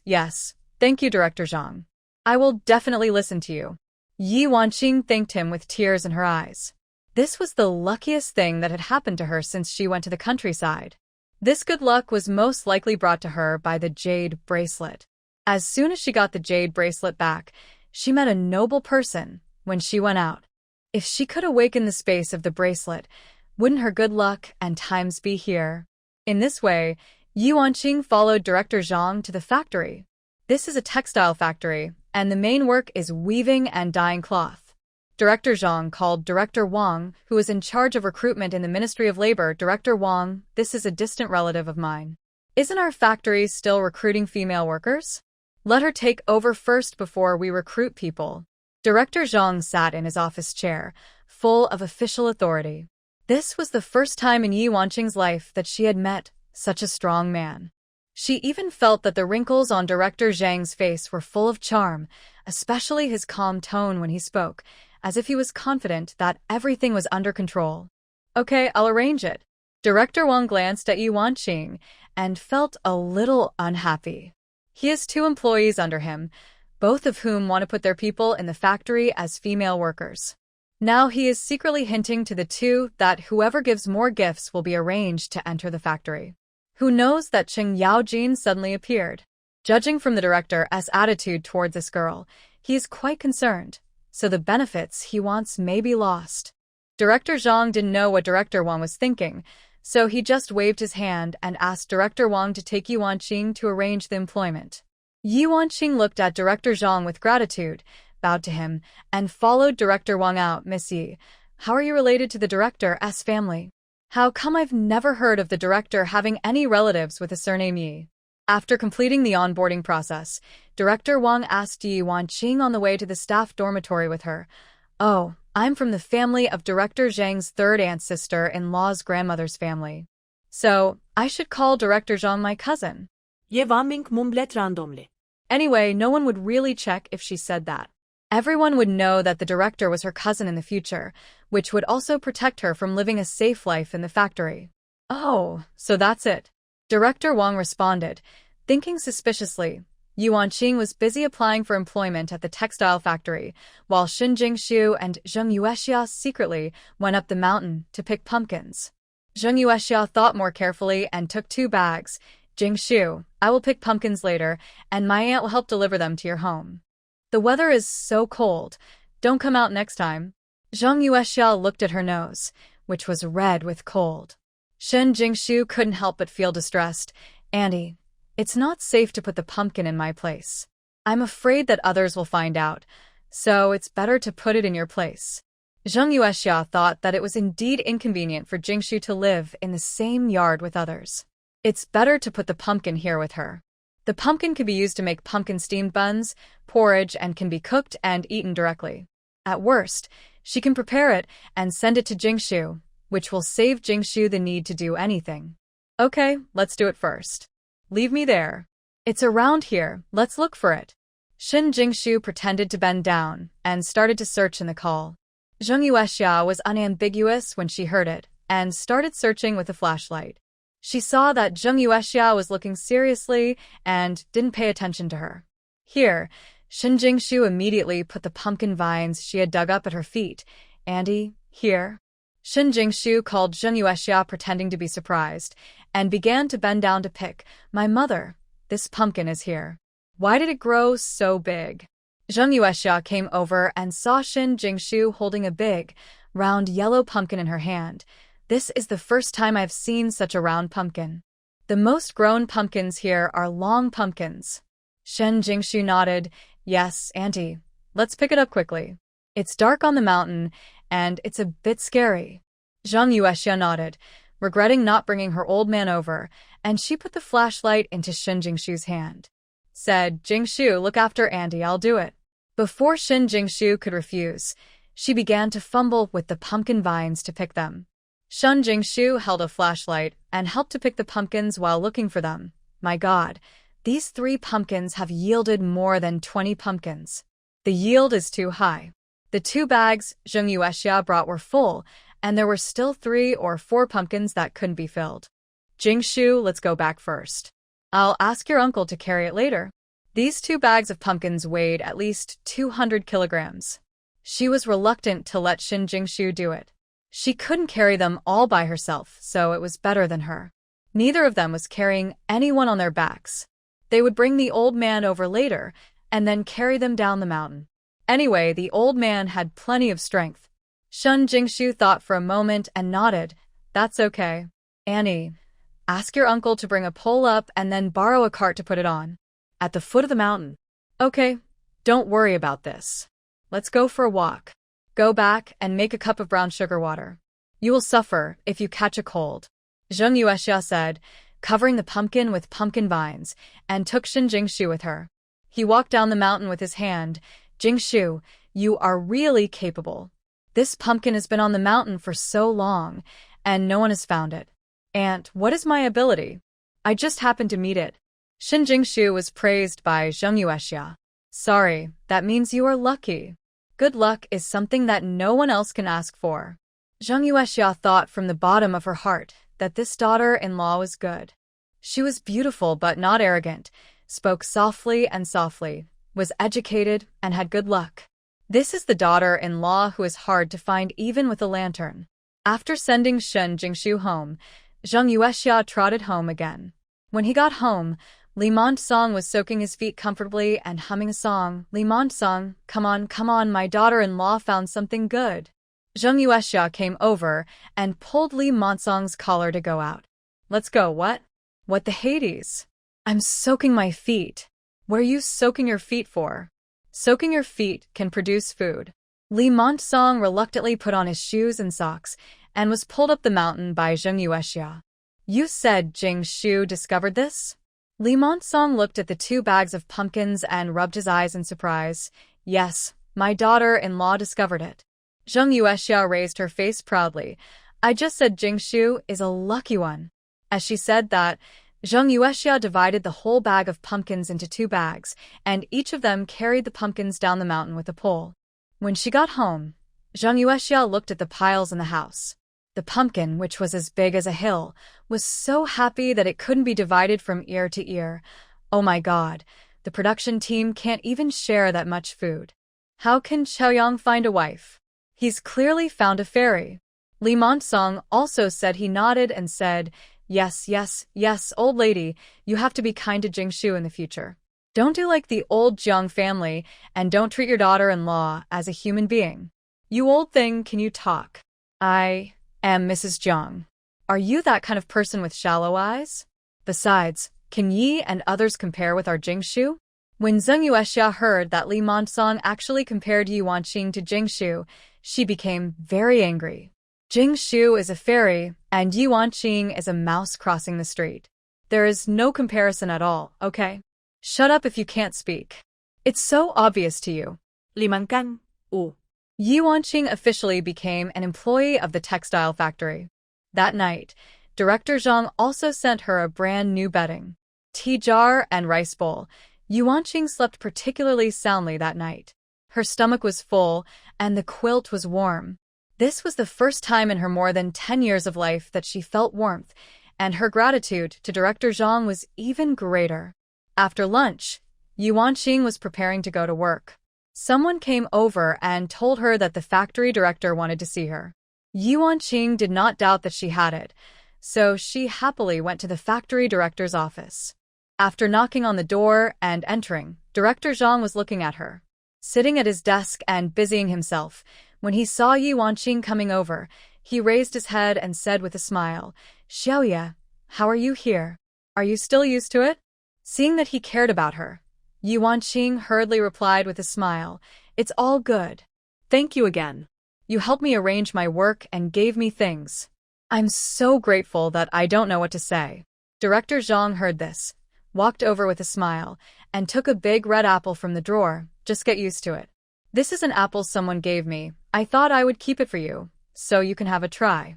In this era, fruit is much more expensive than food. Ye Wanqing couldn't remember the last time she ate an apple. She swallowed her saliva and said, Then, why are you so embarrassed? What's this? Others gave it to me. Director Zhang couldn't help but take the apple. Put it into Ye Wanqing's hand. This is reserved for you. Eat it. Ye Wanqing looked at the apple in her hand, with a blush on her face. Director Zhang was one of the few men who expressed kindness to her, even though he was old. A little big, but as the old man often says, older men love others. Thank you then.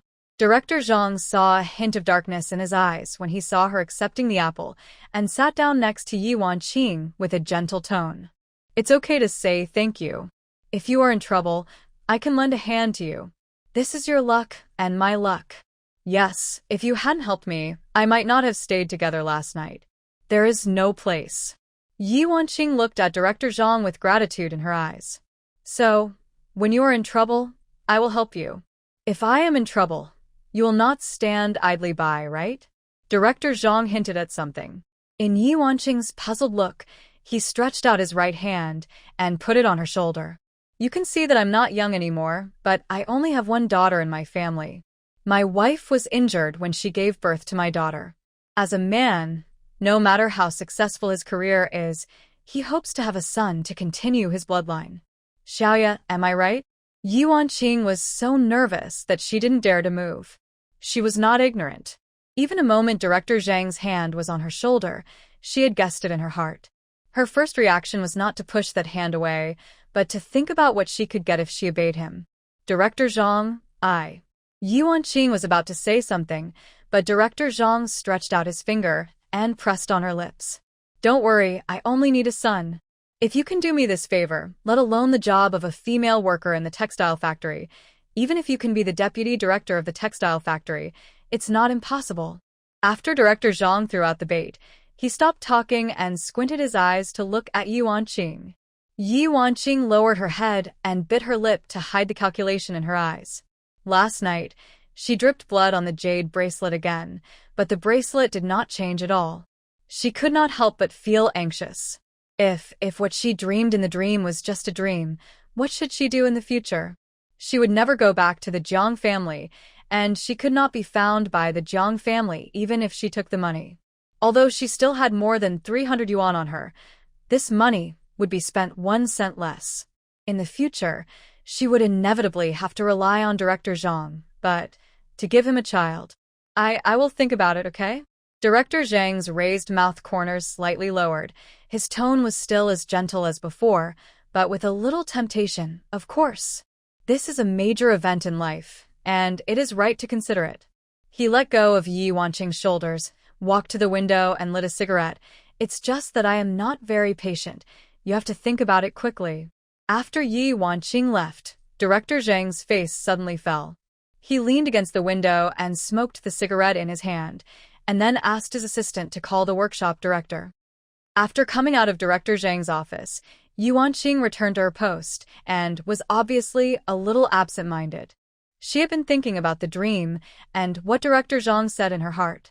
One was that she could use the space of the jade bracelet to reach the peak of her life, and there would be many mature men pursuing her in the future. The other was that she could rely on Director Zhang to be a deputy director in the factory and live a prosperous life. There is no movement about the jade bracelet yet, or there might not be any movement in the future, but with the help of Director Zhang, perhaps as he said, it might not be impossible for her to become a deputy director. Ye Wanqing, how did you make this piece of cloth? Didn't you notice that the warp yarn is broken? The workshop director came over angrily, holding a piece of damaged cloth. Ye Wanqing came back to her senses suddenly, took the cloth from the director's hand and checked it quickly. Director. What do you mean by you? You can make such a mistake. Do you use your brain at work? I tell you, if you can do it, do it. If you can't, get out. Don't occupy a workstation all day, and don't work properly. I tell you, don't think that I can easily forgive you just because you got in through the back door. Deduct this month's full attendance.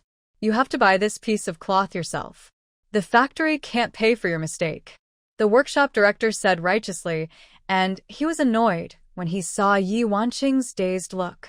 After waiting for a long time for the textile factory to recruit female workers, he was thinking about getting his lover in, but he didn't expect that Ye Wanqing got there first. Last night, his lover refused to let him touch her and was complaining that he was not doing his job well. Today, he was called into the office by the factory director.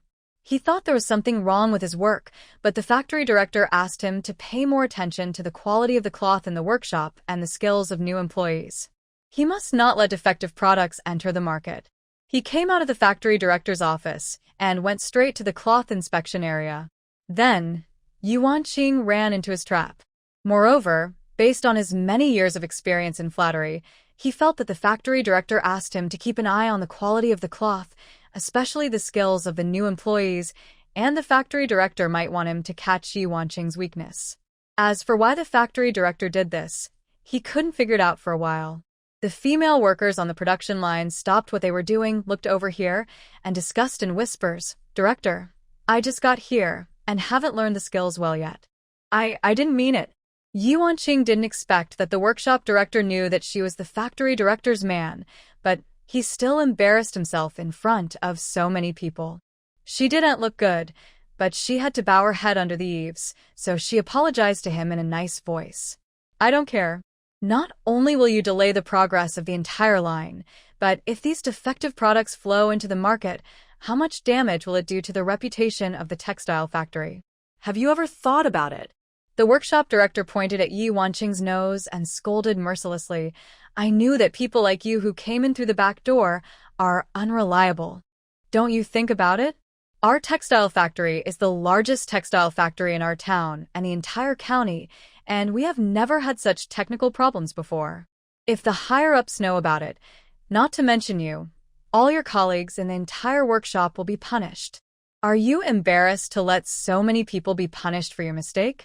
The workshop director's words successfully made Ye Wanqing the target of public criticism, and everyone's eyes on Ye Wanqing changed. "I didn't." Ye Wanqing was so embarrassed by his words that she couldn't raise her head, but she thought that if she admitted it so aggrievedly, it would prove her incompetence. "When making this piece of cloth, the line leader taught me step by step, and I did all the operations according to the instructions of the line leader."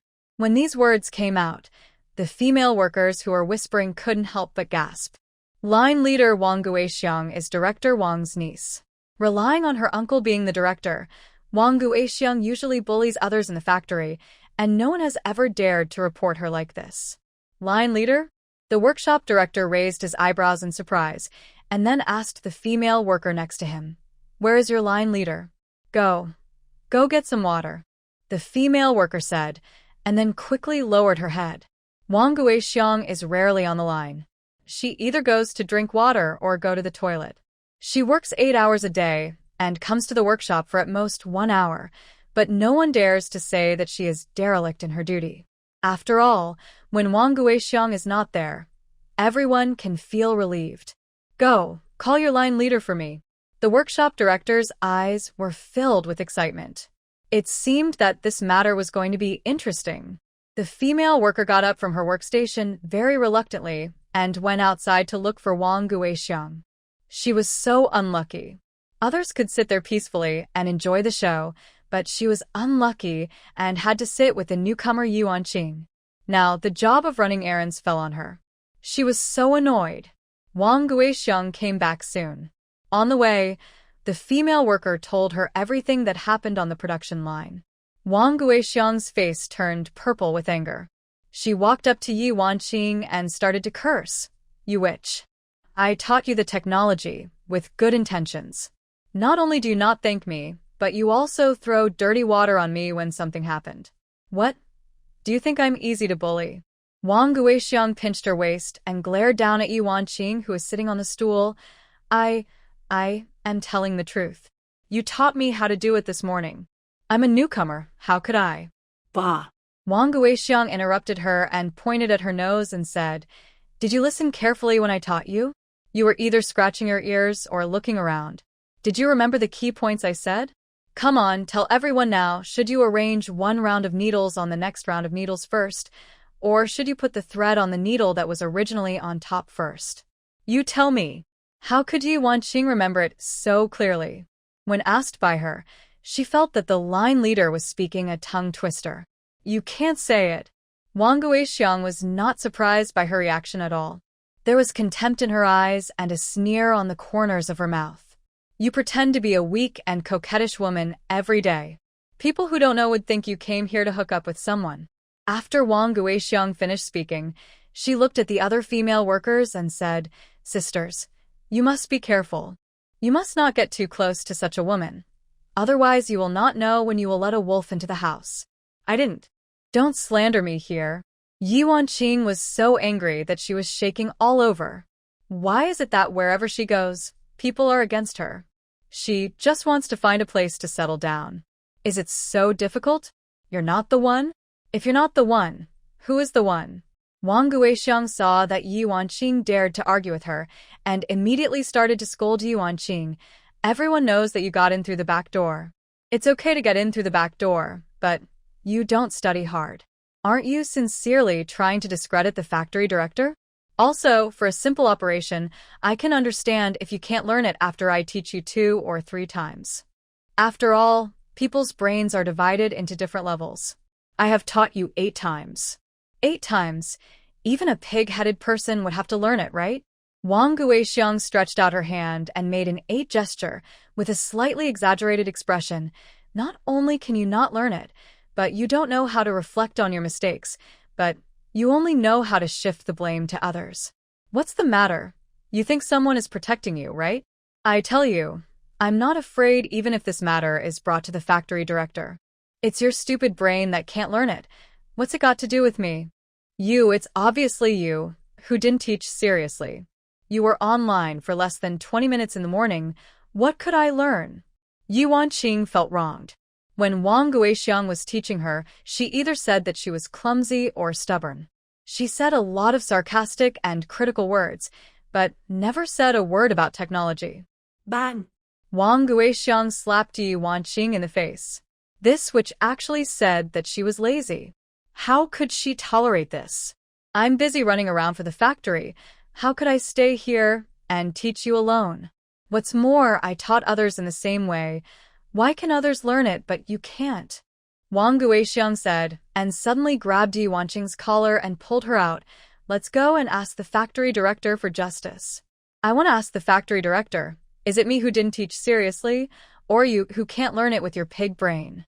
Wang Guixiang is tall and strong, carrying Ye Wanqing as easily as carrying a chick. Seeing this, the workshop director hurriedly followed and did not forget to take the damaged cloth with him. In the factory director's office, Wang Guixiang took the initiative when she saw the factory director. After telling the director how she taught Ye Wanqing and how she was wronged by her, she began to perform the extremely difficult performance of crying in 1 second. Director, I have devoted my life to the factory and trained countless excellent employees for the factory. Even if I have no credit, I must have worked hard, right? She slandered me just because she is your relative. Director, you can't disappoint the employees who sincerely contribute to the factory. Director Zhang frowned and looked at Ye Wanqing with scrutiny. What do you think about this? His voice was cold and intimidating, completely different from the tone he used when he gave her the apple at noon. Ye Wanqing was a little dazed, and suddenly felt a strong sense of loss in her heart. She still liked the way Director Zhang spoke to her in a soft voice, which made her feel that she was being held in the palm of someone's hand and cared for. But now, she looked up at Director Zhang and felt that there was a depth in his eyes that she could not understand. She looked at the workshop director next to him. In the workshop, the director was so arrogant, but in front of the director, he was so timid, and it seemed that even his breathing was much lighter. Looking at Wang Guixiang, she was so arrogant when she grabbed her and beat her just now, but now she had to use tears to win the sympathy of the director. Director Zhang was particularly scary when he had a cold face. The temperature around him seemed to be a few degrees colder because of him, making others dare not say a word, with full deterrence. If such a man was a dozen years younger, he probably wouldn't even look at her. By not saying anything, do you agree with what line leader Wang said? Director Zhang played with the wooden beads on his wrist, his tone casual. Ye Wanqing choked up at her throat, glanced at Wang Guixiang who was glaring at her, and then looked at the workshop director who was watching a good show. Yes, I was thinking about other things this morning and didn't listen carefully to line leader Wang's instructions. I was wrong. Ye Wanqing seemed to understand. If she wanted to continue staying here, she couldn't offend anyone, whether it was Wang Guixiang or the workshop director. The key was that before the jade bracelet space awakened, she had to try her best to please Director Zhang and hold his thighs tightly. I'm sorry. Line leader Wang, I was wrong. I shouldn't have wronged you. I will take full responsibility for this matter. I just hope you won't be angry. Please give me another chance. She said it sincerely and bowed to Wang Guixiang. Wang Guixiang couldn't help feeling proud when she saw her like this. So, what if she was arranged by Director Zhang? She should just apologize to her obediently. That's right. Upon seeing this, the workshop director hurried over to smooth things over. If you can't learn it, study hard. I believe that line leader Wang will train you into a talent in the workshop. Director Zhang nodded and looked at the workshop director with a smile. You are responsible and conscientious in your work, and you have restored the reputation of the factory. So, you will have the opportunity to go to Beijing Textile Factory for further studies next week.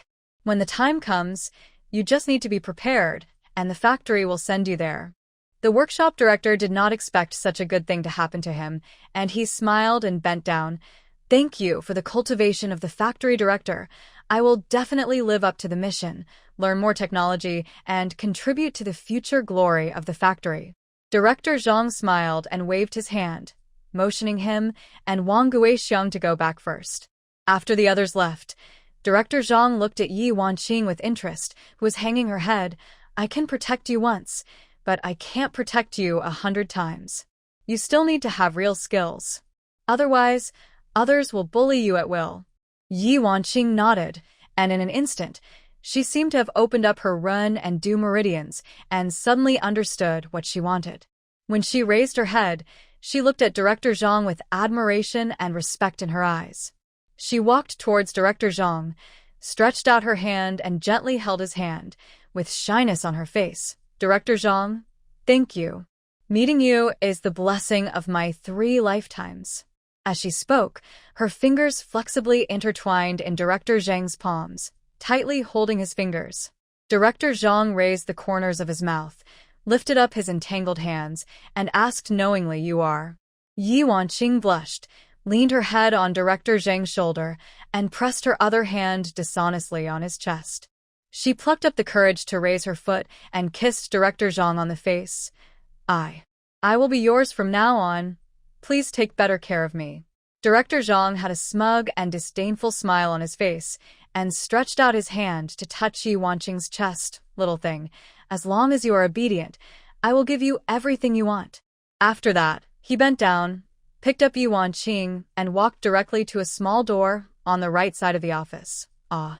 Yi Wanqing exclaimed and quickly covered her mouth, looking at this man who was over 50 years old, but still charming with her watery eyes.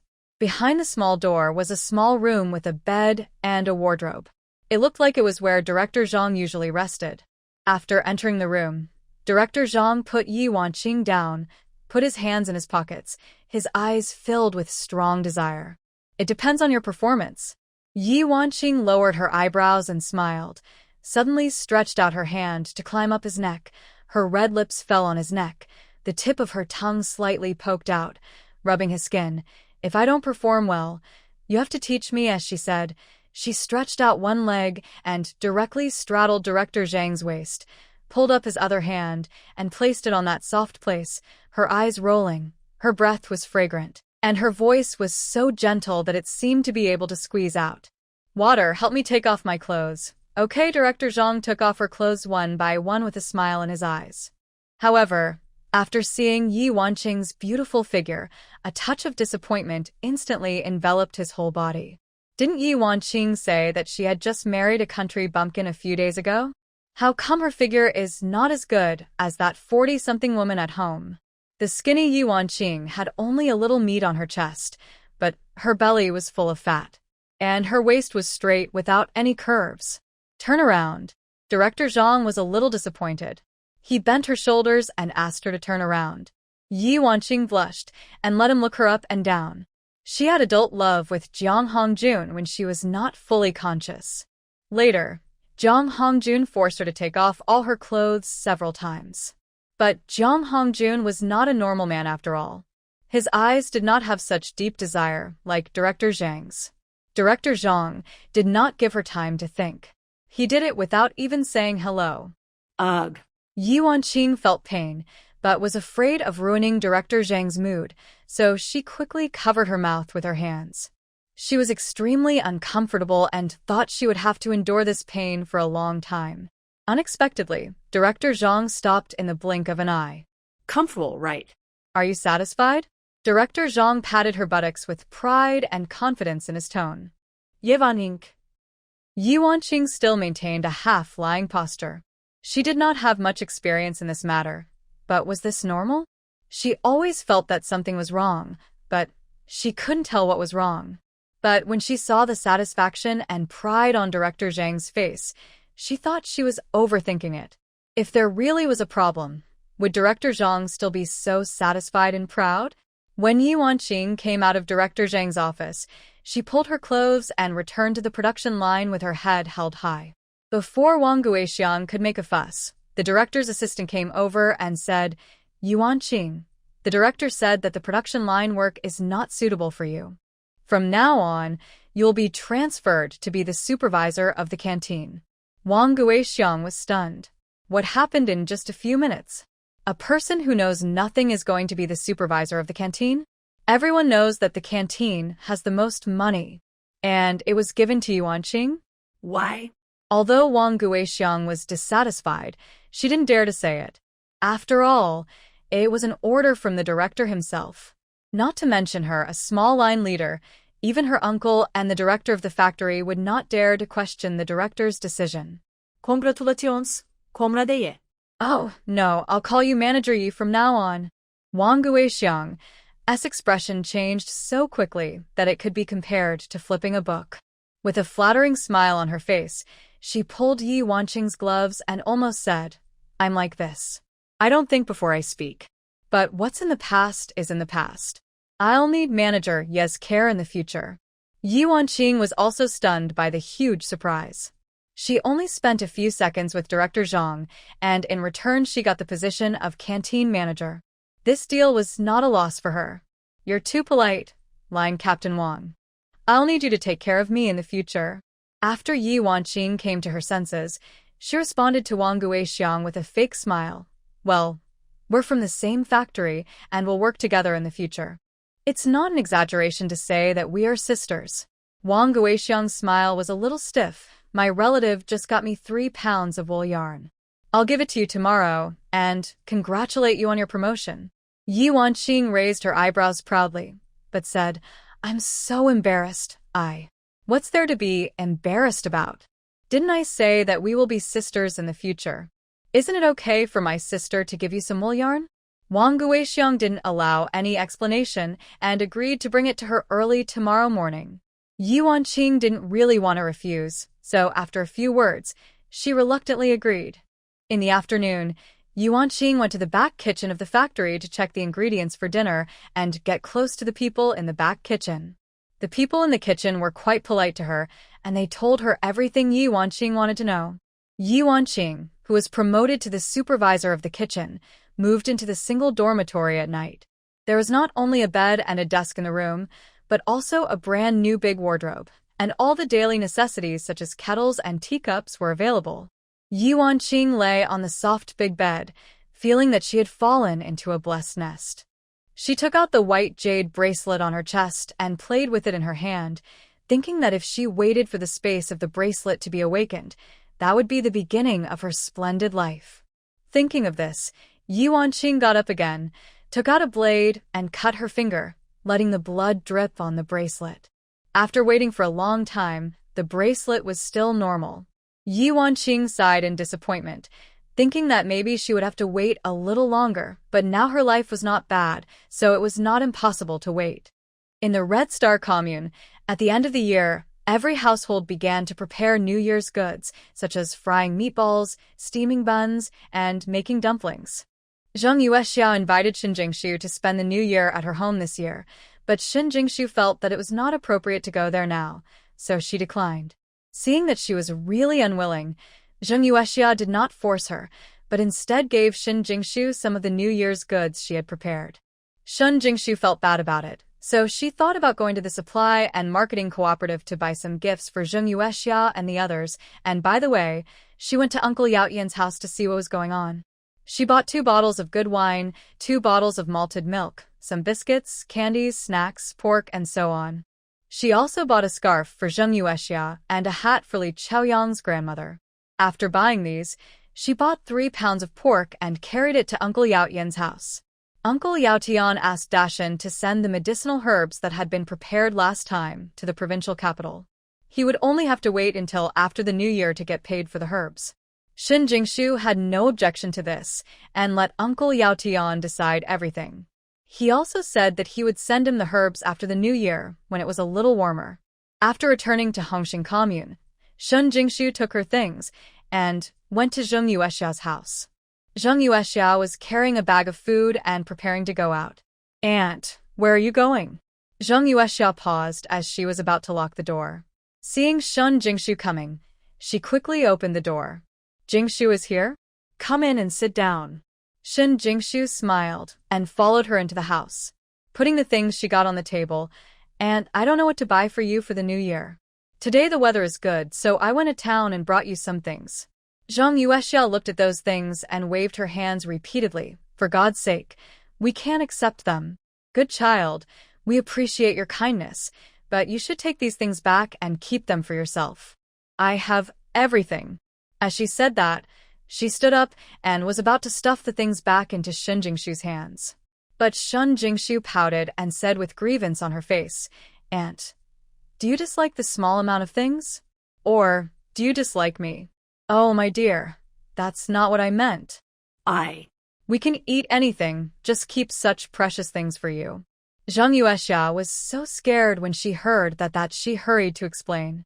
She didn't even have time to explain to her baby Jingshu, so how could she dislike it? "Then Auntie will accept it." After she said this, Shen Jingshu smiled and said in a tone that did not allow her to refuse, "You gave me pumpkin buns, bought me clothes and hairpins, and gave me so many New Year goods. This is the first time I bought something for you. You still don't want it. Tell me, should I be sad?" Yes, it's Auntie's fault. I'm not sad. Zheng Yuexia didn't know what to say, but she understood that if Jingshu gave her something and she didn't accept it, Jingshu would be unhappy. This girl, how could she be so good? Other people's daughters-in-law would want more things from the old woman, but her Jingshu was different. She didn't want her own things, but she tried hard to give herself things. Such a good daughter-in-law. Who else can have it except her family? "Aunt, what were you going to do just now?" Shen Jingshu changed the subject, looking at the half bag of food at her feet, and asked, "Oh, Grandma Chaoyang said she wanted to eat tofu, so I thought about taking the food to the team leader to exchange some soybeans." "Aunt, can you make tofu?" Shen Jingshu's eyes lit up. She had stored nearly 200 kilograms of soybeans in her space. Yes. Making tofu is not difficult. The difficult part is that there are no beans.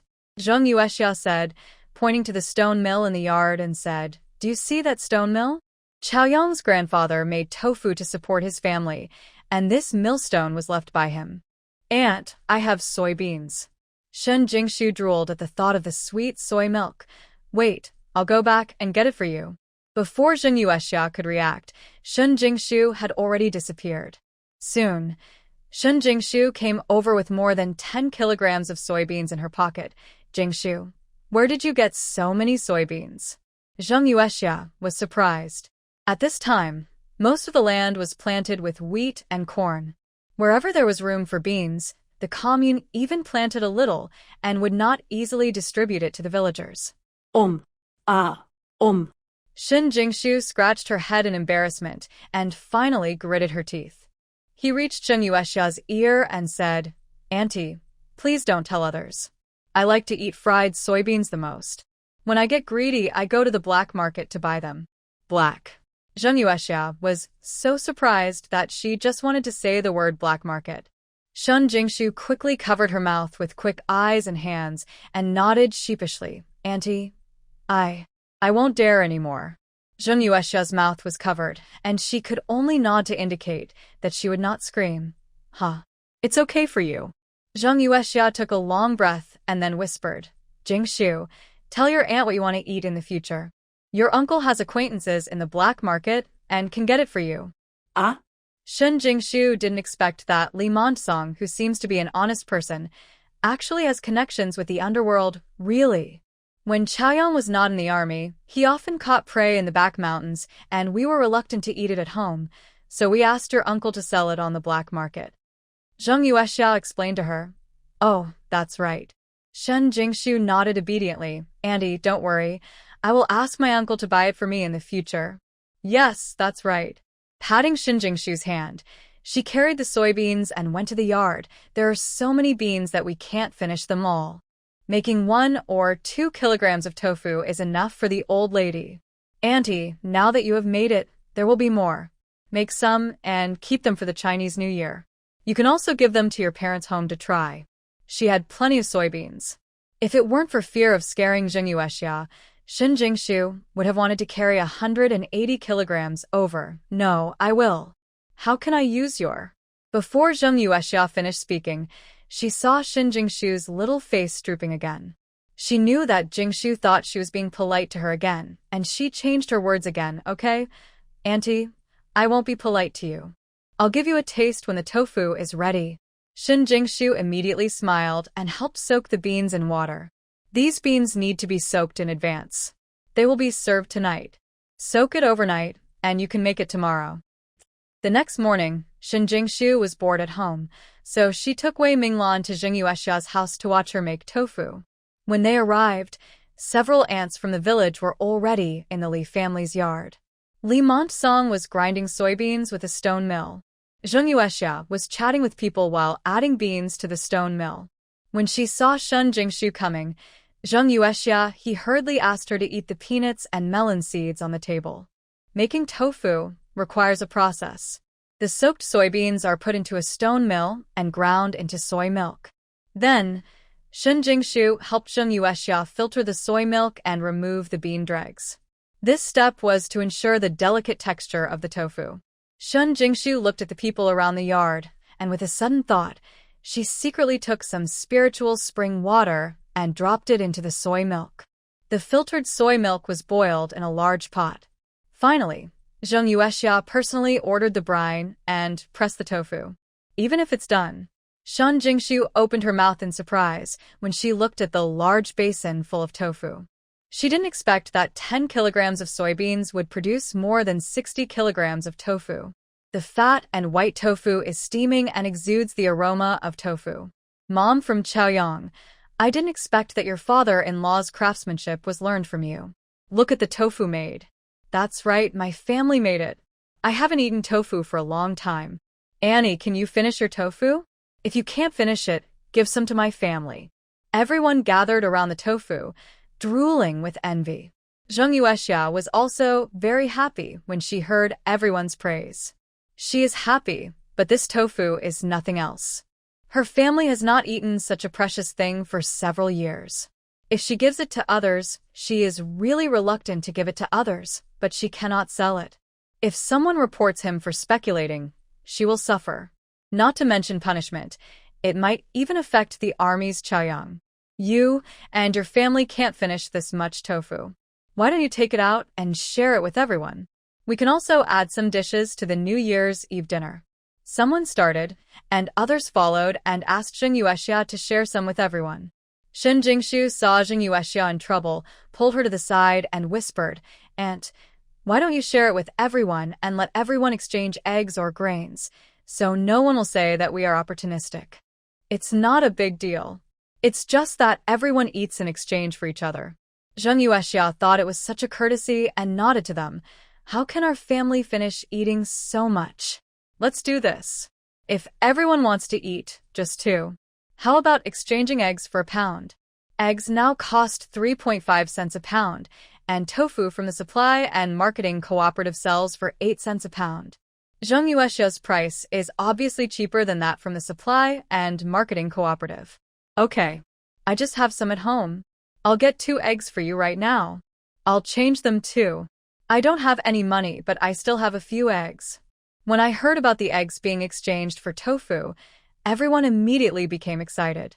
Since land collectivization, each household is allowed to raise up to 2 chickens, and these 2 chickens have become the largest source of nutritional supplements for the family. Soon, those who liked to eat tofu or had eggs at home came to Lao Li's house to exchange for tofu. Those who didn't have eggs took some whole grains or mountain products in exchange. For a while, everyone in Hongxing commune knew that Lao Li's house made it. There is so much tofu to eat. If you like it, you can exchange it with something. At night, there is only about 1 kilogram of 60 kilograms of tofu left, which Zheng Yuexia insists on keeping for Grandma Chaoyang and Jingshu. After dinner in the evening, Shin Jingshu carried another 15 kilograms of soybeans and asked Zheng Yuexia to continue making tofu, and I haven't even had enough tofu. Minglan gave me the soybeans. Please make them. Zheng Yuexia didn't do it either. Suspicious. It seemed that Wei Minglan was the daughter of a wealthy family, so it was not unusual for her to take out the soybeans. Okay, I'll soak the beans tonight, and I'll make sure you eat enough tomorrow. With Zheng Yuexia's words, not to mention how beautiful Shen Jingshu felt. She used to worry about how to spend the money earned by using the space, but now she finally has some ideas. Take today as an example. Of the 60 kilograms of tofu, excluding the 1 kilogram or so Zheng Yuexia left for herself, the other 58 kilograms were all exchanged. The eggs alone were more than 80, and the rest were some whole grains. Zheng Yuexia gave her all the eggs, saying that she would keep them to replenish her body. These eggs can be sold for about 3 yuan. Although the money is not much, but if she makes tofu bigger in the future, if she wants to make money in this era, it is nothing more than you can risk going to the black market to rummage for supplies, or you can unite the communes to set up a collective economic cooperative and bring the entire commune together to make tofu to make money.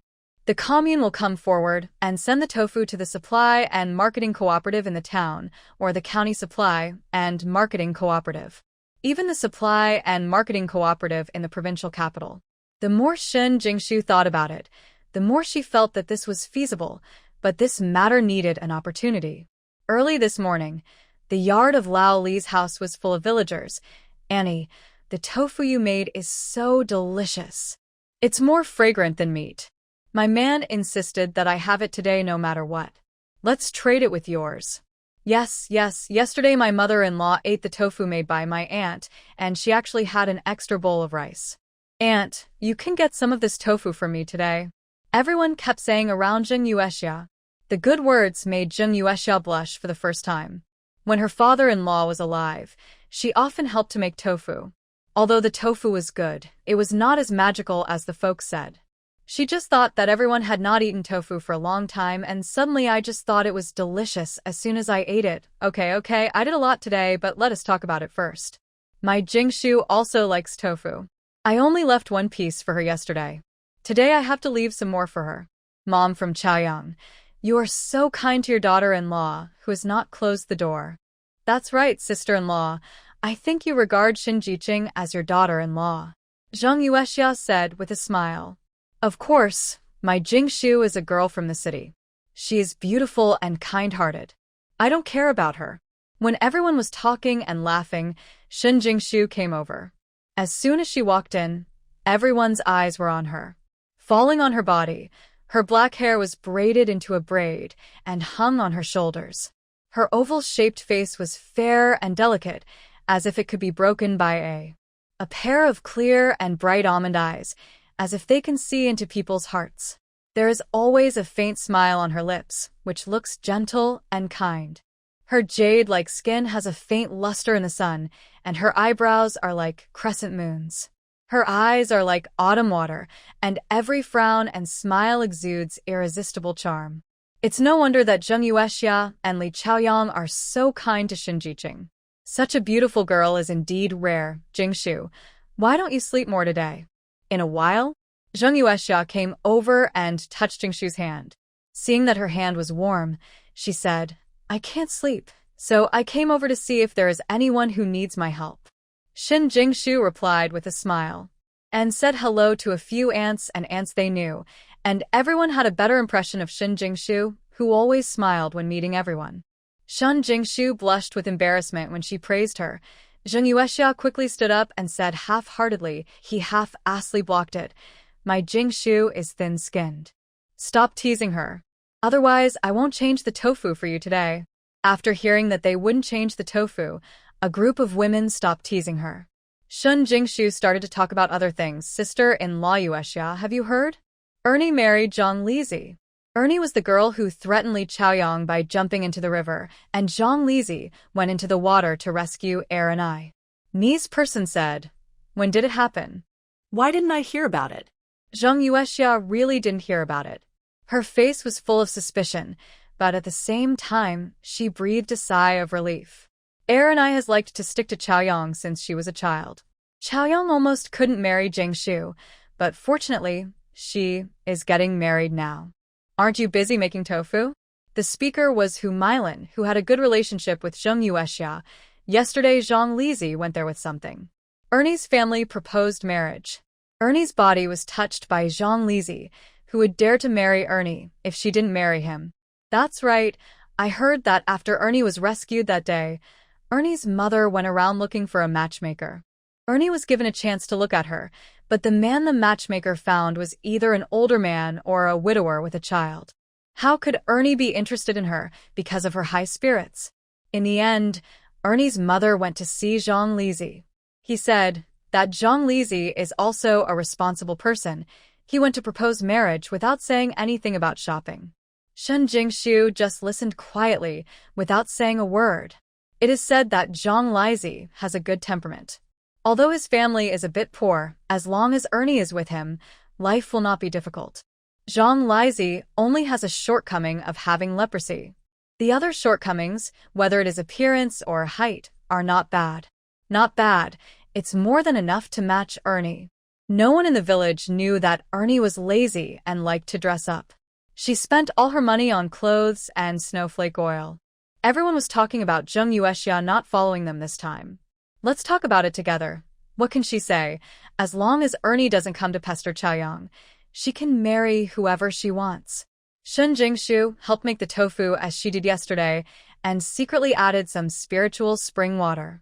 The tofu came out quickly. This time, the tofu weighed nearly 100 kilograms. Everyone had taken some that could be exchanged before they came. Eggs and whole grains, you have 2 kilograms, I have 3 kilograms, and she wants 5 kilograms. By the evening, there were less than 2 kilograms of tofu left out of 110 kilograms. This time Zhang Yuexia was unwilling to change it at all, so she filled a big bowl with it. The tofu in Mrs. Li's hand was mixed with some homemade chili oil and various side dishes for Shun Jingshu to eat. The tofu in Mrs. Li's hand was only mixed with salt and sesame oil. As she got older, the taste was not that strong, but she had a good appetite, and a large bowl of tofu went into her stomach in a short time.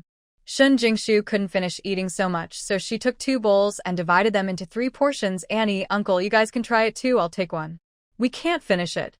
Zhang Yuexia smiled so hard that Jingshu knew how to feel sorry for her. Okay, let's all eat. Zhang Yuexia picked up the bowl, scooped a mouthful of tofu, and put it in her mouth. My eyes widened. Oh my god, when did the tofu she made taste so delicious? The texture of the tofu is tender, melts in the mouth, and has a mellow taste with a faint soybean fragrance. She doesn't remember the tofu she made before tasting like this. She took another bite without believing it. This tofu is really well made, with a delicate texture but not greasy. Is the tofu she makes so delicious? Seeing Zhang Yuexia stunned, Li Chaoyang took a mouthful of tofu and put it into his mouth. Is this the tofu he grew up eating? When did his wife's craftsmanship become so good? I don't know how many times better than his father's craftsmanship. Li Chaoyang looked at Zhang Yuexia in surprise. That's right, these old ladies are his wives. When did his mother-in-law hide this skill? Zhang Yuexia also came to her senses at this time. If Jingshu wasn't here and she needed to stay calm, she would have jumped up and screamed a few times. She turned her head and glanced at Li Chaoyang, and saw Li Chaoyang looking at her with his big eyes. The two looked at each other, and they both saw the 4 words what's going on in each other's eyes. Auntie, the tofu you make is amazing. No wonder everyone in the village likes to eat it. Shun Jingshu had long noticed the old couple's secret tricks. She didn't point it out but praised it a few times at the right time. I also think it's delicious. Zhang Yuexia was a little embarrassed to be praised by her daughter-in-law, but She couldn't say it wasn't delicious out of conscience, so she could only say matter-of-factly, "Then you have to soak the beans tonight, and there's still a few more today." Everyone didn't get tofu. "Jingshu, do you think we will be reported for speculating?" Zheng Yuexia felt happy that her tofu was liked by so many people, but when she saw the two people next to her, she was a little worried about the eggs in the basket. "No, this is just an exchange of food between our neighbors. Even if someone comes online to check, they can't tell anything." Shen Jingshu patted her chest and followed. "She promises." Zheng Yuexia laughed when she heard this. "That's okay. My aunt also likes to make tofu. As long as she doesn't get her pigtails pulled." In the next few days, Zheng Yuexia made tofu at home every day. With the arrival of New Year's Eve, tofu has been in short supply. Shen Jingshu was not surprised by this. After all, no matter what was added with spiritual spring water, the aroma and texture of the food would reach its peak. Shen Jingshu did not always take out the beans. She was afraid that Zheng Yuexia would doubt the origin of these soybeans. Instead, she asked Li Chaoyang to go to the black market to buy it herself. She did not ask for the eggs and grains that were later exchanged for tofu, but asked Zheng Yuexia to keep them for themselves. On the second day of the Lunar New Year, women from all households began to go back to their parents' homes. The 200 kilograms of tofu made by Zheng Yuexia were all sold out before 10 o'clock. Zheng Yuexia asked Shen Jingshu if she wanted to go back to her parents' home with her. Shen Jingshu felt a little uncomfortable. Suitable. She declined politely, and Zheng Yuexia was not angry about it.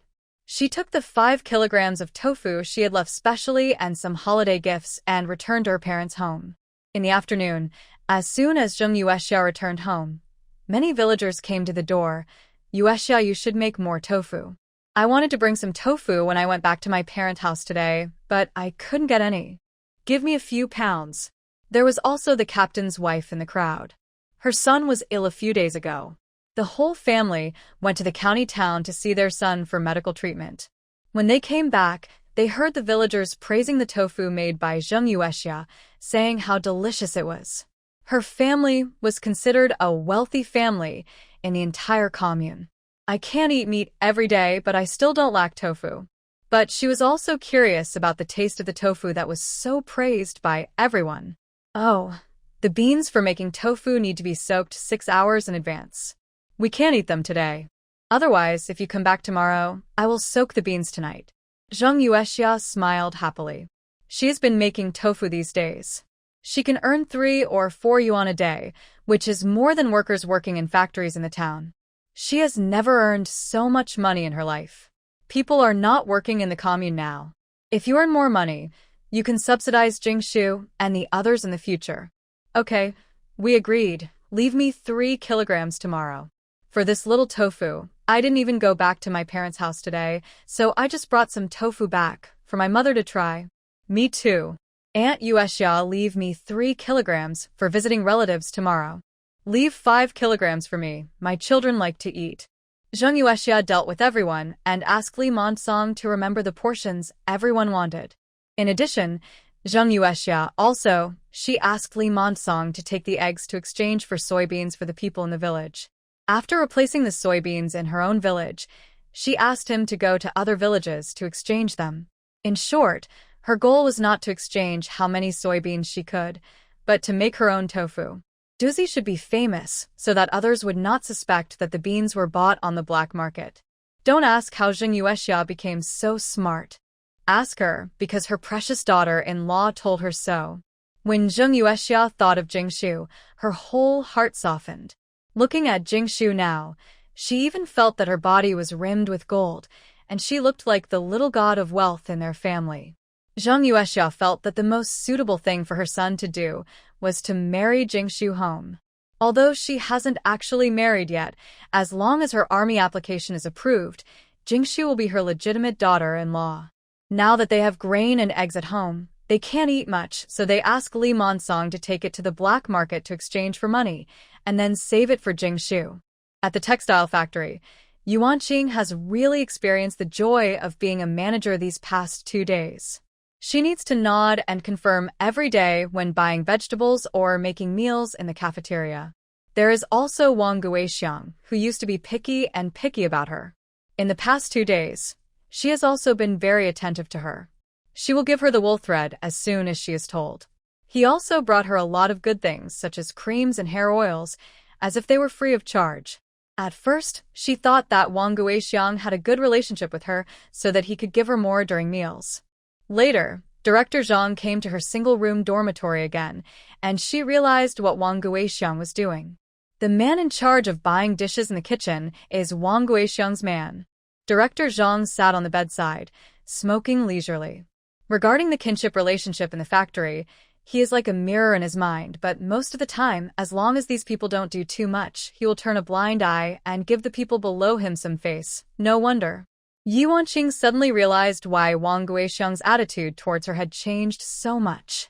However, because of Wang Guixiang's change in attitude towards her, the production line she was in before and other production lines the female worker had flattered her so much in the past few days, which greatly benefited Ye Wanqing. She looked at factory manager Zhang, who was smoking, and lamented again that she was so lucky that she met the man who changed the trajectory of her life. Ye Wanqing thought of this, with a charming smile on her face. She snuggled into Director Zhang's arms and said, Director Director Zhang put out his cigarette. He was extremely satisfied with Ye Wanqing's initiative to throw himself into his arms. He knew that at such an age, he could still be as happy as Hua Gudhua. When a woman throws herself into her arms, this should be something that every man is proud of. Although Ye Wanqing's figure is a bit not to his liking. I made you feel so happy the day before yesterday. Are you addicted to this thing? Director Zhang pinched Ye Wanqing's face and said jokingly. Ye Wanqing lowered her head, pretending to be shy. She was not addicted to this thing. She just wanted to just live in Director Zhang's heart. Moreover, she didn't feel anything good about that time the day before yesterday. There is nothing but pain. Thinking this in her heart, Ye Wanqing would not say that. She shyly punched Director Zhang's chest and said in a voice that made people go crazy with goosebumps, I hate it. It's not because you are so powerful that you make people laugh. I will never forget it. Director Zhang couldn't help but smile a little more after hearing this. He took Ye Wanqing's hand and turned her over, pressing her under him. Little, I will be satisfied today. Ye Wanqing felt like the world was spinning, and Director Zhang came closer. She was about to ask him to slow down, but Director Zhang took a step ahead of her. Well, isn't it very comfortable? Zhang Tian was extremely excited, and even slapped her hard. Ye Wanqing was tortured by 2 kinds of pain, and couldn't help but scream. Ah. Okay. You go to bed early, I have to go back. A minute later, Director Zhang had already put on his cotton coat, and was about to leave with the hat on the table. Before Ye Wanqing could react, she heard a bang. The sound of the door closing. Ye Wanqing finally felt that something was wrong. But Director Zhang's expression just now clearly showed that he felt that he was super powerful. For men, this matter is about face and is very important. She can't ask and she doesn't know who to ask. Or could it be her fault? Although she was broken by Jiang Hongjun, she had no experience at all in this kind of thing. Having said that, whether she felt comfortable or not was secondary. After all, it only took a few seconds. As long as Director Zhang was happy, if you are happy, your position in the factory will be more stable. Even the jade bracelet couldn't wake up the space. She even suspected that the dream she had was just a dream. The jade bracelet had no magical space at all. But fortunately, she was now hugging Director Zhang's lap, and she had no worries about eating and drinking. She is still respected by others, and the jade bracelet does not seem to be that important to her. Go by very quickly, and it's the 16th day of the first lunar month in the blink of an eye. The business of Zheng Yuexia's tofu is getting better and better.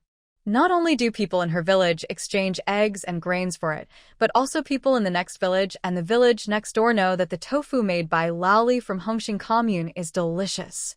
Some people even say that Lao Li's ancestors have been making tofu for several generations. It is not an exaggeration to say that it is a craft that has been passed down for hundreds of years. Especially those who have been eating tofu for more than 10 days in a row said that their cold legs and body cold problems have been alleviated, which has pushed the wonder of Li Chaoyang tofu to another level. For a time, people in Hongxing commune, nearby communes, and even the town had heard rumors about the deliciousness of Li's tofu. "Annie, why don't you stop going to work and just make tofu at home?" Shen Jingshu looked at Zheng Yuexia, who was obviously in high spirits recently, and said, Zheng Yuexia is always in high spirits when happy events happen recently, looking at the eggs piled up in the kitchen. With rice and noodles, she felt that life was getting more and more promising. The living conditions at home were getting better. Chaoyang was doing well in the army, and her daughter-in-law was lucky and smart and filial. This was something she had never dared to think about before, and she regained the confidence and energy of her youth from making tofu. Every day, so many people line up to get food in exchange for her tofu. She feels extremely proud, which is a recognition of her ability. Is it possible? Zheng Yuexia naturally agreed with Shen Jingshu's proposal. In fact, she had also thought about it in her heart. Working so hard to earn one day's work points is not as much as what she earns by making a pot of tofu. I was making tofu during the commune vacation time. If I start working a few days later, if I make tofu again, the captain won't say that I'm acting like a bourgeoisie, right? Shen Jingshu was stunned for a while after hearing this, and thought. After thinking for a while, she said, Annie, is there any tofu at home? Zheng Yuexia thought she wanted to eat it, so she quickly got up to get it. Yes. Just wait, I will get it for you. Zheng Yuexia quickly took it. A bowl of seasoned tofu came out. Quick, eat it while it's hot. Shen Jingshu didn't move, but pulled Zheng Yuexia to sit down. She considered her words and said, Annie, have you noticed that the tofu you are making now is different from does the tofu I made before taste different? Zheng Yuexia was suspicious, but nodded quickly, yes. Although the tofu I made before was not terrible, it would not be so delicious. Well, there is something I'm hiding. You. Shen Jingshu told her not to be nervous and said, every time I make soy milk for you, I will add some ingredients. This ingredient is my family's exclusive recipe. Upon hearing this, Zheng Yuexia immediately understood. Just say it. Why did the tofu she made suddenly become a delicacy in the world? It turned out that Jingshu was helping her in all this. Annie, I have an idea that I want to discuss with you.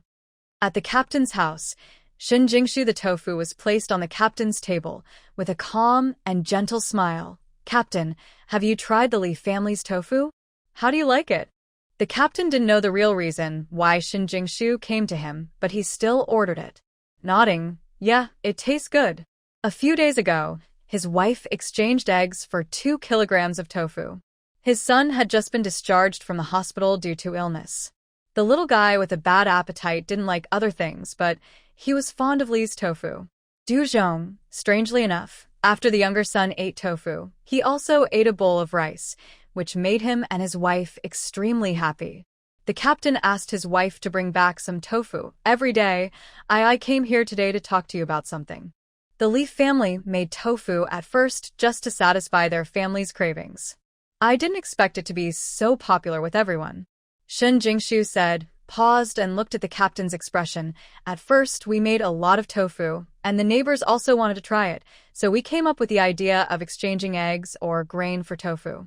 But recently, too many people have come to exchange for tofu, not only from our commune but also from surrounding communes.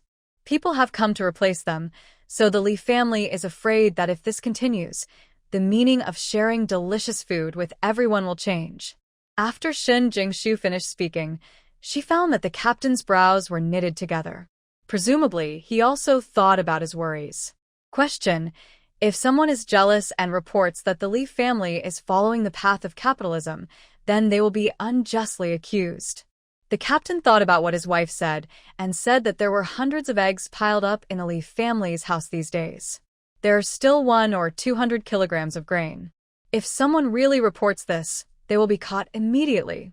It doesn't matter if the Li family is caught and punished, but this matter will inevitably affect the entire commune and even endanger his position as the captain. The more the captain thinks about this matter, the more wrong it becomes. Just when he wants to ask the Li family to stop making tofu, listening to Shen Jingshu say, "We ordinary people have a hard life, and it is understandable that we want to eat something good. If the tofu is not made, I am afraid everyone will have complaints in their hearts and even blame the government's decision. So, Captain, I'm here today. The main purpose is to discuss with you, what if the Li family provides the recipe for making tofu and the commune organizes the villagers to raise funds to build a tofu processing factory and sell the tofu to major supply and marketing cooperatives?" Captain Shin Jingshu said. I was shocked by these words. I bet this girl didn't come here to stop making tofu, but to make tofu bigger and stronger. The factory sells the tofu and distributes dividends to the villagers after making profits. This is also a sideline business of our commune. It can not only improve the living standards of the villagers, but also promote the economic development of our commune. What do you think? How? This is a great suggestion. The captain's whole body boiled at Shin Jingshu's words. He knew very well how delicious the Li family's tofu was. It would be great if Li Chaoyang was willing to share the recipe. Also, when he is the captain of this group, he is frightened. During his reign, although he did not achieve any political achievements, he did not make any mistakes. Everything was ordinary and unremarkable. But compared to other communes, Red Star Commune has always been at the bottom. If the tofu processing factory is really established, then Red Star Commune will be proud and rich. That means he leads well and has a decent face. Not to mention the position of captain. If he can't keep it, he can still move to the town.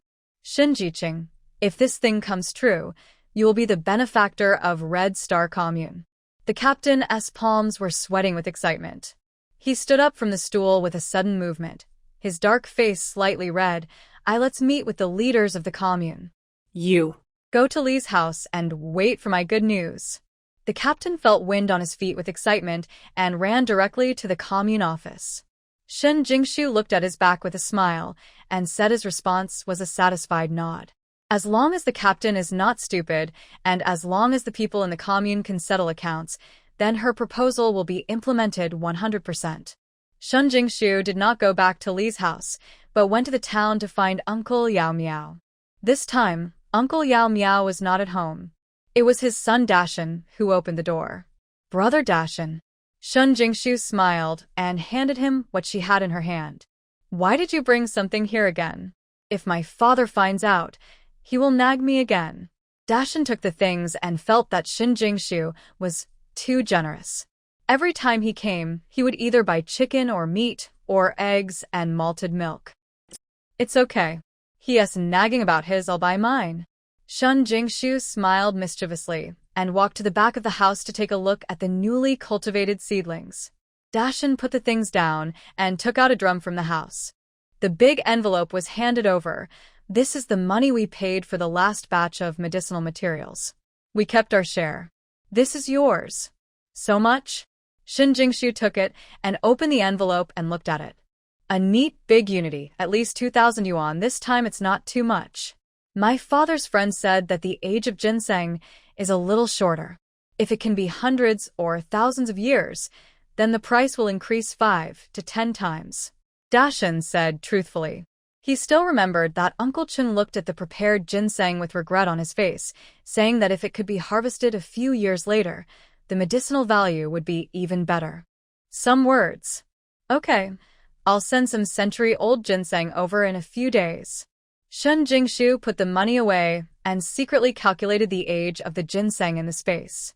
Dashan opened his mouth slightly in surprise, but thought of his father telling him that this girl was not simple. If so, I feel a little calmer again. That's right. How can this girl be so simple if she can grow ginseng that even her father can't grow? After chatting for a while, seeing that Mr. Yao Miao hadn't come back yet, Shin Jingshu simply returned to Red Star Commune. As soon as she arrived at the entrance of the village, she saw Zheng Yuexia standing there with her hands in her sleeves and a look of anxiety on her face. "Aunt, why are you here?" "Jingshu, hurry up. There's a letter from Chaoyang." Zheng Yuexia quickly took out the letter from her arms and handed it to Shin Jingshu. "Auntie is illiterate, and your uncle is not at home. I'll go to you. I heard that you went to town, so I'm here to wait for you."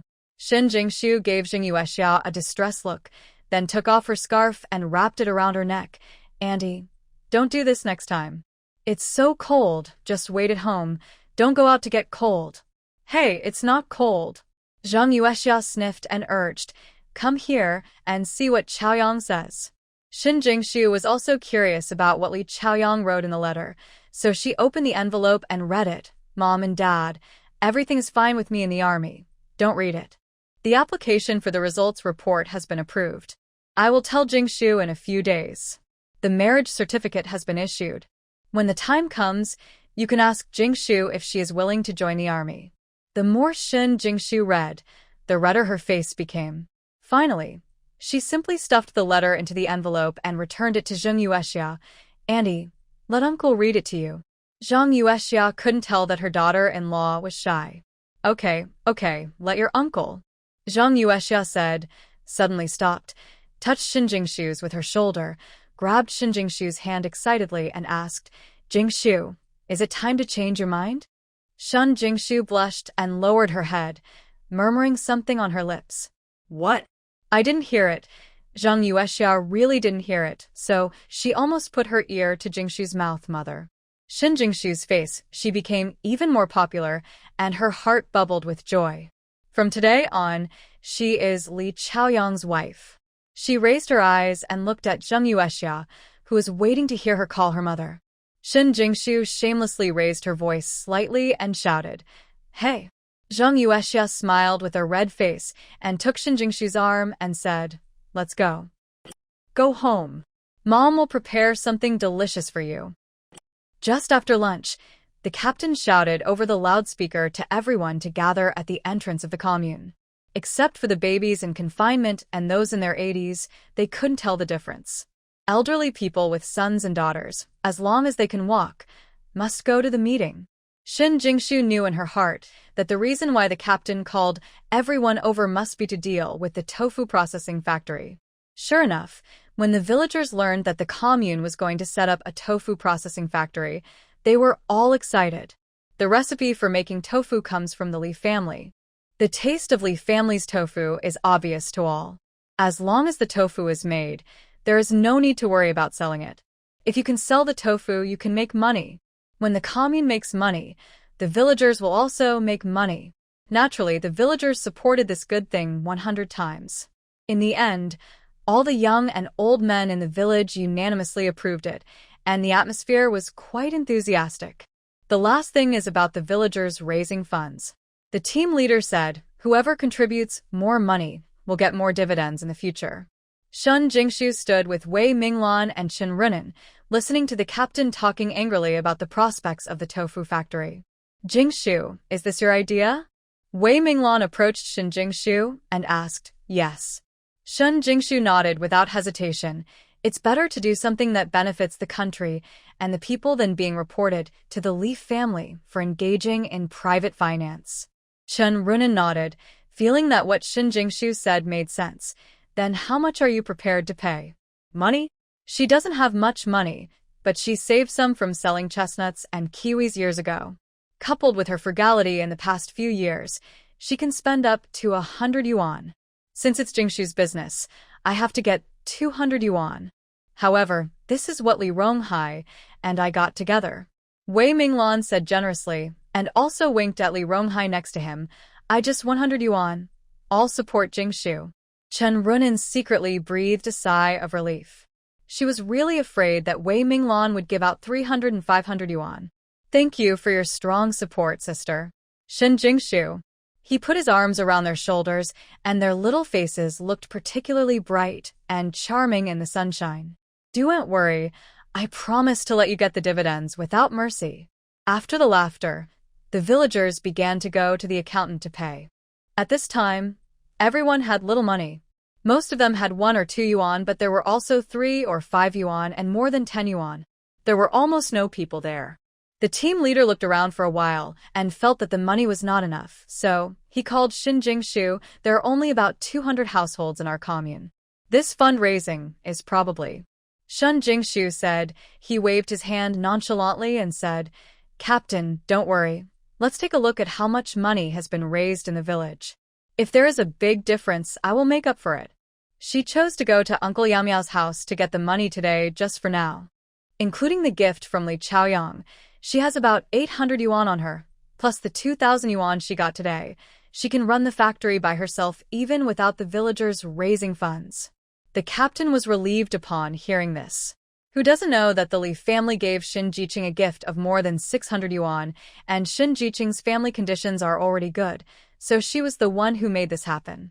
She should be more hopeful that the factory will run smoothly than herself, the captain. In the evening, the commune accountant sent all the money paid by the villagers to the brigade captain, and Xin Jingshu was also retained by the brigade captain. Captain, there are a total of 201 families involved in this matter, and there are 9 educated youths. Participate. A total of 908 yuan was received. What the accountant didn't say was that of the 908 yuan, 3 educated youths paid 300 yuan, and the remaining 608 yuan was paid by the other 207 people. This is far off. This amount did not meet the expectations of the captain. He thought that more than 200 households of villagers plus educated youths would have to have 2,000 yuan. Who would have imagined that even half of it would be enough? Not even enough. When Xin Jingshu heard that it cost more than 900 yuan, her face became much more relaxed. Captain, how much do you think it will cost to set up a factory? The captain thought for a moment and said, it must be at least 2,000 yuan. The factory building needs at least 3 rooms. Just make clay bricks first and build a few stoves and stone mills. I asked in our village if anyone has one, use it first. Then we need to buy iron pots and linings. Colanders, jars, and wooden boxes used to press tofu, these must be purchased. In addition, no matter whether the tofu makes money or not, a part of the money must be reserved for wages. Xin Jingshu nodded repeatedly as she listened and asked the accountant, Accountant Jean, how much money did the Li family exchange? Accountant Jean saw her asking him and hurriedly replied, Aunt Jung said that she would discuss the exchange with you, so she hasn't paid it yet. Okay, thank you. Xin Jingshu gestured to him with a smile, and then looked at the captain. Captain, I will pay 800 yuan. The Li family will pay 200 yuan, and we will pay 1,000 yuan. What? The captain couldn't believe his ears. This is $1,000. But I have a condition. You say it, you say it. Xin Jingshu and the others took 1,000 yuan at one time, let alone one condition, even 100. As long as it was not excessive, he would agree. In addition to the leaders of our commune, the Li family, and I also have decision-making power regarding any decision about the factory. That's it. The captain nodded without much thought, of course. The recipe for making tofu was provided by the Li family. Now that you and the Li family have taken so much money, even if you don't tell me, I'm going to let you be the manager of the factory. Early the next morning, the team leader asked the accountant to write the names of the villagers who paid the money on a big character poster and post it at the entrance of the commune. At the same time, the amount of money paid by each household was also written on the back of the list. Xin Jingshu's name was ranked first, and the 800 yuan after her name made people in the village lament her wealth.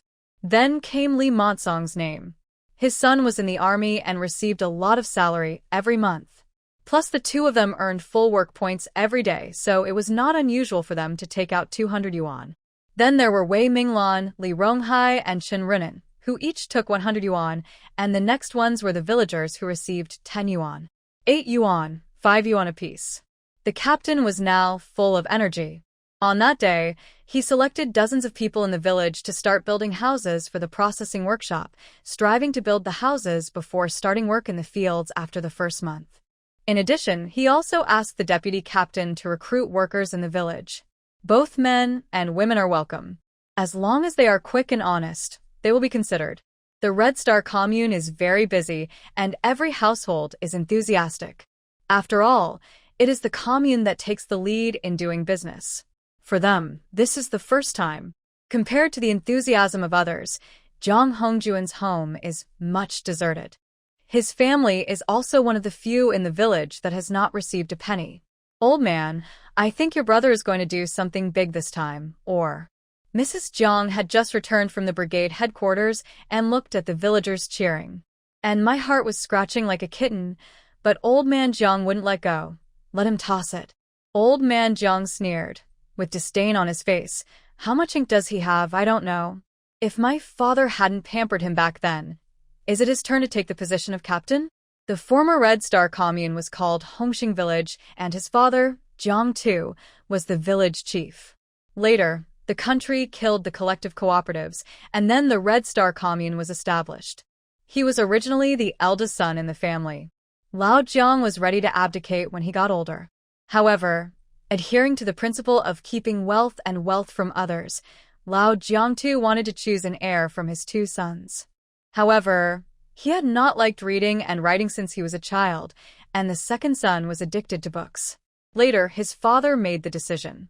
Let the second child be the captain of this cooperative. Old Man Jiang was dissatisfied. Besides being able to write a few words, what else could the second child do? After working as a captain for so many years, the villagers are still so poor that they don't have enough to eat or keep warm. Now there is a tofu processing factory. How can he spend money to support his career? He wished that this tofu factory would close down soon so that he could step down as soon as possible. With the connections his father had during his lifetime, he might be able to take his place and get a taste of what it's like to be an official. Seeing his drooping face, Mrs. Jiang didn't dare to say anything anymore. She thought that if she had a chance, she would secretly pay him some money. She went to deliver food to Jiang Hongjun at noon. Mrs. Jiang mentioned this again. When talking about Shen Jingshu taking 800 yuan, Mrs. Jiang couldn't help but think of that which Ye Wanqing. We are also educated youths. Look at Shen Jingshu. She took 800 yuan in one breath. I heard that her parents are both working, and she is the only child in the family. The money the old couple earns, including the house in the city, will not all belong to Shen Jingshu in the future. It is really cheap for Li Chaoyang. And that Ye Wanqing, what is that? Ah, you're so poor, it's like you haven't had anything to eat in your 8 lives. You little witch, you just slapped your ace and left. Peel off her skin. Mrs. Jiang became more and more angry as she scolded her, without even noticing that Jiang Hongjuan's face turned black. His hands were curled up in his sleeves, and they made a squeaking sound. He originally fell in love with Shen Jingshu. Not only is her family well off, but the most important thing is her appearance and figure. There is no way she can compare to that which Ye Wanqing. He was really blind at that time to believe that Ye Wanqing could help him get Shen Jingshu. That day he fainted at the gate of the commune.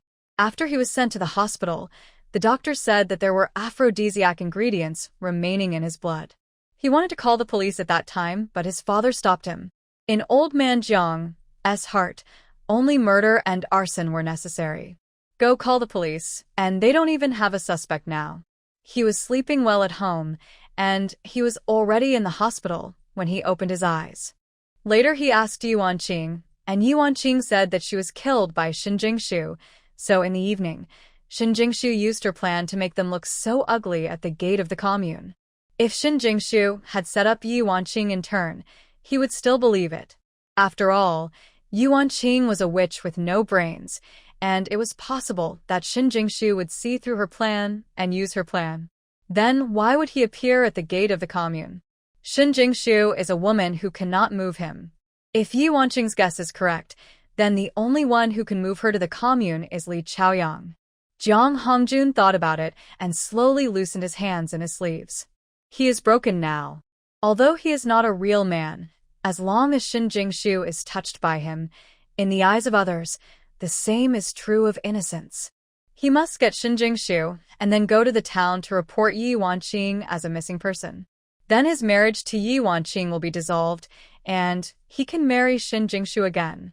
He wanted to take revenge on Li Chaoyang, take revenge on him for looking at him like a rat in the gutter, take revenge on him for causing him to lose face in the village. He wanted to get Shen Jingshu. Even if he trapped her by his side and only watched her, he would be happy to do so. He just couldn't watch a person he had hated since he was a child living happily with the woman he fell in love with at first sight. His purpose has always been to destroy it if he cannot get it. As soon as he thought of the scene of Shen Jingshu being tortured by him, Jiang Hongjuan's eyes suddenly turned cold, the corners of his mouth turned white, and he sneered fiercely, showing a ferocious look. After Mrs. Jiang finished nagging, she turned around and saw her son's face. With this expression, she was so frightened that she immediately shut up. She didn't dare to say anything more. She picked up Jiang Hongjuan's dirty clothes and walked outside. When she reached the yard, she dared to breathe a sigh of relief. So scary. Her son's mood has been fluctuating ever since he was injured. As his biological mother, she was frightened when she looked at his expression and eyes. Mrs. Jiang put the clothes in the basin, shrank her hands due to the cold, and scolded Ye Wanqing again. After washing clothes, Mrs. Jiang dried her hands and went directly to the utility room. Old man Jiang didn't let her contribute money to start a tofu processing factory with the villagers, but she felt from the bottom of her heart that this could work. Anyway, she kept all the money in the family, and the 10 yuan investment would not have much impact on the family. Thinking of this, Mrs. Jiang took out the rain boots that were hidden tightly, but her face changed as soon as she touched it. Empty. There was nothing in the rain boots. She shook the rain boots upside down in disbelief, but there was still nothing. Where's the money? Where did the money go? Mrs. Jiang's back was sweating, and then she let out a scream. Oh my God! Where's my money? Which stole my money? After lunch, old man Jiang rested in the house. He was awakened by Mrs. Jiang's miserable cry just as he fell asleep. He put on his cotton-padded jacket and came out cursing. Before he could slap her, he saw Mrs. Jiang with snot and tears streaming down her face. Old man, it's bad. All the money in our family is gone. It's all gone. I can't live anymore. Who stole my money? Mrs. Jiang hugged Mr. Jiang's legs and cried loudly. Mr. Jiang was not much better and asked, What did you say? What money is gone? It's all the money in our family. I put it in the rain boots in the utility room, and now everything is gone. More than 500 yuan, not a dime left for me. Woohoo. I can't live anymore. Mr. Jiang's body shook. In his whole life, he had only this little fortune, and it was all gone. He pulled his legs apart, kicked Mrs. Jiang hard, and cursed angrily, You old woman, you can't even hide my money. What use are you? After cursing, he went to the utility room and tore open the rain boots, but didn't see a dime. He searched the utility room again, still no trace of the money. This time, he seemed to have been drained of all his energy and fell to the ground helplessly. Old man, what should we do? Let's report to the police. Old Mrs. Jiang stumbled over and tried to pull old man Jiang up, but she didn't have the strength to say much. Yes. Yes. Report to the police. Go now. Go quickly. Old man Jiang was awakened by old Mrs. Jiang, raised his arm and chased old Mrs. Jiang out. Run faster.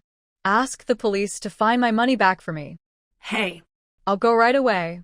Old Mrs. Jiang wiped away her tears. Although she staggered after being pushed by old man Jiang, she quickly steadied herself, responded hurriedly, and ran to the town. Soon, the news that the Jiang family lost money and reported to the police spread throughout the brigade. Everyone guessed that Ye Wanqing stole the money and ran away. After all, everyone could see what kind of life Ye Wanqing lived in the Jiang family. The Public Security Department also regarded Ye Wanqing as the #1 suspect and posted missing person notices in several nearby communes and towns. Ye Wanqing, who was being hunted all over the city, was now leisurely eating tea eggs in the back kitchen. Since she became the supervisor of the back kitchen, her life has been so wonderful. She ate meat and white flour buns for every meal. Usually, if others gave Director Zhang some rare fruits, they would also give her some. Ye Wanqing felt that her life was like being in the clouds now. The only regret was that she had not been able to awaken the space of the bracelet, but she didn't take it too seriously. If she couldn't wake it up, then she couldn't wake it up. It was originally a dream she had. It was not unacceptable if it was fake. She just felt a little distressed that she gave 200 yuan to that which Shun Jingshu. She eats well and sleeps well now, and there are a lot of people surrounding her to flatter her. She feels that this is the peak of her life, but it's a pity that she can't show off in front of those who bullied her. Manager Yi. Manager Yi. As soon as Wang Guixiang's man Sun Laifu entered the kitchen, he hurriedly looked for Yi Wanqing. Why are you yelling? I'm here. Yi Wanqing frowned unhappily and stuffed the half-finished tea egg directly into her mouth, not forgetting to wipe the residue from the corner of her mouth. Sun Laifu followed the voice and found Yi Wanqing, looking like something big had happened. Manager Yi, it's bad. Something happened. What happened? Our kitchen is fine. Everyone should do what they should do. In consideration of the fact that Wang Guixiang had given him a bad favor, Yi Wanqing had to patiently talk to Sun Laifu. Sun Laifu scratched his head anxiously, looked around, and seeing that no one noticed them, he took out a missing person notice from his pocket. Manager Yi, take a look at this. The missing person notice was in Sun Laifu's pocket, a little wrinkled. Yi Wanqing took it with disdain. Yi Wanqing, a former educated youth from the Red Star commune, disappeared for no reason. If anyone has seen this person, please contact the police as soon as possible. Seeing the words above, Yi Wanqing's expression instantly became terrified and uneasy. The Jiang family actually asked the police to look for her? She had been out for so long, thinking that as long as the Jiang family couldn't find her, this matter would be fine after a long time. Unexpectedly, the Jiang family actually reported to the police. A sense of fear instantly swept over her body. No. She couldn't be found by the Jiang family. She ran away secretly and stole the Jiang family's money. If she was found by the Jiang family, would she still have a way to survive? No. She had to think of a way. Manager Yi? Manager Yi? Are you okay? Sun Laifu called her twice, and then Yi Wanqing's thoughts came back. Oh no, it's okay. Yi Wanqing clenched the missing person notice in her hand and coughed awkwardly. It's just a coincidence. It's not for me. Oh, that's good. I said. How could it be you? Sun Laifu believed it, smiled and said a few words before leaving. After he left, Yi Wanqing was in no mood to stay here any longer. She took the missing person notice and went straight to Director Zhang's office. The only person she could rely on now was Director Zhang. He was knowledgeable and would definitely find a way to protect her. When she arrived at Director Zhang's office, Yi Wanqing pushed the door open without knocking. As soon as Yi Wanqing entered, she saw a woman kneeling between Director Zhang's legs and doing unspeakable actions. Get out! Director Zhang pulled up his pants in a panic, and the woman kneeling on the ground screamed and turned her back in fear. She. Yi Wanqing was struck by lightning, and it took her a while to find her voice. She trembled and pointed at the woman on the ground, and the furious Director Zhang. How could you do this? Director Zhang straightened his clothes and regained his former dignity and calmness. Ye Wanqing. Don't you know you have to knock on the door to enter my office? Who gave you the courage to break in directly? She, who is she? Yi Wanqing's eyes were red, and she stared at the two people opposite with jealous eyes like a venomous snake. At the same time, a sense of crisis arose in her heart. Is it your business? The woman on the ground also straightened her clothes at this time. She got up from the ground and walked towards Yi Wanqing leisurely, with sarcasm and ridicule for Yi Wanqing's presumptuousness. Yi Wanqing finally saw the woman's face clearly. Wasn't this the female worker who sat next to her on the production line at that time? What kind of person is she? How dare she compete with her for Director Zhang? You witch! I'll tear you apart. I told you not to, Director Zhang. Yi Wanqing jumped 3 feet high in anger. The anger on her face was like thunder and lightning. The skin at the corners of her eyes was pulled as if it was going to, and her 2 round eyeballs were about to pop out. She grabbed the woman's hair and pulled her to the ground, kicking her in the stomach with her right foot at the same time. Who knew that the female worker was not someone to be trifled with? While Yi Wanqing grabbed her own hair, she also reached out and grabbed hers, dodged Yi Wanqing's kick sideways, and slapped Yi Wanqing in the face with her backhand. I admire Director Zhang. How can I not do that? Director Zhang is not yours alone. What right do you have to make trouble with me? You little witch still wants to monopolize the director. Do you think you deserve it? The director is wise and brave, and has an extraordinary demeanor. Let alone me, There are countless women in our textile factory who admire the director. What? Do you want everyone to stop liking the director? Her words made Director Zhang feel extremely relieved. It turned out that this was the image of him in the eyes of the female workers in the factory. However, she was right. Ye Wanqing, this woman, would not want him to break his fate with other women for her, right? He was wise and brave, and had an extraordinary demeanor. He should have brought happiness to more women. He favored Ye Wanqing twice, and she was so conquered by him that she didn't want other women to get close to him. How could this be possible? At this time, the female worker took the opportunity to look at Director Zhang, knowing that his words touched his heart. She then grabbed Ye Wanqing's hand and released some strength, pretending that Ye Wanqing pulled her hair and hurt her, and hesitantly shouted, "Director, come and save me. I'm in so much pain." The female worker is only 22 or 23 this year, which is the best age for a woman. She dressed up deliberately today. Her hair was messy because of Ye Wanqing's pulling, and her face was still flushed because of the passion just now. Director Zhang's heart softened when he saw this, and he walked over and hugged the beautiful woman in his arms and said to Ye Wanqing sternly, "Ye Wanqing, let her go. Otherwise, I'll make you pay."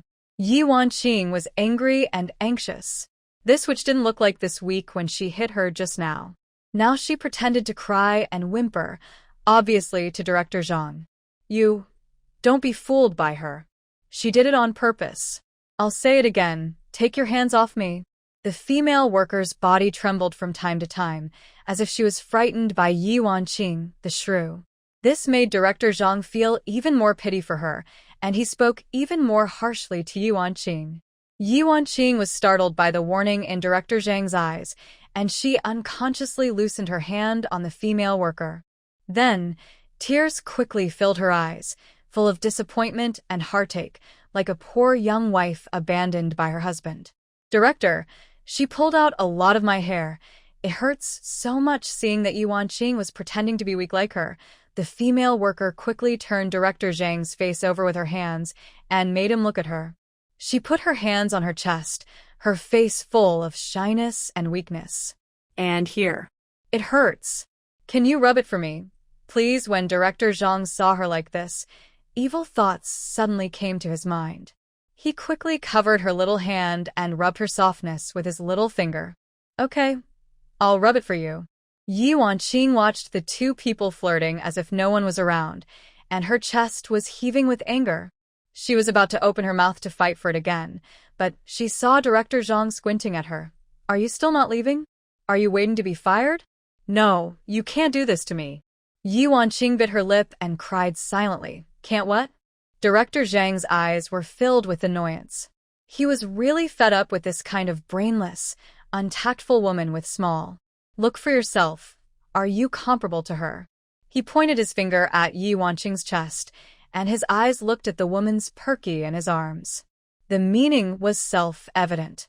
Ye Wanqing's face turned pale instantly. She looked down at herself, then at that person. They were both women. Was this woman a cow in her previous life? So tall and so heavy, how could this dead woman not be exhausted to death? Ye Wanqing vitrei hergaze hurt," she stammered.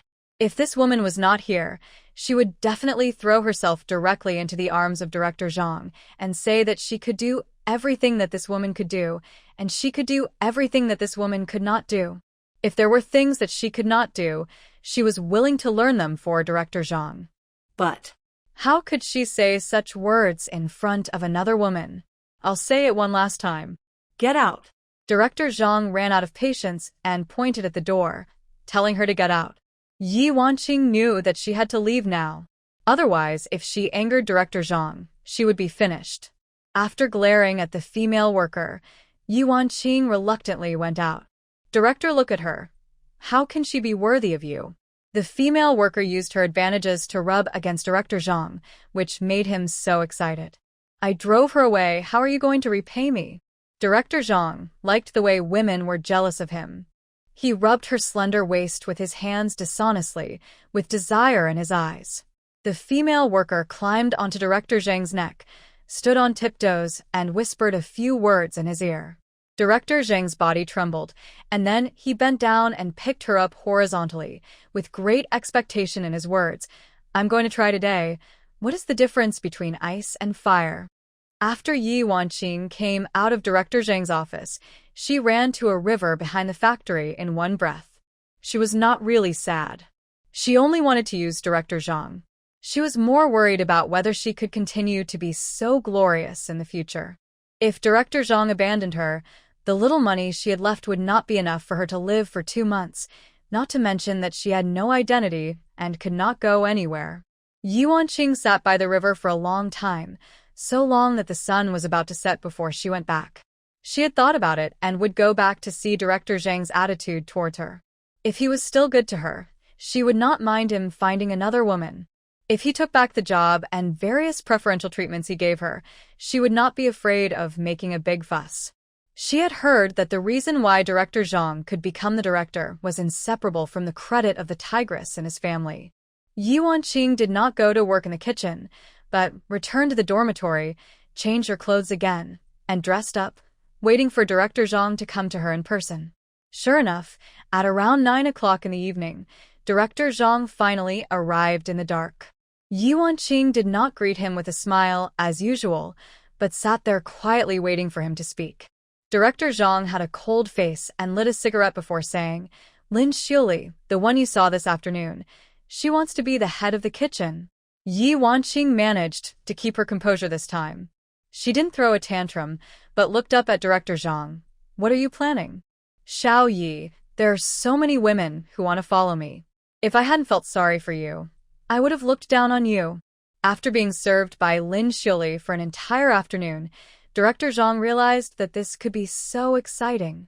Compared to Ye Wanqing's set, he obviously liked Lin Xiuli's technique more. His 2 heroic performances were in vain. I have taken you in for so long. I have done my best for you. With your ability, you are not worthy of the position of kitchen supervisor. Including the fact that you asked Sun Laifu to buy groceries and take kickbacks, I just pretended not to see it. He paused for a moment, then continued. I will ask the finance department to pay you a month's salary, including the bedding and other things I bought for you. You can take them away. These are the compensation for accompanying me twice. Director Zhang crossed his legs. In his eyes, Ye Wanqing was an object that could be used and thrown away at will. He didn't know what was wrong with his eyes at that time, but he actually fell in love with her and wanted her to give birth to a son for him. Director Zhang, are you planning to kick me out? Ye Wanqing had thought about what Director Zhang said, but she didn't expect it to happen so soon. Director Zhang didn't comment and casually spread his hands. Okay. It's okay for me to leave, but I have conditions. Conditions? Director Zhang raised his eyebrows with contempt in his eyes. Yes. In addition to what I should take, you give me another 500 yuan and help me get a new identity and issue me a certificate in the name of the factory. If you want to leave here, money and a new identity are both indispensable. Ha! Director Zhang sneered, threw the cigarette ace on the ground, and crushed it with his leather shoes. It seems that you are still not satisfied. How much is 500 yuan? Have you seen it? Also, isn't your own identity pretty good? At least you are a celebrity in this town. After hearing this, Ye Wanqing couldn't help but tremble. It turned out that he knew everything. He knew that the police and the Jiang family were looking for her, and she also knew that this was what she feared the most. Now, he actually threatened her with this. At this moment, Ye Wanqing finally saw clearly the shrewdness of Director Zhang. He knew everything. Just tell me, do you agree to my conditions? Ye Wanqing asked with her neck stiff. What if you don't agree? Director Zhang narrowed his eyes, and a cold light flashed in his eyes. If you don't agree, I will have to go to your wife and see what she thinks about this. Director Zhang understood the threat in her words and was not annoyed. He rubbed the back of his hand calmly. Okay, tomorrow at this time, I will send you what you want. He seemed to be subdued and left after saying this. There is a road to heaven, but you don't take it. There is no door to Hades, but you break in. Well, this will save trouble in the future. Ye Wanqing sat on the bed and breathed a sigh of relief. The back that was straight just now was completely relaxed at this moment. Just now, she was really frightened by the momentum of Director Zhang. But fortunately, Her goal was achieved. Ye Wanqing yawned. She was really exhausted today. She took off her coat and hid in the quilt, thinking about where to go after getting the money and the new identity. Unconsciously, Ye Wanqing fell asleep. In the middle of the night, a group of 2 men wrapped tightly appeared in front of Ye Wanqing's door and knocked on the door lightly. After a long time, Ye Wanqing's voice came from the room. "Who is it?" "I'm here to help the factory director deliver money and things." A man lowered his voice and said to the of the door. Ye Wanqing, who was sleeping in a daze, woke up immediately when she heard about money and things and couldn't help but put up a sarcastic arc at the corner of her mouth. It seems that Director Zhang is really afraid of the tigress at home. He is afraid that the night will be long and he will have more dreams, so he hurriedly asked someone to deliver things to him in the middle of the night. She put on her cotton jacket and got out of bed to open the door, but as soon as the door opened, a man quickly covered her mouth, and then she felt a pain behind her neck, and finally her body fell down limply. At the last moment when she lost consciousness, Ye Wanqing thought that she was careless, and it was over. The 2 men kicked Ye Wanqing on the ground, and when they saw no reaction, they carried her on their shoulders and left the textile factory. The guard at the entrance of the textile factory had already said hello, and they carried a person out, and the guard just pretended not to see it. A cart was parked outside the textile factory, and next to the cart stood a man wearing black leather shoes. "Director, the person has been brought out." Director Zhang raised his hand to turn Ye Wanqing's face around, turned on the flashlight in his hand and shone it. After confirming that she was correct, he said to the 2 people, "Sell her to the mountains. Let her never come back." Yes. Perhaps thinking of something, Director Zhang touched the stubble on his chin and said, "You work hard for me. If you don't mind, you 2 brothers can have a taste of the new things first. You can keep the money from the sale to buy some wine." "Thank you, Director." "Thank you, Director." The 2 masked men bowed to Director Zhang repeatedly, and the surprise on their faces could not be hidden.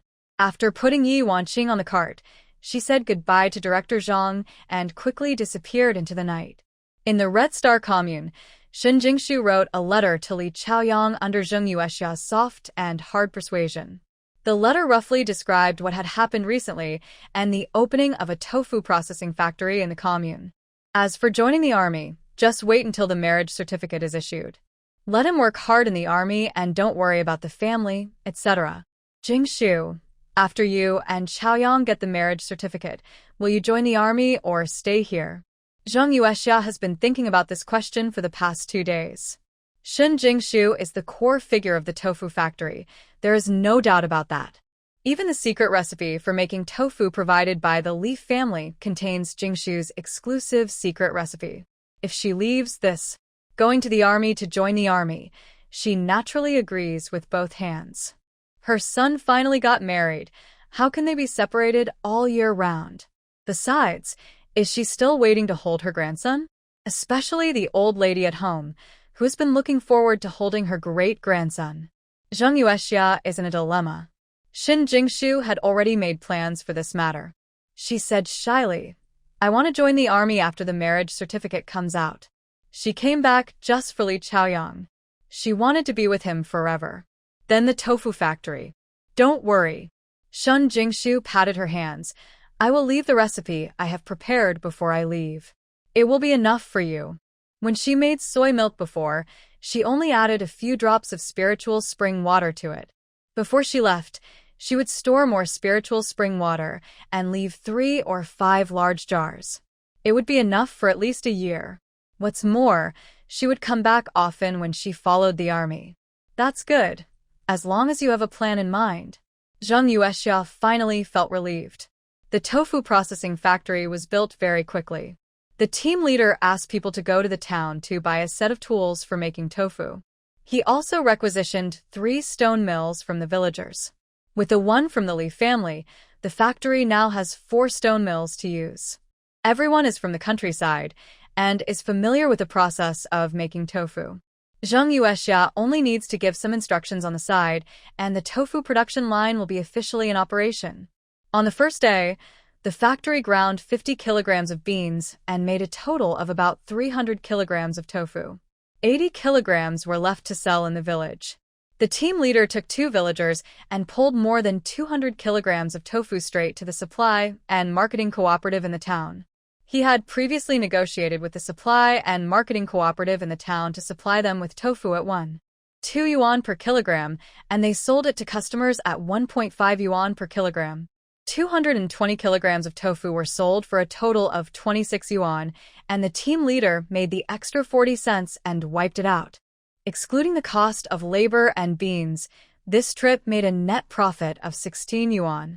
In addition, the 80 kilograms of tofu sold in the village also made 6 yuan, and the tofu processing factory made 22 yuan on the first day of opening. When the news reached the village, everyone cheered. Although the money was not much, it gave hope to the villagers who were afraid of poverty. Tomorrow, the team leader will deliver tofu to the supply and marketing cooperatives in several nearby towns. Each supply and marketing cooperative has reserved 200 kilograms of tofu, and 4 supply and marketing cooperatives have made 800 kilograms. We only made 300 kilograms of tofu today, and we made more than 20 yuan. How much will it cost to sell 1,000 kilograms of tofu tomorrow? God, I can't do the math. Who cares? We can't do the math, but someone can. Anyway, it's a good thing to make money. Yes, yes, yes. Why bother so much? The team leader will give us money every month, and we just wait to get the money. Everyone gathered together and discussed excitedly, as if they had seen handfuls of banknotes flying into their wallets. They were even more energetic when they were working, and even the most tiring job of grinding beans in the factory was rushed to do. In the end, it was the team leader who said that everyone should take turns to do it, and everyone lined up obediently. Looking at the lively scene in the factory, the team leader smiled with satisfaction. Great. It's really great. Under his leadership, everyone is not only more energetic, but also has more smiles on their faces. At the end of the month, everyone will get dividends. When he thought of the scene where the villagers took the money to thank him, the team leader smiled so hard that his teeth were not visible. Jiang family. Old Mrs. Jiang sat on the bed with messy hair, red and swollen eyes, and lifeless eyes. The money her family had saved for a lifetime was taken away by that which Ye Wanqing, along with her passion for future life. How can life be so sad? Especially what Niu Shuli from next door said when she came to visit at noon, saying that the tofu processing factory's business was so good that the factory made a profit of more than 20 yuan today, and tomorrow they have to make 1,000 kilograms of tofu, which will make more profit. When she heard this, old Mrs. Jiang almost couldn't breathe. At that time, it was because of what old man Jiang said that when the factory organized a fundraising, their family didn't take a penny. Seeing that the tofu processing factory was doing well, she felt so regretful. When the others were sharing the money at the end of the month, she could only stare blankly. Mom, where did I put my black scarf? Jiang Hongjuan's body has recovered a lot these days. Except for the fact that he still walks a little awkwardly, he is basically no different from a normal person. In the cabinet, old Mrs. Jiang weakly pointed to the cabinet in the room. Jiang Hongjun glanced at old Mrs.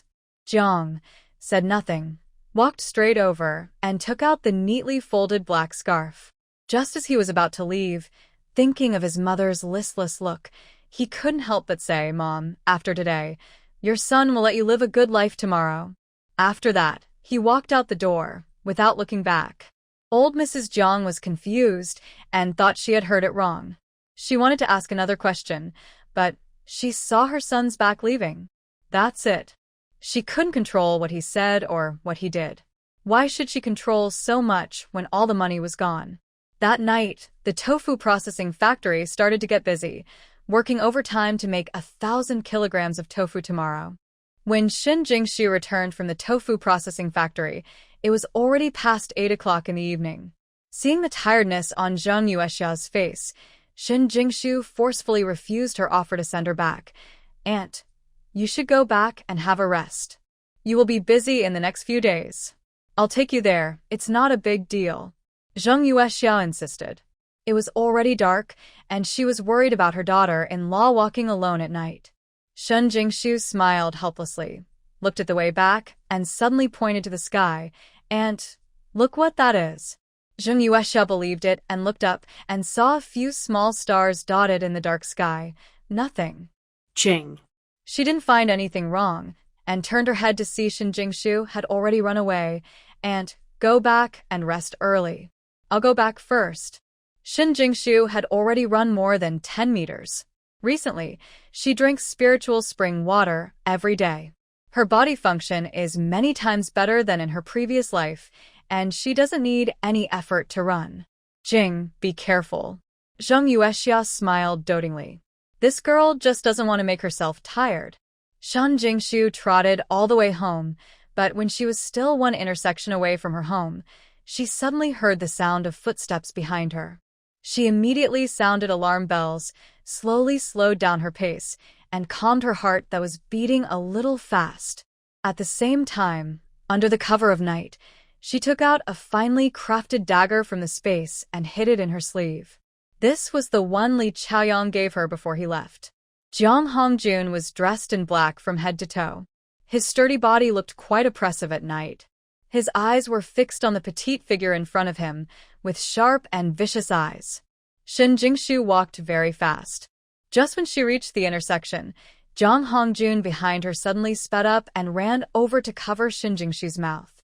Unexpectedly, Shen Jingshu had been prepared. With the help of the shadow illuminated by the moonlight, Shen Jingshu dodged his sneak attack by turning sideways.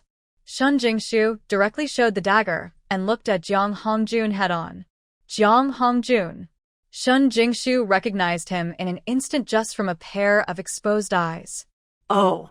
It seems that Shen Jiqing is still very concerned about me. Jiang Hongjun smiled and reached out to pull down the scarf that covered his face. Why, Li Chaoyang, that good-looking but useless man can't satisfy you, so you are secretly paying attention to me. You guessed it was me so quickly? As he said, he took 2 steps forward, his tall figure with his back to the moon, and his figure completely enveloped Shen Jingshu in front of him. You don't know what you can do. Shen Jingshu felt that her eyes were dirty when she looked at him for one more second. In her previous life, this man humiliated and beat her for 20 years. Now that she saw him, Shen Jingshu wanted to chop him with a knife. But she couldn't. She finally got a chance to start over, and she and Li Chaoyang would soon be husband and wife. It's not worth it to bury her whole life on such a person. I advise you to stay away from me. Otherwise, you will not be able to bear the consequences. What? Did I hear correctly? Jiang Hongjun looked at Shen Jingshu as if he was looking at a soft little white rabbit. When facing danger, it actually opened its mouth and showed its cute little teeth. Well, I don't believe in evil, so I plan to try it myself. Don't come over. If you come over again, I will call for help. Shen Jingshu knew that she couldn't scare him away with just a few words. She looked around and retreated while dealing with him. Go ahead and shout. It's better if you shout louder. When people come, I'll say that you can't stand the loneliness and specially asked me to meet you in private. Shen Jingshu looked at Jiang Hongjun, who was constantly pushing towards her, and suddenly smiled. Jiang Hongjun, you really can't change your ways of eating. You are as despicable as ever and disgusting. Her eyes looked from top to bottom. Jiang Hongjun only regretted that she was so weak in her previous life and allowed this man to bully her for so long. She should stab him to death with a knife. Calling me disgusting?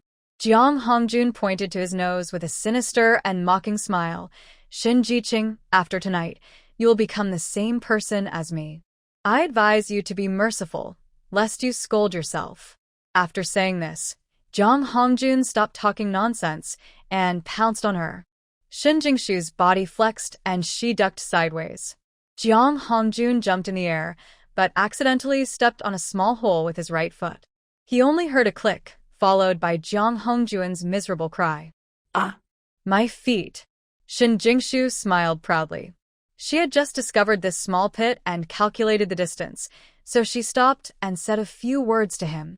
Unexpectedly, Jiang Hongjun was so useless and stepped in with just one step. When the pain subsided, Jiang Hongjun staggered up from the small pit and rushed towards Shen Jingshu again. This time, Shen Jingshu turned around and ran away. Instead of going home directly, She pretended to be in a panic and ran eastward. Jiang Hongjun was unwilling to give up and endured the pain in his right foot to chase after him. Shen Jingshu also deliberately slowed down her pace to ensure that Jiang Hongjun could see the hope of catching her. One of them ran, the other chased, and soon they came to the river where Ernie jumped before. "Duant, come here." Shen Jingshu pretended to be frightened and waved the dagger in her hand, signaling him not to come near. He even looked back at Xiaohe behind him in fear. "Shin Jiqing, I told you that you can't run away tonight." Jiang Hongjun thought that Shin Jingshu couldn't run away, so he approached her step by step. Just when he reached out to grab Shin Jingshu's shoulder, Shin Jingshu suddenly and quickly grabbed his wrist, pulled hard, and then quickly moved away. Wow. Jiang Hongjun was not paying attention for a moment and was pulled by Shin Jingshu. After entering the water, he subconsciously stopped with his feet. However, Shin Jingshu's strength was not small and she directly brought him into the river. His figure was not thin. As soon as he fell into the water, he stirred up a huge wave. Splash. He kept splashing. Fortunately, he could swim, but the water was so cold that he forgot to step on the water. Shen Jingshu took out a long stick from the space, waved the stick and pointed it towards the water. Chang Hongjun goes and fights. The first stick hit his head very accurately.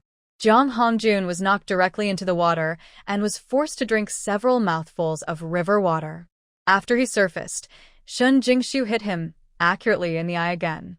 Jiang Hongjun felt his eyes go dark, sank into the river again, and drank the cold and biting river water. She hit his left arm for the third time. For times, the shot missed by chance and hit his ear. The fifth shot was accurate and hit his right arm. Jiang Hongjun was floating in the river. His cotton clothes had long been soaked by the river water, and his body became deformed. He was getting heavier and heavier. Out of the instinct to save himself, he took off his cotton jacket and pants in the water while avoiding Shin Jingshu's stick. After being beaten too much, Jiang Hongjun came to his senses and hurriedly moved towards Shin Jingshu. Shu swam in the opposite direction. "If you can't reach the shore here, you can go to the other side." How could Shin Jingshu let him go like this? She ran wherever Jiang Hongjun swam and even took the time to pick up stones from the shore and throw them at him. In this way, the tug-of-war between the two lasted for almost half an hour, and Jiang Hongjun was exhausted. She had no strength to swim anymore. "Shin Jiqing, I was wrong. I'm sorry." "I was wrong. Please stop throwing stones." Shen Jingshu pinched her waist and wiped away the small beads of sweat on her forehead. "Okay. Then I'll give you a chance," she said, putting the stick into the water. "Grab him. I'll pull you up." Jiang Hongjuan's eyes flashed with viciousness, but his face didn't show it, and he stretched out his hand. She grabbed the stick and swam to the shore. But when she was almost to the shore, Shin Jingshu suddenly pulled back the stick and hit him crazily and quickly. On her head, arms, face, back. As long as she could see it, as long as she could reach it, the stick would hit her mercilessly. Jiang Hongjun saw that she didn't really want to save herself. He went up, panicked, and covered his head and hid back in the water. I don't know how long he fought, but Jiang Hongjun finally sank due to exhaustion. Shin Jingshu didn't care whether he was dead or alive. Jiang Hongjun took back the space. Then he rubbed off his own footprints on the shore with the soles of his shoes, leaving only the footprints where Jiang Hongjun stopped with his feet. Death. Death is a kind of relief for Jiang Hongjun. This kind of should live in pain. After waiting for a while, Shin Jingshu felt that the time was almost up, and then she shouted loudly, "Someone is coming." Someone fell into the river. "Someone is coming quickly." Her voice stood out in the dark night. After a while, some villagers who had not rested came over and said, "Shin Jiqing, who fell into the river? Where is the person?" "I don't know. I just came back from the factory and saw a man slipping and falling into the river." "It's in a river." Shin Jingshu pointed to the river behind her and stood behind the villagers with some fear. The villagers looked at the motionless river and then at Shin Jingshu, as if they were wondering if she was dazzled at night. Wrong. "Really? I was so far away just now that I didn't see him clearly. When I got closer, and saw clearly. He sank. Then, did you see clearly who it was? An ant shivered from the cold. She asked curiously. It seems to be Jiang Hongjun. Shen Jingshu returned immediately. Old Jiang was also watching the excitement in the crowd. Just now, he was still laughing in his heart. What kind of unlucky thing could it be? He didn't sleep at home at night, and actually fell. Gone into the river. Unexpectedly, watching the excitement, I saw it on my own son. Just when he came home, he heard from Mrs. Jiang that her son had gone out in the afternoon, but he hadn't come back yet. His temples jumped twice, and he quickly squeezed out of the crowd and said to Shen Jingshu, Shen Jiqing, did you really see that person was the Red Army? Yes. I saw clearly it was him. Shen Jingshu nodded heavily, confirming that she had read it correctly. Oh, the Red Army. My son. When old Jiang heard this, he jumped up, slapped his thigh, and shouted into the river, Uncle Jiang, call someone to save the Red Army. There is no movement in the river. The Red Army is just afraid. Someone stepped forward to remind him, and old man Jiang also reacted and said to the crowd, whoever is doing well, please go into the water to save the Red Army. I am begging you. Upon hearing this, everyone started to express their gratitude. Take 2 steps back. Who is willing to dive into the water to save someone in this weather? Besides, doesn't old man Jiang know how to swim? Oh, who of you is willing to go down and rescue me? Hurry up, it's too late. At this time, someone in the crowd muttered, don't you know how to swim? You are afraid of the cold, so we can argue afraid? Old man Jiang paused in his pleading voice and lowered his head in embarrassment. He is 70 this year. If he goes into the water, he may not be able to survive. That's why I begged others to go into the water to save the Red Army. But he looked at the faces of other villagers, and it was obvious that no one was willing to go into the water to save people. The water in the river has no ripples at all, and I don't know whether the Red Army is dead or alive. Old man Jiang was at war with nature in his heart, hesitating between whether he should go into the water or not. Uncle Jiang, you should hurry up. There has been no movement for a while, and I don't know if anyone is still alive. Shen Jingshu was really afraid that Jiang Hongjun was really just urged.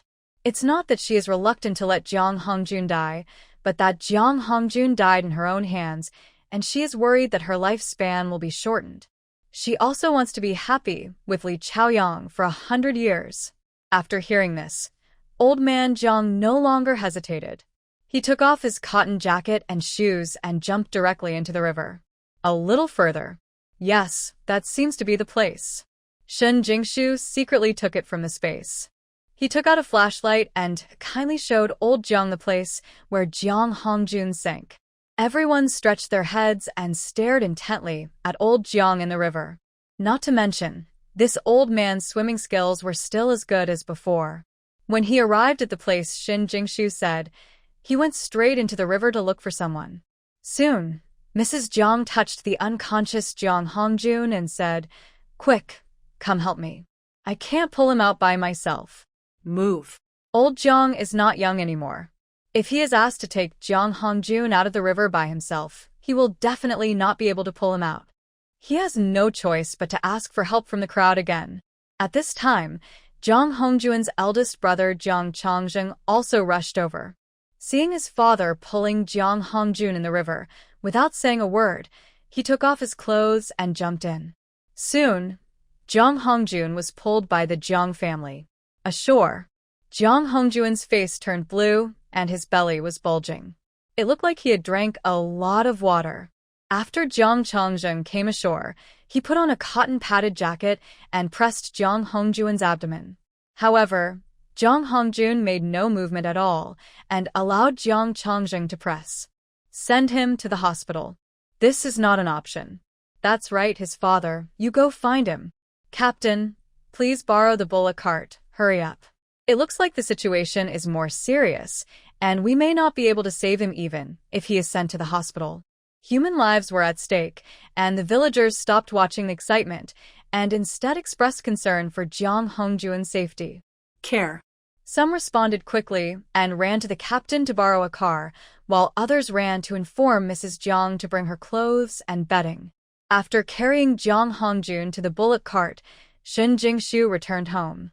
Not to mention soaking in the water for so long in such a cold day, just because Jiang Hongjun drank so much river water, his lungs were definitely infected, and he was unconscious in the water for a long time, and his brain was deprived of oxygen. That's for sure. For minutes of brain deprivation of oxygen will cause irreversible sequelae. Shen Jingshu counted the time and felt that Jiang Hongjun must have been unconscious for 4 minutes, but she didn't know what the sequelae were waiting for him. However, this has nothing to do with her. She didn't want to kill him, but she wouldn't let him live so comfortably. After all, I was beaten to death by him in my previous life. A dreamless night. Early in the morning, Shen Jingshu went directly to the tofu processing factory.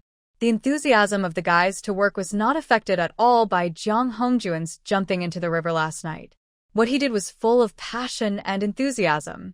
The captain also hurried over and tied the ox cart to the wooden stake in the yard. Seeing the ox cart coming back, Shen Jingshu thought that Jiang Hongjun should also be back, so she walked over and asked, "Captain, what's wrong with Jiang Hongjun? Is it okay? It's not life-threatening, right?" The captain looked sad and sighed. The doctor said that the Red Army fell into the water for too long and was not rescued in time. His brain was damaged, and he became a vegetative state. When Shen Jingshu heard this, her eyes couldn't help but bright. Oh my God, this really came true to her wish. What better ending than him becoming a vegetable? In this way, not only Jiang Hongjun will suffer, but also the old lady Jiang who bullied her in her previous life will also suffer. Shen Jingshu pinched her palms hard, and then she suppressed laughter. Then, "Captain, don't be too sad. It's better than losing your life." The captain shook his head and said without saying anything, "I went to work and entered the production line." Shen Jingshu raised her lips and smiled. Just when she was about to go to Wei Minglan and the others to share the good news, Zheng Yuexia came over in a hurry. "Jingshu, there's a letter from Chaoyang." "There's a letter from Chaoyang." Seeing her leaving so fast, Shen Jingshu, he took a few steps and said, "Annie, why are you in such a hurry? Slow down." Zheng Yuexia took a breath and then handed the letter to her. "Your uncle said, Chaoyang's letter said that your marriage certificate has been issued. You can go join the army."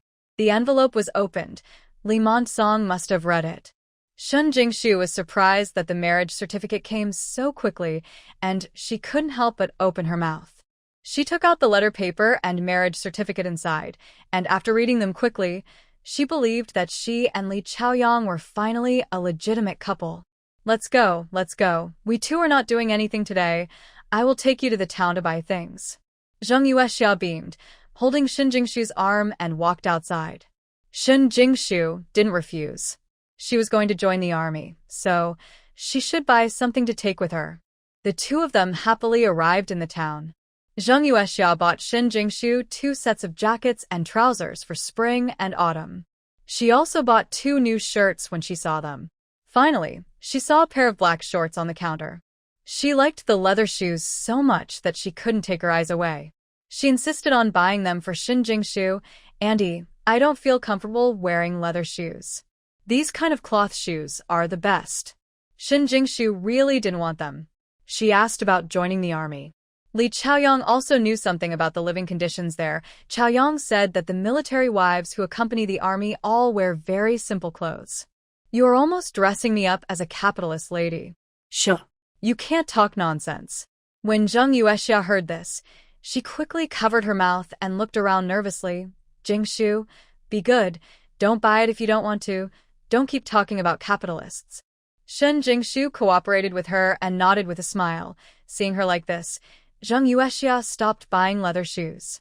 Instead, she took her to buy food for the road. "I'll get you more money and tickets then. If you need anything, buy it over there. Otherwise, you can ride alone in the car. It's so tiring to carry so many things. I'll send it to you later if you can use it."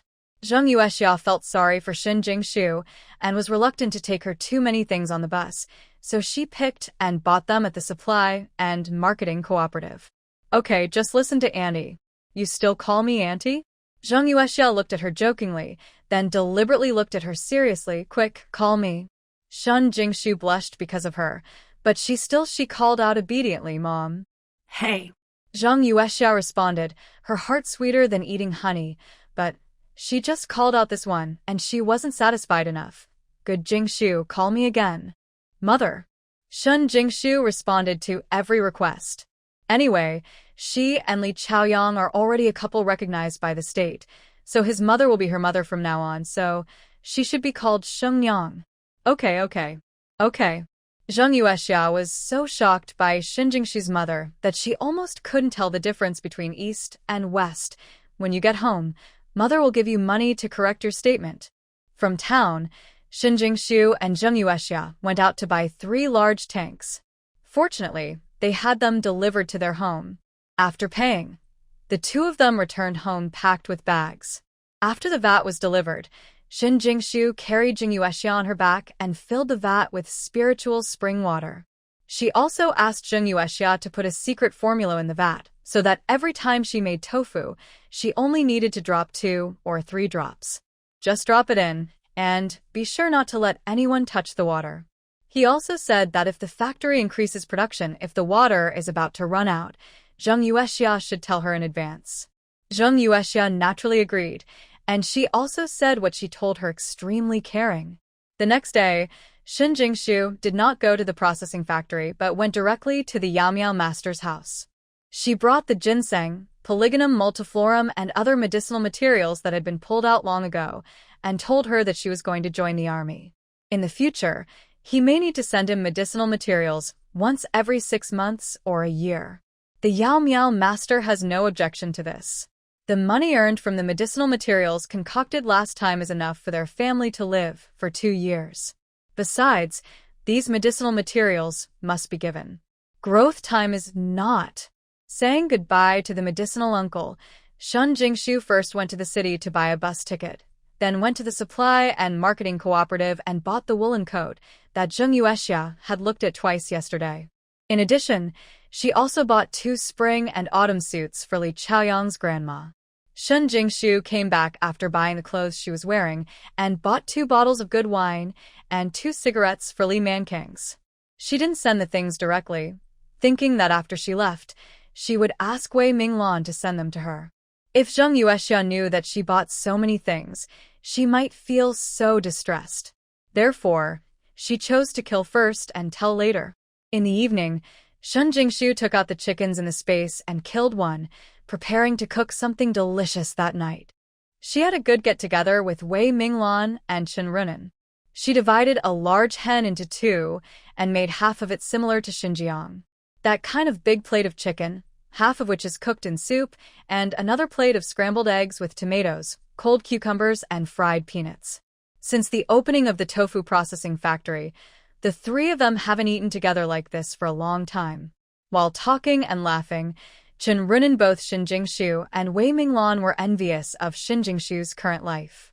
Xin Jingshu was laughing loudly, but thinking in her heart that her current life was earned by her suffering in her previous life.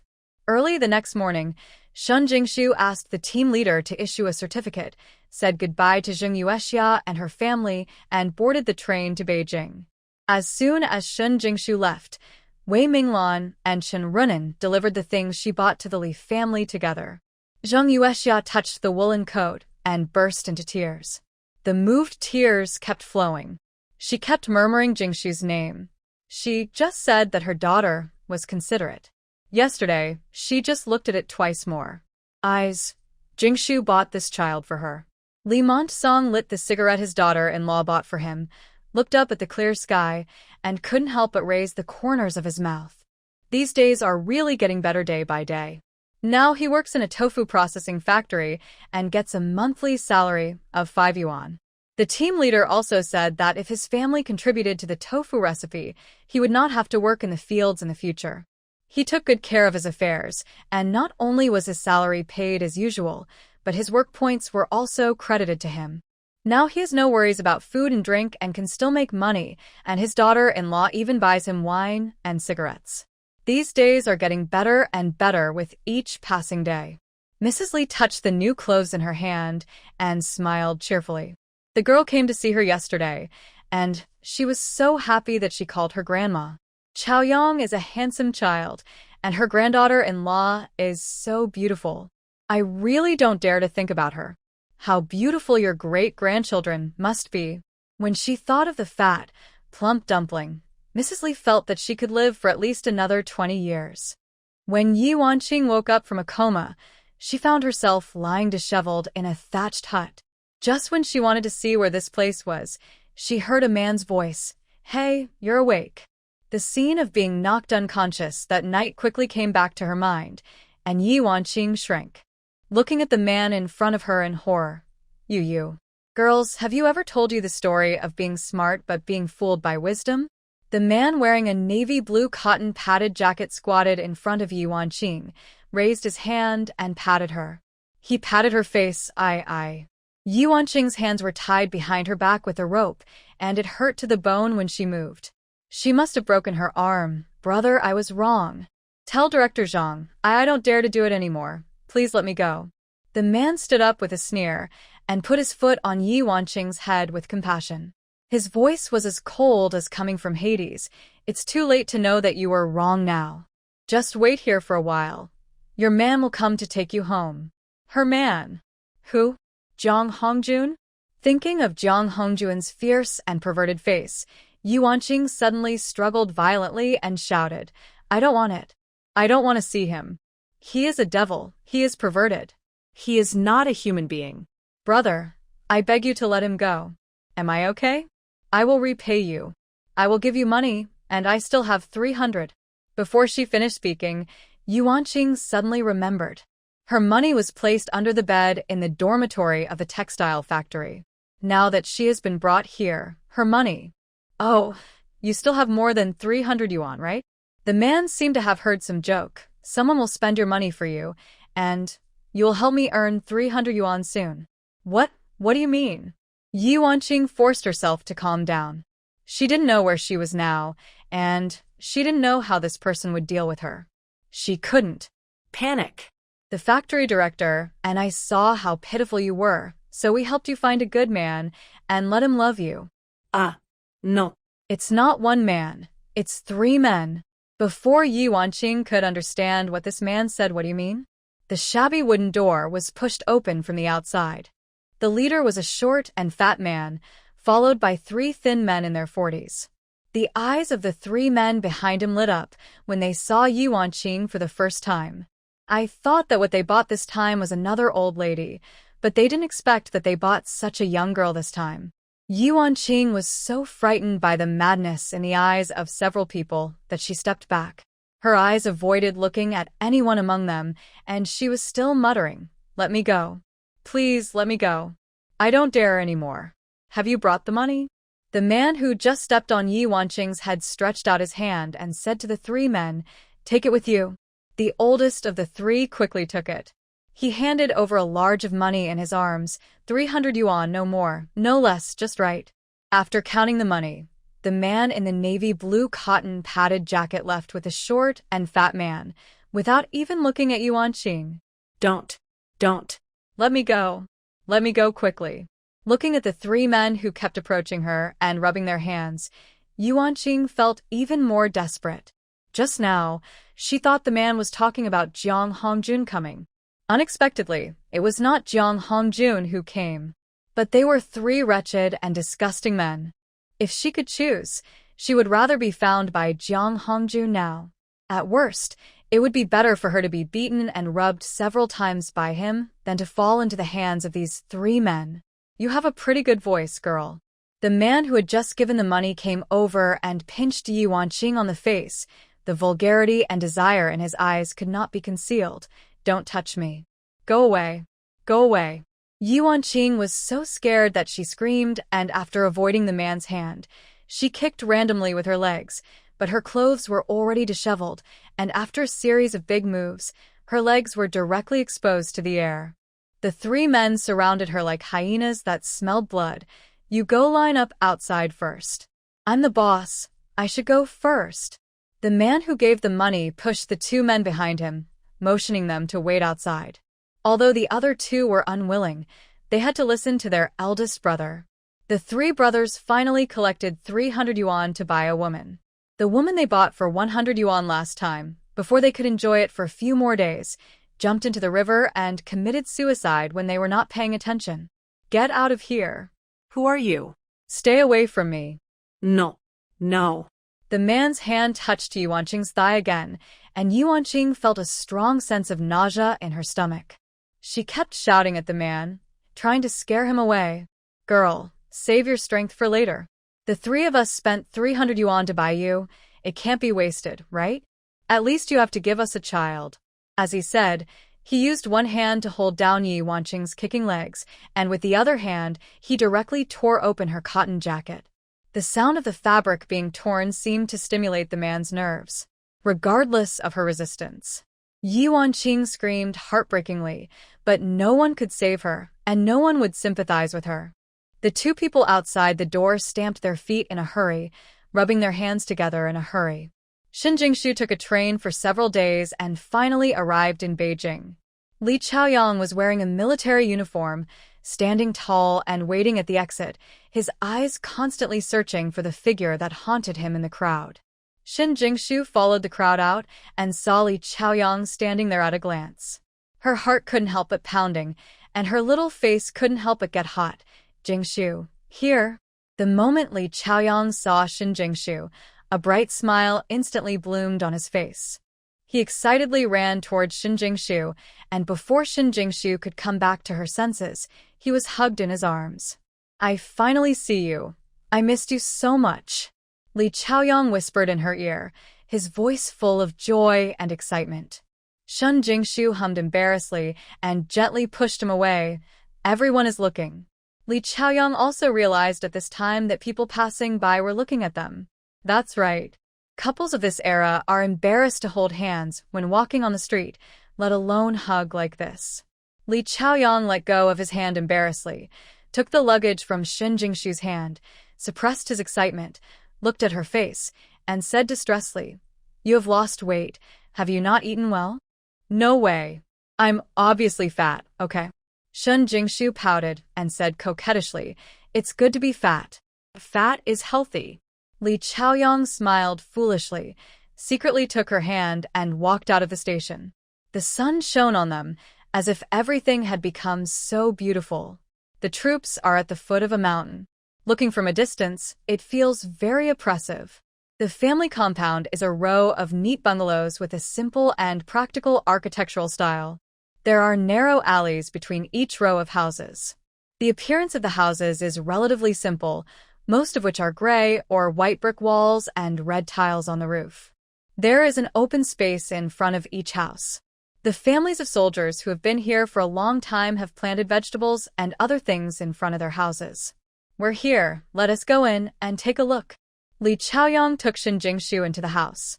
There were tables and chairs in the house, as well as a bedroom, bed, and wardrobe.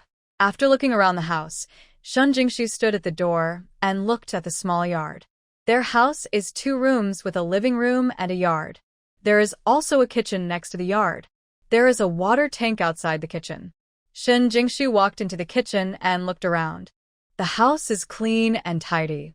There is a stove, firewood, pots and pans, but no oil, salt, sauce, vinegar, or any signs of use.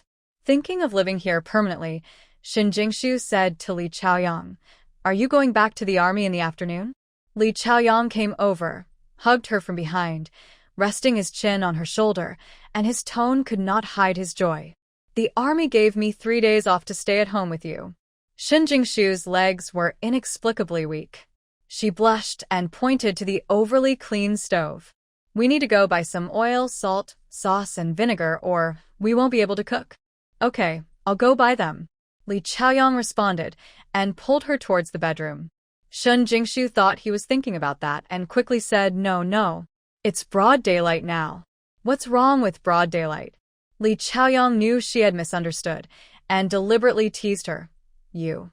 You are shameless. Shun Jingshu's face was almost as red as a monkey's ace. She lowered her head and pouted. Li Chaoyang thought Shun Jingshu was really cute like this, and laughed heartily twice. What are you thinking about? I prepared a gift for you. See if you like it. Li Chaoyang couldn't help rubbing her hair twice, and pulled her into the bedroom under her astonished eyes, and took out a small box from the closet. Li Chaoyang opened the lid of the box, revealing small wooden ornaments of various sizes, including carved rabbits, kittens, and little tigers. I started carving this after I came back. Whenever I think of you, I make one. It's a pity that I have to go on missions sometimes, otherwise there would be more. Shun Jingshu touched those polished and smooth little ornaments. Her heart was moved beyond words. Thank you. What are you thanking me for? I'm your man. This is nothing. Li Chaoyang smiled and hugged her in his arms.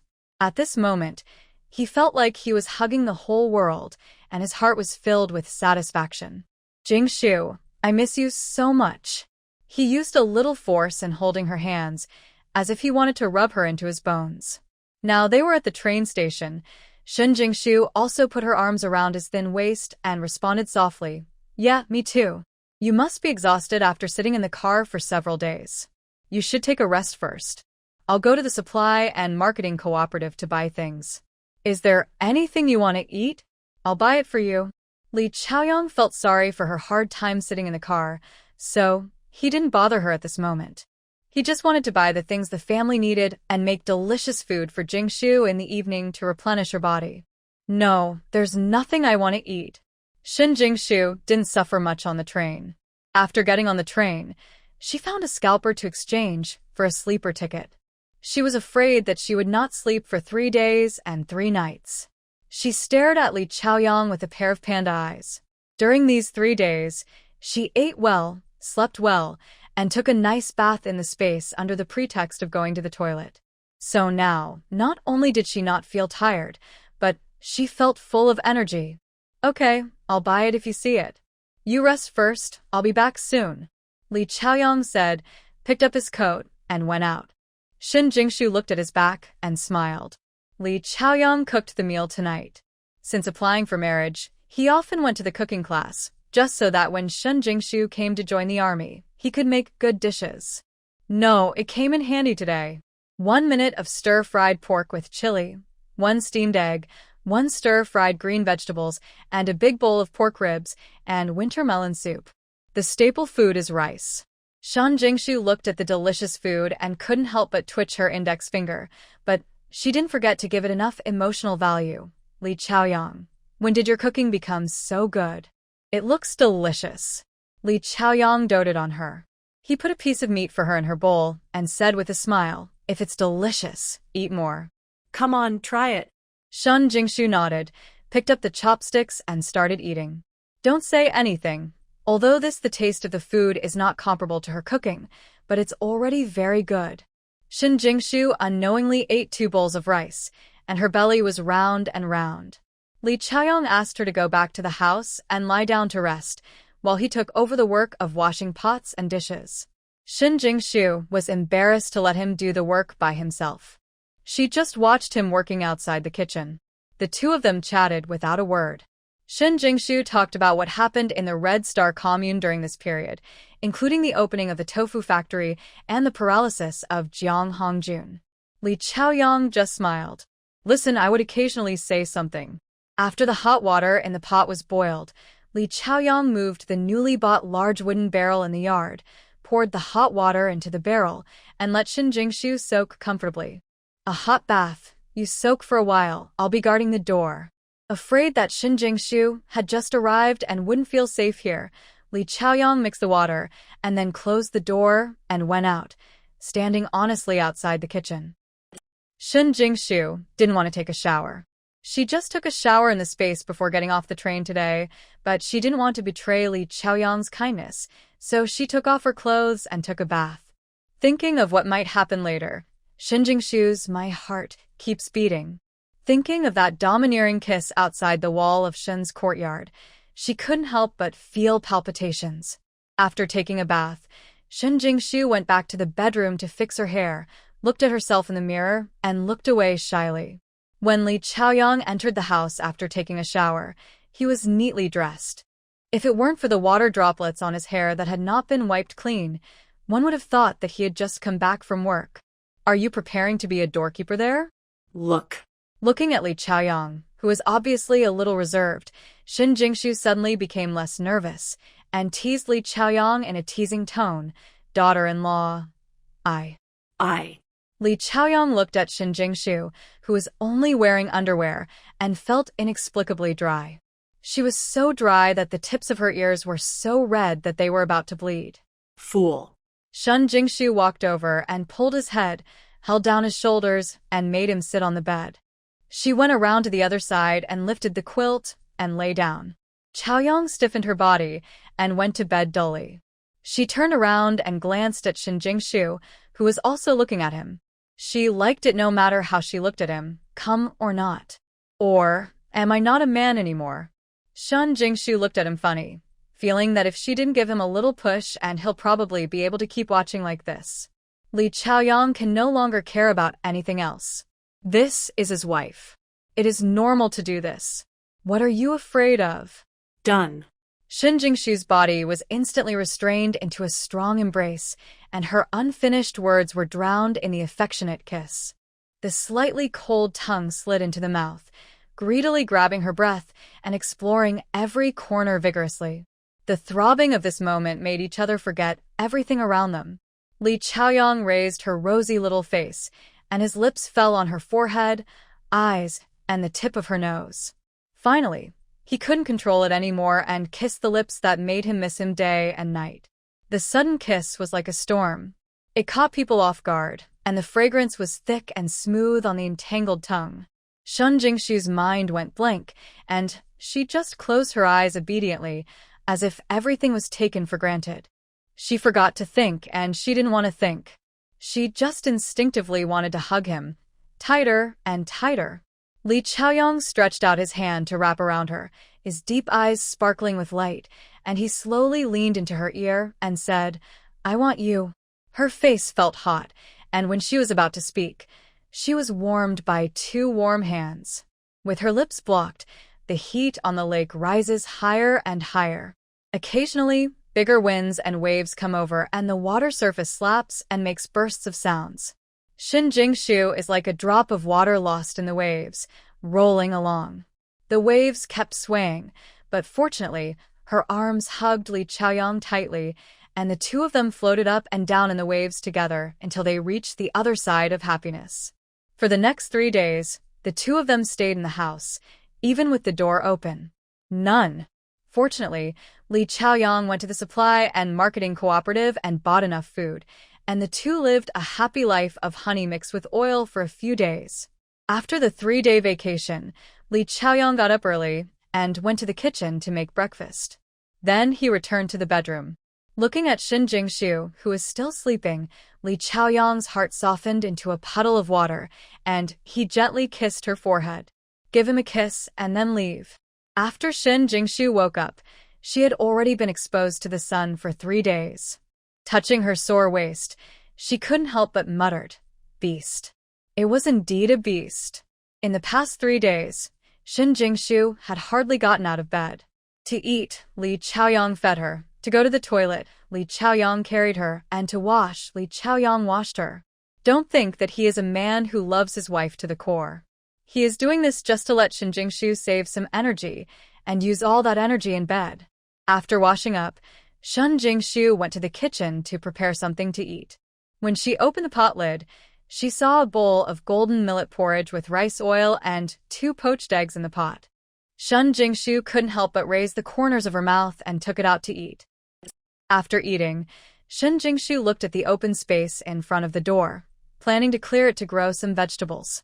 As soon as she went out, she saw several military wives at the door of the family courtyard next door choosing vegetables.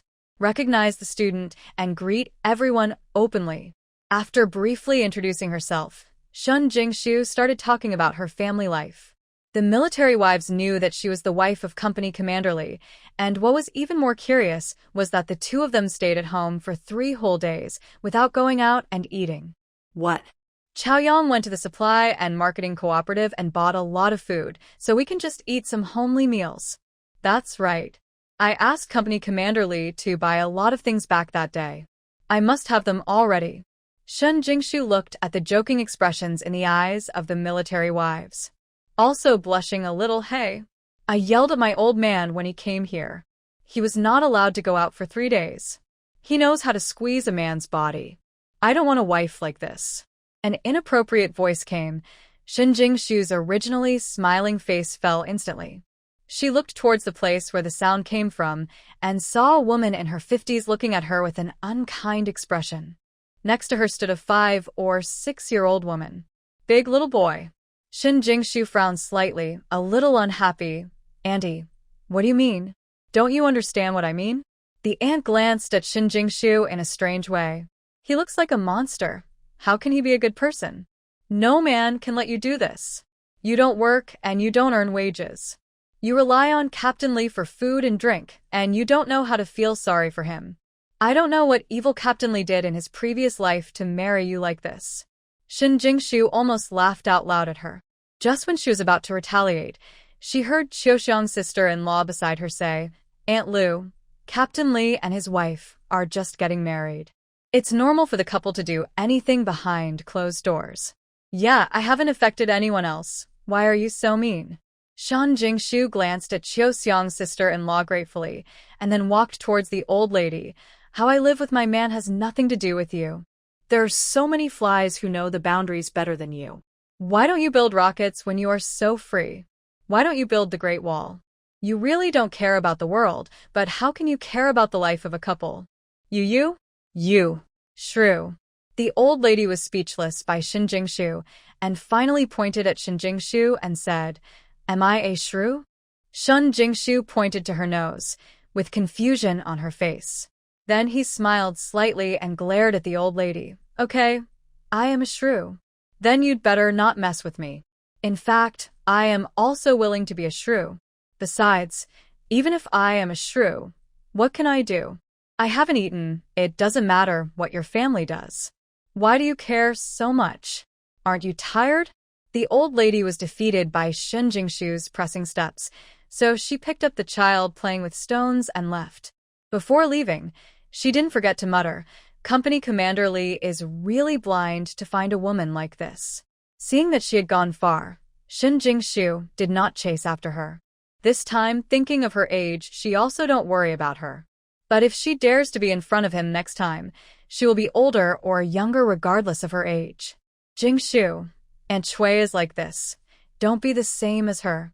Xiaoxiang's sister-in-law, who just spoke for Shen Jingshu, pulled Shen Jingshu to sit down and persuaded.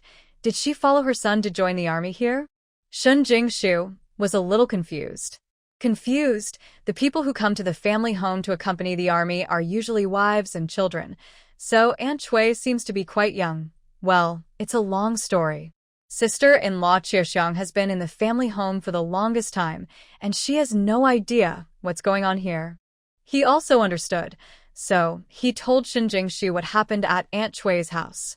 It turns out that Aunt Chui came here last year to join the army. Her son is the deputy company commander in the army. He is 37 years old this year. Deputy company commander Chui's wife is an out-and-out country woman. After being married to Deputy Company Commander Chui for more than 10 years, she only got the boy that Aunt Chui brought with her just now, and she has nothing to do with it anymore. Aunt Chui felt that her son was an officer after all, and his salary was not low. She disliked her daughter-in-law, so she could not give birth to her daughter-in-law. No, last year, Deputy Company Commander Chui applied for the qualification to join the army, but Mrs. Chui and her eldest grandson came to see her. Came here, leaving my daughter-in-law at home to take care of the old man who was paralyzed in bed. Moreover, Mrs. Chui controlled Deputy Company Commander Chui's monthly allowance and refused to send it to her family at all. Then Deputy Company Commander Chui didn't think about it. How can she live with her daughter-in-law? If nothing happens, his father will be paralyzed in bed? Shouldn't he be given some money to go back to? Shen Jingshu was so angry just after hearing this. She could even imagine how miserable the life of Deputy Company Commander Chui's wife must be. There's nothing we can do. if Deputy Company Commander Cui doesn't agree. Sister-in-law Chaoyang sighed.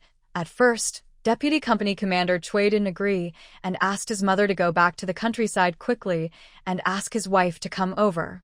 Who knows that Aunt Cui started crying as soon as she did.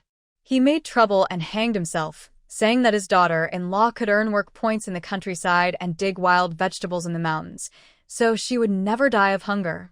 In fact, she just disliked her daughter-in-law and couldn't give her more grandchildren, so she tried to separate her son and daughter-in-law. Aunt Cui even went to the army to sue the leadership, saying that Deputy Company Commander Cui was unfilial and so on. Deputy Company Commander Cui was a face-saving person, and he was afraid that this matter would get ugly, and his wife from her hometown did not write a letter to say that she had no money. Let's just let this matter go until now. Shin Jingshu rolled her eyes speechlessly. She seriously doubted whether Vice Company Commander Cui was filled with confusion. How can you tolerate his mother acting like this? Thinking about what Aunt Cui said about her just now, one can imagine that she must have paid no attention to the affairs of Deputy Company Commander Cui and his wife. It is really unlucky to have such a mother. As he was talking, Li Chaoyang was walking towards this side. Sister-in-law Chaoyang, sister-in-law Hualian. You are all here. Li Chaoyang held a lunchbox in his hand and greeted everyone with a smile. Company Commander Li is back. It's different now that you have a wife. What time will you come back to deliver food? The aunts teased Li Chaoyang. Li Chaoyang was not annoyed and just smiled and let his sisters-in-law tease them. In the past, he often followed his colleagues to them. For dinner at home, he ate a lot of the food cooked by these sisters-in-law. Of course, he never went empty-handed every time, so he had a good relationship with them. After joking for a while, Shin Jingshu followed Li Chaoyang back. After arriving home and entering the room, Li Chaoyang immediately hugged Shin Jingshu and whispered in her ear, "Did you miss me?" Shin Jingshu pinched his waist in a funny way. "I didn't think so." "Then think about it now." Li Chaoyang refused to let go of her and hugged her. "And if you hadn't been so silly last night, why would I have been laughed at by everyone today? Who is laughing at you? I'll go find reason with them." Li Chaoyang was familiar with the temperament of those sisters-in-law, and he was probably just joking with Jingshu. Didn't they not go out for several days when they first came to join the army? "Dare you say that?" "My wife, I..." Before Li Chaoyang could finish speaking, Shin Jingshu covered his mouth. Okay. You took it seriously." Li Chaoyang put his forehead against hers lovingly and put his eyes on hers. There was only room for her alone.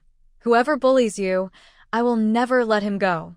When talking about this, Shin Jingshu remembered the troubles at Deputy Company Commander Cui's house and took Li Chaoyang's hand to sit down. Next, she said all what Aunt Cui said about her today. "Do you think Deputy Company Commander Cui is a fool? Even a foolish and filial man can't reach this point." Li Chaoyang's face was livid, but he was afraid of scaring Shin Jingshu. Had to try his best to control his expression, took Shin Jingshu's hand in his and said, "Don't worry, wife. I will definitely not be like him. Whether you are like him or not, I don't know. I know my mother-in-law is not like Aunt Cui." Shin Jingshu poked his nose and said arrogantly, "What are you talking about? You don't believe me, do you? You don't believe me." Li Chaoyang looked at her cute little expression and immediately took out his hand to scratch the itchy flesh on her body. "You said, your man is the best in the world. Tell me quickly." Shin Jingshu was afraid that if someone scratched her waist, she would be tickled and laughed. She laughed and begged for mercy. "Ha ha, Chaoyang, stop it. I can't do it anymore." The two laughed and joked for a while. Li Chaoyang was afraid that she would sweat from laughing, so he stopped and held Shin Jingshu on his lap. He opened the lunchbox and prepared to feed it to her himself. There was a rice box in the lunchbox with some rice on it, with shredded potatoes and cabbage and tofu. The meal is very simple and tastes pretty good. After dinner, Li Chaoyang still had an hour to rest, and he originally planned to pester Shin Jingshu for a while. Unexpectedly, Shin Jingshu had been prepared and slipped directly into the yard. "Li Chaoyang, you have so much strength. Just turn over the ground at the door." Shin Jingshu was speechless. Does this man really not know how tired he is? As expected, she really couldn't afford to offend a man who had just started having adult love. Her whole body was sore and tight, but Li Chaoyang was full of energy, with a spring breeze on his face. He saw that he still had endless strength. Okay, I'll do it. The dream was broken, and Li Chaoyang put on his shoes. He came out of the yard, borrowed it from the sister-in-law next door, and prepared to dig the ground. After thinking about it, he walked to Shin Jingshu again and whispered, "I will make sure you are satisfied with my work, even at night." Shin Jingshu had a small face. Hong punched his hard chest directly with her pink fist. "You, in broad daylight, you are shameless." Li Chaoyang raised his lips and smiled, muttering in a low voice, "You are my wife, I am your man, and you have no appetite for adult love. What a normal thing." Shin Jingshu glanced at him and refused to answer his words. Li Chaoyang laughed twice and went to dig up the ground obediently. Li Chaoyang worked very smoothly. When he went to work, the open space at the door had been plowed. Shin Jingshu took out the remaining vegetable seeds from the space and planted them directly, diluting a little of the spiritual spring water in the space. Pour it down. In the afternoon, Shin Jingshu was bored at home, so she went to sister-in-law Xiaoxiang's house next door. Li Chaoyang told her that sister-in-law Xiaoxiang's man was the deputy battalion commander, his immediate boss, but regardless of whether he was the deputy, the battalion commander, and sister-in-law Xiaoxiang are both extremely rare good people, and they told Shin Jingshu that if anything happens, just ask sister-in-law Xiaoxiang for help. In the morning, sister-in-law Xiaoxiang helped her talk. She also felt close to sister-in-law Chaoyang, so she came to ask her if she wanted to go to the supply and marketing cooperative. After agreeing to go to the supply and marketing cooperative tomorrow, Shin Jingshu wrote 3 letters one after another. The letter was written to Zheng Yuexia, telling her that everything was fine with her and Li Chaoyang here, and reassuring her. The letter was written to Uncle Shimiao, letting him know his current address, and if he had anything to say. She wrote letters or sent telegrams, and the last one was addressed to Wei Minglan and Chen Runan. The day she came to the army, Wei Minglan almost burst into tears and looked extremely pitiful. But fortunately, after she left, Chen Runan asked her to Runan moved into her room, and with Chen Runan as her company, Shin Jingshu felt better. After writing the letter, Shin Jingshu went to the space to pour spiritual spring water on the ginseng, and then took a beautiful bath in the space. Just came out. Li Chaoyang didn't bother Shin Jingshu at night. He knew that she had been tired and anxious for the past 2 days, so he just held her and slept peacefully. The next morning, after Li Chaoyang got up, he filled the water tank at home with water, cleaned the inside and outside of the yard, and then made breakfast. After Shin Jingshu had breakfast, she went to the supply and marketing cooperative in the town with her sister-in-law Xiaoxiang. Xiaoxiang's sister-in-law had a bicycle at home, so she offered to take Shin Jingshu to the town to save her time on the bullock cart. Shin Jingshu agreed directly and said that she also wanted to buy a bicycle. "Chaoyang gave it to me yesterday. A bicycle ticket. I'll go to the supply and marketing cooperative later to see if it's available. I'll buy it today." Sister-in-law Xiaoxiang thought that Shin Jingshu was embarrassed to ride her own bicycle, so she hurriedly said, "Why buy it? We live so close. If you need it, just come to my house to ride." "Thank you in advance, sister-in-law," Shin Jingshu said with a smile. "As long as Chaoyang doesn't change jobs, I will most likely continue to live here. It's inconvenient not to have a car. Now that I have tickets and money, I just want to buy more property." Sister-in-law Xiaoxiang saw that she really wanted to buy a bicycle, so she stopped trying to persuade her. Instead, she told her about several bicycle brands and which ones were reliable. "It's easy to ride and so on, Grandma. Grandma, I want to ride the bicycle. Grandma, I want to ride." Shin Jingshu was sitting on the back seat of the bicycle. When she heard the sound, she poked her head out and saw Aunt Chui standing with her eldest grandson. At the entrance of the village, apparently waiting for the bullock cart to go to town, Aunt Chui touched her precious grandson's head, walked over and stopped Xiaoxiang with her hand. "Xiaoxiang, are you going to town?" Although Xiaoxiang was not interested in Aunt Chui's, the impression was not very good, but she would not put this dislike on her face. After telling Shin Jingshu to be careful, she stopped the car and got out and said, "Yes, Annie, I told Jingshu yesterday. I'll take her to the town today to find her way." Upon hearing Jingshu's name, Aunt Chui looked at Shin Jingshu with her triangular eyes. Bang. She is dressed in all kinds of fancy clothes, but she doesn't know who she wants to. Aunt Chui ignored Shin Jingshu and said directly to Chaoyang, just in time, "Tianxi and I are also going to town." "Chaoyang, my grandson wants to ride a bicycle. I can sit in the back seat and hold Tianxi," she said, following Tianxi. He walked to the back seat of the car. When passing by Shin Jingshu, he deliberately bumped her with his shoulder. Shin Jingshu rolled her eyes speechlessly. She was tall and had long legs. She raised her toes slightly and sat down on the back seat of the bicycle. She crossed her arms with her chest and looked unhappy. Aunt Chui had never been humiliated like this before. Pointing at Shin Jingshu, scolded her nose. "You are everywhere. My grandson wants to ride a bicycle, but you are fighting with a child. Get off quickly." Shin Jingshu didn't understand how she could say this so confidently. I'm a child too. I also want to ride a bicycle, but I can't afford to drive it," Shin Jingshu said. You. Seeing that the atmosphere was tense, Chaoyang quickly stepped forward to smooth things over. "Aunt Chui, Jingshu, and I went to the supply and marketing cooperative. We agreed yesterday. Besides, I can only carry one person in this car." How about you? Chaoyang didn't finish her words, but her meaning was already clear. She couldn't take her grandson with her by car, so she asked her to take her precious grandson to the town in a bullock cart. "You go and borrow a bicycle." Chaoyang took Tianxi. "You take me." Aunt Chui acted on the principle of being a fool and not taking advantage of her. It cost her and her grandson a dime to make a bullock cart. Riding their bicycle cost nothing, and it was not bumpy. Then he pointed at Shin Jingshu and ordered, "I can't ride a bicycle." Shin Jingshu waved her hand without even looking at her. "Oh, my God. How can you be so stupid? How can you not even ride a bicycle?"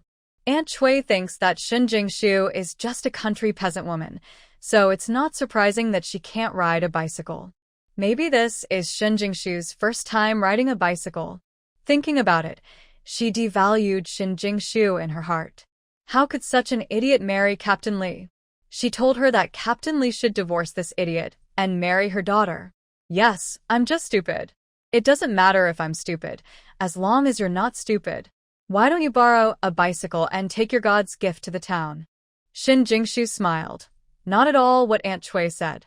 Angry, she looked at Tianxi, who was aside, and said, "Little Tianxi, your grandma can ride a bicycle, but doesn't take you to the town." "You are so pathetic." Tianxi couldn't tell the truth from Shin Jingshu's words. He only knew that grandma could ride a bicycle, but she didn't take him with her. He started crying loudly, and while crying, he grabbed Aunt Chui's clothes. "Grandma is bad. Grandma is taking me there by bike. I want to ride a bicycle. Grandma is bad." When Tianxi cried, this made Aunt Chui very distressed. She didn't care about choking with Shin Jingshu, and hurriedly knelt down to comfort her little grandson. It's just that Tianxi was used to being overbearing. As long as it was what he wanted and wanted to do, he would do it. If you want to get it, how can you be coaxed so easily? Looking at the anxious Aunt Chui, Shin Jingshu cursed in her heart that she deserved it. She tugged on Chaoyang's clothes and said, "Sister-in-law, let's go." Chaoyang came back to her senses at this moment and quickly pedaled her bicycle. She did not forget to shout to Aunt Chui, "Aunt Chui, let's leave now. I will take you and Tianxi with me next time I have a chance." The two of them did not wait until they were riding. After walking far away, she couldn't help laughing. "Jingshu, I really belong to you." This Aunt Chui takes advantage of many people in the family home because of her age.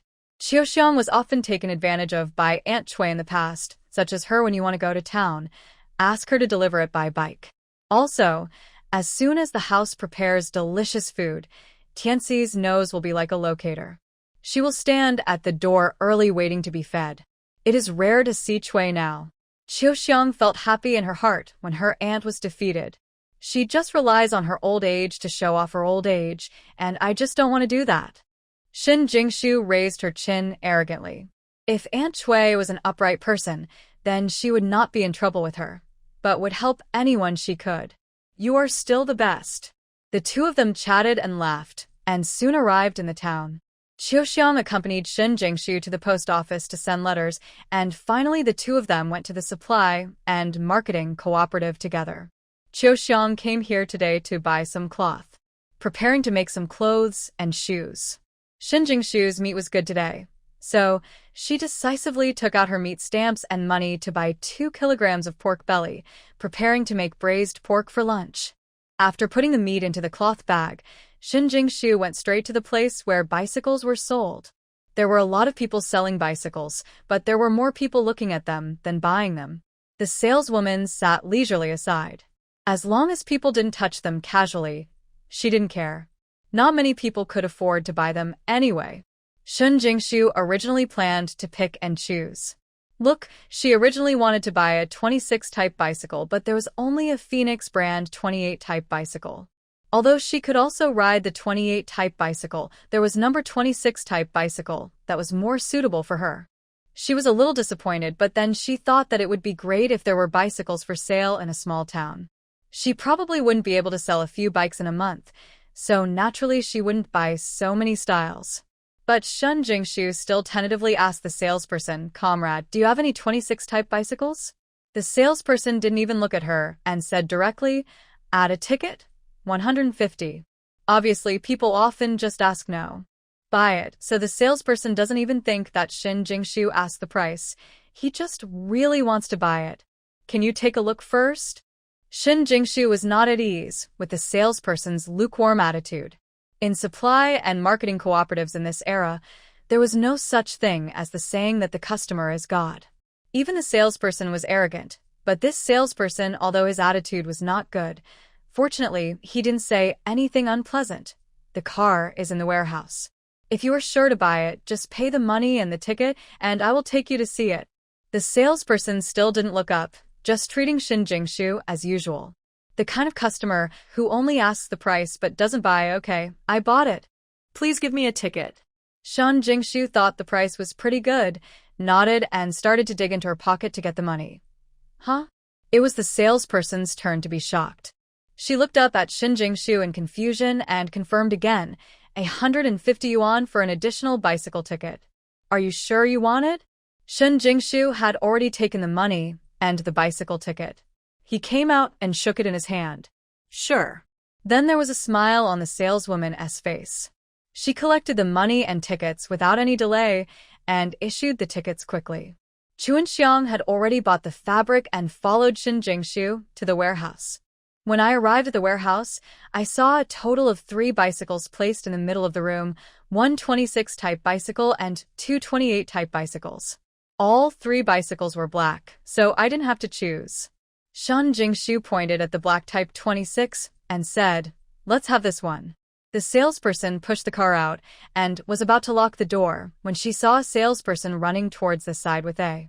Seeing Shin Jingshu pushing the bicycle, she rushed over to grab the front of the bike, shouting, "This is my car. Let go." Shin Jingshu looked confused, but Chaoyang's sister-in-law was the first to react and looked towards the salesman who sold them the car. Asked, "Comrade, have you sold this car?" The salesman shook his head in embarrassment. "No. If it hasn't been sold, I paid the ticket. Then is this car? Is it mine?" Shin Jingshu also came to her senses and looked at the salesperson and asked. The salesperson did not answer Shin Jingshu's words, but looked at the comrade. "It's true that you were interested in this car first, but you didn't buy it later.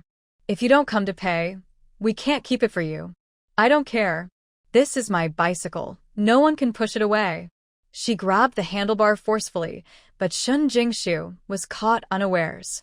He really grabbed her and said, "Comrade, if you continue to act nonsense, I will report it to the police." The salesperson's patience was exhausted now. Seeing the disgust on the face of the female comrade, Shin Jingshu finally understood. "I'm sorry that this has fallen in love with the car, but she has no money to buy it, and she won't let the supply and marketing cooperative sell it. Isn't this just unreasonable and causing trouble? Comrade, my time is limited. I'd better report it to the police as soon as possible." Shun Jingshu said directly to the salesperson without trying to grab the car from The salesperson nodded to her and was about to walk out, but was stopped by the salesperson who brought the over. She lowered her voice and said, "Don't go yet. Let's just persuade them to leave first. I heard that her brother she's the deputy company commander of the army, and we can't afford to offend him. If it weren't for this, do you think I would be willing to deal with her for so long?" The salesperson's voice was very low, but Shun Jingshu heard everything. She drinks spiritual spring water every day and often bathes in the spiritual spring. Now her 5 senses and physical fitness are much better than in her previous life. She was about to say something, but she was pulled by sister-in-law Chaoyang. "Jingshu, I know this." Shun Jingshu was surprised and looked at her with questioning eyes. Sister-in-law Chaoyang didn't show off and whispered in Shun Jingshu's ear, "She is Cui, my aunt's daughter, and the biological sister of Deputy Company Commander Cui. So it turns out that the upper beam is crooked and the lower beam is crooked, and the lower beam is crooked, and the upper beam is crooked." Shun Jingshu looked back at and upon closer inspection, she discovered that she looked a bit like Aunt Cui. "I heard that Deputy Company Commander Cui had a connection and arranged for his sister to work as a female worker in a garment factory in the town. I only met her once during the Chinese New Year, otherwise I wouldn't have recognized her." Shun Jingshu really didn't know that this Deputy Company Commander Cui, what kind of evil did he commit in his previous life? His mother and sister were both messy and arrogant, and his son was so rude and disrespectful that no one knew what he was doing. Well, just when Shun Jingshu was thinking wildly, the 2 salesmen had already walked towards Deputy Company Commander Cui's sister. I don't know what they said. Even Deputy Company Commander Cui's sister reluctantly let go of the handlebar and even broke the handle. He pushed the car hard, almost ready to destroy it if he couldn't get it, but fortunately, the salesperson's quick eyesight and quick hands helped him catch it. When Deputy Company Commander Cui's girl left, she glared at Shun Jingshu hatefully, leaving Shun Jingshu speechless. "Comrade, I'm so sorry." The salesperson returned the car to Shun Jingshu, and her attitude became much kinder. "It's okay." Shun Jingshu knew that she was not to blame for this, so she pushed the car and left with Chaoyang's sister-in-law. Got it. After returning to the family courtyard, Shun Jingshu started to make lunch. She cut the pork belly she bought into small pieces and blanched it in water. She heated the oil in a pot, put the pork belly in the pot and stir-fried the fat, added sugar and stir-fried until the color turned brown, then blanched the pork belly. Put the watery pork belly into the pot and stir-fry, and finally add aniseed, soy sauce, and boiling water. The staple food is white rice. Shun Jingshu also made a cold shredded cabbage to relieve the greasiness and poured a can of canned yellow peaches. Very soon, the aroma of braised pork and rice wafted out of the house. The overbearing aroma soon covered the nearby family courtyard. Some children with greedy noses started to make a fuss when they smelled the aroma of meat, clamoring for meat. Normally, people are shameless and just coax their children to cook meat for them to eat later, but there is an exception. "Grandma, I want to eat meat." "Milk, I smell meat." Tianxi and the others did not go to Qingjin today. Instead, they tortured old Mrs. Cui to death. "Tianxi, good boy, wait for your father to come back. He bought meat for you." "I don't want it. I want to eat meat now." "Nasty grandma. I want to eat meat now." Tianxi shouted, and when he saw Grandma sitting still, he ran to the kitchen to get it. Mrs. Cui has long been accustomed to running outside with an empty bowl. Not only does she not feel that Tianxi did something wrong, but she also thinks that her grandson is clever and can get delicious food every time. Tianxi held the bowl and followed the smell of meat to the door of Shun Jingshu's house. He stretched his head and looked into the yard, and saw Shun Jingshu walking into the house with a plate of pork belly. He no longer hesitated and rushed over. "I want to eat meat. Give me meat. I want to eat meat." After Tianxi ran over, he stretched out his hand to grab the meat on the plate, but his little black hand had not yet touched it. When he reached the meat, Shun Jingshu dodged him. Shun Jingshu frowned and looked at Tianxi, whose face was full of tears and snot. "Who asked you to come?" "No one asked me to come." I wanted to eat meat, so I came here on my own. Tianxi's mouth watered as he looked at the red braised pork. He held up his bowl and said, "Give me the meat quickly. If you don't give it to me, I will tell everyone in the compound that you are stingy. Eat meat." Shen Jingshu was so happy at his words that she put a piece of braised pork into her mouth in front of Tianxi, with an expression on her face as if she had eaten the most delicious thing, while the braised pork is so delicious. Tianxi burst into tears when he saw her eating meat. Mrs. Cui was waiting around at home for her grandson to come back, so the cat peeked out from behind her door. At the first cry of Tianxi, Mrs. Cui had already spread her legs and ran in the direction of Tianxi. "Tianxi, my grandson. Tianxi!" Mrs. Cui shouted as she ran, as if she was afraid that Tianxi would suffer a loss. "I want to use my voice to scare those who bully Tianxi." Grandma. "I'm here. Woo-woo. I want to eat meat, but she won't give me meat. She's bad."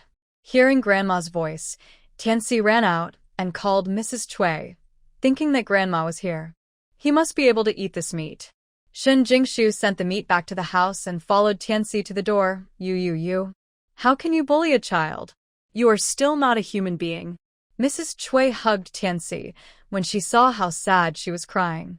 Sun Tzu pointed at Shen Jingshu and scolded her. Did you see me bullying him? Shen Jingshu glared back with a sullen face. You can't take care of the child. When he comes to my house, he just grabs the food on the plate. Why? You're the one who complained first. Grandma. I want to eat meat. The braised pork she makes is delicious. I want to eat meat now, Tianxi said in a playful manner, hoping that Grandma would get it for him quickly. Okay, Tianxi is good. Mrs. Cui touched Tianxi's head, looked at Shen Jingshu and said, "Isn't it just the child who wants to eat 2 pieces of your meat? Are you so stingy? You are still the wife of Company Commander Li. You're so stingy. Where's the meat?" "There's no meat." Shen Jingshu denied it directly, insisting that there was no meat. "You did. I smelled it. I saw it too. You even ate a piece of braised pork in front of me." Tianxi immediately retorted after hearing this. Mrs. Cui not only didn't stop Tianxi, but was unhappy. He looked at Shen Jingshu and said, "You are too unsympathetic. Look at the God-given thin body. You don't have any flesh on it. Don't you have any sympathy at all? You are also an officer's wife after all. Do you have such a low ideological consciousness?" At this time, the neighbors who heard the noise heard the 2 people's voices and looked towards them. Shen Jingshu rolled her eyes at old Mrs. Cui in a funny way, deliberately sniffed the air with her nose, and said, "Why do I smell money on you?" What? Mrs. Cui didn't understand. Didn't she mean meat? Why is money involved again? Is there money on the ground? When Mrs. Cui met, she looked down at her feet and behind her, but there was nothing. "You smell like money, which means you are rich. In that case, give me the money you have." "Are you crazy? Why should I give you my money? I just buy food and drink. I can't give you this." Old Mrs. Cui reacted and wanted to curse, but when she met Shen Jingshu's terrifying eyes, something suddenly choked her throat. "You have money, but you don't give it to me. Why are you so narrow-minded and unsympathetic? Don't you just want a little money from you? As for you, also, as the mother of an officer, you should be selfless and willing to share. This is too ideological. Is it too low?" When Mrs. Cui heard this, she felt more and more familiar. It took a while to realize that this little hoof had told him everything he said about her. You. It's not the holidays or the New Year. You eat well and drink spicy food every day, and you behave like a capitalist. Let me tell you, if you continue to be so ignorant, I will report you. You are said to be the daughter of a capitalist, the moth that is digging into the corner of socialism. Mrs. Cui had to use her trump card. This little hoof was too powerful.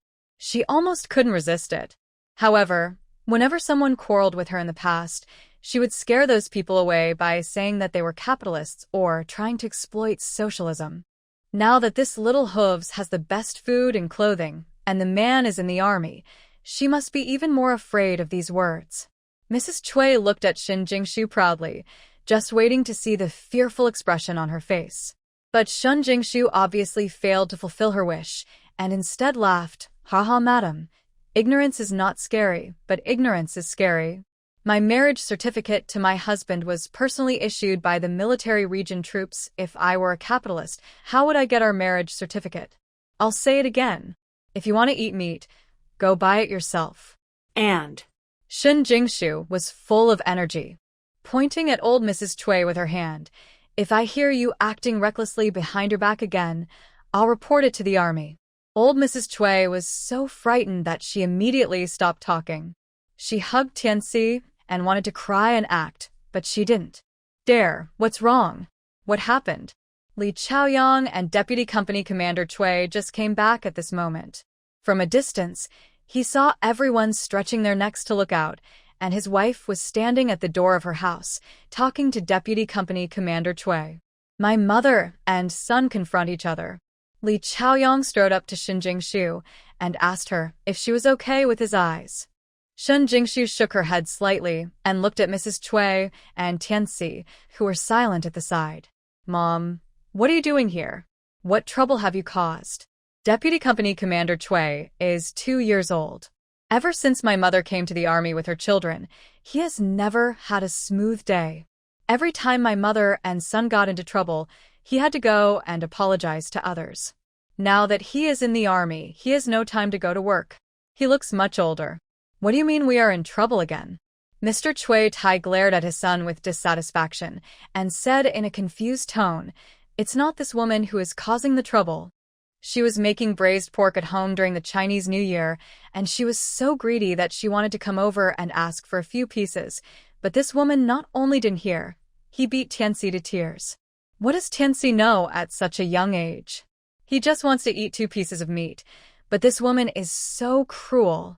Shun Jingshu has finally seen what it means to confuse right and wrong. However, she was not in a hurry to defend herself. She wanted to see what the pedantic Deputy Company Commander Cui would say. Mother. Deputy Company Commander Cui knew very well what his mother was like, including his son Tianxi. Since Tianxi came, he either bullies the children in the compound, goes to other people's houses to ask for food, or destroys the vegetables grown in front of other people's houses. He receives complaints from neighbors almost every day, and he even apologizes. He got used to it. People can eat meat whenever they want. You don't care what they eat. Also, Tianxi comes to someone's house asking for food.